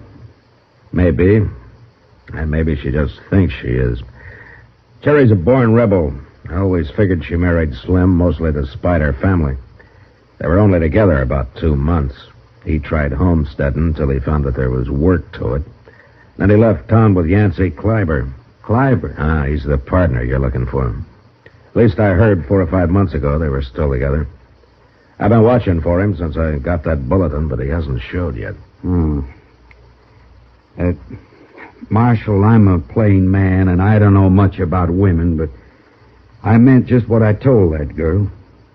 I'm going to marry her. You shot her husband, Red. That's not going to help. What do you figure she'll do when she hears? Well, knowing her, she'll try to kill you.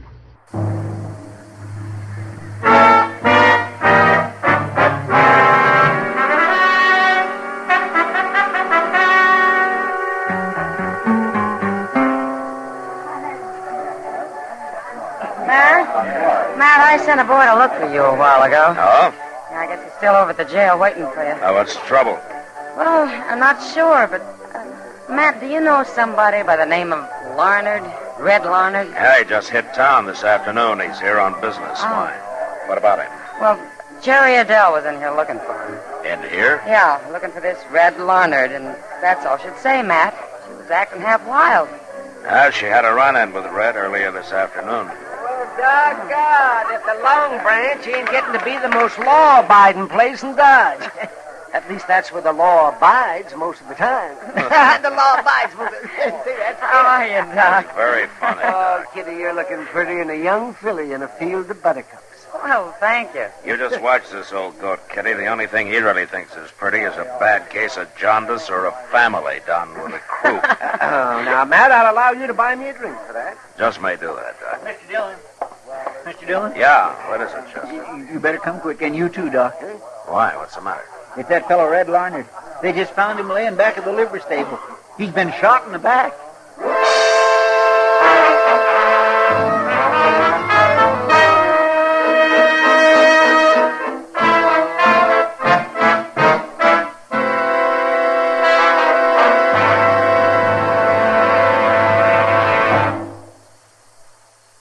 Here's a holiday hint from L&M. This year, why don't you live modern and give modern? Give L&M holiday cartons. In gay holiday cartons, L&M's make an exciting gift. L&M's are the favorite cigarette of people who like to live modern. Live modern. Live modern. free up, freshen up your taste. Smoke an L&M. Live modern. Smoke Modern. Change to L&M. Enjoy full, exciting flavor through the Miracle Tip. It's no wonder more people are changing to L&M than to any other brand.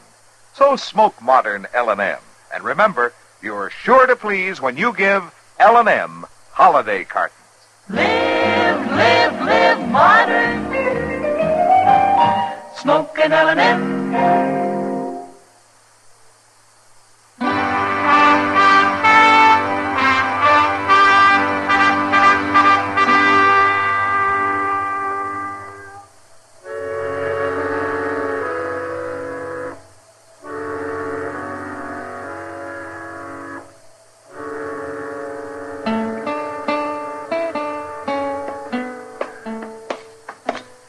Easy now.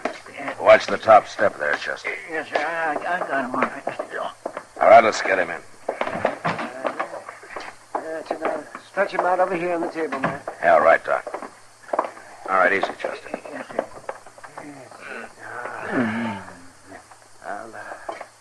I'll have to cut that shirt to get it off his shoulder. Sounds like he's coming to, Doc. Yes, it does. Now, hand me those scissors, Chester, please. There. Thank you. Now, let me see.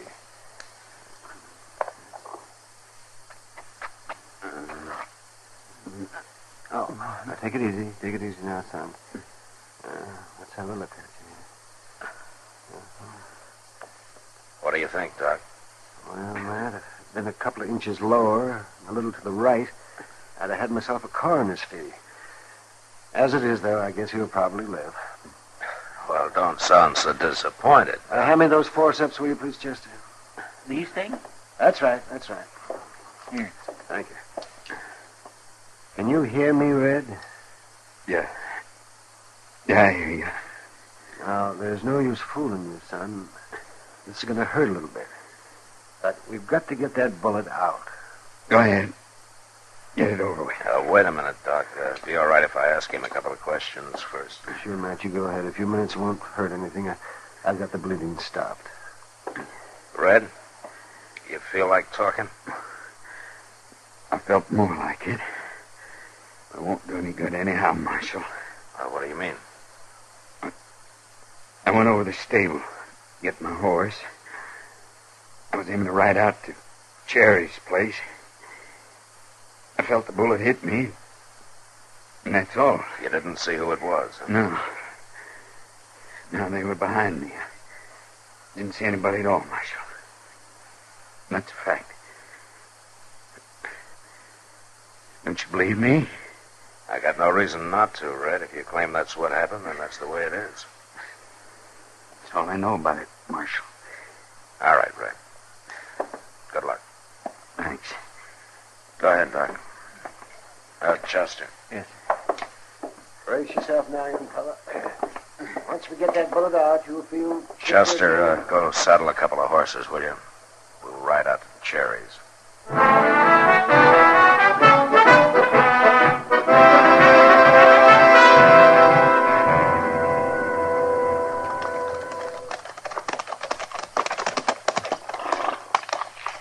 If she ain't here, Mr. Dillon.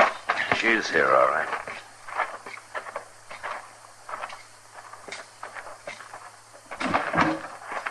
Who is it?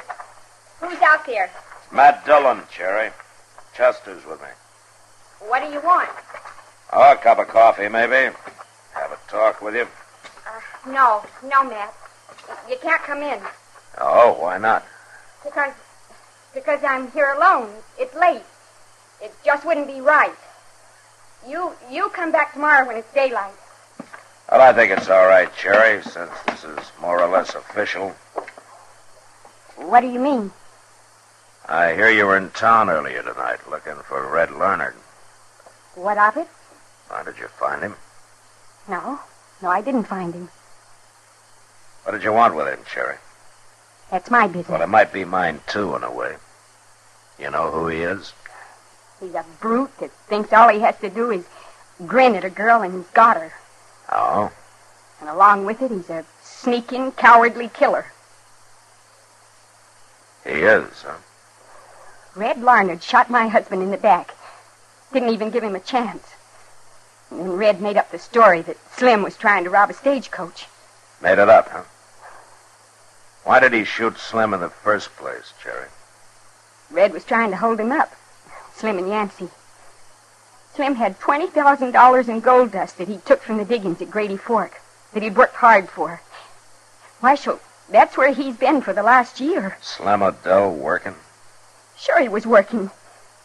All them stories about him was lies. Cherry, Slim hasn't been panning gold for the last year. He's been rustling cattle, holding up banks. He and Yancey Kleiber together.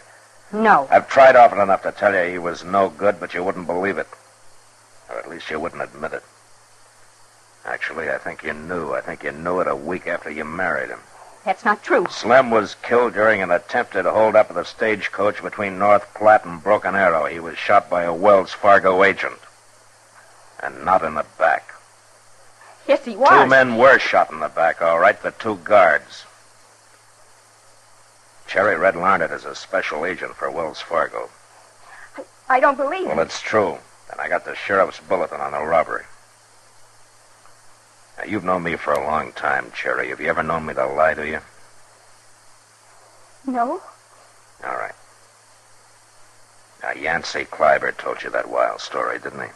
No. He's here somewhere, isn't he, Cherry? No, he's not. You're wrong, Marshal. You know what he did, don't you? He shot Red Larned a half hour ago in town. He shot him in the back, the same as those guards. Oh, no, Matt, no. Has he come back yet? Is he there in the house? No, he's not in the house. He's there at the corner of the porch. You dirty little... You got him in the shoulder, Mr. Dillon. Yeah. Go see to him, Chester. Yes, sir. Oh, Matt, I believed him, and I was willing to hide him out. It's all right, Cherry. And then for him to sneak into town and kill Red Larned. I said he shot Red, Cherry. I didn't say he killed him. Red's alive?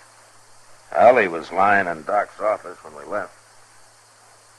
Then he's gonna be all right? Yeah, I'm sure he is. Maybe I should go see him. Yeah, maybe he should. Do you think he'll be all right? Well, I don't know why not. Oh, Cherry, when you see him, you might explain to him that it wasn't you that shot him. He thinks that? Oh, he mustn't think that. He just mustn't. Where's she going, Mr. Dillon? How to saddle a horse, I imagine, Chester. To ride into town. My gracious, I just won't never understand women, I guess. Chester, you're not alone.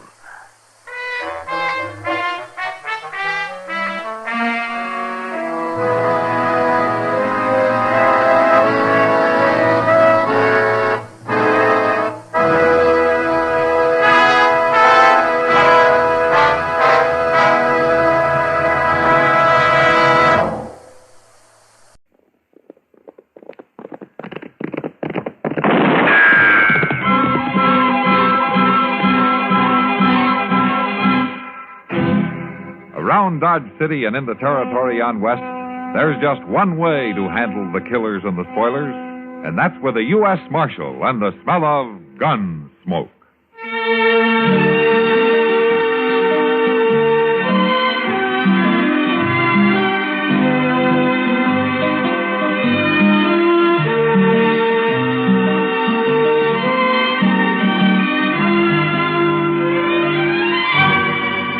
Gunsmoke, starring William Conrad, the story of the violence that moved west with young America, and the story of a man who moved with it. I'm that man, Matt Dillon, United States Marshal. The first man they look for and the last they want to meet. It's a chancy job, and it makes a man watchful and a little lonely.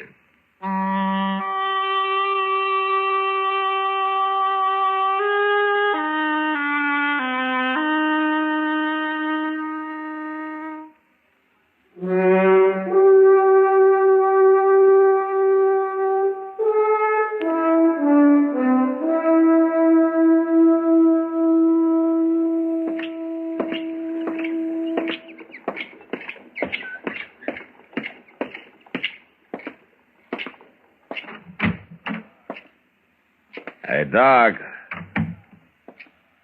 Hey, Doc, you up?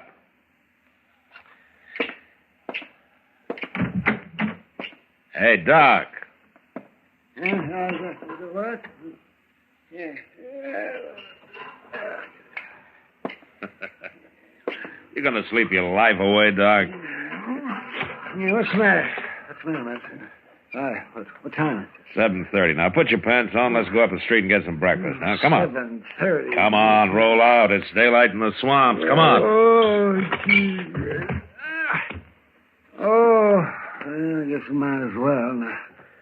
Now that you got me wide awake. Wide awake. Yes, well, I'm getting there. I sure don't see the sense in starting the day so all fired earlier. You're putting them on backwards, Doc. I am not putting them on. I'm just about to turn them around. Oh, sure you were. I've been putting my pants on for a long time without being told how by the village policeman. Yeah. Now, do you care which foot I put in which leg first? No, I think you can decide that for yourself. Yeah. Say, where's Chester, anyway? Why aren't you hounding him instead of me? Chester ran into an old friend of his last night. Huh? Who's that? I've forgotten his name, but Chester went out to visit him for a couple of days. Yeah, well, out where? Out Fort Dodge. Fort Dodge? Uh-huh. You mean he's in the Army? Yeah, he's got a pretty interesting job, too. Oh? He's a mess sergeant. Mess sergeant? Yeah. Oh, in a couple of days of that, you'll have to go after Chester with a wagon. Well, he seemed pretty excited about the whole thing. Yeah, I can imagine. Well, the quartermaster's going to be excited, too, when he starts checking his groceries. Yeah. Oh, come on, Doc. You take more time than a woman. Come on. Well, I want to look my best. It isn't often somebody buys my breakfast. Buys it? Now, wait a minute, Doc. I'm ready. Let's go. Well, no wonder you're so rich. Oh, sure, I'm rich, all right, yeah, and IOUs. Well, at least you got something to dream about. Ah, well, it's a nice day. Yeah. It'll get hot, though. Who's that woman driving the wagon? That looks like Hank Rutger's wife, huh? Yeah, it is. Rutger, you mean? Was he that runny little sodbuster out by Cottonwood Springs? Yeah, that's the one. I wonder what she's doing in time this early in the morning. Marshal? Oh, well, she's beckoning to you. Well, let's go see what she wants. Morning, Miss Rucker. Morning, Marshal. Doc. Good morning, Mom. You're up early. Yeah. Been quite some time since I've seen you in town. Always work to do when you're homesteading. You break your heart and you break your back and you end up with nothing.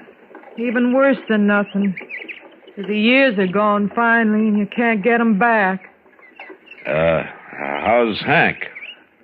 Hank? Yes, ma'am. Your husband, Hank. 8 years slaving for him, working my fingers to the bone, and you end up with nothing. Miss Rucker, is there something wrong? Miss Rucker, I said, is there something wrong? I heard you. Hank's in the back of the wagon there, under that tarp. What? Here, Doc, I'll pull the canvas back. All right. Well, he's dead, Matt. Yeah. Shot in the back.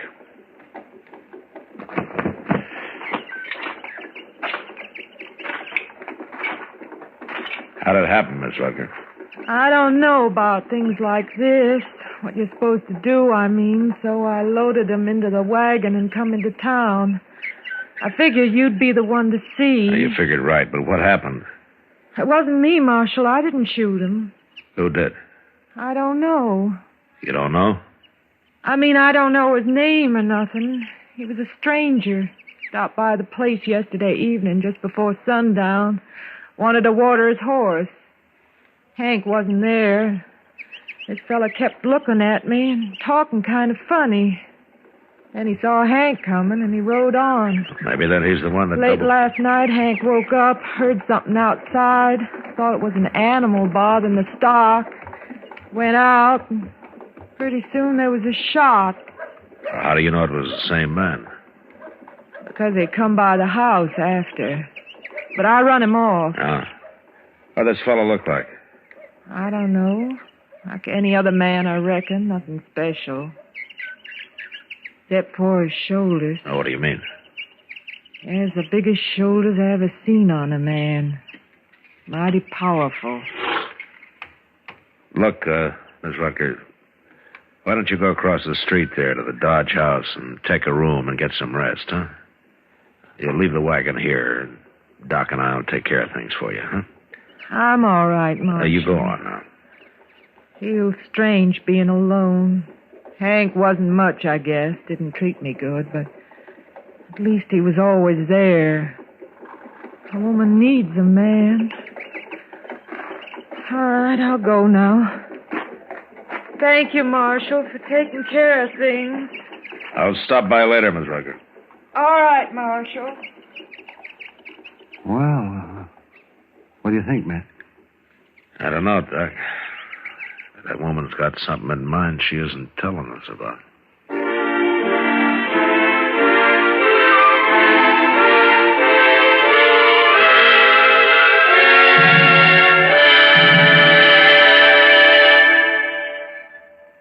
Well, here's our expectant father, the memory expert. And how do you feel, sir? Lousy. Oh? Why? You ever take care of 8 kids while your wife is in the hospital having number 9? No. Take my advice. Don't. I haven't had a good night's sleep in days.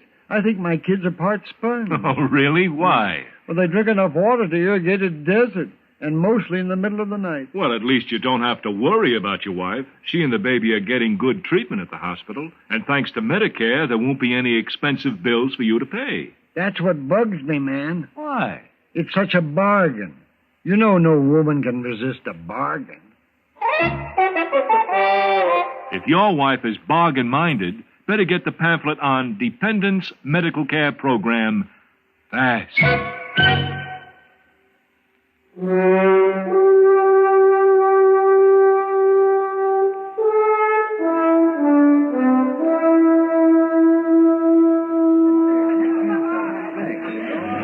Like another beer, Doc? No, guess not, Kitty. People criticize me enough for this. Doc. Oh, there's Matt. Huh? Over here, Matt. Oh, well, maybe I will have a beer after all, Kitty. On him. Hello, Kitty. How are you? Sit down, Matt. You look tired. Yeah, I am tired. If it gets any hotter, they can have this country. Any luck, man? No, Doc. I checked every rooming house in Dodge, every liver stable. I even talked to some of the homesteaders out south of town. And nobody's seen a stranger who matches Ms. Rutgers' description, if you can call it a description. Did she remember anything new? No, not much. I talked to her late this afternoon. She thinks that he had reddish-brown hair, but she's not sure. Oh, just those shoulders, then. Yeah, that's all she's sure of. I guess she'd remember that, all right. Well, Matt, maybe you won't have to look any farther. Oh, what do you mean? That man over there at the end of the bar. What? We've been keeping an eye on him till you showed up. Oh. Who is he, Kitty? I don't know. Tonight's the first time he's been in here. Been staying to himself pretty much, just drinking and not talking. But he's got the shoulders, all right. Yeah. I think I'll go have a word with him.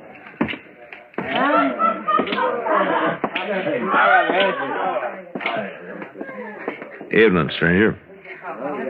Evening. You're new in town, aren't you? I don't remember seeing you around before. You feel like gabbing, you better find somebody else, mister. I would if it was a matter of pleasure. My name's Dillon. I'm the U.S. Marshal here. That's supposed to bother me? It bothers some, others not. And I'm one of the others. What's your name? Logan. And is that all? Just Logan? Bull, they call me. Bull Logan. When did you hit town? Today. Just going through. Oh, from where? Out west, different places. Why? What difference does it make? None, maybe. You mind taking a little walk with me? Where? Across the street. Here, I'll carry your gun for you. What's the idea? You arresting me for something, Marshal? No, I'm just asking you to walk across the street. What's over there? A woman. You trying to get me into some kind of trouble? Logan, if this woman recognizes you, you're in plenty of trouble. Now, come on, let's go.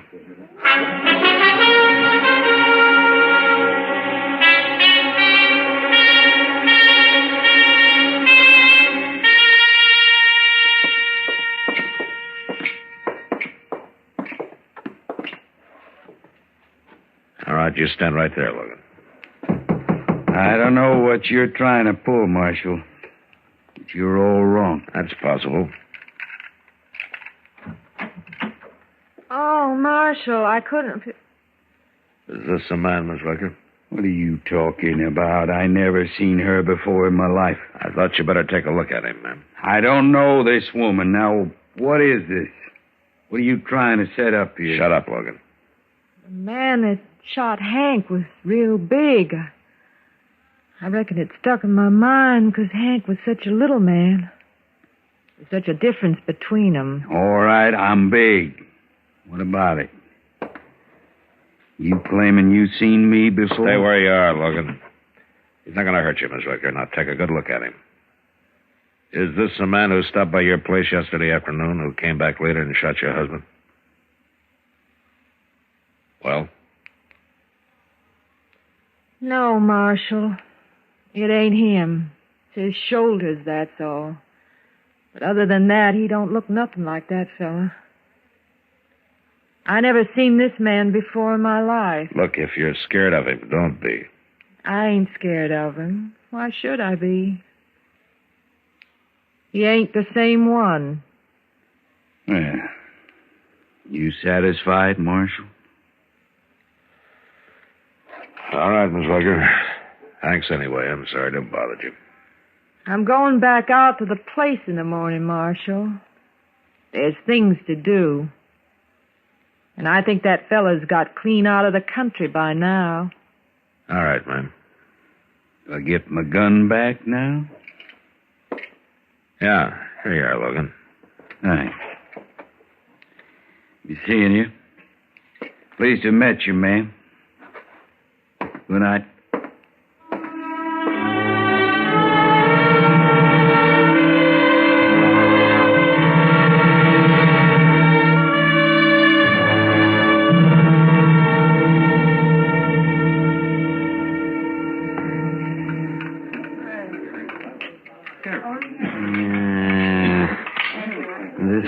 I'll tell you something, Matt. The mark of any civilization is its food. How's that right, Doc? Dang tootin' it's right. Now, you take France, for instance. Paris. It's Paris, France, you know. Their food is cooked just right. It's seasoned right and it's served right. And by golly, they're civilized. It goes together. Doc, you've been eating this same grub ever since you came to Dodge. Now, what's wrong with it all of a sudden? Well, look at the stuff. What's wrong? A plate full of greasy spuds and a few chunks of boiled leather. I tell you, man, it's enough to turn a man's stomach. It's no worse than usual. Now, go on, finish your supper. I wouldn't touch another bite of that with a 10-foot pole. No, sir, I'm telling you, Matt, this town will never be civilized until it starts eating decent food. Well, the way I heard it, the mark of a civilization is how it treats its women folk. Oh, Howard. You think Dodge City rates any higher on that score? No, I guess not. No, they're fancy women. They plague till they drink themselves to death. And their farm wives, they work to death. Why, a woman hasn't got a chance out here. Yeah, so I've been told. By a woman, of course. She was right. Whether it's the food or the women folk, this town is no goddamn good. Marshal Dillon. Oh, hello, Jeb. Well, how are things at the telegraph office, Jeb? Fine, Doc.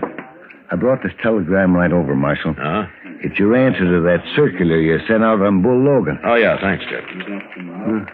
What about this Bull Logan, man? Well, I thought he might be mixed up in the Rutger killing, Doc. Well, I thought you'd given up on that. No, I sent out a bulletin just on a hunch. Yeah. What is it, man? Wow. Huh? Like he's wanted in California, 2 counts of assault and suspicion of murder. The victim was shot in the back. I should never have let him leave town. Well, he didn't go far, Marshal. Now, what do you mean, Jeff? I ran into Ed Perkins on the way over here. He seen Logan just this afternoon. Where? Out by Cottonwood Crossing. And he said Bull Logan's gone to work for Mrs. Rutger.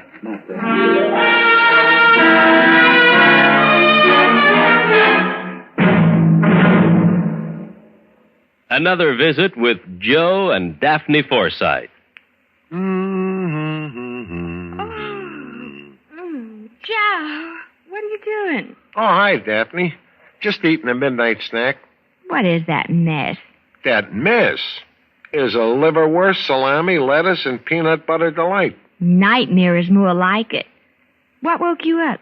My stomach was growling. What woke you up? You. And I was dreaming such a pleasant dream. Oh? What? I dreamed all of our savings bonds had matured and we were cashing them in. That kind of a dream I can appreciate. We were planning a trip around the world, and you bought me a fur coat, and I bought you that fishing tackle you want. Oh, it was gorgeous. Well, it doesn't have to be just a dream. Some of our savings bonds are ready to mature now. Joe, maybe we shouldn't cash them in. They can go on earning interest, you know, and it adds up fast. I know. That's why we started buying savings bonds, remember? With a bond a month on the payroll savings plan, our money is saved automatically. Stop waving that sandwich under my nose. You're making me hungry. Well, fix yourself a sandwich, ma'am. I got all the makings right over here. All right. Move over, you bond-buying midnight maverick. I'm going to fix myself a humdinger.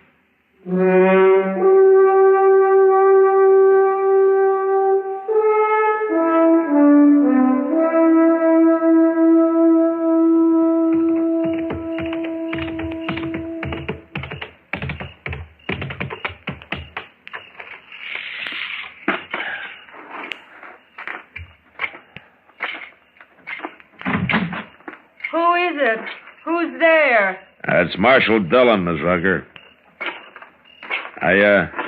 I'm sorry if I scared you. No, you didn't. I just couldn't figure who it was. Nobody comes here at night. It must be kind of lonesome since Hank was killed, huh? Well, yeah. Yeah, it is. You managing all right by yourself? Well, I've had some help this week. Oh? Some of the neighbors, huh? No. I took on a hired hand to help out. Well, you're lucky to find one. The boys can usually make more work in cattle this time of year. Well, I offered shares on the crop. A woman can't run a place like this by herself. No, ma'am, I guess not. Yeah, a local man, is he? Somebody from town? No. Just a stranger riding through. That's kind of risky, isn't it? Taking on a stranger. Well... What's his name, Miss Rutger? I reckon you already know, Marshal. Yes, ma'am, I already know. And did he tell you that he's wanted in California, maybe other places, too? No. 2 counts of assault, suspicion of murder. Your husband wasn't the first man he shot in the back. What do you mean? It is the same man, isn't it, Miss Rutger? No. When you said you'd never seen him before, you lied, didn't you? Didn't you, Miss Rutger? Yes, I lied. All right, now where is he? He's out in the barn. You stay here, and don't you try to warn him.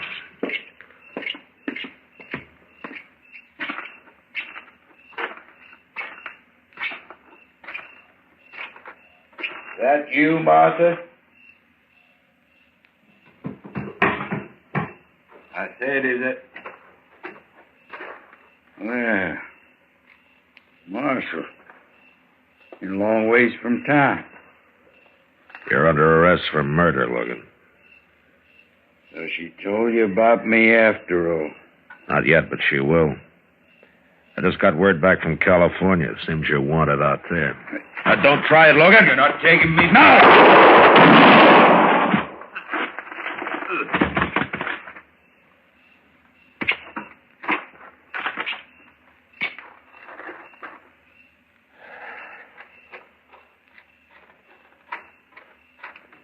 Is he dead, Marshal?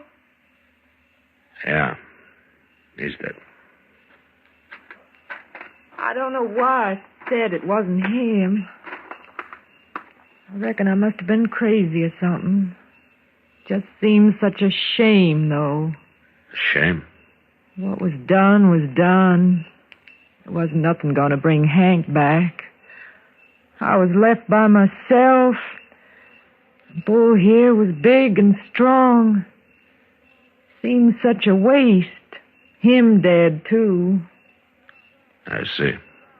I got ground that needs plowing, Marshal. Seed to be planted. Life ain't easy for a woman alone. I don't know, man. Seems pretty easy the way you go at it. You go on back to the house now. I'll take care of things here.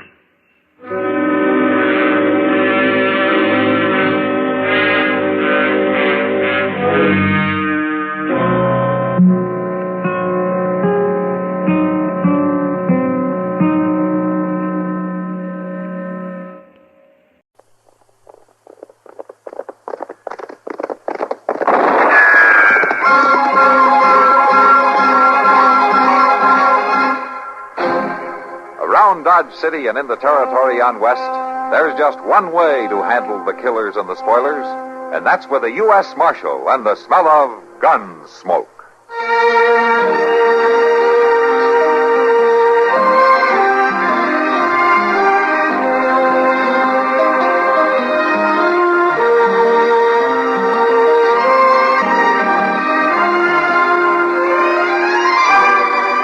Gunsmoke, starring William Conrad, the story of the violence that moved west with young America, and the story of a man who moved with it. I'm that man, Matt Dillon, United States Marshal. The first man they look for and the last they want to meet. It's a chancy job, and it makes a man watchful and a little lonely.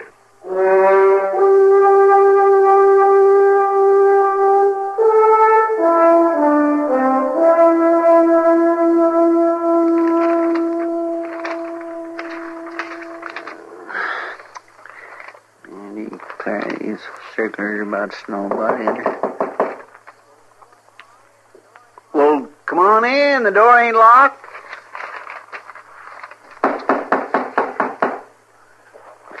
Oh, forevermore. Like a body could open the door for theirself. Good morning. Oh. Well, come on in, mister.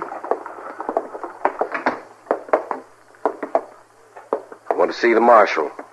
Well, he ain't here just now. He rode out south of town a little piece. Something I can do for him, mister? Are you a good man? How's that? They say the marshal's a good man. Are you good likewise? Well, no, I don't rightly know. I can tell you one thing, though. I expect I just do about the best I can. Can you open the lockup? Well, of course I can, but I don't know what that's got to do with it. I want you to unlock it. Well, now, that just don't make sense. Ain't even nobody in there. I want you to put somebody in it. Oh, well, that's different. Where's he at? What's he done? I want you to lock me up. You? You wanted somewhere? You giving yourself up, are you? My hands are clean. Well, then what in the world... Vengeance is mine, saith the Lord. Well, of course. My... But I can't just go throwing somebody in jail without they've done something. There's probably a log in there. There's the Lord's law. Well, I know that, but what's that got to do with Thou shalt not kill. Yes, but you said yourself you ain't done nothing. It's heavy upon me to kill a man. I want you to lock me up to stay my hand. Look here now, mister. You don't have to kill nobody if you just set your mind to it. Leastways, locking you up won't do no good. What about when you come out? It will be safe by tomorrow. You will have left town by tomorrow. Well, now, I don't know that I can go around putting... Oh, Mr. Dillon, you sure are a sight for sore eyes. Hello, Chester. What's the matter? It's him, Mr. Dillon. He wants me to lock him up. He claims he feels like killing somebody. Oh? Any Anybody in particular? Well, he ain't said. I was just fixing to ask him. Oh, never mind, Chester. See to my horse, will you? I'll take care of this. Yes, sir.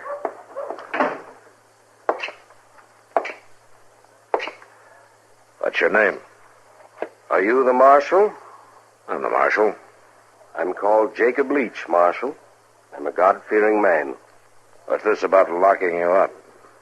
It's upon me to kill a man, Marshal. I want to be locked up till morning so I'll not be tempted. Oh, and who would tempt you? A man of sin. Does he have a name? His name is Radford. Radford? Ollie Radford, a man of sin. Well, what's he done? What have you got against him? He lives with sin, Marshal. He shall be punished with everlasting destruction. That's not exactly your job, is it? I pray that I may not be the instrument of the Lord's destruction. I ask that you lock me up, Marshal, until Radford has left town tomorrow. All right, Leach. I've had a hard ride, and I don't feel much like arguing with you about destruction. Yeah, I'll lock you up for the night. Come on over here.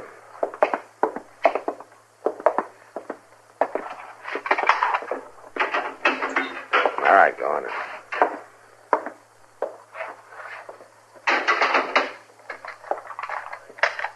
You've acted wisely, Marshal. Maybe. Well, let me tell you something. After you get out of here, you go right on leaving the destruction business to the Lord. Or to the law. The sinner shall surely be put to death. Yeah. Well, so shall the murderer. You might remember that.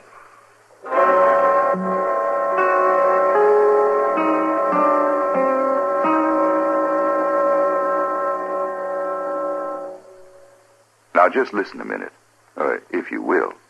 I've got a little story to tell you. Well, it's not so little, it's sort of a tall tale. It's about a military hero. Well, at least a hero of the military. Kilroy's his name. That's about all the information there is about his vital statistics. But since the beginning of World War II, he's been in every theater of operation from Africa to Australia, from Kwajalein to Korea, and all points west, as the saying goes. And when they finally get to Mars, they'll probably find out that he's been there first, too. They all claim him as their own. The Army, the Navy, Air Force, even the Marines. So it's kind of hard to tell just what uniform he wears. But there's one thing for sure. Whatever his uniform might be, he's become a symbol of the courage and ingenuity of American men in uniform who have accomplished the impossible wherever it had to be accomplished. He was on Heartbreak Ridge and Guadalcanal. He was out in front with Jimmy Doolittle's squadron over Tokyo. He climbed Mount Cassino, walked through Berchtesgaden, crawled through Anzio, and waded ashore at Iwo Jima. You name the place, and his mark is there. Kilroy was here. Paul Bunyan, Mike Fink, Pecos Bill, and all the rest of our legendary heroes have more or less confined their activities to the boundaries of our country. But Kilroy has been wherever our men in uniform have been, and what's more, he's usually been there first. Impossible? Well, you might easily think that.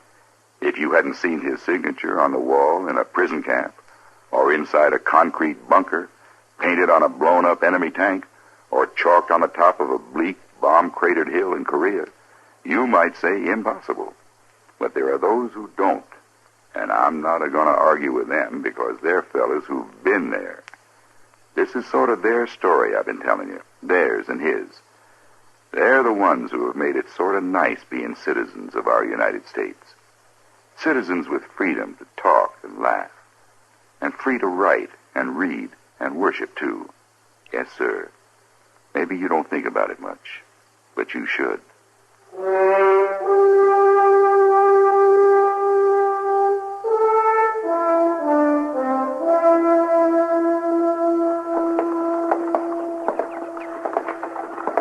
Well, there's just no doubt about it. In my mind, Radford, it was the only thing to do. Yes, I suppose so. Oh, I know it was a hard move to make, but it was the only thing to do. Whatever is right for her, Doc, I'm going to do it. Well, you've done it, Radford.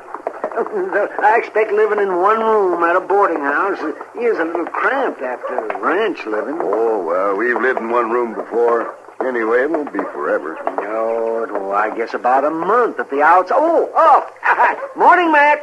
Yeah, see, that's Marshal Matt. Morning, Doc. Yeah. You're out early.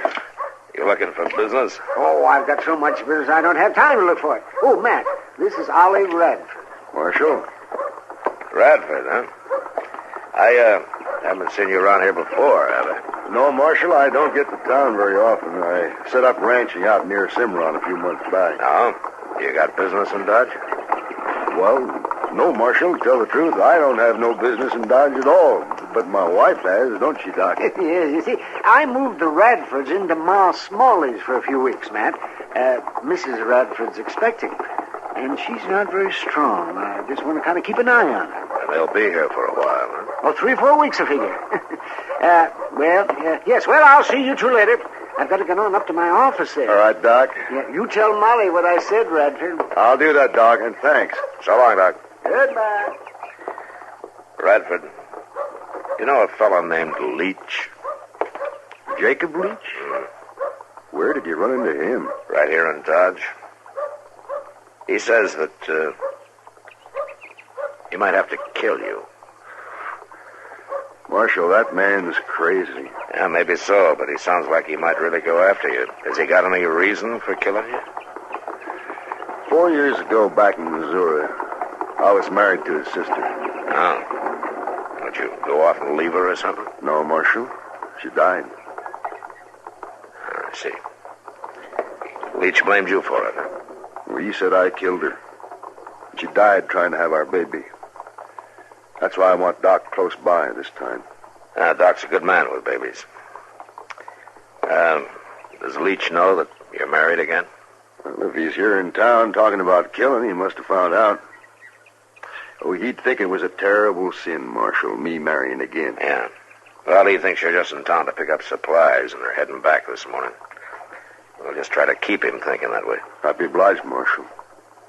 I've never been afraid to meet a man in a fair fight, but this don't even make sense. You can't even reason with that man. Yeah, I know. That's what makes it dangerous. You know, Radford, it might be a good idea if you'd stay off the streets for the next day or two, and I'll try to encourage Leach to go back where he came from. Marshal. Yeah? I ain't a man to want to get into trouble, but I can't stay off the streets and hide from him forever. There ain't no justice in that. I'll fight him if I have to. Radford, I'll tell you just about what I told him. What's that? You let the law handle justice.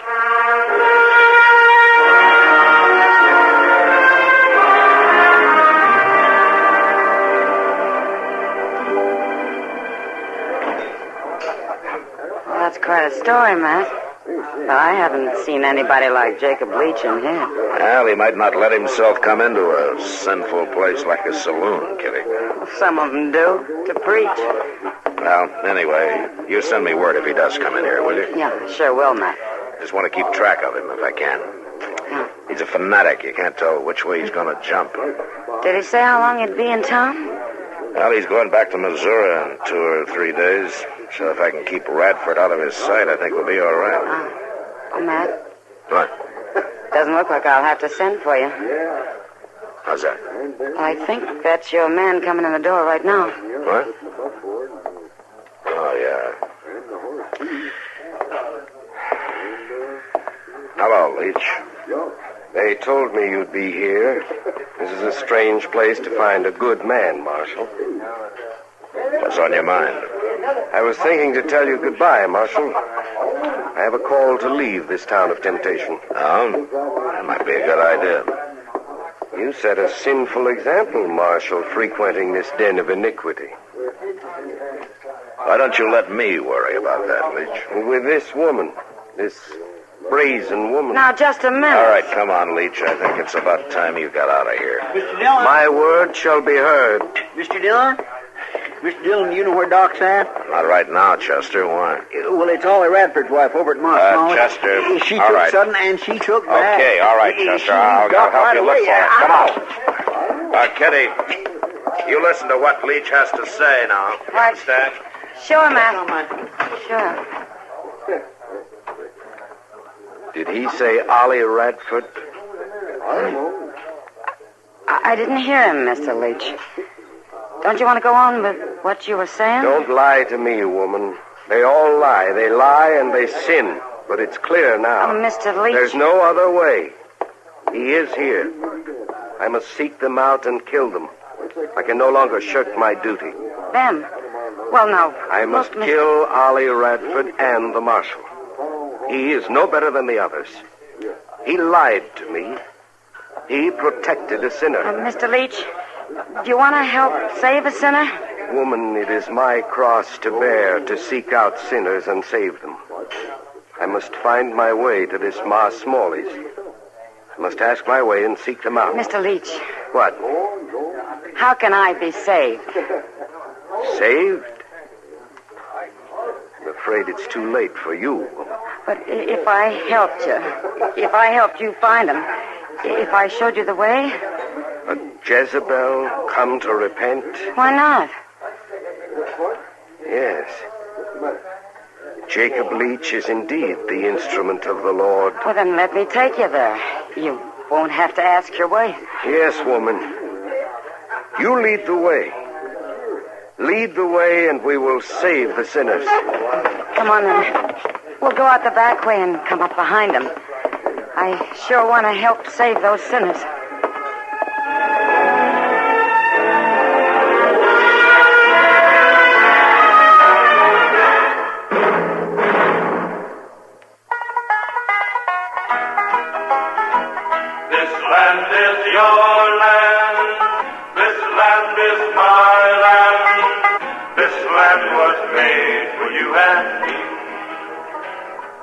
Some of us think Connecticut is a suburb of New York City, but it isn't really.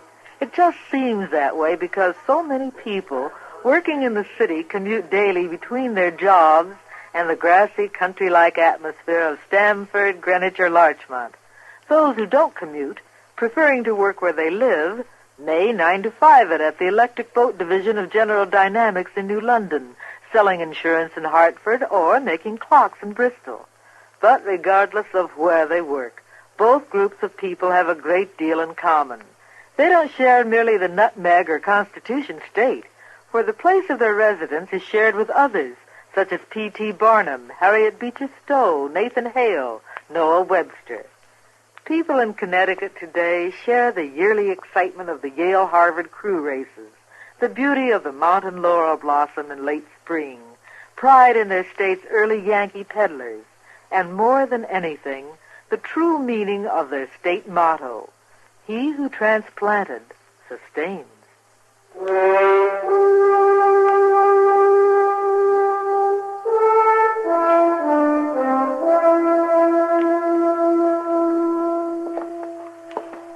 I'm much obliged to you both for finding Doc and coming here to warn me. It's all right, Radford. You just stay here and Doc will fix her up.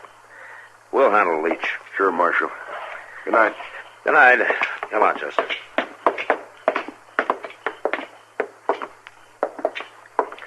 Miss Kitty sure moved right in and took over with old Leach, didn't she? Kitty's a smart girl, Chester. You got a plan about him, Mr. Dillon?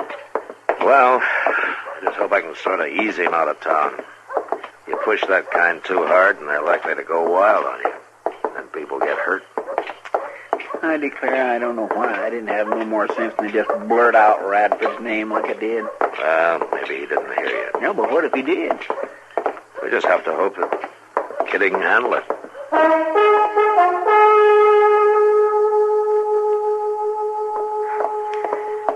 Hurry, woman. Time is running out. I'm going as fast as I can, Mr. Leach. There's not much farther to go. We've already come quite a way. Are you sure you know the house? Oh, yeah, of course.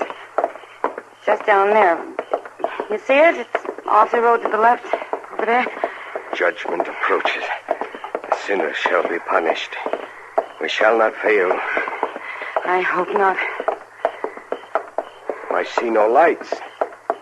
Are you sure of where you're leading me? Well, Ma Smalley doesn't encourage callers this time of night.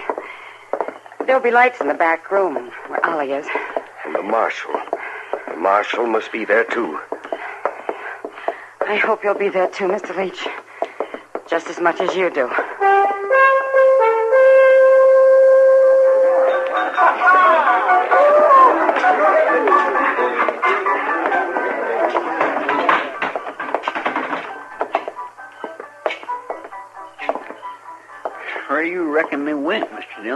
Sam says Kitty seemed to go with him of her own accord. Well, why would she do that? To keep him from following us. Well, one thing's sure, she's not leading him to Ma Smalley's. Yeah, but if we don't know where she went, how are we going to find her? I don't know. Mr. Newland? Yeah, Chester. This Leach, would he kill Miss Kitty? Yeah, Chester, I think he would.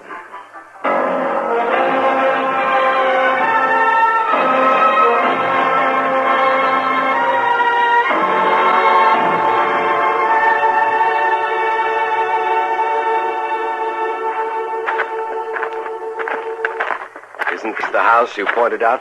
Well, yeah, it is, Mr. Leach. I just thought we might wait for some sign that they're in there. Why do you doubt it all of a sudden? You promised me you'd lead me to the sinners. Oh, I've led you to them, all right, Mr. Leach. It's just that... We'll go in. Well, Come. You go up the steps with me.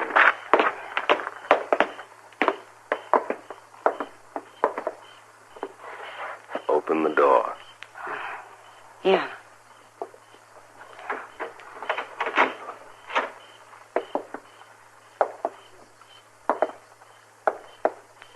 Isn't it strange that there are no lights?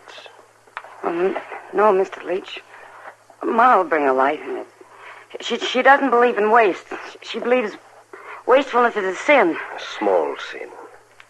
There are many others of greater importance. Let us strike a light. It's empty. This is no rooming house. This place is deserted. Woman, you have led me astray. I must have been mistaken. It was no mistake. You are indeed a Jezebel. Now I must punish you, too. Stand still. The light went out. I need no light to see you, to carry out your punishment. You lay a hand on me, I'll scratch your eyes out. Woman of sin, you're going to die.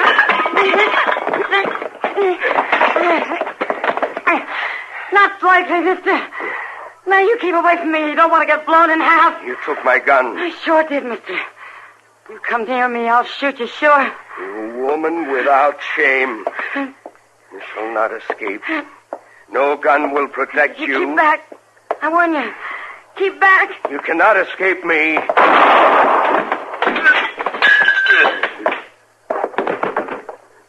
Shot him.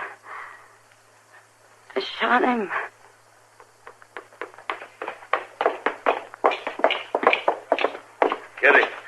Kitty, you all right? I'm all right. I shot a man. He's dead, Mr. Dillon.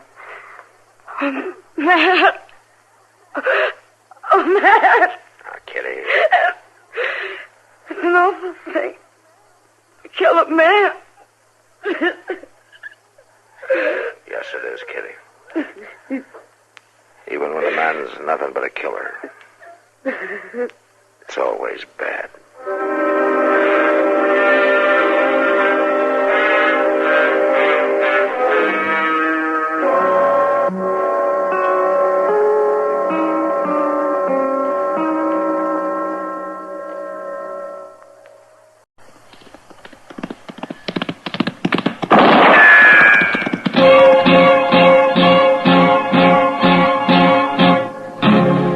Gunsmoke, brought to you by Chesterfield. Chesterfield packs more pleasure because it's more perfectly packed, thanks to Accuray.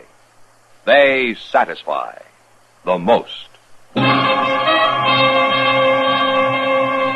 Around Dodge City and in the territory on West, there's just one way to handle the killers and the spoilers, and that's with a U.S. Marshal and the smell of Gunsmoke.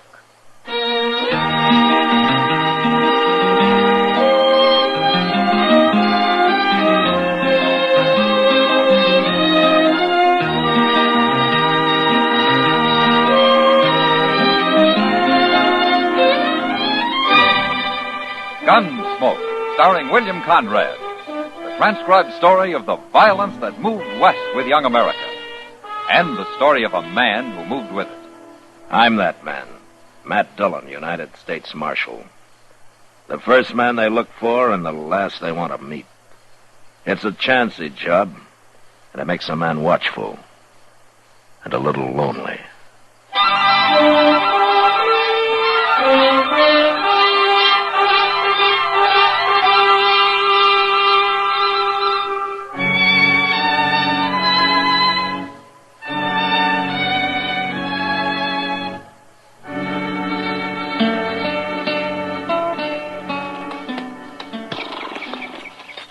You stay with the horses, will you, Chester? Yes, sir. I won't be long.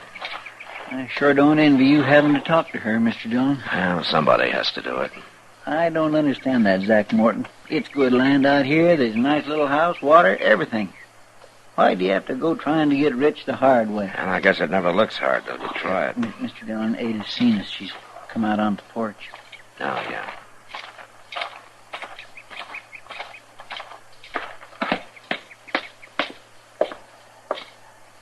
Hello, Ada. Marshal Dillon. Ada, I sent a man out here a few days ago to tell you what happened to Zach. He told me. Well, I kind of thought you'd come into Dodge. No, They had to bury him, Ada. I'd have brought him out here, but I was off chasing his partner. Did you catch him? He was killed swimming a Cimarron. He killed Zach right on Front Street. Well, I had no choice, Ada. I told him not to go back to town. I told him you'd probably have found out who robbed that express office. I said you'd be looking for him. I'm sorry it happened, Ada. For your sake. Zach turned bandit, Marshal. I lost pride in him for a long time now. Ada, there's been some talk going on in Dodge. What are they saying?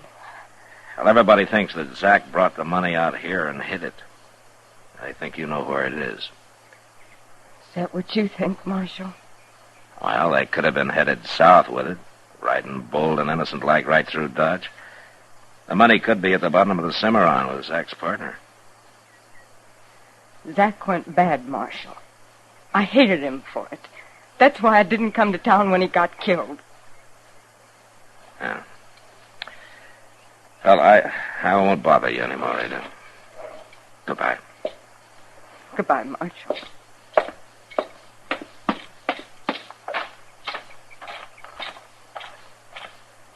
What'd she say, Mr. Dillon? I don't think Ada knows anything, Chester. Well, he buried that money out here somewhere. No man would be fool enough to ride back into Dodge with it.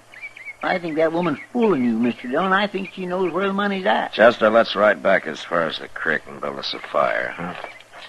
I'm hungry.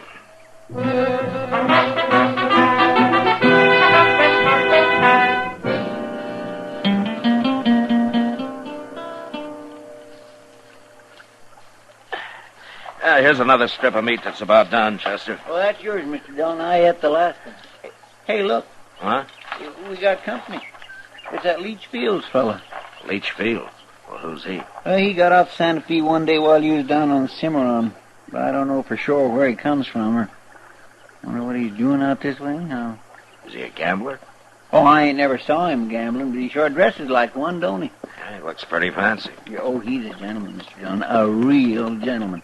We don't get many like him. How do, Mr. Fields? Hello, Chester. Mr. Fields, this here is Marshal Dillon. Well, it's a pleasure to meet you, Marshal. I've been looking forward to it. Well, that makes you different from most men who come to Dodge. Yes, I've been observing those men, Marshal. They're bad. They're evil. Yeah, some of them sure are, Mr. Fields. You do right to kill them, Marshal. When I kill somebody, it's because I have to. Not because it's either right or wrong. Well, it was certainly right to kill Zach Morton. Was it? Of course it was. I'm on my way now to console his widow with that same thought, Marshal. Oh? Yes, we're old friends, even though I haven't seen Ada in years. Where did you know her, Fields? Back in St. Joe. Oh, that's right. She is from St. Joe. I've heard her talk about it. I'll buy you a drink when I return to Dodge, Marshal. Bye. Goodbye, Chester. Bye, Mr. Fields. Here. See what I mean about him being a gentleman, Mr. Dillon? Your meat's burning, Chester. You mean you don't think he's a nice fellow? I said your meat's burning.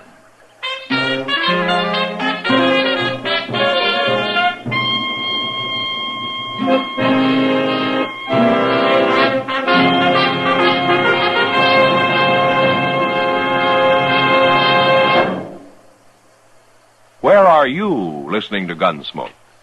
In your kitchen? Getting ready for Sunday supper? Maybe in your living room, relaxing? Or out driving? Say, be sure and watch the road. But remember, there's pleasure ahead when you smoke Chesterfield. When you satisfy yourself with Chesterfield's better taste and mildness. You see, Chesterfield packs more pleasure because it's more perfectly packed. A more perfectly packed cigarette gives you an open, easy draw that unlocks all the better taste and mildness of fine tobaccos. And Chesterfield, made by exclusive Accuray, is more perfectly packed, with an even distribution of tobacco from one end of your Chesterfield to the other. Firm and pleasing to the lips, mild, yet deeply satisfying. Remember, to the touch, to the taste. Chesterfield packs more pleasure because Chesterfield's more perfectly packed. Buy Chesterfield. Mild, yet they satisfy the most.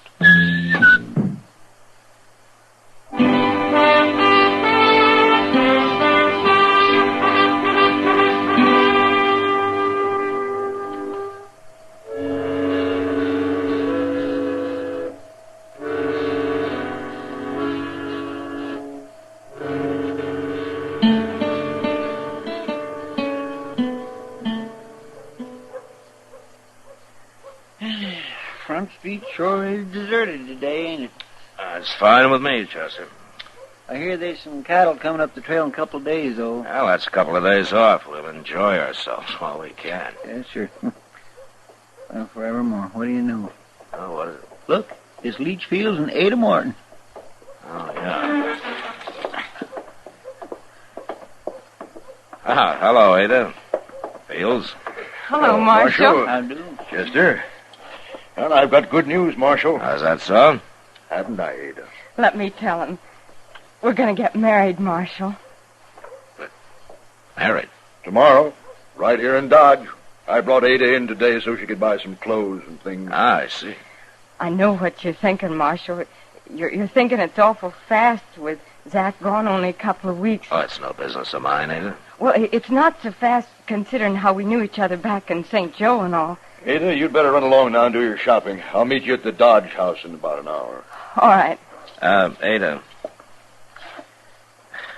I just wanted to wish you happiness. Thank you. Leach is a good man, Marshal. He's a good, God-fearing man.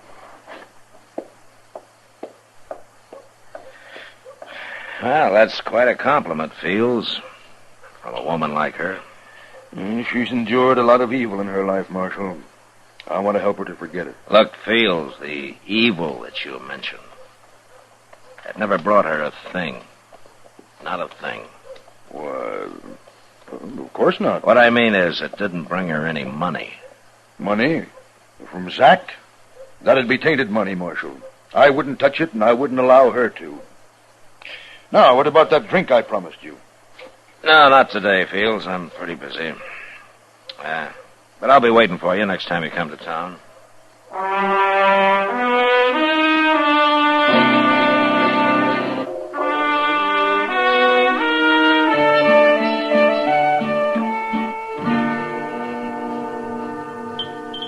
Well, I'm glad that meal's over. They got a new cook here, Kitty. Didn't I tell you? You didn't have to, Matt. Oh, no, it wasn't that bad. Oh, wasn't it? Where'd he learn to be cook? Out poisoning wolves? Good cook's hard to find. Yeah, I'm sure of it. Yeah, long hours, not much pay. If he doesn't like the job, why doesn't he go back to oil and leather or whatever he was doing? Well, if he could hear you, I expect he would. Well, hello, Matt. Kitty. Hello, Doc. Sit down. Hello, Doc. Oh, thank you. Oh. Where you been the last couple of days? Oh, out in the country, Kitty. Waiting for a baby to make up its mind. Say, I passed by Ada Morton's place on my way back, man. It's been Ada Fields for the last month, Doc. I know. Well, how are they getting along, Doc? I didn't see Ada, but Leach Fields was there. So? You know how nice he usually is, Matt? He's so gentlemanlike and everything, but he wasn't this time. Oh, no. He acted like he didn't want me around. He wouldn't even invite me into the house. Well, maybe he was busy. Oh, yeah, he was, but he was sitting there on the porch doing nothing. Man, I don't like it. I've got a feeling something's wrong out there. You better go and have a look.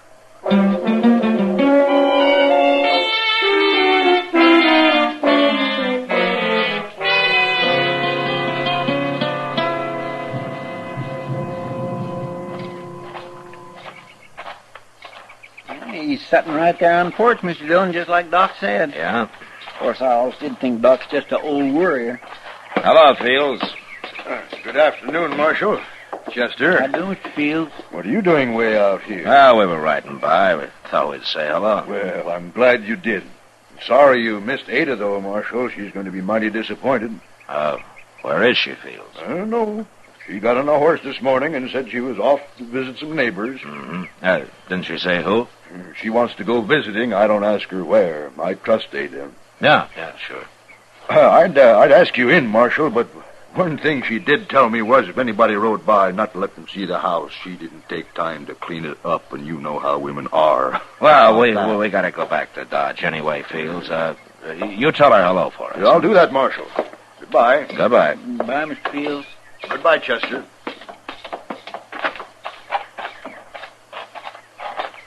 Well, now, he wasn't acting mean, Mr. Dillon. Chester. Did you ever hear of a country woman riding off and not telling her husband where she's going?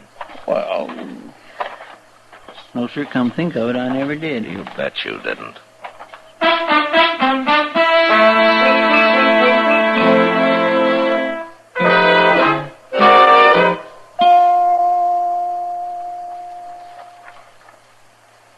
Over here, Chester. Oh, but I couldn't see it behind this bush, Mr. Dillon. Did you find a place to tie the horses? Yes, sir, there was an old log down in that gully. Have you saw anything? Well, as soon as we were out of sight, Fields left the porch and went into the house. And nobody's come out yet. Well, I still think you're wrong about him, Mr. Dillon. Yeah, maybe I am. Maybe I just don't like men who go around preaching how bad other men are. You're awful suspicious of everybody, Mr. Dillon. Well, Chester, nothing pleases me more than when I'm wrong. I know. How long are we going to have to lay out here in this doggone dirt, Mr. Dillon? It'll dark, if nothing happens before. Then what? And we're going up to that house, Indian style. It ain't hardly noon. We got an awful long wait. Say now, maybe I'll just... Wait a minute. Look. It's him. He had a horse around back. Yeah. He's riding north. We gonna follow him? Maybe. After we take a look in the house, let's get our horses.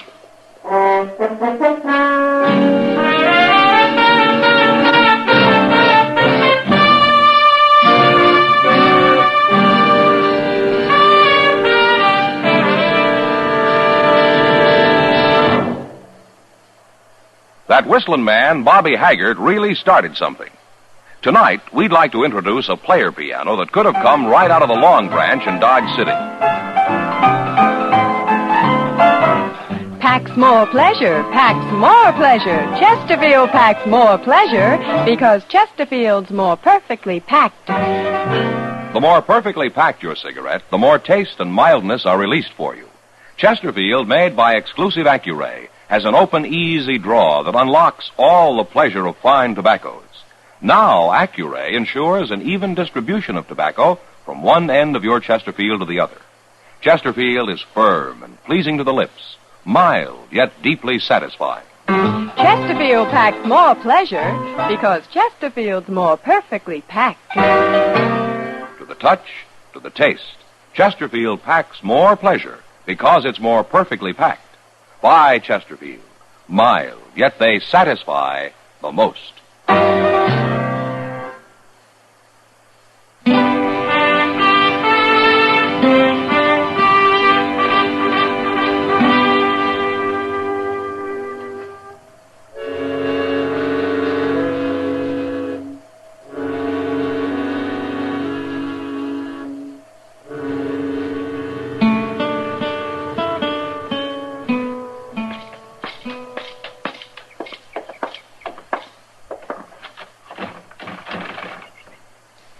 You're going to have to bust that door open if you want in, Mr. Dillon. And I'll bust it open. Come on. I feel like a crook entering a man's house this way. Don't let it bother you, Chester. Let's take a look in the bedroom. You going to bust it open, too? Guess you are. Hey, look on the bed, Mr. Dillon. He's got her all tied up. Yeah. You untie her feet, Chester. Yes, sir.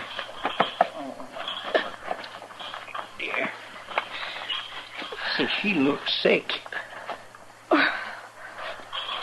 Oh, Marshal. You all right, Ada? Have you been hurt? No, Marshal. Starved. Starved? Nothing to eat. Not for days. Weeks. Oh, my goodness. Take a look in the kitchen, Chester, see if you can find something for Yes, her. sir, I sure will. Where did Leach Fields go, Ada? We saw him right off. He wanted the money, Marshal. He starved me so that I'd tell him. And you finally gave in? You told him? He's gone to dig for it. Inside that old sod hut up near Willow Spring. Oh, yeah, I know where it is. If he don't find the money, he's coming back to kill me, Marshal. Look, Ada, we're going to leave a rifle with you. You think you're strong enough to use it? I'll get strong enough. I'll use it. Ada, you never knew Leach Fields before, did you? No, I only said it so it'd look better marrying him so quick. Yeah, I thought so. I'll go help Chester now, and as soon as we can feed you something, we'll go after him. He seems so good, Marshal. He seemed so good for a day or two.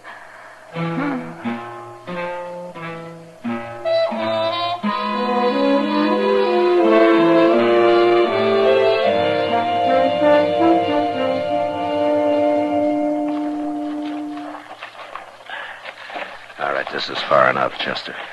It's so dark I can't hardly see nothing. Now, he's in there. You can hear him digging. Listen. I'll hear him. We gonna rush him? I'd like to take him alive, if possible. What do you mean we'll wait for him to come out? No, let's jump him. Maybe it'll scare him so bad he won't put up a fight. All right. Now, you walk about 10 feet to the left of me, Chester. I'll go inside alone. If he takes me, will you get him, huh? Yes, sir.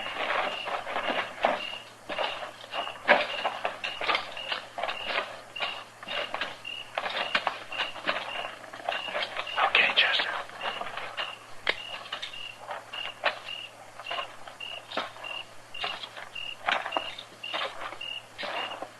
I got the drop on you, Fields. Don't move. What are you doing here, Marshal? Get your hands in the air. Well, sure. Sure. But I don't understand. Don't be a fool!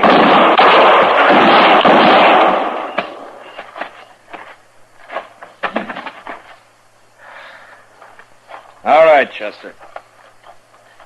You get him, Mr. Dillon? It's too dark in here. I tried for his shoulder the first shot, but I missed.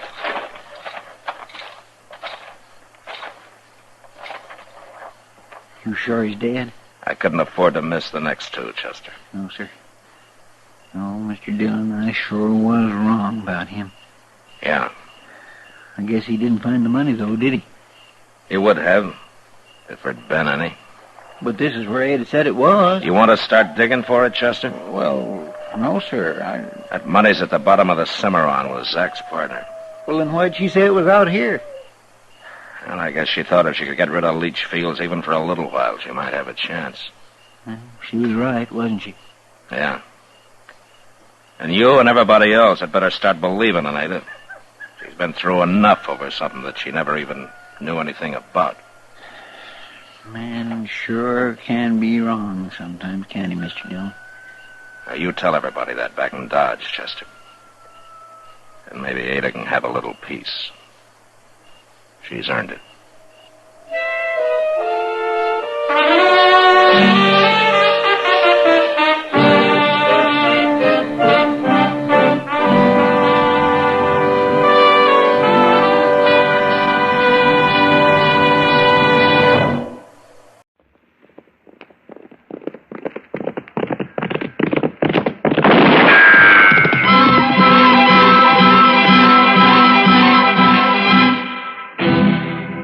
Around Dodge City and in the territory on West, there's just one way to handle the killers and the spoilers, and that's with a U.S. Marshal and the smell of Gunsmoke.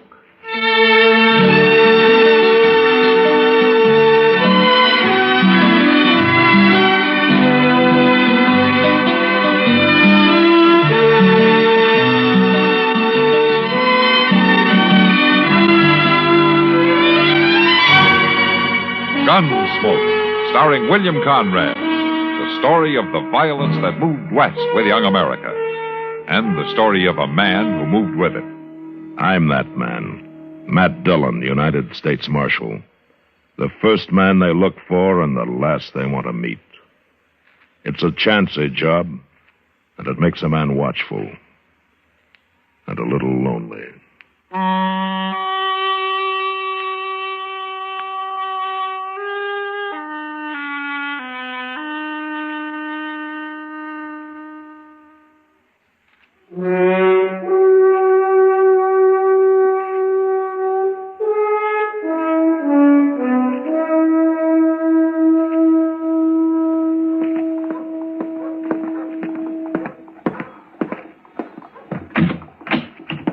Marshal Dillon? Oh, come on in, son. I'm looking for Doc. Doc's office is upstairs. I've been there, been everywhere. Is it somebody sick? My pa told me to bring him out to our place. Or is it your pa that's sick? He wants the Doc bad, Marshal. Well, who is your pa, son? Ben Pitcher. You been Pitcher's boy? My name's Jerry. Oh, Jerry, your pa must be pretty sick if he sent for Doc. I know. He hates doctors. He don't believe in them. But he wants Doc to come, Marshal. Told me I had to find him. I've looked everywhere. I'll go with you. Well, you don't have to go. I'm going to ride out there with him, Jerry. When your pa sends for a doctor, something's really wrong. Come on.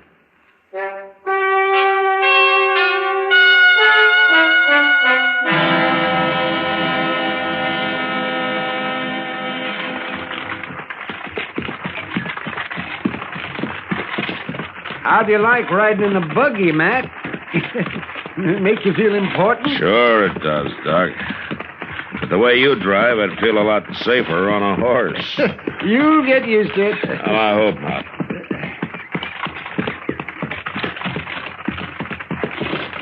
Oh, there you go. Oh. Hey, don't see anybody around, man. You expect a sick man to be waiting on the porch for you? I'd expect most anything of Ben Pitcher.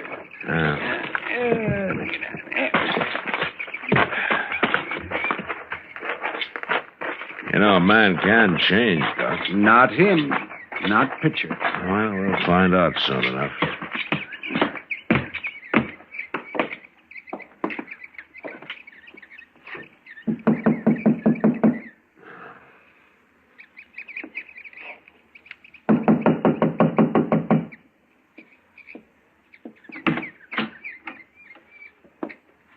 What are you doing out here, Marshal?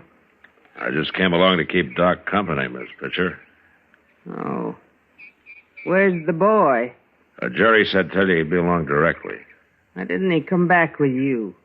And he said that you gave him a list of stuff to buy while he was in town. Oh, I forgot. Yeah, so we're wasting time. Where's Ben, Miss Pitcher? He's over there. Over where? In the barn. What's he doing in the barn? You ask him, Doc. I don't interfere in my husband's way of doing things.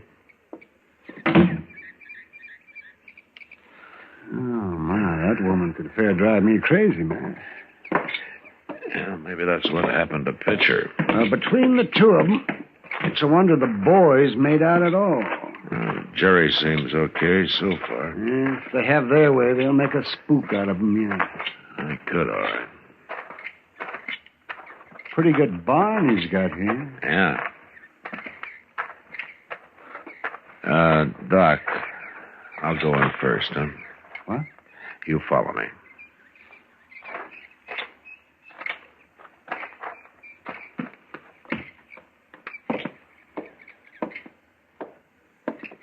Hey, Pitcher. Hey, Pitcher. I'm back here. Oh, come on, Doc. Over here in this stall.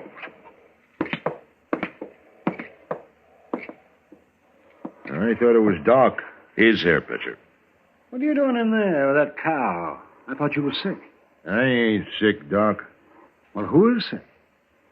My cow. What?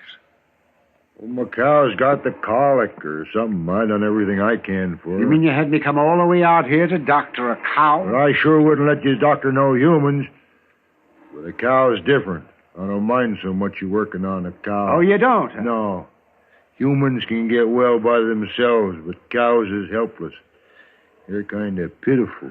I ought to kick you right in the head, Ben Pitcher. If you're so smart, do something for my cow. Before she dies, Doc. All right. I'll look at her.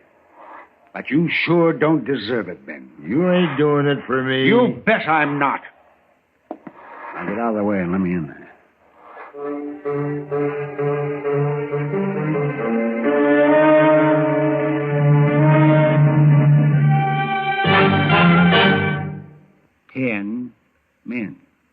Men. Medics. Medicare. Medicare. Oh, excuse me, sir. What are you doing? Oh, I'm a memory expert, and I'm committing a fact to memory. Oh? What fact? Now you see, you made me forget. Oh, maybe we can bring it back. You mentioned Medicare. Does it have to do with medical care for dependents? Yeah, that's it. My boy just turned 10, and I'm on my way to get him an ID card so he can use it for things like the Dependents Medical Care Program. Every dependent over 10 years of age should have an ID card. Oh, that's an excellent reminder, Mr. Oh, you can just call me anytime you need help with memory problems, fella. Now, which way was I going when you came up? For your information, get the pamphlet Dependents Medical Care Program.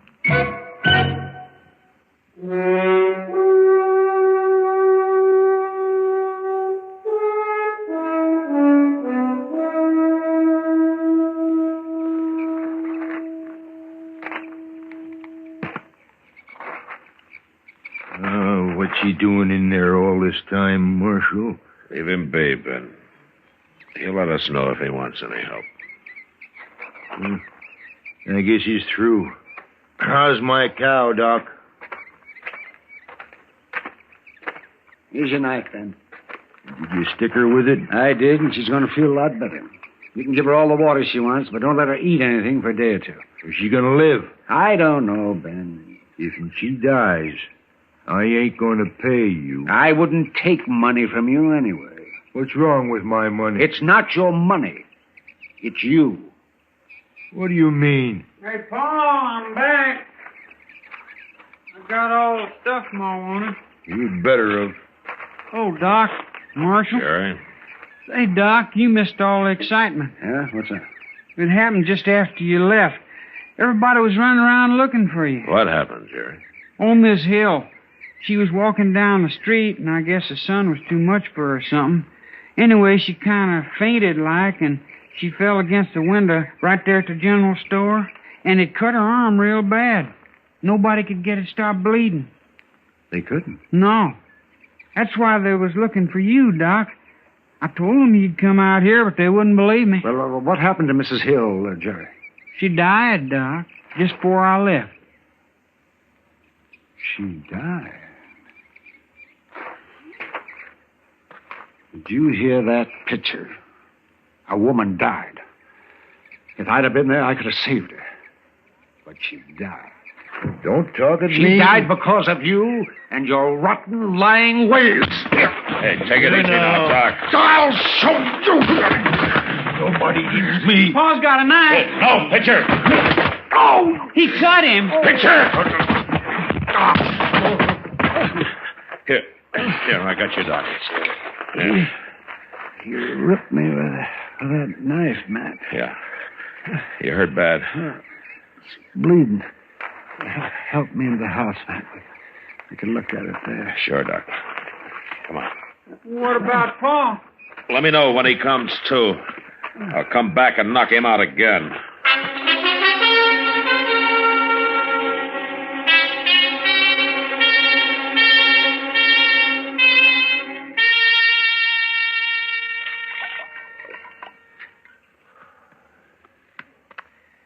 Yeah, it's pretty clean now, Doc. Yeah. Looks better. Still bleeding a little, though. I don't care for the mess you're making on that bed, Marshal. Go get me another pan of hot water, will you? You ordering me around my own house. I said do it. All right.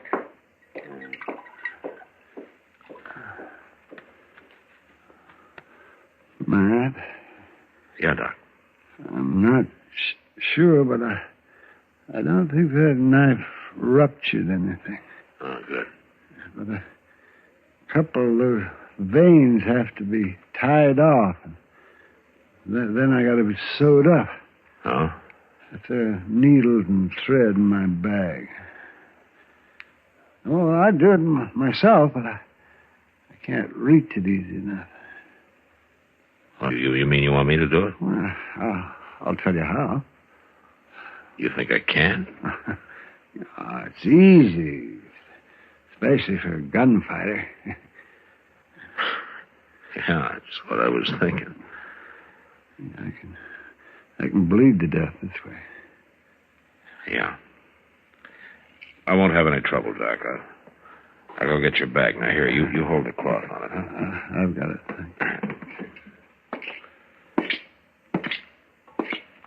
Marshal? Huh? Get out of here, Pitcher. You hit me awful hard. Did I? He jumped me first. You saw him. I was protecting myself. Pitcher, if Doc doesn't come out of this all right, I'm going to quit being a marshal, and I'm going to come after you as a plain man looking for revenge. You're threatening Now, I know it's wrong of me, but I'm going to kill you, Pitcher. Now, where? Get out of here. Now, you stay out. Out of this house. I'm going. I'm going.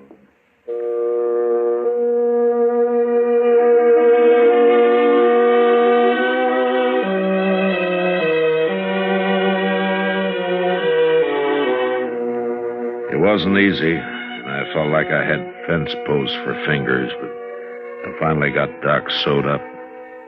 He lost an awful lot of blood, and he passed out before I finished, so all I could do was just sit there and watch him.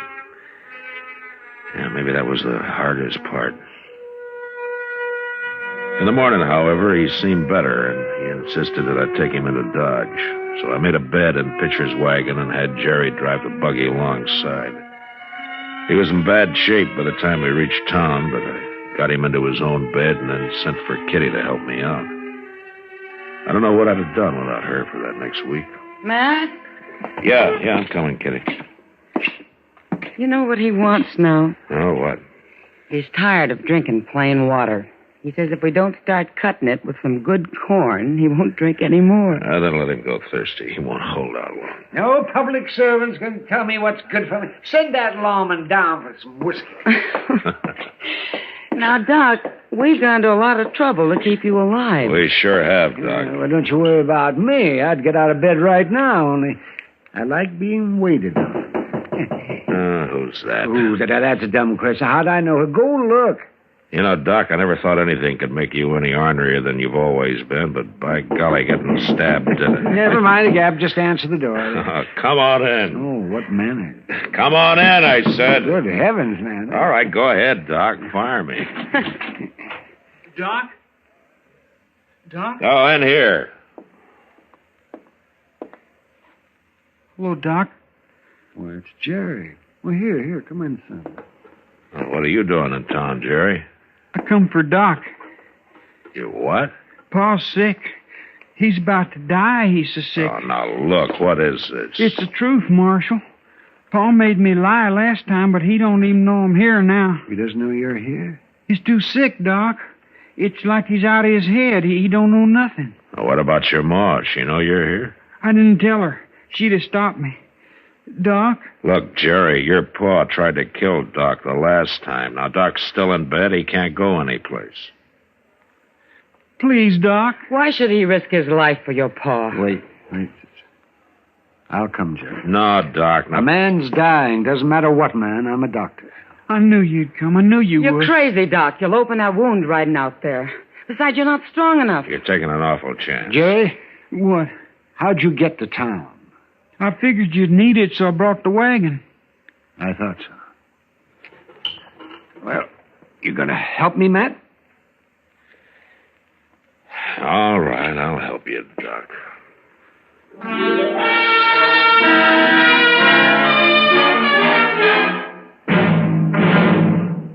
Have you ever sat in the club listening to someone hold the center of attention?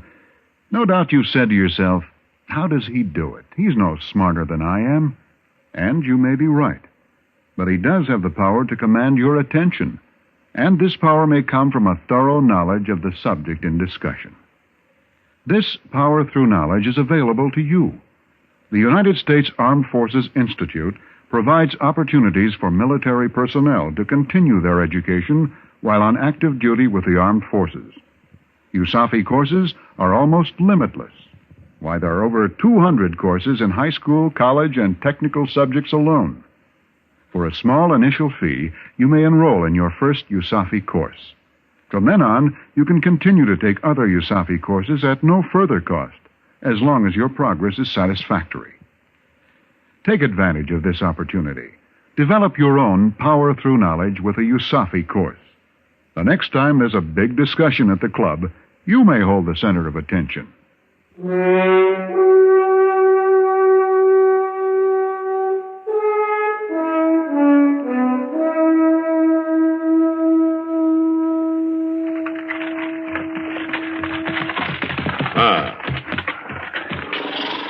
Here, I'll give you a hand, Doc. I can make it. There. Wish you'd let me carry you. I said I can make it. He's awful weak, ain't he? Yeah. Here, I'll get the door. Come on in. Ma's probably in the bedroom. It's over this way. Yeah, we know where it is, Jerry.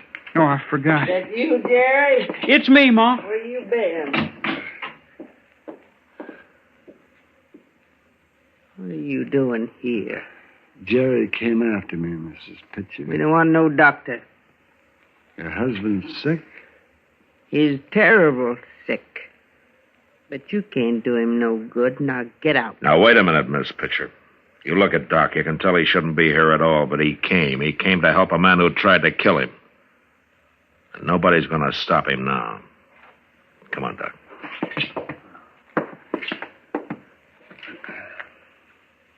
Miss Pitcher, you get out of the way.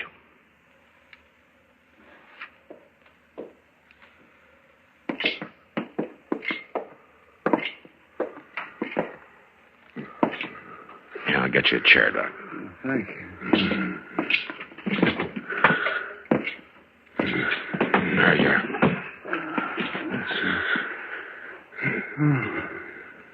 Yes, he was pretty sick, all right. Marshal, let's go, Jerry. Now what? He's got a gun, Marshal. Let's go, I said. Here. I got her, Jerry. I'll kill you. You and Doc both. Here, give me that. No. There. Now, you sit down.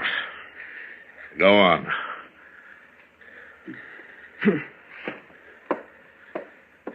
Jerry, you go see if Doc needs any help, huh? Okay, Marshal. You don't deserve Doc being here, Miss Pitcher. You don't deserve it at all.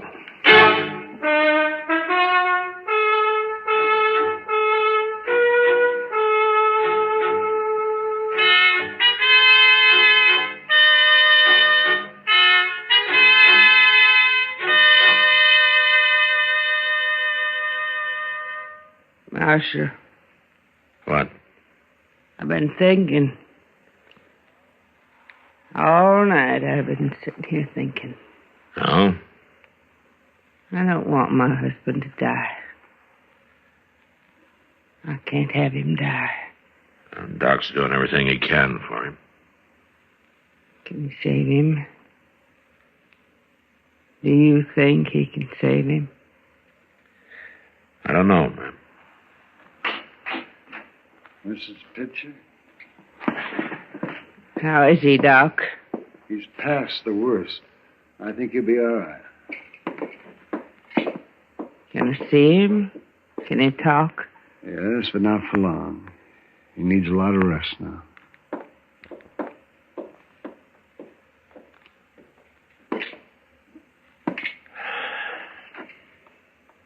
You look like you could use some rest, too, Doc. Well, we'll go back to Dodge, Matt, and I'll sleep the whole way. Doc, he wants to talk to you.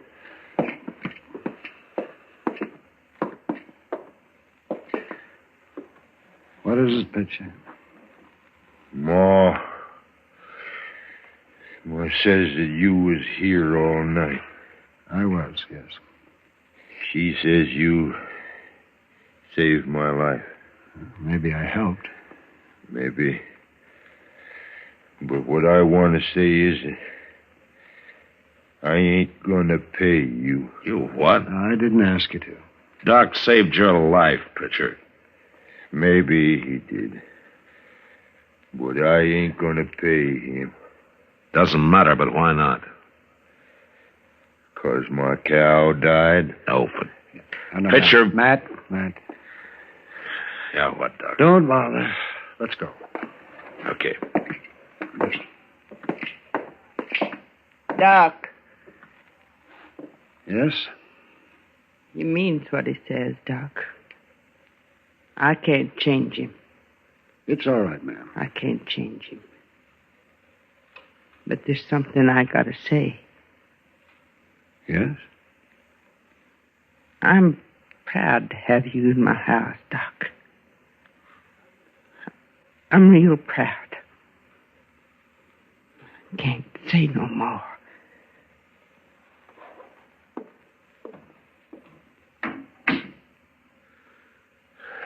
Well, Doc? I've been paid, Matt. Paid pretty good.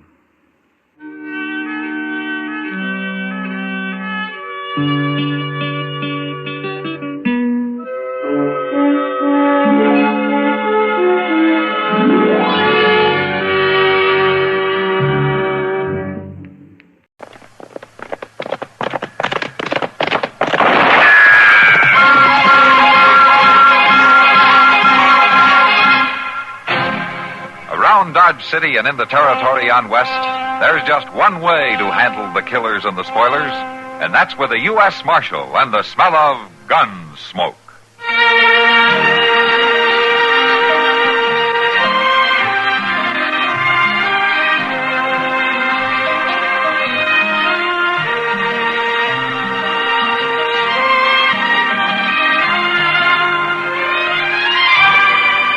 Gunsmoke, starring William Conrad, the story of the violence that moved west with young America, and the story of a man who moved with it.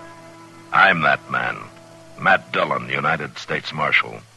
The first man they look for and the last they want to meet.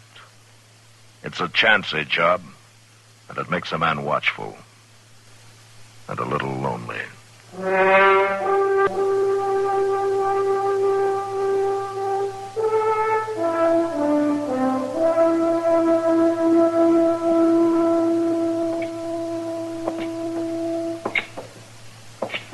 Kindly nippy tonight, ain't it, Mr. Dillon? It's getting toward the season for it, Chester. I always hate to see winter come on. It's a lonesome time of year. You know, I remember you saying last spring that you hated to see summer come on because you didn't like the heat. Well, yeah, but at least it ain't lonesome. There's always something going on in summertime. Yeah, dust and flies, mostly. Well, come on, let's go over to the jail, huh? Well, anyhow, it don't snow and freeze up everything in the summertime. You got me there, Chester. I sure can't recall ever hearing of any snow in the summer in Dodge. Oh, my goodness. Another bunch of cowboys come to eat up the town. Yeah, sounds like they're feeling pretty good, too.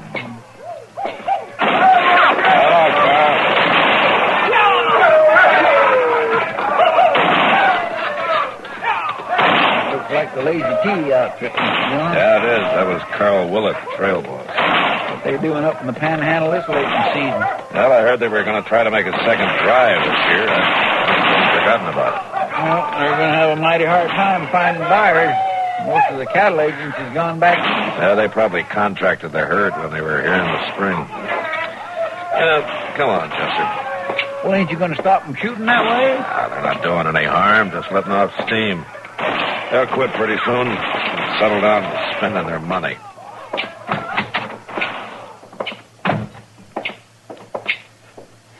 I swear I just can't understand the way a trail driver thinks, Mr. Dillon. No?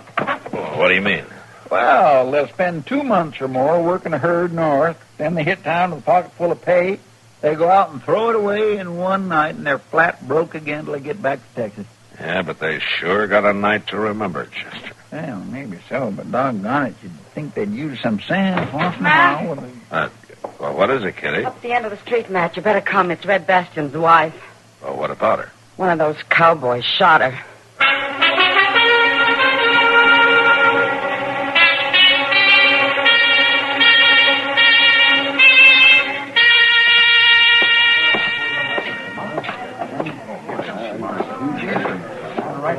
Yeah, will you let me through here, please? Will you? Please let me through here. Get through here. Stand back now, will you? Will you? Please, will you stand back? Come on, Doc. Oh, hello, man. You need any help? Well, no. How bad is she? Well, it's hard to say until I get the bleeding stopped. Bullet grazed the side of her head. She's still unconscious. Her husband's over there. I guess he can tell you what happened. I haven't even had time to find out. Well, I'll go talk to him. You holler if you want me, huh, Doc? All right, man. Red? She gonna be all right, Marshal? Doc's doing his best. How'd it happen? Them halfway drunken cowboys. They ought to be run out of town and kept out. Did you see which one it was? No, it was too dark. Anyhow, I was across there by the stable when it happened. Yeah. Where was your wife? Melodia was there on the seat of the buckboard. She was holding the horses while I went to fetch some harness I bought. We were just fixing to go back out to the farm. I see. I heard them whooping and hollering and firing their guns. I come running out. Then Melodia yelled and fell off the seat. By the time I got there, found out what had happened, they'd rode on past. That's a bad thing to have happen, Red, even though it wasn't on purpose. That ain't no excuse, Marshal. I know that. And the law will deal with whoever did it. The law's sure better. Now, you just take it easy, Red. I've used gun law before, and I can use it again. Now, don't be a fool. There are 20 lazy T-riders in town. I never started nothing yet I couldn't finish. And whoever shot my wife's going to be a lot better off if you get him before I do. You can tell him that, Marshal. Red. You tell it to him just that way.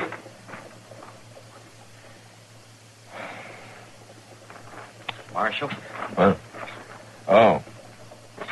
Hello, Carl. I wish I could say welcome to Dodge. Yeah, I know. They're saying one of my boys done it. That's why I've been staying back here in the shadows. How is she? Doc doesn't know yet. Marshal, I ain't had a chance to talk to my men yet. But if one of them did it, I'll find out, and I'll turn him in. Now, you can count on it. I was hoping I could, Carl. You may be broke up a little when you get him, but you'll get him. Just one thing. What? You better make it fast. This thing could get out of hand.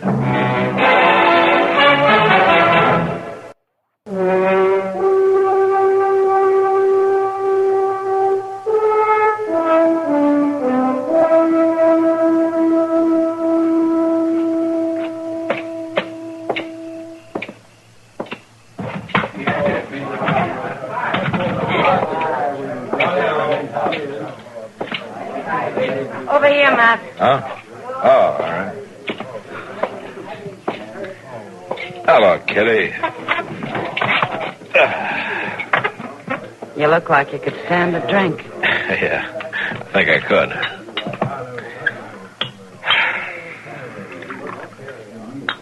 How is she, Matt? Doc's still working on her. He moved her up to his office. Any luck finding out who did it? No. Looks like it's up to Carl Willett. He's checking with his men. Oh, a lot of good that'll do. Those trail drivers stick together like leeches. No, Kitty, I think Carl will try to get to the bottom of it. I figured it was best to let him have first chance anyway. Well, didn't anybody see it happen? Not as far as I can find out. It was dark down there. They were all bunched together, riding fast, firing their guns. Well, it's a dirty shame, Matt. I always liked her, what little I've known of her. She seems real sweet and gentle. Yeah, I've noticed her around town. Marshal. Oh, you want me to leave, Matt? No, you stay around. Carl, you know Kitty, don't you? Miss Kitty? Why don't you sit down?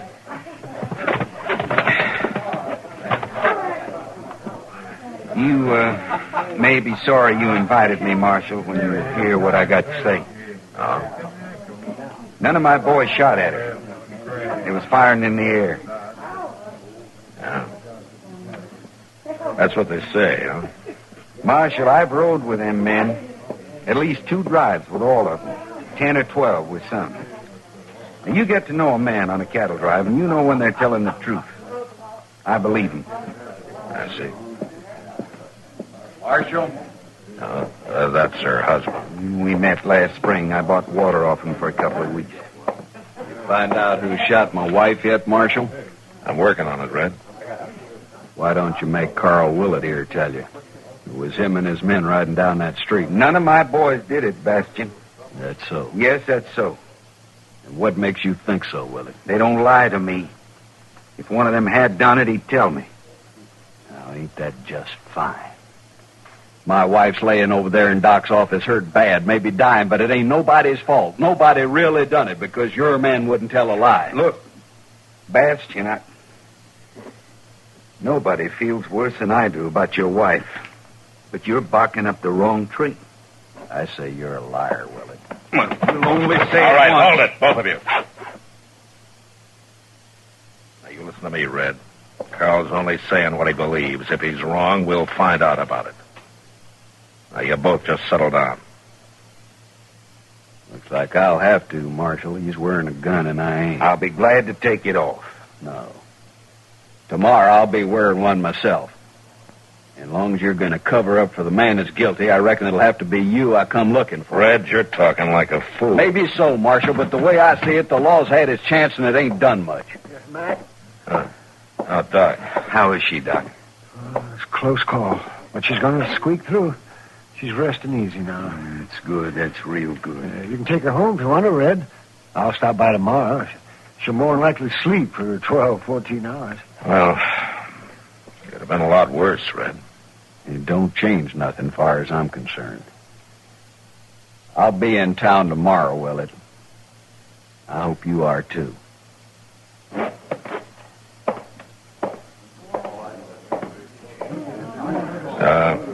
Carl, I want to see your men first thing in the morning. All of them. Over to jail.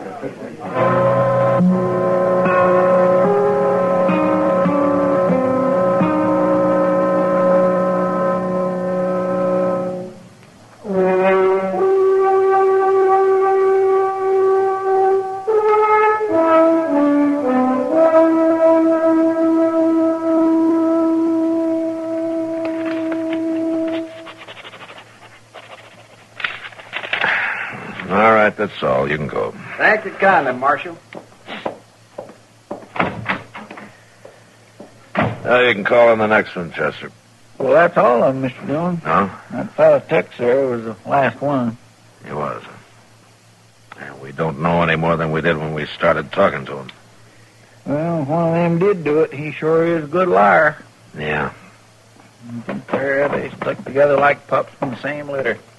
They all fired in the air. They couldn't possibly have hit her, and they don't know nothing. Every story just alike. Without a witness, about all I can do is slap a fine on them for disturbing the peace and let it go at that. Well, that won't satisfy Red Bastion, Mr. Dillon. I'm afraid it won't. Of course, now he's had a chance to sleep on it. He might have simmered down some. Yeah. Wish I could believe that, Chester. He's always treated his wife like a dog. I can't figure him getting so riled up about this. Well, I guess it's a matter of pride with him. Matt, Red Bastion's down the street there. Huh? And Carl Willett's standing on the porch of the Dodge House. He's been there all morning. He says he didn't ask for the fight, but he won't run from it. All right, come on, Chester. Thanks, Kitty. If Red had just hold off a few days, we might still get to the bottom of this. Think he'd be happy his wife's gonna get well? I've never seen that man happy in his whole life. There's Red in the street in front of the Dodge House. Yeah. Willet, come on out here. Red, wait a minute. Bastion, you're acting like a fool. Oh, my goodness. Come on, Chester.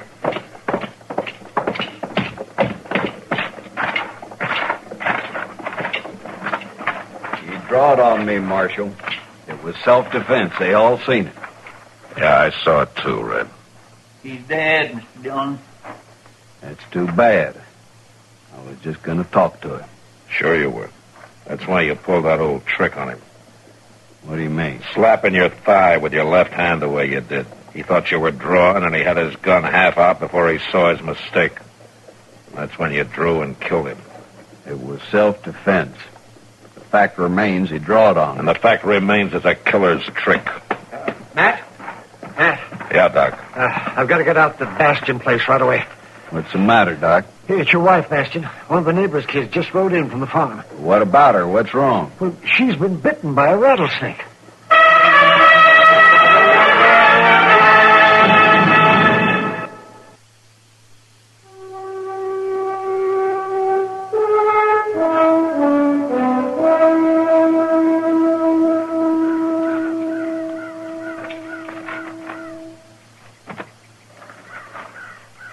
Doc's sure taking a long time in there. Well, as long as he's in there, there's still hope. That poor woman, shot like she was last night, and now being bit by a rattler. I can't figure out how that snake got in the house. Ain't nothing like that happened before. Well, cool weather's coming on. Snakes are starting to crawl into warm places to hibernate, Red. It's sure the granddaddy of all of them. Pretty near 6 foot long. Yeah, he was a big one, all right. Look at these rattles I cut off it. Poor Keno. 9 years I've been married to that woman.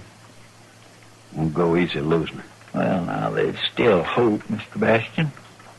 Last night that fellow Willett trying to kill her like he done, and now this. There's no reason to think Carl Willett fired that shot. There's plenty of reason. He wouldn't have stood up to no gunfight just to cover for somebody else. I say he fired that shot himself. I knew Carl a long time. Now, he wasn't the kind.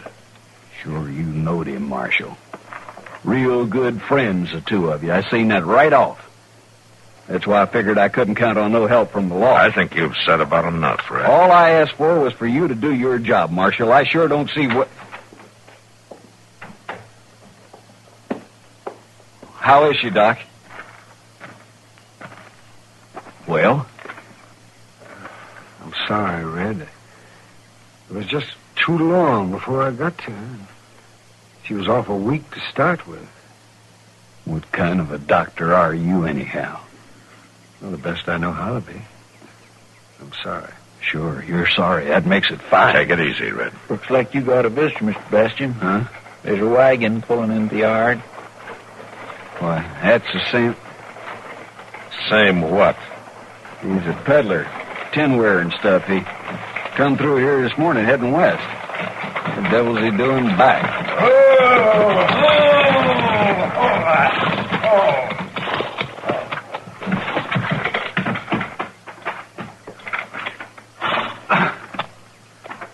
Well, now, I'll sure bet you didn't expect to see me again.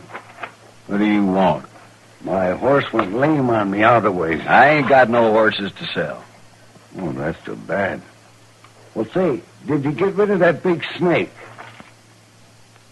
What snake, mister? Well, one he had when I come through this morning. Said he caught it out in the barn and was fixing to kill us. Hold it, Marshal. Don't move. You know there are 4 of us against you, Red. But you're the only one wearing a gun, Marshal. The others will be just like sitting ducks. So you're the one who shot at your wife. Now, wait a minute. Then you turned that snake on her this morning before you came into town. All right, so it's true. I wasn't going to let her go away with him.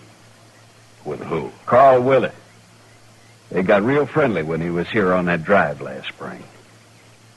Yesterday, she told me she was going to leave with him when he come back. I ain't letting no man take a woman off me. So you murdered her, huh? She sure ain't going to leave with him now. Rattlesnake right behind you. Where? All right, drop the gun, Red. Not hardly.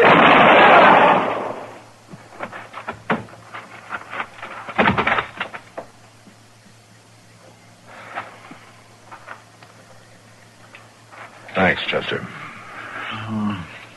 That was just an old Indian trick, Mr. Dillon. Huh? Well, what do you mean, Chester? An old Indian trick.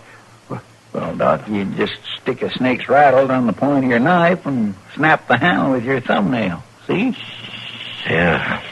Well, may be an old trick, Chester, but it sure worked.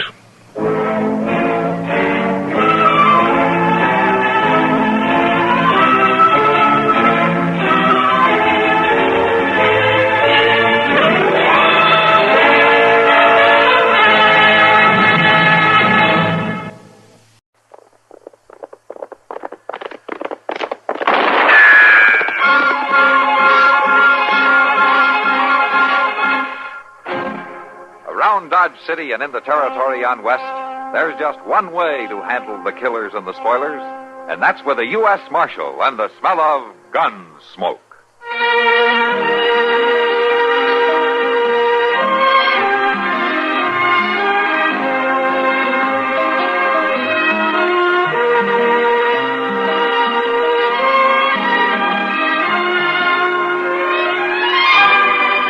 Gunsmoke, starring William Conrad, the story of the violence that moved west with young America, and the story of a man who moved with it. I'm that man, Matt Dillon, United States Marshal. The first man they look for and the last they want to meet. It's a chancy job, and it makes a man watchful and a little lonely.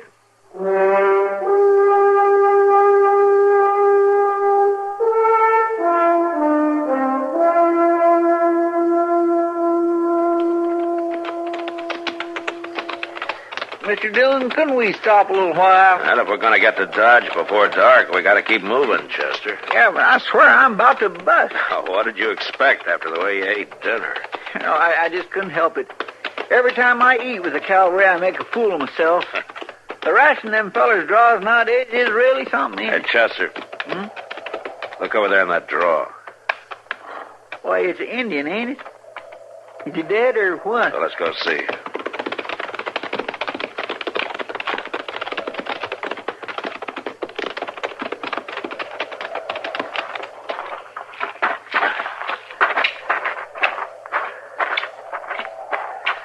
He's dead, all right. And that was an ugly death, too. My goodness, shot in both knees. Yeah. Looks like he was trying to crawl away when he got finished off. Who in the world would do a thing like that? Well, whoever it was, he must have been full of hate. Mr. Dillon? What? There's a squaw watching us. Over yonder by them trees, see her? Yeah, I see her. You reckon she's his? Yeah, she might be.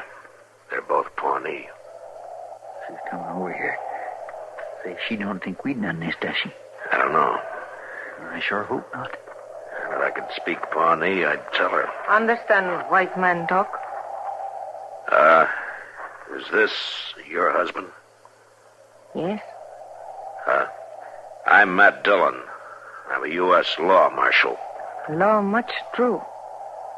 You know who killed your husband? No. Well, you know why your husband was killed? No. Husband good. Much heart. Big, strong. We'll help you bury him. No. Indian bury husband. Oh. All right, we'll go. Come on, Chester.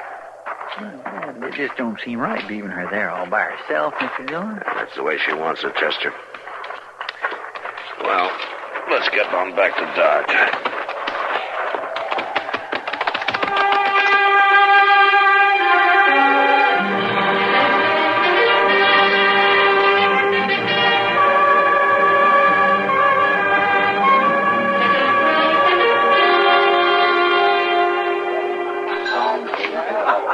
Well, hello, Matt. Hello, Kitty. How was the trip?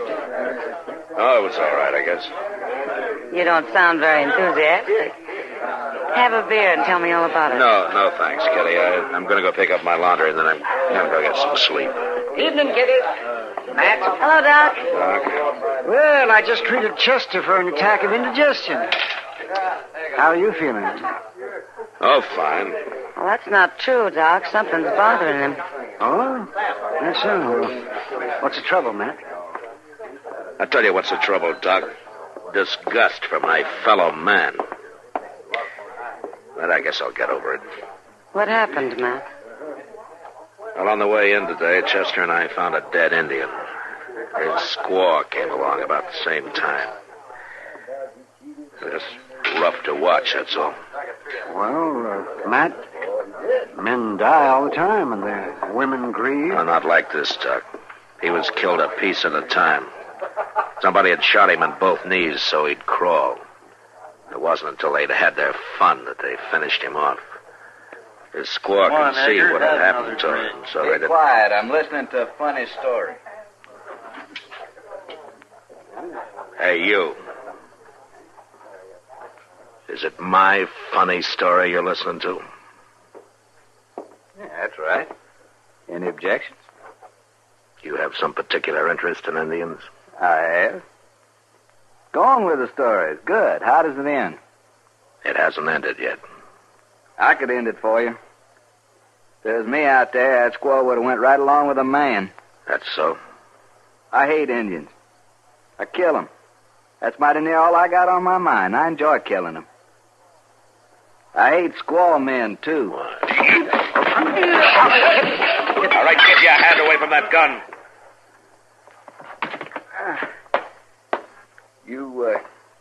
You wearing some kind of badge there under that vest? That's right. I'm a U.S. Marshal. And you figure that gives you a right to tell me who I can hate? No, that's your business. But what you do about it is mine. Well, I'm going to go on killing Indians is what I'm going to do about it, Marshal.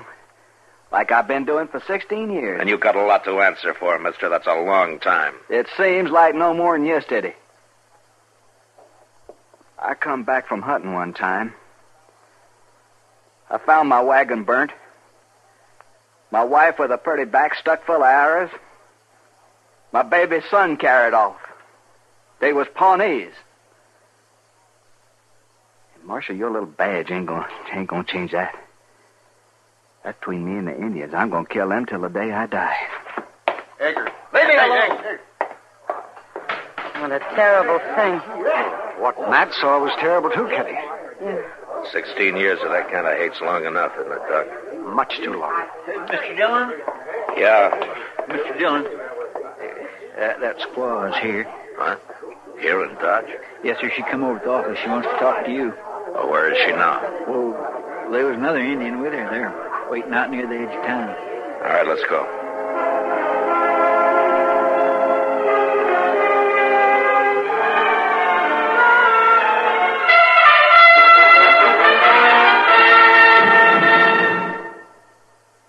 Hello, this is Marvin Miller with another page from your American Heritage Scrapbook. The majestic Hudson River, which has cut such a wide path through American fact and fiction, was apparently first discovered by Giovanni da Verrazzano, a Florentine navigator, on April 17, 1524. But the man for whom it was named, Henry Hudson, made the first conclusive exploration of the river during the months of September and October of 1609. Henry Hudson, hoping to find a waterway through North America to the East Indies, sailed his ship, the Half Moon, up the Hudson as far as present-day Troy, New York. In the 1620s, Dutch patroons had established a permanent colony, New Netherlands, along the banks of the Hudson, and New Amsterdam was spreading out from the southern tip of Manhattan Island. It was in 1664 that an English invasion force entered the deep-channeled mouth of the Hudson River and took over control of New Amsterdam from the Dutch. They renamed the city New York. Ships flying the Union Jack cruised the Hudson for more than a century, bringing furs and food supplies to cosmopolitan New York. Control of the Hudson became imperative during the colonial revolution for independence. The British attacked and captured Fort Washington and Fort Lee late in 1776, but their attempt to cut the jugular vein that united New England and the middle colonies was unsuccessful. Colonial independence won, peace reigned again over the river Henry Hudson once described as the great river of the mountains. Yes, running 306 miles from the summit of Mount Marcy in the Adirondacks to the wide-spreading harbor of New York City, the Hudson River became the lifeline of a new nation, just beginning to explore and develop its natural riches.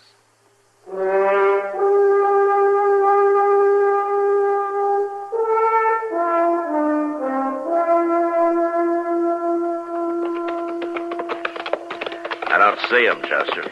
Me neither. You sure that's the right place? Well, I think so, Mr. Dillon. I couldn't understand her too good.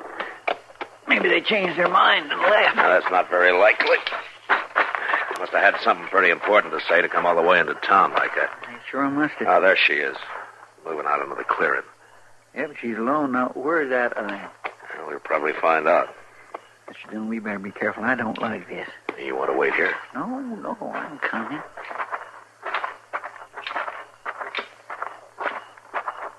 We talk.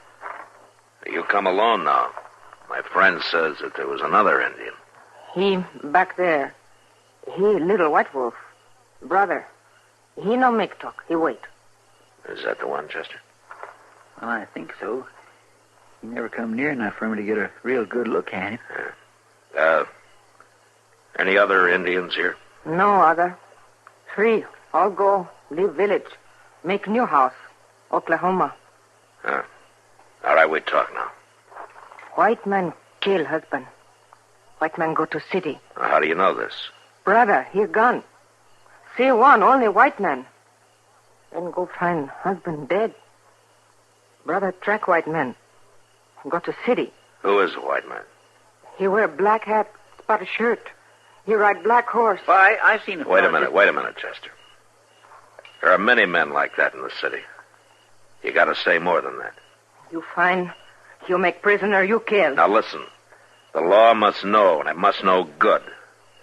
Did your brother see the white man kill your husband? Brother, he gone. Then see one, only white man. Yeah, but the brother did not see. Maybe the white man did not kill. Now the law must know. It must be certain. You understand that? Law not certain. Then law not kill white man? That's right.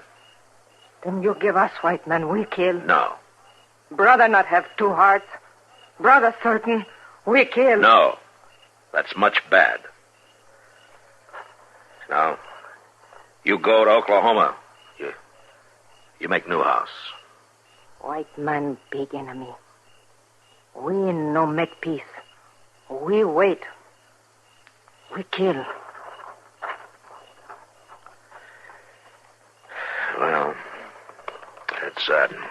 Reckon she means it? Yeah, she means it all right. They'll get him.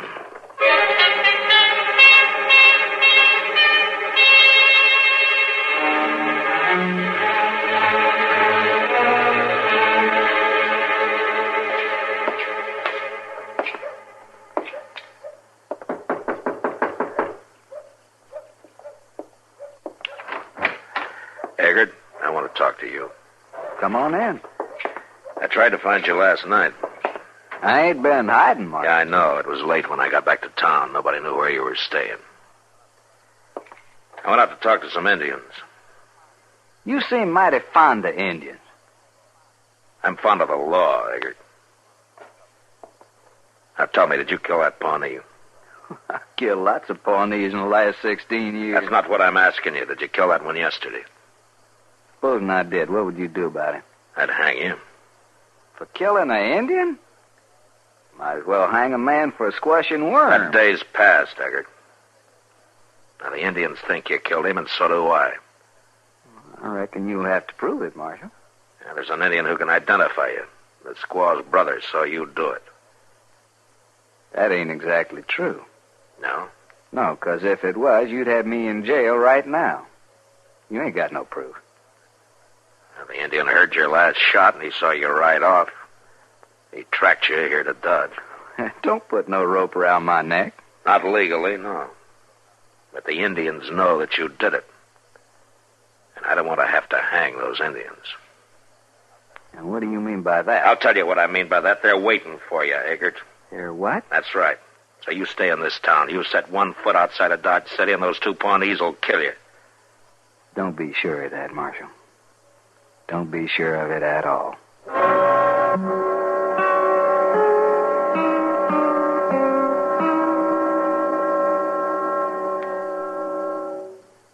This is Myron J. Bennett, back again with another little-known item of American military history.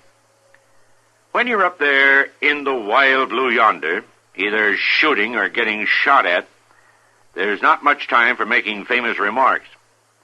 Perhaps that's why there aren't too many on record for the Air Force, although our youngest branch of the armed forces got a big piece of the action in our recent wars. It started out on August the 1st, 1907, with only 1 officer and 2 enlisted men, and didn't get its first airplane until a year later. Under the Signal Corps, aces made history in the dogfights of World War I. But it wasn't until General William Billy Mitchell got himself court-martialed for backing up his statement that nothing can stop the attack of aircraft except other aircraft that the air arm really got going.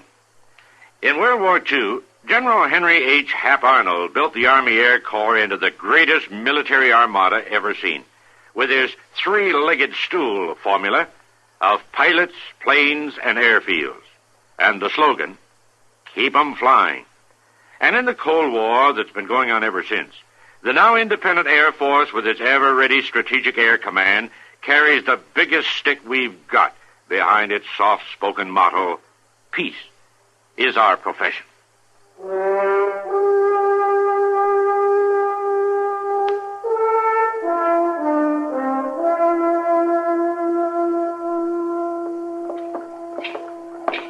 You got time for a cup of coffee, Matt? Yeah, I reckon so, Kitty. There you are. On, can we have some coffee? Right away, Miss Kitty. Where'd you run off to last night, Matt? Well, that Pawnee squaw wanted to see me, Kitty. Oh? Yeah, she and her brother know who killed her husband, and they came to me for help. I get them to believe in the law, Matt. That's good. Yeah, it'd be fine if the law could do anything about it. Your coffee. What do you mean, Matt? No legal proof. So the Indians are going to do it in their own way. Who was it? Eggert. That man who lost his wife and baby? Yeah. I was up to see him this morning. He's the one, all right. Mr. Dillon, I've been looking high and low for you. What's the matter? Well, you give that Eggert orders to stay in town, didn't you? Yeah, that's right. Well, he didn't do it. He left about a half hour ago. Yeah, I should have known he would. All right, come on, Chester. Maybe we can catch him.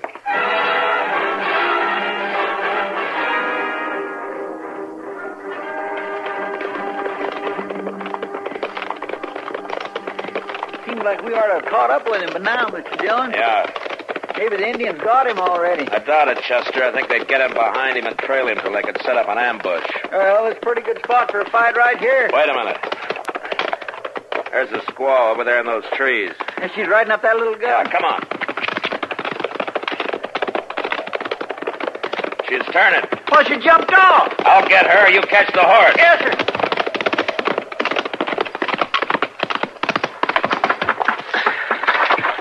Hey, stop. Come here. Now, where's your brother?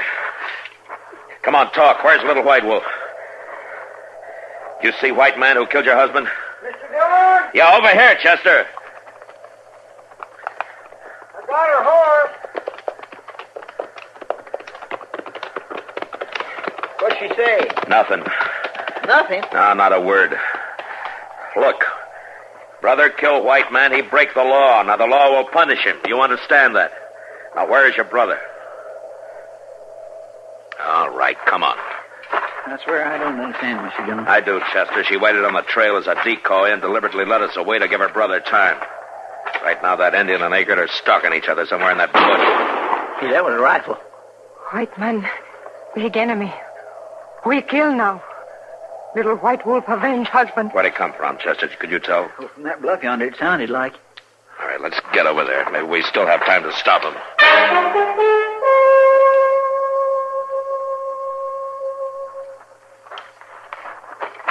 Egbert! Egbert! Maybe that Indian got him, Mr. Dillon. Egbert! Here, Marshal.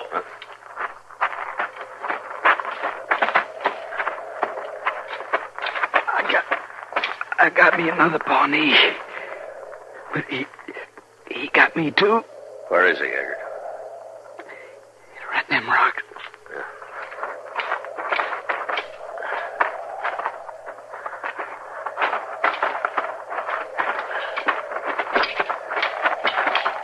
Yeah, here he is, Chester.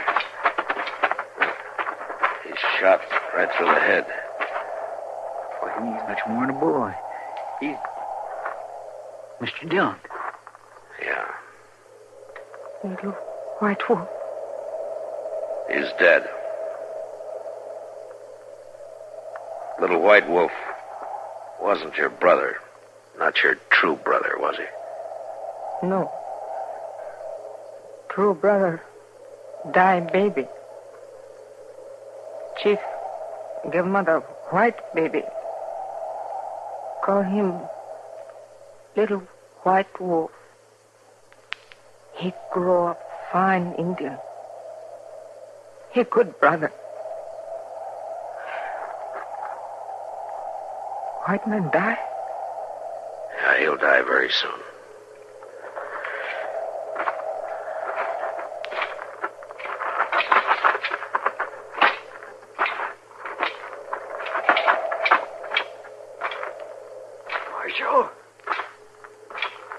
Marshal. Yeah, Egbert. Did I kill him? You killed him. Well, that's good. You were just a kid. About 18. I'm glad. That's just about right. By now, my own son would have been just about 18. Mm-hmm.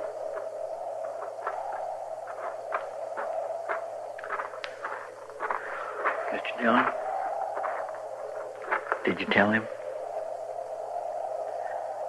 No, Chester, I didn't tell him. Well, at least we can bury him together.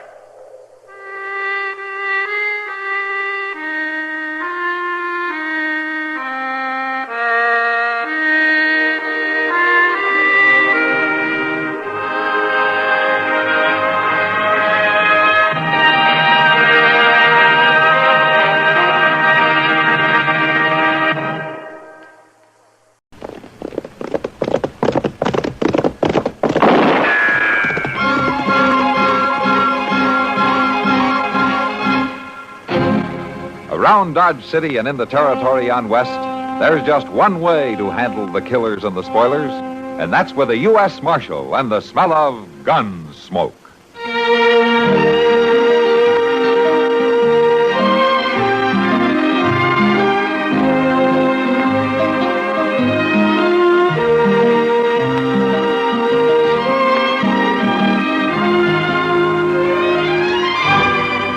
Gunsmoke, starring William Conrad, the story of the violence that moved west with young America, and the story of a man who moved with it. I'm that man, Matt Dillon, United States Marshal. The first man they look for and the last they want to meet. It's a chancy job, and it makes a man watchful and a little lonely.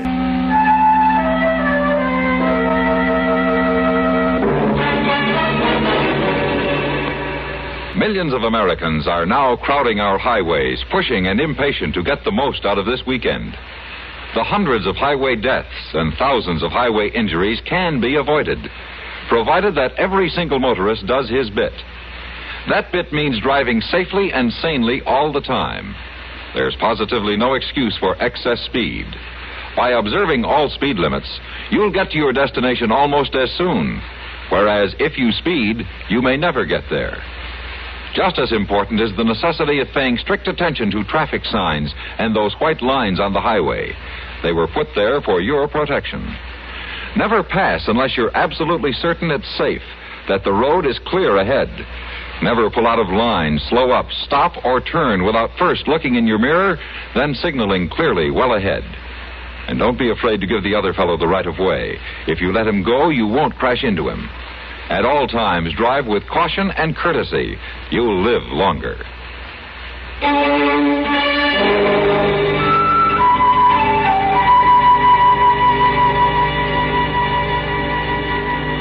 It had been a long, hard ride to Fort Larned, and as it turned out, a useless one. The prisoner Colonel Matthews had been holding for me died before I could get there, so I spent the night at the fort and then started back for Dodge the next morning. The trip back was more pleasant. A breeze from the Rockies swept across the high plains, and it was cool for the first time in weeks. And now, camped for the night just a day's ride out of Dodge, I was looking forward to a bath and a shave at Mr. Teeter's. I must have been asleep for some time when a sound awakened me. Somebody was standing just outside the circle of light cast from the dying fire. All right, hold it. Now, you raise your hands and you walk in here slow.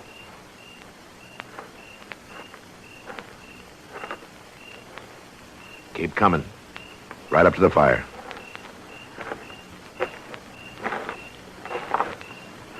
Now, just stand it. Is there anybody with you?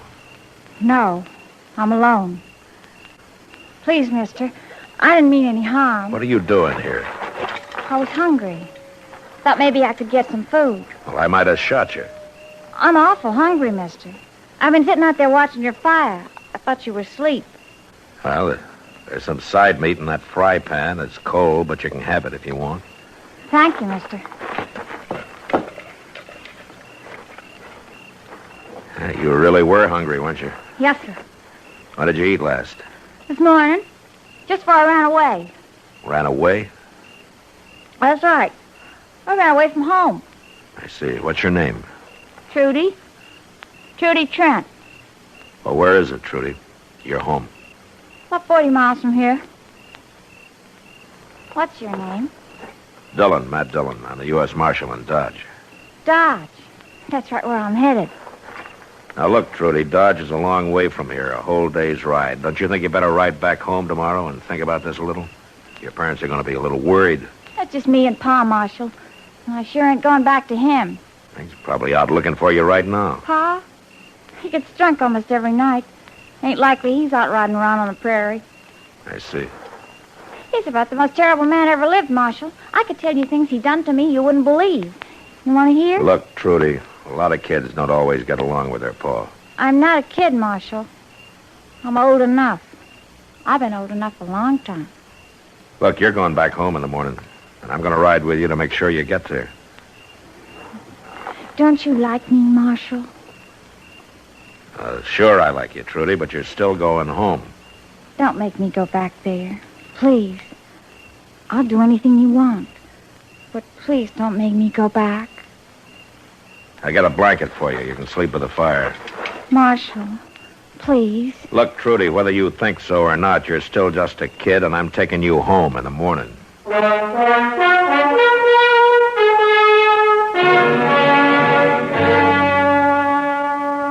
In the morning, I awakened to a clear, warm day, but the blanket I'd given to Trudy lay crumpled and empty on the ground. For a minute, I thought she'd run off. Then I heard splashing from the other side of the willows. She was taking a swim. A few minutes later, she was out, dressed, and we were breaking camp. It was wonderful, Marshal. You should have tried it. You ready to ride? You're mad at me. Trudy, you had something to eat, you got some sleep, you had your swim, and now you're going home. I changed my mind. What? I changed my mind. I'm not going home. I'm going to Dodge with you. Now, look, Can Trudy. you think of one good reason for not taking me to Dodge? Now, Dodge is no place for a girl like you. You still think I'm too young? Well, you just wait till you see me all dressed up. You won't think I'm too young then. You belong at home, Trudy. Now let's get mounted.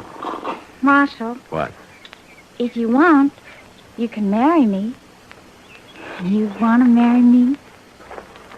It's not going to work, Trudy. I told you. You belong at home with your pa, and that's where you're going. And you keep talking about how Dodge is no place for a decent girl. We're wasting time. Let's go.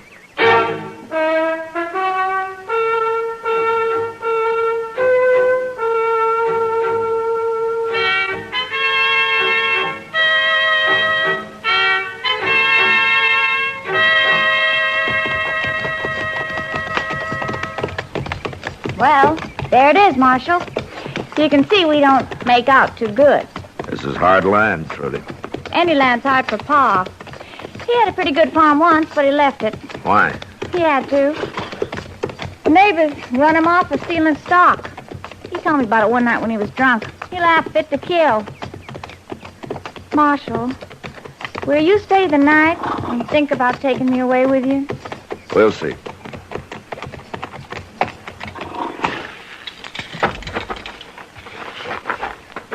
Come on. Let's go in and get this over with.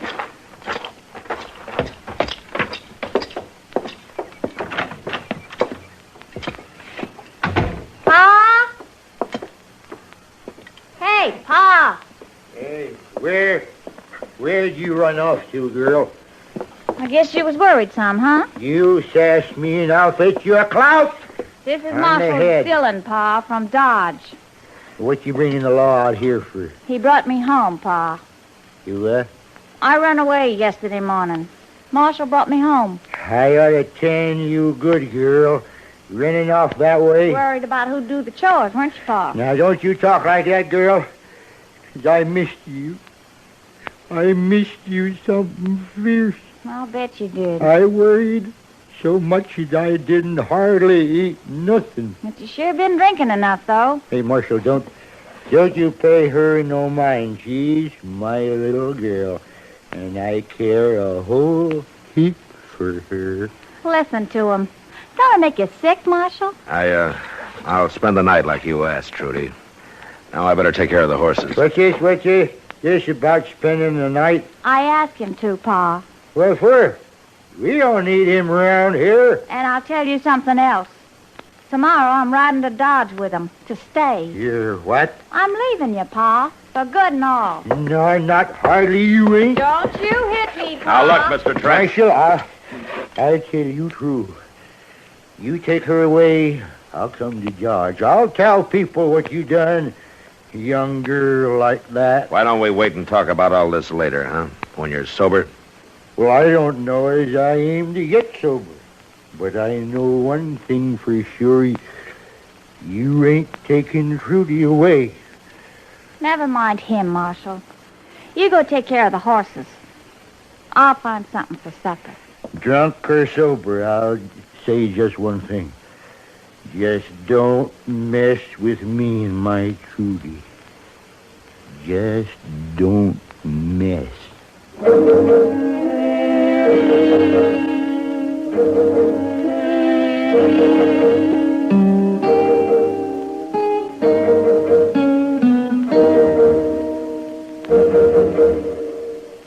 Don't be a forest firebug.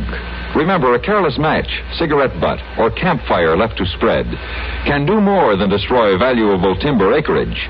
It can lay waste to private property, wipe out homes, animal life, and human life as well. One cigarette butt thrown from the window of your car, if the wind is right, can lay waste to what nature took hundreds of years to build. CBS Radio and its affiliated stations offer this reminder. When fire saps America's natural wealth by one forest's potential value, our nation is worth that much less in the marketplace of the world. Don't burn out our great heritage. Take every precaution in or near the woods.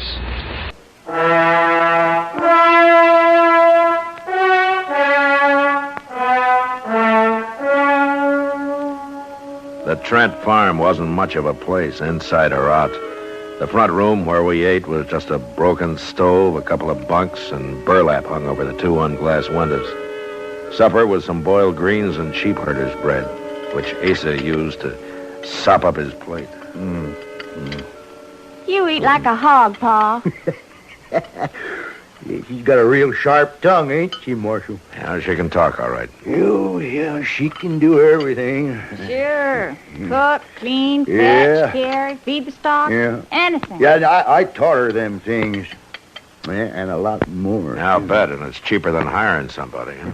Even cheaper than getting married, ain't it, Pa? Because if you married, you'd have another mouth to feed, huh? Ah, don't talk like that. No, you're my little girl. Hey, we have good times together, don't we? It's a palace of joy, Pa. Now, Trudy, girl. You know how we celebrated Christmas, Marshal?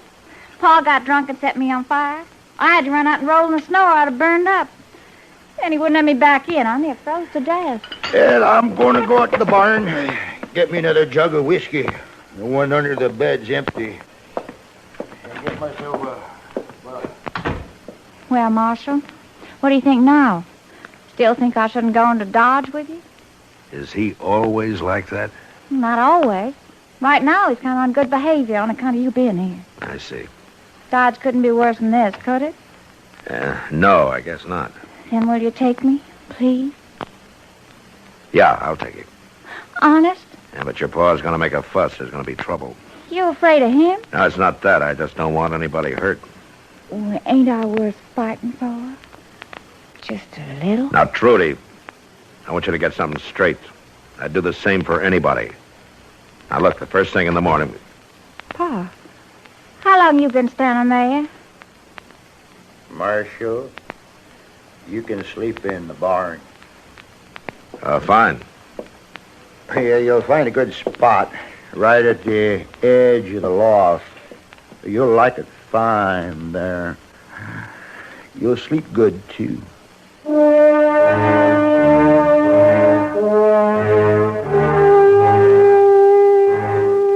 barn was warm and filled with a smell of sweet hay. As I drifted off to sleep, the figures of Trudy and her father turned and twisted in my mind. Then suddenly I was awake again, wide awake, because somebody was moving toward me across the barn floor. For a moment I thought it was Trudy, and then I saw the rifle in his hand. All the tramps die, blast you.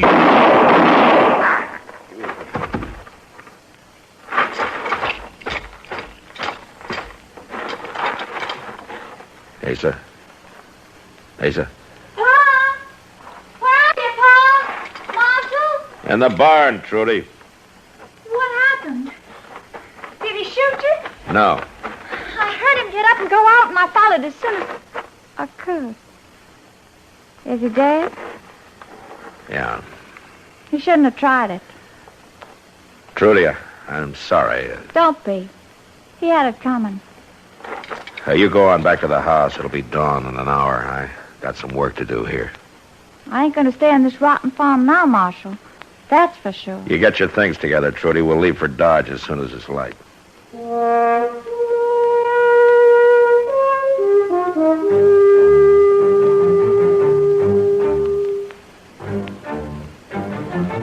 Just as the sun was breaking over the horizon, Trudy and I rode away from her father's ranch for the last time.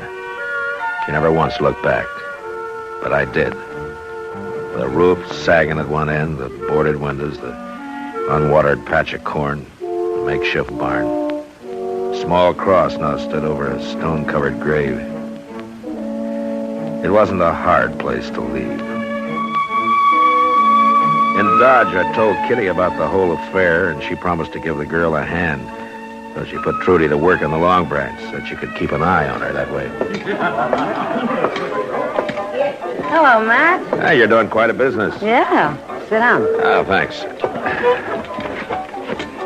Well, how's Trudy working out? Oh, fine, I guess. What do you mean, you guess? It's a little soon to know yet. That girl's got a mind of her own. Any trouble? With her? No trouble. She's over there at the bar now, talking with Gar Klein. Gar Klein? Yeah, that nice-looking kid there. Oh, who's he? I don't know too much about him. Never used to come in here too much. I think maybe he's in love with Trudy. In love? What's the matter? You jealous? I don't start that, Kitty. Well, I know one thing. Girl's got quite a case on you. She's just a kid. It won't last. I don't know about that. A U.S. Marshal's a good catch for a girl. She meets a lot of men here. Maybe she'll forget about it. From what I can see, Guy doesn't let her meet many men. He's so jealous he won't let her out of his sight. Yeah, I guess they're both pretty young. Don't underestimate young love, Matt. Besides, this has been going on for 3 days now. I saw you come in, Marshal. How are you, Trudy? Guy says he never met you. Hello. Marshal? You new in town, Gar? Guy hasn't been here much longer than I have, Marshal. But he's staying on. Ain't you, Guy? Yes, I am. Well, that's good. I've been promised a job of work out at Emmett Bauer's place. Then when I'm able, I'm getting Trudy out of here. Well, the Long Branch isn't that bad. I keep an eye on her when you're not around, Guy. I thank you for that, Miss Kitty. But just the same, a girl like Trudy, she shouldn't have come here in the first place. She's not used to being around a saloon. I guess you're right. Like I say, it wasn't fitting to bring her here at all. Now, don't talk like that. Marshal knew what he was doing. He wanted to bring me here. Didn't you, Marshal? Well, I don't know as I had much choice. But you did bring me. And now you're responsible for me. No, he ain't. There's not any such thing. I'm the one who's responsible for you and me only. You keep away from her, Marshal. You keep away from now on. Come on, Trudy. Well, you see what I mean? All I came in here for was a quiet drink. You know, the next time you better have Sam bring a bucket of beer down to my office. Oh, it's not that bad, Matt. I'll tell you what. This time it's on the house, huh? I guess I'm getting old, Kitty, but somehow it rubs the wrong way to be warned off by a youngster who's not dry behind the ears yet. Yeah, he's just showing off, Matt. And I hope you're right. Well, how about that drink, huh?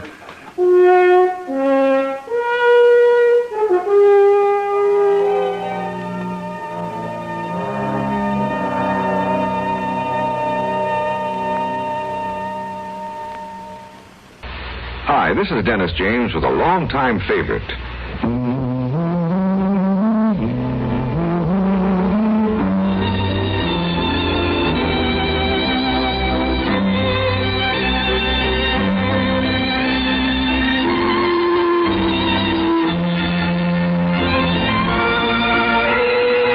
Yes, the longtime favorites are usually the best, aren't they?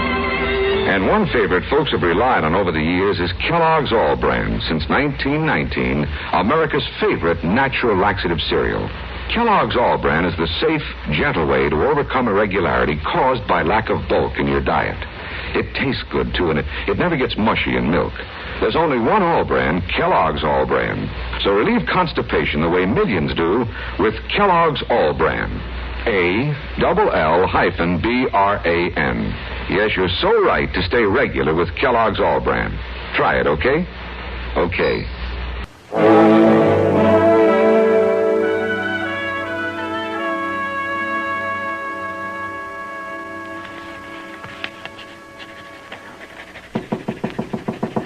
Yeah, come in.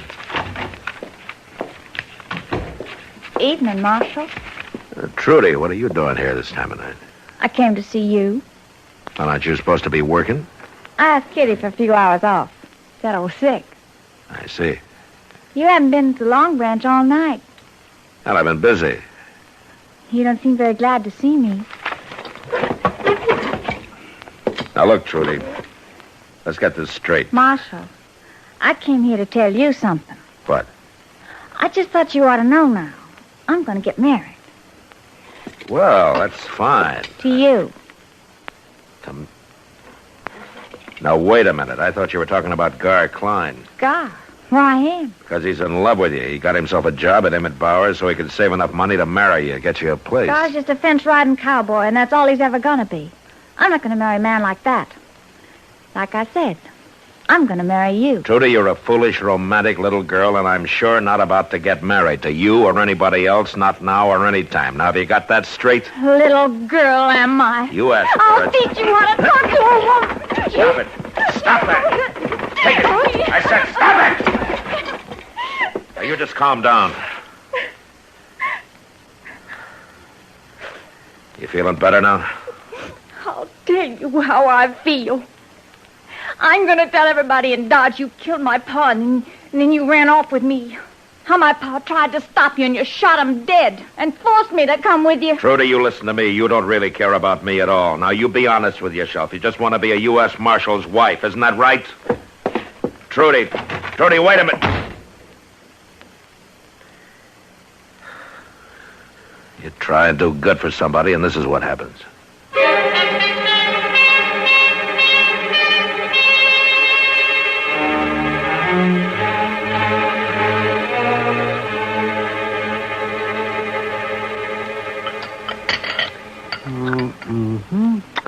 Matt, you look kind of tired. What?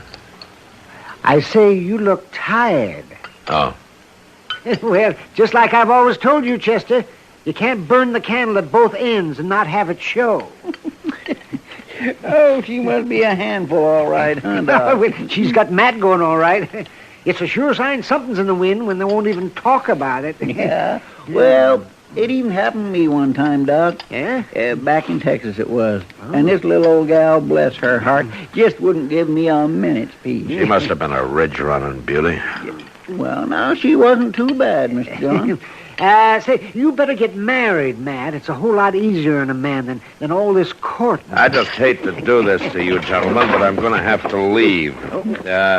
Don't forget my check when you leave, huh? Steak, eggs, and coffee. Thank you. Matt, John, Matt.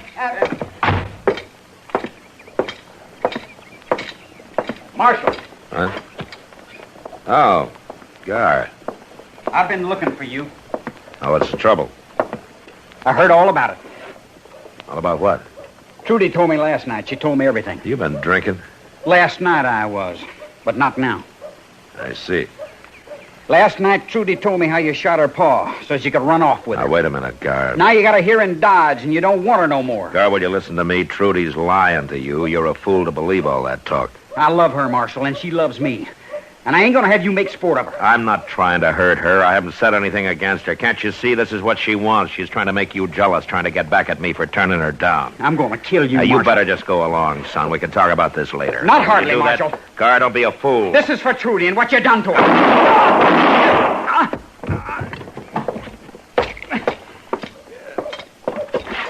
Gar. Why don't you finish me off? Why don't you? You're not hurt bad, son. You're going to be all right. What in the world happened, Mr. John? Are you all right, Matt? Yeah. Doc, see to this boy here, huh? And then Chester can take him over to the jail till he cools off. Where are you going? Down to the Long Branch. I'm going to have a talk with Trudy Trent.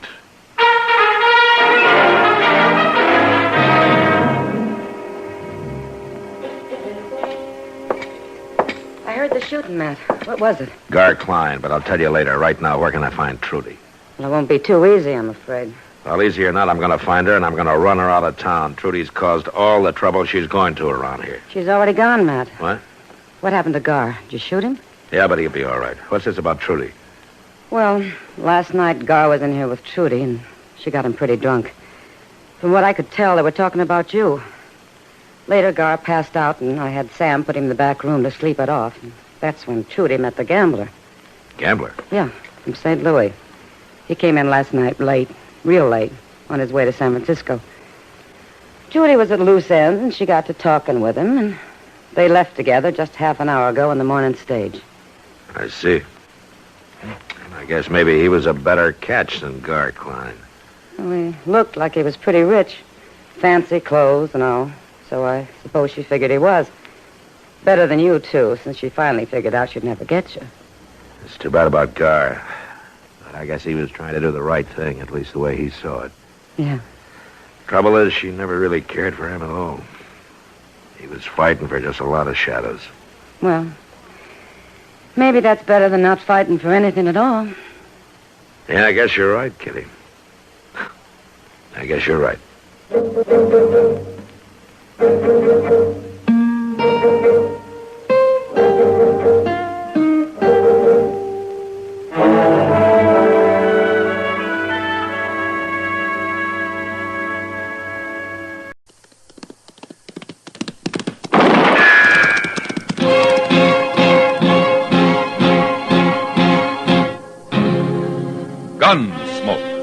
Brought to you by L&M, the modern cigarette that lets you get full, exciting flavor through the modern miracle of the pure white miracle tip.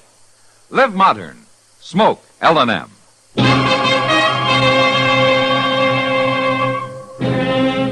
Around Dodge City and in the territory on West, there's just one way to handle the killers and the spoilers, and that's with a U.S. Marshal and the smell of Gunsmoke.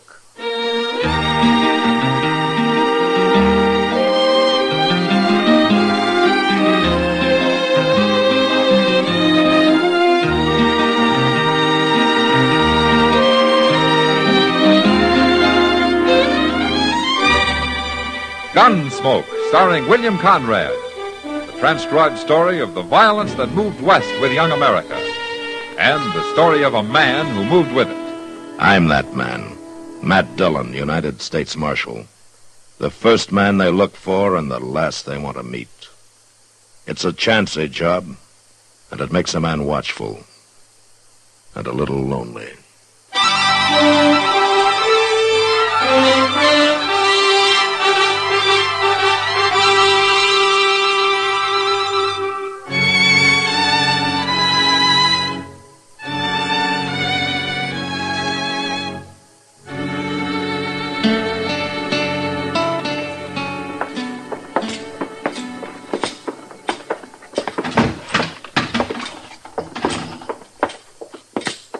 Hello, Matt. Chester. Hello, Kitty. Oh, Miss Kitty. I'm looking for your partner, Kitty. Oh, Sam? Mm-hmm. He's in back breaking out a shipment of whiskey we just got. Sit down. He'll be here in a few minutes. Okay. Sam in trouble, Matt? Oh, no, Kitty. I just wanted some information from him. It's nothing important. Well, that's good. Who are those two men? I don't know. They're strangers to me. That one wearing the gun, I'd like to keep a stranger. Where is the owner of this place? You don't look like he's going to make nobody happy. Hey! Excuse me. Let Sam take care of him, Kitty. Well, it's my job, too. Go get the owner, miss. We want to talk to him. I'm one of the owners. You? What is it you want? Well, we can't do business with no woman, Breeze. And what's wrong with doing business with a woman, mister? Well, it ain't fitting, that's all. Well, what's going on, Kitty? You the real owner here, mister? Miss Kitty and I own it together. What can we do for you? My name's Tom Brees. This here is Red Temple. I'm Sam Noonan. They say this saloon's worth about $15,000. Is that right? I guess that's about right. Why? We want to buy it. What? I said we want to buy it. We'll give you $10,000 cash. You just said yourself it's worth 15. I hadn't finished. We'll give you $10,000 now, $5,000 a year for the next 2 years. That makes $20,000 in all. You'll give us $20,000? Go check at the bank. The first 10's on deposit there right now, and your banker, Mr. Botkin, will have the bill of sale drawn up by tomorrow morning. You're awful sure of yourself, aren't you, Brees? Now, Kitty, all they want to do is give us $20,000. Where are you men from, anyway? Abilene, we come in on the Santa Fe this morning, and our money is good. This is kind of sudden, but $20,000? Well, what do we want to sell for, Sam? This is a good business. Sam knows a good deal, miss. Trust him. Sure, if it's legitimate, why not? Well, I don't know. Look, why don't you two talk it over, and we'll come back in the morning and settle everything. We'll talk it over, all right. Sam can't sell without me. Oh. Well, you listen to him now. He knows what he's doing. We'll see you in the morning. Come on, Temple. He's right, Kitty. We'd be crazy not to sell at that price. I'll sleep on it, Sam. Sure, you do that. But come on out back for a minute. I want to show you that new whiskey we ordered. All right. I'm going out back for a minute, Matt. Okay, Kitty.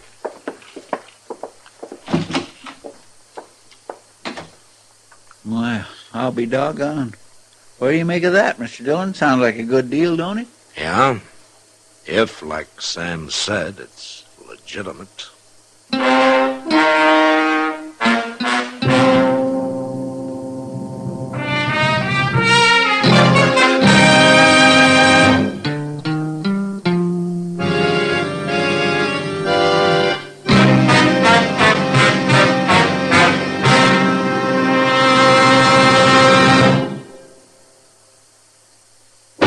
don't you live modern?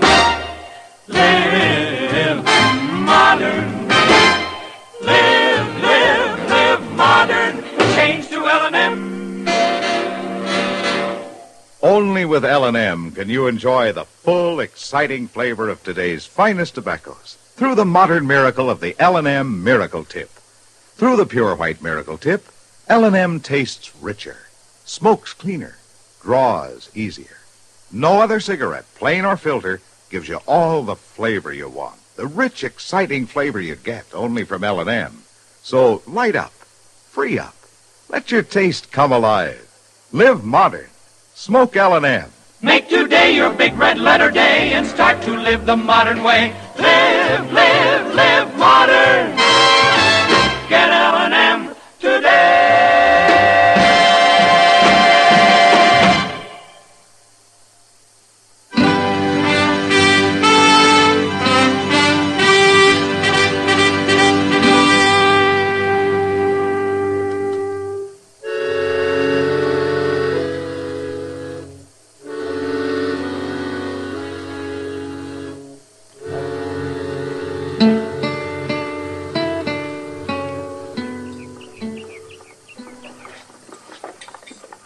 I just ate and I'm still hungry.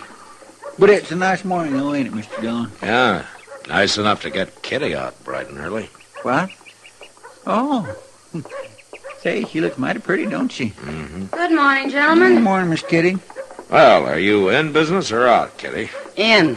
I told them this morning I'm not selling. No? Well, how's Sam feel about it? Sam's hardly speaking to me. I'll bet. Oh, what decided you? I honestly don't know, Matt. Maybe I just don't like those two. And I don't like their big hurry, either. They insist the deal has to be settled by Wednesday, day after tomorrow, no later. So I told them I needed more time, that's all. But they can't wait, so I made a definite no. Well, it's your right, Kitty. It sure is. Well, drop around later, huh? Okay. So long, Miss Kitty. Bye. Well, that's that. Yeah. Hey, look, Mr. Dillon. What? Them two fellas. You think they're fixing to follow her? It won't do them any good. When Kitty makes up her mind, she doesn't often change it. Marshal Dillon. Hello, Brees. Temple. How'd you know our names? I've heard. Oh, through Kitty Russell, no doubt. Do you want to see me? You say you're a good friend of Kitty's. Yeah, that's right. She tell you about turning down our offer? She mentioned it, yeah. She's making a mistake, Marshal. Well, I think it's up to her what she does, don't you? Oh, sure. Maybe you could kind of change your mind. What? By Wednesday. There's $1,000 in it for you. Better take it, Marshal. I had, huh? Tell me something, Temple. Is that more or less than he's paying you? Huh? Hey, now, look here. Easy, Temple.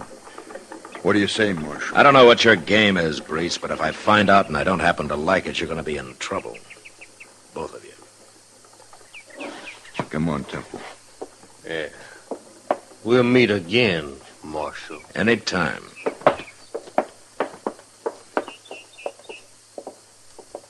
My goodness, they're going to bear watching, ain't they? Yeah, they sure are.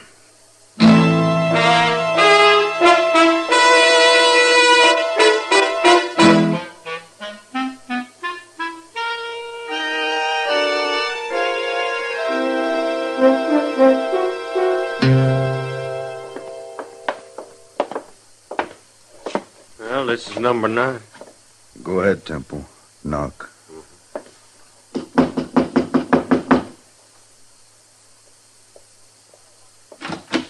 What do you want? We want to talk to you, Kitty. In private. Now, look here. Just be quiet. What do you think you're doing busting into my room Shut like up, this? else you'll get hurt. Oh, so that's it. I should have known you were nothing but a hired gun when I first saw you, Temple. Let go of me! Hit me, I'll show you. Ah, Temple, now hold it. Leave her alone. She slapped me. I said leave her alone. See you later, Kitty. Kitty, you listen to me. I'm going to make it real short. Then you're through now. Get out of here. We're going to buy the Long Branch, Kitty. And we're going to buy it before Wednesday. No, you're not. Okay, Kitty. You were right about Red Temple. He is a gunman. So? You gonna have him shoot me? No. Your partner, Sam Noonan. You wouldn't dare. But if you go to the marshal or anybody else about it, he'll shoot you, too. It'd be a pleasure. No. Look. You can't do anything to Sam. We'll kill him, that's all. Think it over, Kitty. Think it over hard.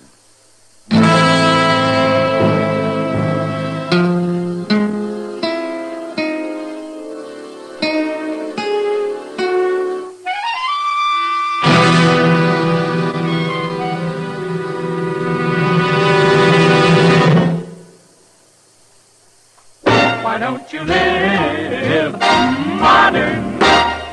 Live modern. Live modern. Change to L&M. L&M is the modern cigarette that lets you get all the full, exciting flavor of today's finest tobaccos. No other cigarette you can buy, plain or filter, gives you the flavor that you get through the modern miracle of the L&M Miracle Tip. Through the pure white Miracle Tip, L&M tastes richer, smokes cleaner, draws easier. So light up, free up, let your taste come alive. Live modern. Smoke L&M. Make today your big red letter day and start to live the modern way. Live modern. Get L&M today.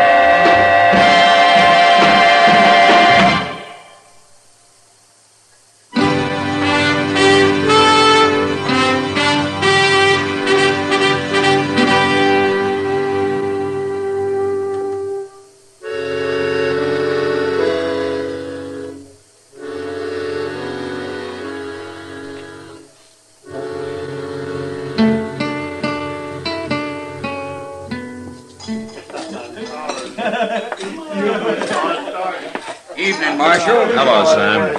Well, did you hear the news? Oh, what news? Kitty. She's changed her mind. We're going to sell the Long Branch after all. You are? Here, ask her. You tell him, Kitty. Well, about selling? It's true, Matt. Why should I turn down all that easy money? I was just being stubborn, I guess. Well, you had to think it over some, Kitty. I understand that now. But at least it's your decision. Nobody pushed you into doing it. No. Come by tomorrow afternoon, Marshal. Drinks will be on the house. Tomorrow? Well, after we get through signing the papers at the bank. Gonna have a little celebration. I'll see you then. Okay, Sam. Kitty? How come you changed your mind? You really want to know? Well, if you want to tell me. I did it for a friend, Matt. I did it for Sam.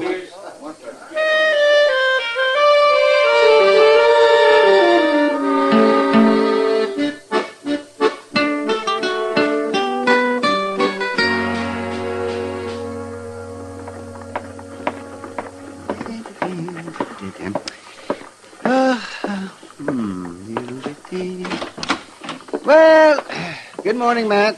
It's past noon, Doc. Well, then it's time to go eat some dinner. All right. As soon as Chester gets back from the depot. Depot? You go to meet somebody? Oh, Chester meets everybody who comes in.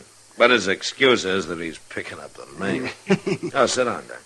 Thank you, Matt. Oh, that's good. Say, you know, Dodge ought to put Chester on the payroll as a kind of official greeter. Yeah, he'd like that. He wouldn't either. But it's kind of funny. He welcomes them, makes them feel at home, and then you come along and look them over and run half of them back out of town again. Well, maybe that's why I'm not as popular around here as I might be. Well, lawman isn't supposed to be popular, man. Not if he's doing his job right. No, I guess so. You know, practically everybody has something on his conscience, Doc. Yes, that's true. Yeah, that is. Even of me. Oh? You want to tell me about it, or wait till I find out and come after you, huh? Well, no, I'll wait. It'll kind of give you something to think about on a rainy afternoon. Okay, Doc. Mr. Dillon, oh, hello, Doc. You here? No, I'm not, Chester. Oh, a friend of yours is in town, Mr. Dillon. I met him down at the depot. Oh, who, Chester? Glenn Horn. Do you remember him? Sure I do. One of the richest gamblers in Abilene. What's he doing here? He didn't say. Oh, where is he? He went to the Dodge house. He said he'd be by later. Oh? Glenn Horn doesn't travel for pleasure. I think I'll go see him right now.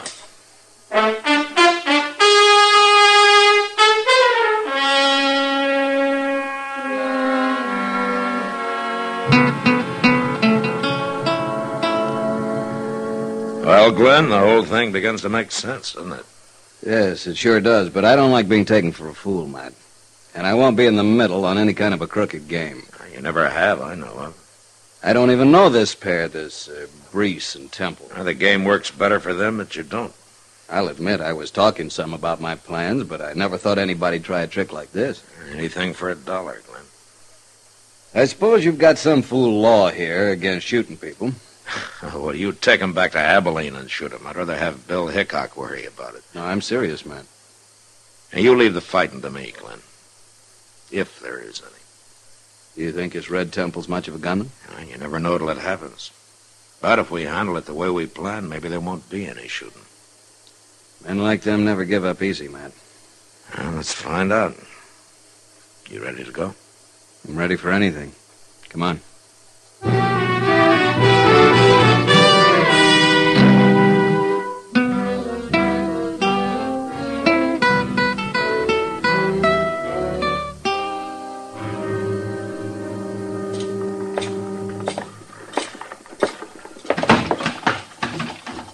Marshal, come over to the bar. Have a drink. Yeah, we just started celebrating, Marshal. What'll you have? You can draw me a beer, Sam. Coming right up. The deal's all set, huh, Kitty? Signed and sealed, Matt. Uh-huh. Hello, Breeze. Temple. Marshal. Sam and Kitty have 10,000 cash in the bank, Marshal, and I've got the bill of sale. Right here. That's fine. Breeze? Yeah. Glenn Horn. He got here just right, didn't he? Sure did. Let me handle this now, Temple. Yeah. Who is he, Matt? Wait a minute, Kitty. Well, Marshal Dillon. Hello, Mr. Horn. What are you doing here? Oh, just business. How you been, Marshal? Oh, fine, thank you. Oh, this is Kitty Russell, Glenn Horn. How do you do, Kitty? Hello? Here's your beer, Marshal. Oh, thank you, Sam. Sam, this is Glenn Horn. Sam Noonan. Hello, Sam. Have a drink. We're celebrating. No, thanks. I'm taking the train back to Abilene in a few minutes. What'd he say? Shut up, Temple. I thought you were here on business, Mr. Horn. Well, I was, Marshal, but I've changed my mind. Matter of fact, I was going to make an offer for the Long Branch here. You were going to buy it? Well, I was going to try to buy it, Miss Kitty. I guess I told everybody in Abilene about it. I even told them I was going to offer $15,000 for it. Hey, excuse me, Mr. Horn. My name's Brees. My partner there's Red Temple. We just bought the Long Branch. Well, that's fine, Mr. Brace. I wish you good luck with it. Yeah, you haven't really changed your mind, have you? Yes, I've decided I prefer Abilene to Dodge. I don't know why I was thinking of moving anyway. But it's for sale. We'll sell it to you, maybe even for $14,000. You'll do what? You stay out of this. No, it's no use, Mr. Brace. My mind's made up. Goodbye, Miss Kitty. Goodbye. Sam. Goodbye, Mr. Horn. Good to see you again, Marshal. Yeah, I'll look you up in Abilene sometime. Bye. We can't let him go, Breeze. He means what he says, Temple. Hey, Kitty. Sam, I got something to tell you. What? Here's the bill of sale. You can have it back. What do you mean? We've changed our minds, too. We want our money. What's going on here, anyway? Deal's off. We want our money. We're going back to the bank and get it right now. But you can't do that. Yes, we can. Wait a Sam. minute, Temple. I want to explain Marshal, something. just you keep out of this. Not now. likely. What is it, Matt? It's real simple, Kitty. Glenn Horn was thinking of offering $15,000 for the Long Branch, and these two heard about it. So they bought it for $10,000, and we're going to make a fast $5,000 profit on it. But they were going to pay us another $5,000 a year for 2 years. Yeah, if you could find them. Men like them can disappear pretty easy. Rotten crooks. I should have known. You forgetting something, Kitty? All right, Temple. I haven't said anything. Oh. So that's it, huh? They've been threatening you, Kitty? No, Matt. You're looking at me, Temple, and you keep looking at me. Shoot him, Temple. I'd do it, Marshal. Nobody else's arm, Temple. I guess it'll have to be me. You first, anyway.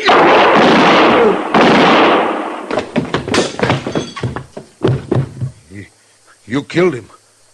You should have hired a better gunman, Bruce. You can't touch me. I ain't done nothing illegal. No, but you're leaving town after we go to the bank. What? You want your money back, don't you? Kitty, you and Sam come along, too. Glenhorn is waiting there with $15,000 if you still want to sell. No. No, that ain't fair. Grace, you're lucky to get out of this alive. Now, you keep quiet. You two, you still want to sell? But I ain't even going to the bank, Marshal. After this, I'm leaving all such matters with Kitty. Good. Then we're still going to be running this place, Sam. Let's go, Matt.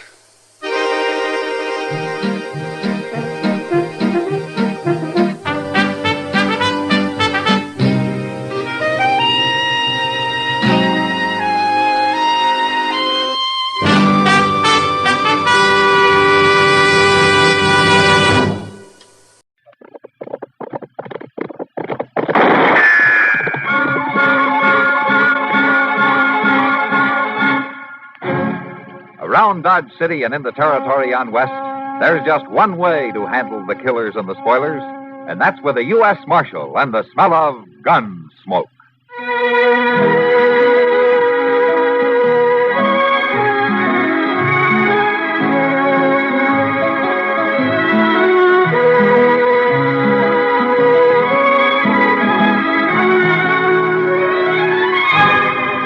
Gunsmoke, starring William Conrad.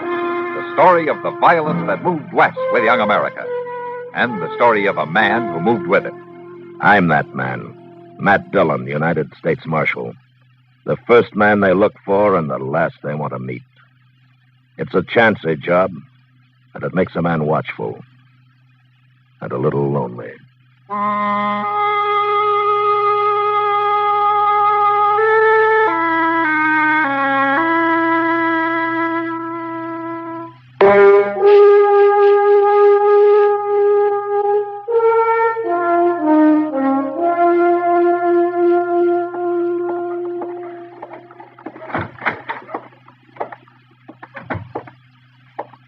Matt? Oh, Matt, where are you? Is that you, Doc? Sit down. I'll be right in. Thank you.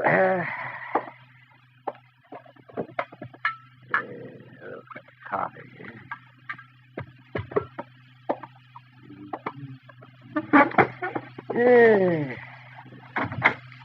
How are you, Doc? How's the coffee? Fine, fine. Pour yourself a cup. Well, gee, thank you. What were you doing out there, Matt? Watering the prisoners? I haven't got any prisoners now, Doc. Oh, then you're falling down on the job. Offhand, I can think of a dozen men around Dodge that ought to be in jail. Yeah, well, you give me a list. I'm going to need somebody to bring to trial next week. You are? Well, what do you mean? Well, there's a new circuit court judge coming. He's going to be disappointed if there's nothing for him to do. A new judge? What happened to Judge Brookins? Well, he just needed help, I guess. After all, he has to cover about the whole of western Kansas. Well, who is this new man? What's his name? By the name of Stokes. Judge Stokes. That's all I know about him. Stokes? I hope he's a good one. I've seen some remarkably unlearned judges in my time. Well, it's not an easy job, Doc. And out here, it doesn't pay enough to make it worthwhile to most men. You know, Judge Brooking could probably do twice as well back east. And so could I, man. I know, Doc, but then you wouldn't have anything to complain about. And if you didn't have anything to complain about, you'd just shrivel up and die. Well, at least I wouldn't go to the pauper's grave I'm headed for now. Say, Doc, how about loaning me $100, huh? $100? Oh. Good morning, Homer. Hello, Mr. Dillon. Chester? Chester. Who's this you got? Well, this is Homer Tisdale, Mr. Dillon. There's a complaint against him. Oh, complaint? Yes, sir. You know Van Walcott, who's took over that little store next to stage office? Yeah, I know him. Well, sir, he's coming over here in a few minutes. He claims Homer was trying to rob him. Oh. I figured it'd be best to settle a thing right here at you. Yeah. Were you trying to rob him, Homer? Yes, sir. I see. With a gun or what? No, sir. No, I ain't got no gun. You were trying to steal something out of a store, then, is that it? Yes, sir. Where you from, Homer? I haven't seen you in Dodge before. No, sir. I've been homesteading, Saline River. But I got starved out. I had to quit. I didn't have no luck at all. Yeah. Well, you sure don't look as though you'd been eating very regular. No, sir, I ain't. Well, you got him here. Well, of course I got him here, Wolcott. Dirty little thief. Marshal, I want to sign a complaint against this man. Mr. Walcott, you've been in Dodge about a month now, haven't you? What's that got to do with it? Well, back east, I guess they're a little more formal in the way they handle things. Now, why don't you just tell me what happened, huh? Well, I was next door at the stage office talking to Jay Buford. We heard a crash over in my store or something falling. So we run out, and there he was. We caught him red-handed, Marshal. Caught him doing what? Stealing, that's what. You haven't told me what he stole. He had a whole handful of potatoes, Marshal. Man's a thief. He belongs in jail. A whole handful of potatoes. Is that true, Homer? Is that what happened? Yes, sir, Marshal. Yes, sir, it's true. I was hungry, and I seen the potatoes.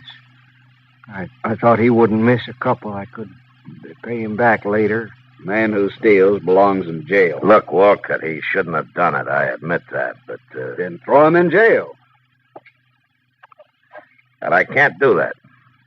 Why? Well, for one thing, Chester and I have to ride up to Fort Larned for a few days, and there wouldn't be anybody here to watch him and feed him. Leave him some water. That's all he needs. Chester. Yes, sir. You take Homer over to the Long Branch. Maybe Sam Noonan can put him to work sweeping out or washing glasses or something, huh? Now, look here, Marshal. You ain't going to make a fool of me. Get going, Chester. Marshal, I'm telling you... Mr. Walcott, why don't you get back to your store? Maybe somebody's found a few pennies and wants to buy that handful of potatoes.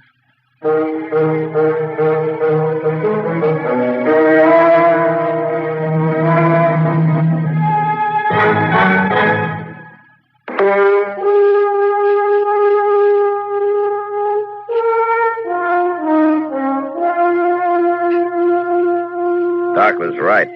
There probably were a dozen men around Dodge that should have been in jail. But if the law was going to start locking up men like Homer Tisdale, I figured they wouldn't need me to handle the job. At least that's what I thought on the way to Fort Larned. It was 4 days later when we got back, and I found out different. We were riding up Front Street past the stage office when Jay Buford, the stage company manager, and Van Walcott spotted us and started yelling. I had Chester take my horse while I got down and went over to see what they wanted. Oh, you come back just in time, Marshal. Done what I said, it wouldn't have happened. I was just telling Wolcott. If you didn't get back today, we'd have to do something ourselves. What's the trouble, Buford? Murder. Murder and robbery, Marshal. Right there in the stage office. Charlie Reynolds is dead and $10,000 is gone. Happened this morning. Hold up. It was about 8 o'clock, Marshal. And I'd just opened up my store and gone into the stage office to say good morning to Jay. He was standing there talking to Charlie Reynolds, and, well, I no sooner got inside than the voice out back yelled at us to throw up our hands. And we did, too. And then this gunman come forward wearing a mask. He knew right where the money was, too. I had it in the treasure box waiting for the stage to go north, Marshal. And this gunman opened it up. It was all bills. And he scooped them out into his pocket. And then he stood there, Marshal, and he told us not to try to follow him. And then before we could even move, he pulled the trigger on poor old Charlie Reynolds and killed him. Just like that. No reason at all. You didn't follow him. He got away. What? Now, who's going to follow a killer like that? We ain't crazy. Any idea who it was? You bet we do. Who? That mask. That didn't hide nothing. Well, who was it? Homer Tisdale. What? Just as plain as day, even if he hadn't spoke. Homer ain't so meek as he looks, Marshal. He's a killer, that's what he is. All that other's just pretending. You should have put him in jail first off. Any idea where he is? He must be halfway to Texas by now. But you better find him, Marshal. Yeah.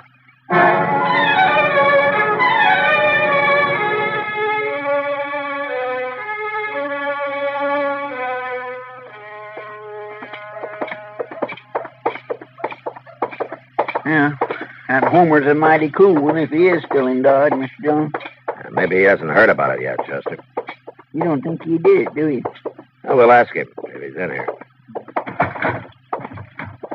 There he is, sweeping out back them tables. Yeah.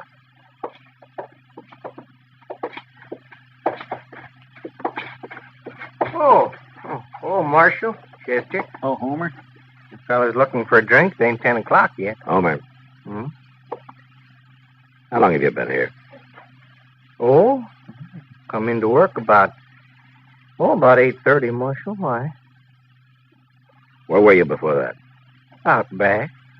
Sam leaves me asleep in that shed he's got out there. Homer, can you prove that you were out there at 8 o'clock this morning? Prove it? Did anybody see you? Well, no. No, nobody ever come out there. Why, Marshal? Well, the stage office was robbed this morning, and a man was shot and killed. No. Jay Buford and Van Walcott witnessed it. Yeah.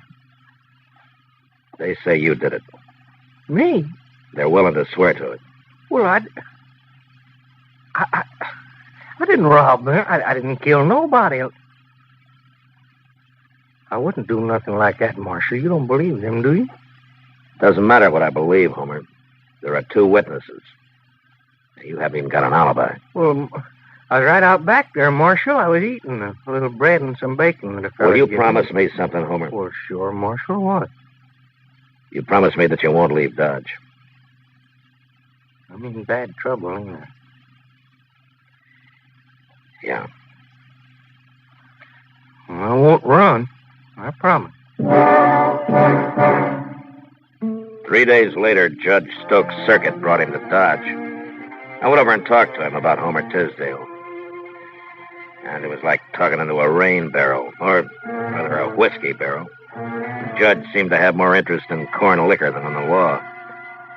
And all I could get out of him was that a jury would have to decide the case. So the following Monday morning, court was opened in an old dance hall across the railroad tracks. A jury was sworn in, and Judge Stokes took over. First, he put Van Walcott on the stand, and then Jay Buford. Chester and I sat with Homer and watched. Marshal, something I don't understand. What, Homer? Well, that judge, he'd been talking to Walcott about me. Now he's going to talk to Buford. Is he going to ask me anything? Well, sure, Homer. He'll put you on the stand, but you'll have your lawyer to help you. What? Look, that man's sitting right over there. Oh? He's the lawyer that the judge appointed to defend you. Oh. Well, how can he help me? He ain't talk to me. He won't know what to say. Oh, he will talk to you, Homer. I guess there's no hurry. Mr. Jones, I never seen that lawyer before. Did you? No, he's a stranger to me, Chester, but Judge Stokes seems to know him. Swear, I don't understand why they ain't no prosecutor. Prosecutor, Chester. All right. But I asked the judge about that, and he said that there's no need for one. Guess he knows what he's doing. Yeah. Tell the truth, the whole truth, and nothing but the truth, so help you God. I do. Now, Mr. Buford, we've heard the testimony in detail from Mr. Wolcott. So to speed things up a little, I'll just ask you a few questions. Yes, sir. You were at the stage office when the holdup took place, right? That's right, Your Honor. You saw everything Mr. Wolcott saw. That right? Yes, sir. The bandit came in, took $10,000 in bills out of the box, then shot and killed, what's his name? Charlie Reynolds, Your Honor. Charlie Reynolds. All right, Mr. Buford. Now, I want you to tell the gentlemen in the jury who that bandit was. It was Homer Tisdale, Your Honor. Homer Tisdale? How did you know it was him? Well, he had a mask on, but it didn't really hide nothing. It was him, all right. And besides, it was his voice, plain as day. Then you knew him before? Sure. The day we caught him robbing Wolcott's store. He's been a thief ever since he come to Dodge. Oh, now, look here. Your Honor. You're out of order, Marshal. But, Your Honor, he's giving the jury a wrong impression of this man. Now, believe me. You sit down, Marshal, or I'll hold you in contempt. Your Honor, don't you understand? All right. There. That's better. The jury's competent to judge the evidence, Marshal. All right, Mr. Buford, you may step down. Yes, sir. We'll now hear from the defense. Take over, Mr. Ship. Oh, Marshal, you didn't talk to me, didn't ask me nothing. You said you would. Just wait a minute, Homer. We'll see what your defense says about it. May it please the court and the gentlemen of the jury, you've heard the evidence. I rest my case. What? Marshal? That ain't no defense. What does that mean, Marshal? He's sitting down already. Marshal. He can't do that. All right, silence. Silence in the court. Silence. The jury will retire to consider the evidence, and it'll return with its verdict in, say, a half hour. And it better be the right verdict, or I'll hold you all in contempt. Now, get to work. Marshal, I don't understand, Marshal. I thought a man had a right to say something for himself. Yeah, so did I, Homer. And that defense feller, he didn't help none. Where's the judge going now? Outside for a drink, I expect. Well, what? You wait here with Chester. Will you talk to him, Marshal? Tell him I didn't do it. I'll be back, I Homer. didn't do nothing.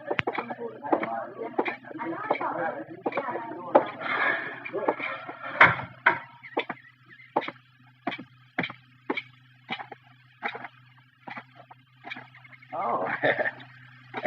Have a nip, Marshal? No, thank you, Judge.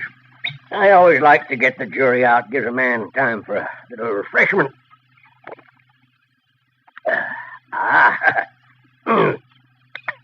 That's good corn you make here. Yeah. You know, Marshal, I'm a drinking man, but I've never been drunk in my life. Never once. Well, that's fine, Judge. Marshal, I'm sorry I had to sit you down so hard in there, but a court's got to be run by one man or it'll get out of hand. I know. I've seen it happen. I've seen some things happen in court, too, Judge. I never saw an accused man not get a chance to defend himself before. Well, you heard the evidence, Marshal. What defense could he make? It'd be just a waste of time. I see. I want to get this trial over with. I got to take the train up to Abilene at midnight. That doesn't give me much time to see Dodge, does it? No, I guess it doesn't. In fact, a half hour's too long for that jury. I'm going to call him back now. You'll excuse me, Marshal? Sure, Judge, sure. Maybe you'll change your mind and have that drink with me after, huh? Yeah, Judge. Maybe.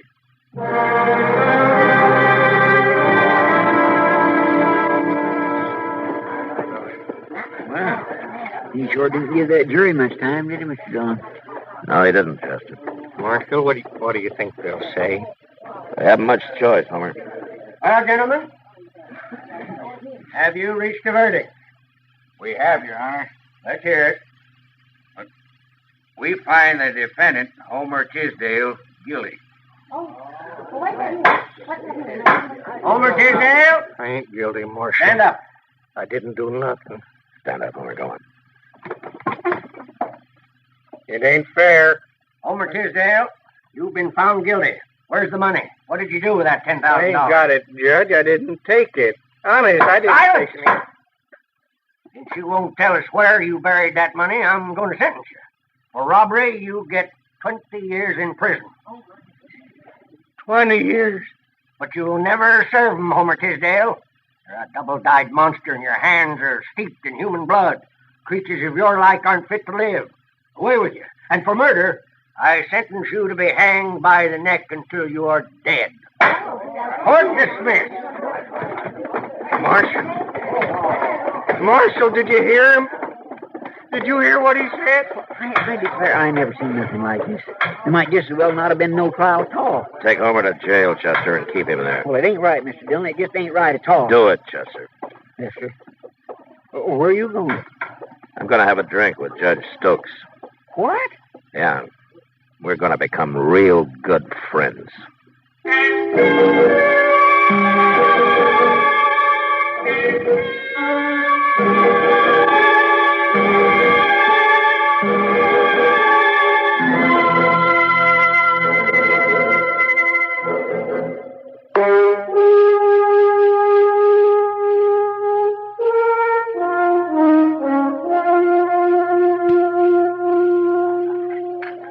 Have another drink, Judge?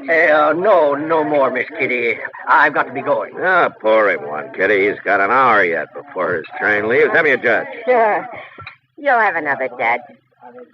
There you are. You can't sit around a whole hour without a drink. I told you, Aren't you enjoying yourself, Judge? Oh, it isn't that, Miss Kitty, but, well, I haven't been alone all day long. Well, it's been my pleasure, Judge. I don't often get a chance to be with a man like you. I know, but Sure. there must be things you have to do. I just don't feel right taking up all your time this way. Oh, don't worry about him, Judge. People don't get really serious about breaking the law around here until after midnight anyway. That's right, Judge. I'll tell you what I'll do. I'll put you on the train, and then I'll get to work. Huh? No, I don't want anybody to put me on the train. Well, it's less than an hour from now. Marshal, I insist I go alone. I'm going to leave now. Well, it doesn't take that long to get to the depot, Judge. I want to walk around first by myself. I like being alone sometimes. Well, everybody does. Oh, okay, Judge. Sure, I understand. You go on alone if you want. Well, I'm grateful to you, Marshal, for all you've done. Well, it was a pleasure meeting you, Miss Kitty. Well, goodbye, Judge. Look me up when you come back. Of course. Goodbye. Goodbye, Marshal. Goodbye, Judge. Goodbye. Let me know when he gets out the door, Kitty. I will. I don't know what this is all about, Matt, but I hope I did what you wanted. You were a big help. Got pretty tiresome till we came in here. There it goes. You better hurry if you're going to follow him. Yeah, I'm going to pick up Chester first. I think I know where the judge is going. I'll see you later, Kitty. Yeah, sure.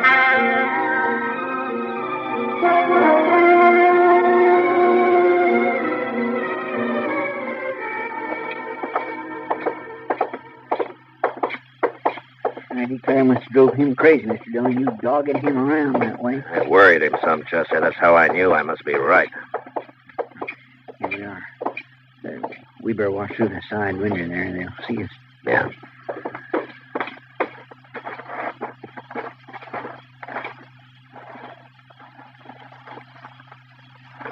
Can you see anything, Mr. Dillon? Yeah. They're in there, all right. Judge Stokes is with them. All right, come on. We'll walk right in the front door.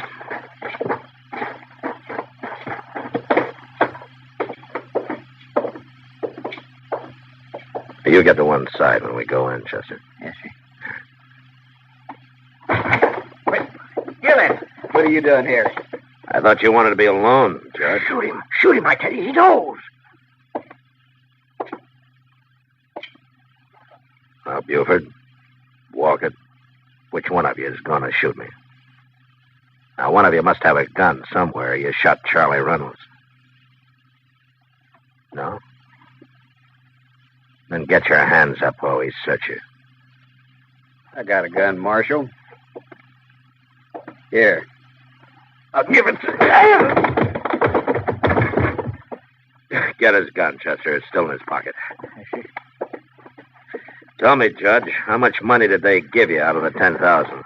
I don't know what you're talking about, Marshal, but I'll have you in court for this. Oh, I'll be in court with you and in front of Judge Brooking. You know, you overplayed your hand today, Judge Stokes. You and that bought defense lawyer, and I'll find him before the night's out. You wouldn't dare arrest a judge. Whoever heard of such a thing? Well, now, I guess maybe a judge is a pretty important man, isn't he? He certainly is. Yeah. Well, I tell you, since you are the most important man here, I'm going to give you a cell by yourself. You can have Homer Tisdale's. He won't be needing it anymore.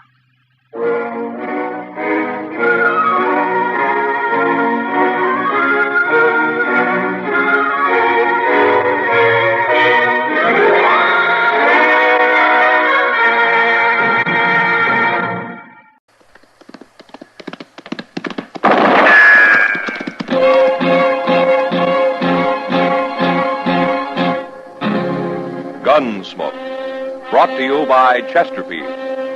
Chesterfield packs more pleasure because it's more perfectly packed, thanks to Accuray. They satisfy the most.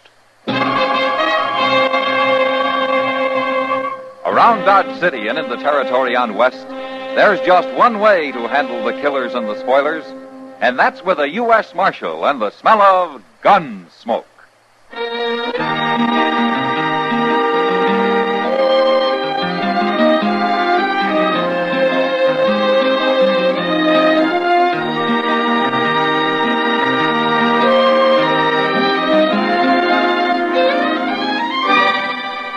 Gunsmoke, starring William Conrad. The transcribed story of the violence that moved west with young America. And the story of a man who moved with it. I'm that man, Matt Dillon, United States Marshal. The first man they look for and the last they want to meet. It's a chancy job, and it makes a man watchful and a little lonely.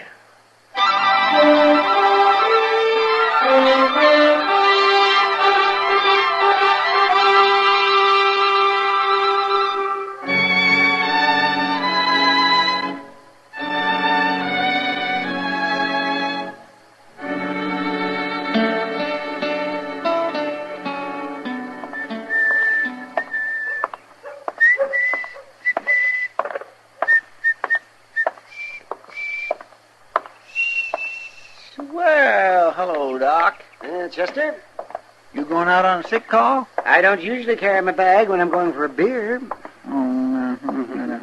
Why, did you want something? Oh, no. I just thought I'd stop by. Well, you can walk with me at the stable if you want to. I'm going out to Jake Morrison's.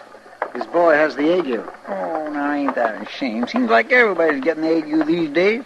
Had a touch myself last week. Oh, that's so? You know, most folks swears by Osgood's Caligog. But I found me some new stuff. Professor Curtis's original Mameluke liniment. Mameluke? Look, it says right here on the bottle what it's good for. Guaranteed to cure cramps, pains in the joints, sore throat, frosted feet, rheumatism, lumbago, old sores, bites of insects and reptiles, mange, salt rheum, dysentery, diarrhea, and cholera. Well, a regular medical arsenal all in one bottle. And it's doing you good, is it? Well, of course, Doc. Well, then how come you're still walking around like a buffalo with ring bone? Well, maybe I still got just so you come to me for some free advice now, didn't you? Well, I'll just give you some free advice. Chester, stop eating all that salt pork and dried beans. What? And put some fresh greens in your stomach. Why? And stay away from the saloons for a few days. Oh, now, Doc. A little whiskey and sugar never hurt nobody. And most important, take all those patent medicines you got and use them for cleaning your boots. They're just the thing to kind of toughen up the leather. And as far as I'm concerned now, Chester, What's the matter, Doc? Doc, what is it? Something about that fellow that just rode by? Yes, Chester. Why, you were staring like you seen a ghost. You go ahead, Chester. I'm going back to the office. The office? What for? To get my gun. Your gun? Why? I'm going to kill that man.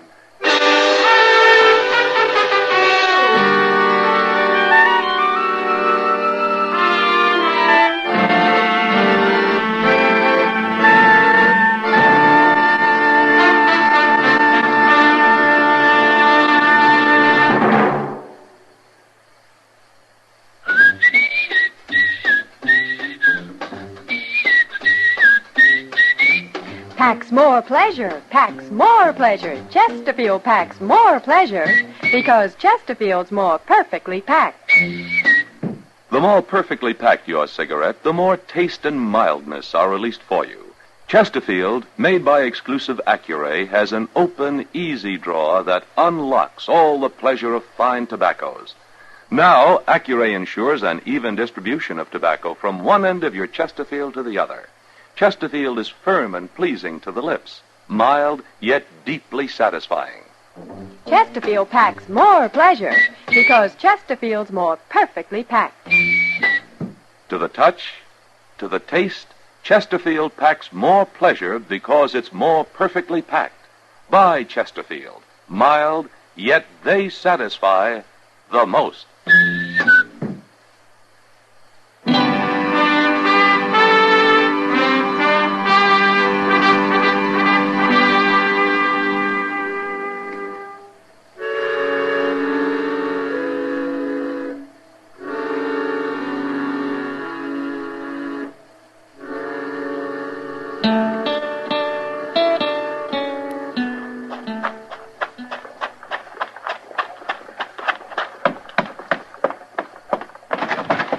Mr. Dillon? Mr. Dillon? Yeah, what's the trouble, Chester? You better come on out the plaza. Maybe you can stop him. I'll stop who? Doc, he's going to kill a man.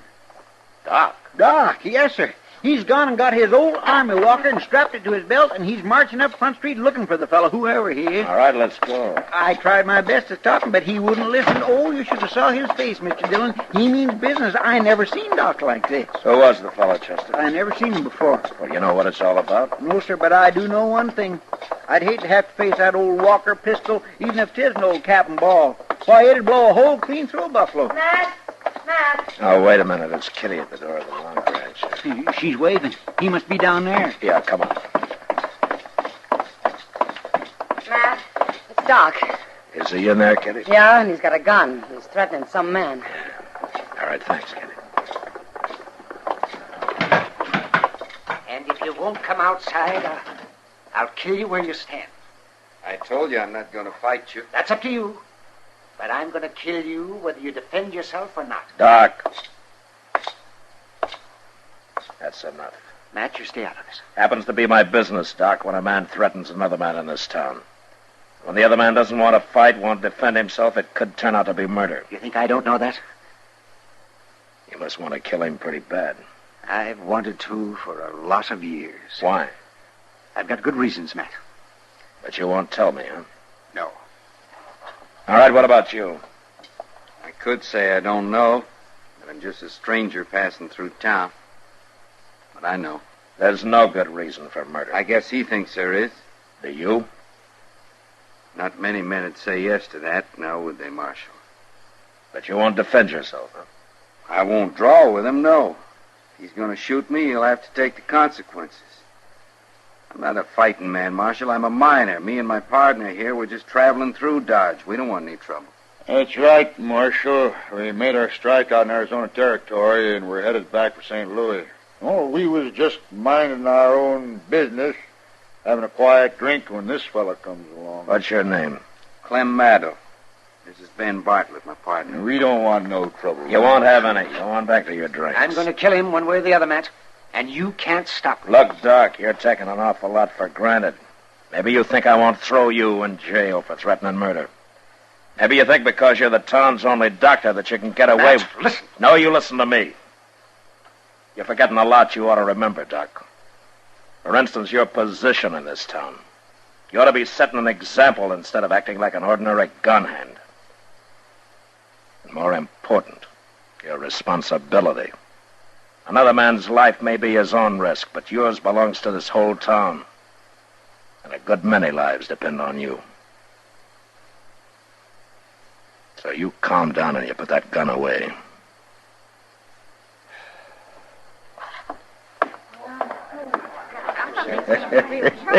Hey, you sure told the old fool off. You shut up! Huh? Maddow, I don't know anything about you. Maybe you're what you say, but if Doc doesn't like you, that's good enough for me. So you get out of Dodge while you got a whole skin. And you stay out. Why should we? We got a right... And you take your partner with you, Maddow, because I don't like him. Sure, Marshal.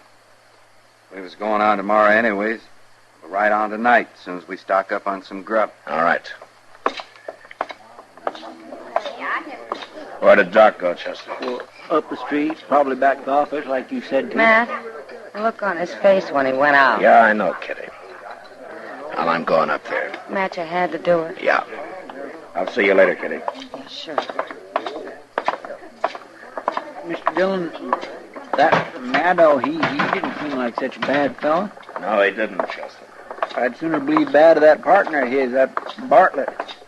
That one seemed like he could be a hard case, all right, without half trying. But Maddow wouldn't even defend himself. No. But I don't think that was because he was afraid to. No, that's true. Seemed more like he just didn't want to fight Doc. Didn't seem mad at all, like Doc. More like he was sad. Maybe a man with a guilty conscience, Chester. Yeah, I guess so, Mr. Dillon. You better go on over to the office, Chester, huh? I want to go up alone. Yes, sure.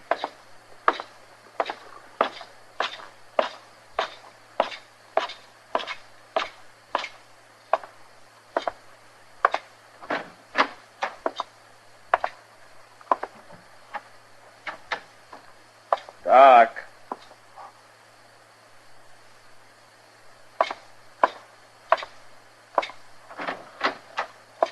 Oh, Doc.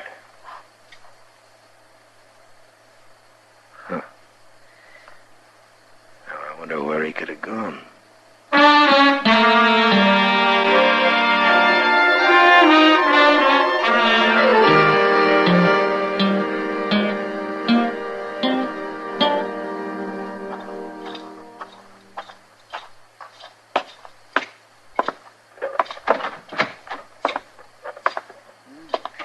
Did you find him, Mr. Dillon? No, Chester. Well, he didn't show up at Delmonico's for his supper, and it's way past his usual time. I've been watching the office, and his light ain't come on. Of course, he could be sitting up there in the dark. I just tried again. He's not there. Mr. Dillon, you don't reckon he might have just left town? Run away? Because of what I said? Not Doc. He's too bullheaded for that. Most likely he's out there somewhere with an old pistol of his looking for Matto. I'm afraid you're right. Doggone it, I don't know what this town would do, thought Doc. He can be awful irritating at times and all, but... Hey, that was a shot. Yeah, come on.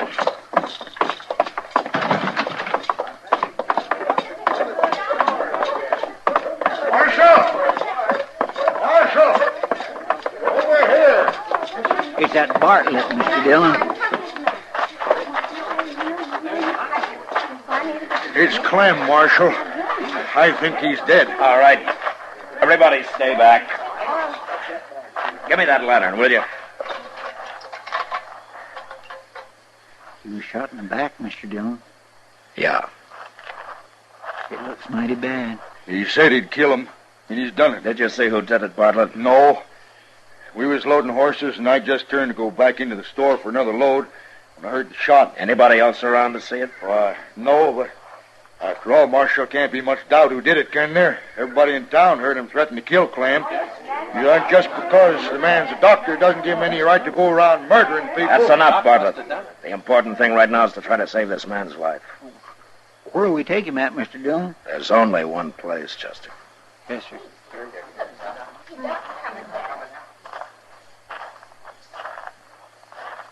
Well, where have you been, Doc? I was down by the stable, and I heard a shot. It's Matto. He's still alive, but he was shot in the back. Oh, I see. As if you didn't know. Doc, I can understand you getting into a fair fight, but not shooting a man in the back. Why, you just gonna let him walk away like that, Marshal? Doc! He's gonna die if he doesn't get attention right away, and you're the only doctor in town. You gonna let him die? Where do you think I was going, Matt? Bring him up to the office. I'll have everything ready.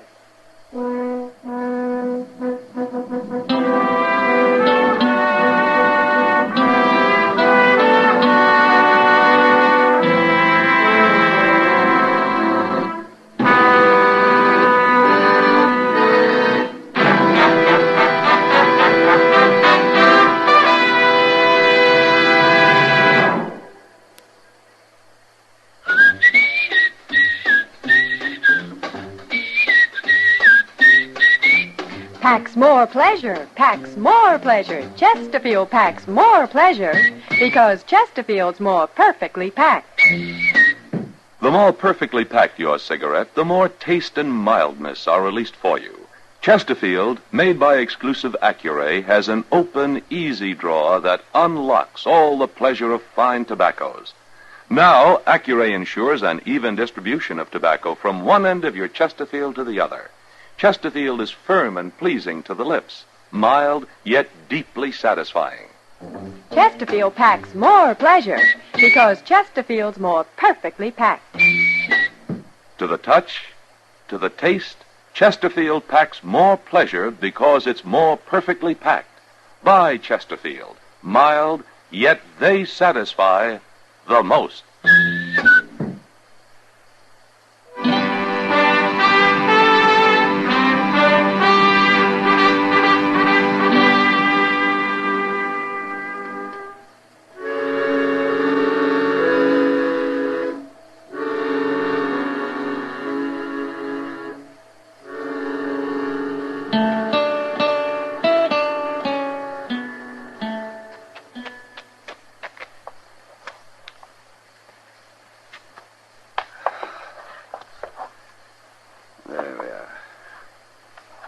going to pull through, Doc? I don't know. I've done all I can.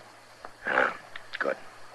You really didn't have to stand here and watch, man. I know I didn't, Doc. That's not why I stayed. I thought maybe I could help. And I wanted this. The bullet? Yeah, that's right. You see, Doc, I knew you didn't shoot Maddo, but I had to be able to prove it. How did you know? Because Maddo was shot in the back. I tried to tell you out there, Doc, only you didn't understand. Oh. But you did have me kind of worried when you started to walk away from him. Why, it never occurred to me to walk away from him. I guess being a doctor's a lot more important than any personal grudge. Well, I reckon I'm under suspicion, aren't I? Doc, look at this 45 bullet. Took it out of Maddo's chest. Now, it couldn't have been shot from that old pistol of yours, could it? No. I guess it couldn't. Well, then who did it? Well, that's not hard to figure. Oh, Bartlett, Chester, you can come in now.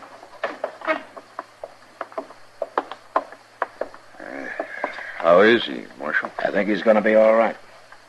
He ain't gonna die? Say, that's mighty fine. Well, I was plenty scared with this man operating and all. You needn't have worried. He's a doctor and a good one. You see, he didn't shoot your partner. He didn't? No, we have the proof for that. Who did? And there's only one other man in town who'd have had any reason to. A coward who saw a golden opportunity to double his takings of a mining strike by shooting his partner in the back. You just keep your hands away from your belt, Bartlett. Well, want me to get his gun, Mr. Dillon? Yeah, Chester. Oh, you're crazy, Marshal. You can't prove this. I think we can, Bartlett. Anyway, we'll just wait and see. All right, take him down and lock him up, Chester. Yes, sir. Come on, you.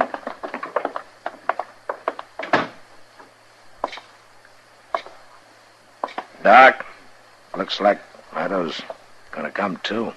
Yes, maybe. His color's better. You know, it's funny. I don't hate him anymore. You mind telling me why you ever did? It happened a long time ago. It had to do with a girl we were both pretty fond of. She chose Maddo, but he jilted her. She drowned herself. I swore I'd kill him. And I carried that hate in my heart all these years. That's not good for a man. No, it's not, Doc. Well, you brought me to my senses, Matt, in that saloon. Thank you. Well, I looked all over for you afterwards.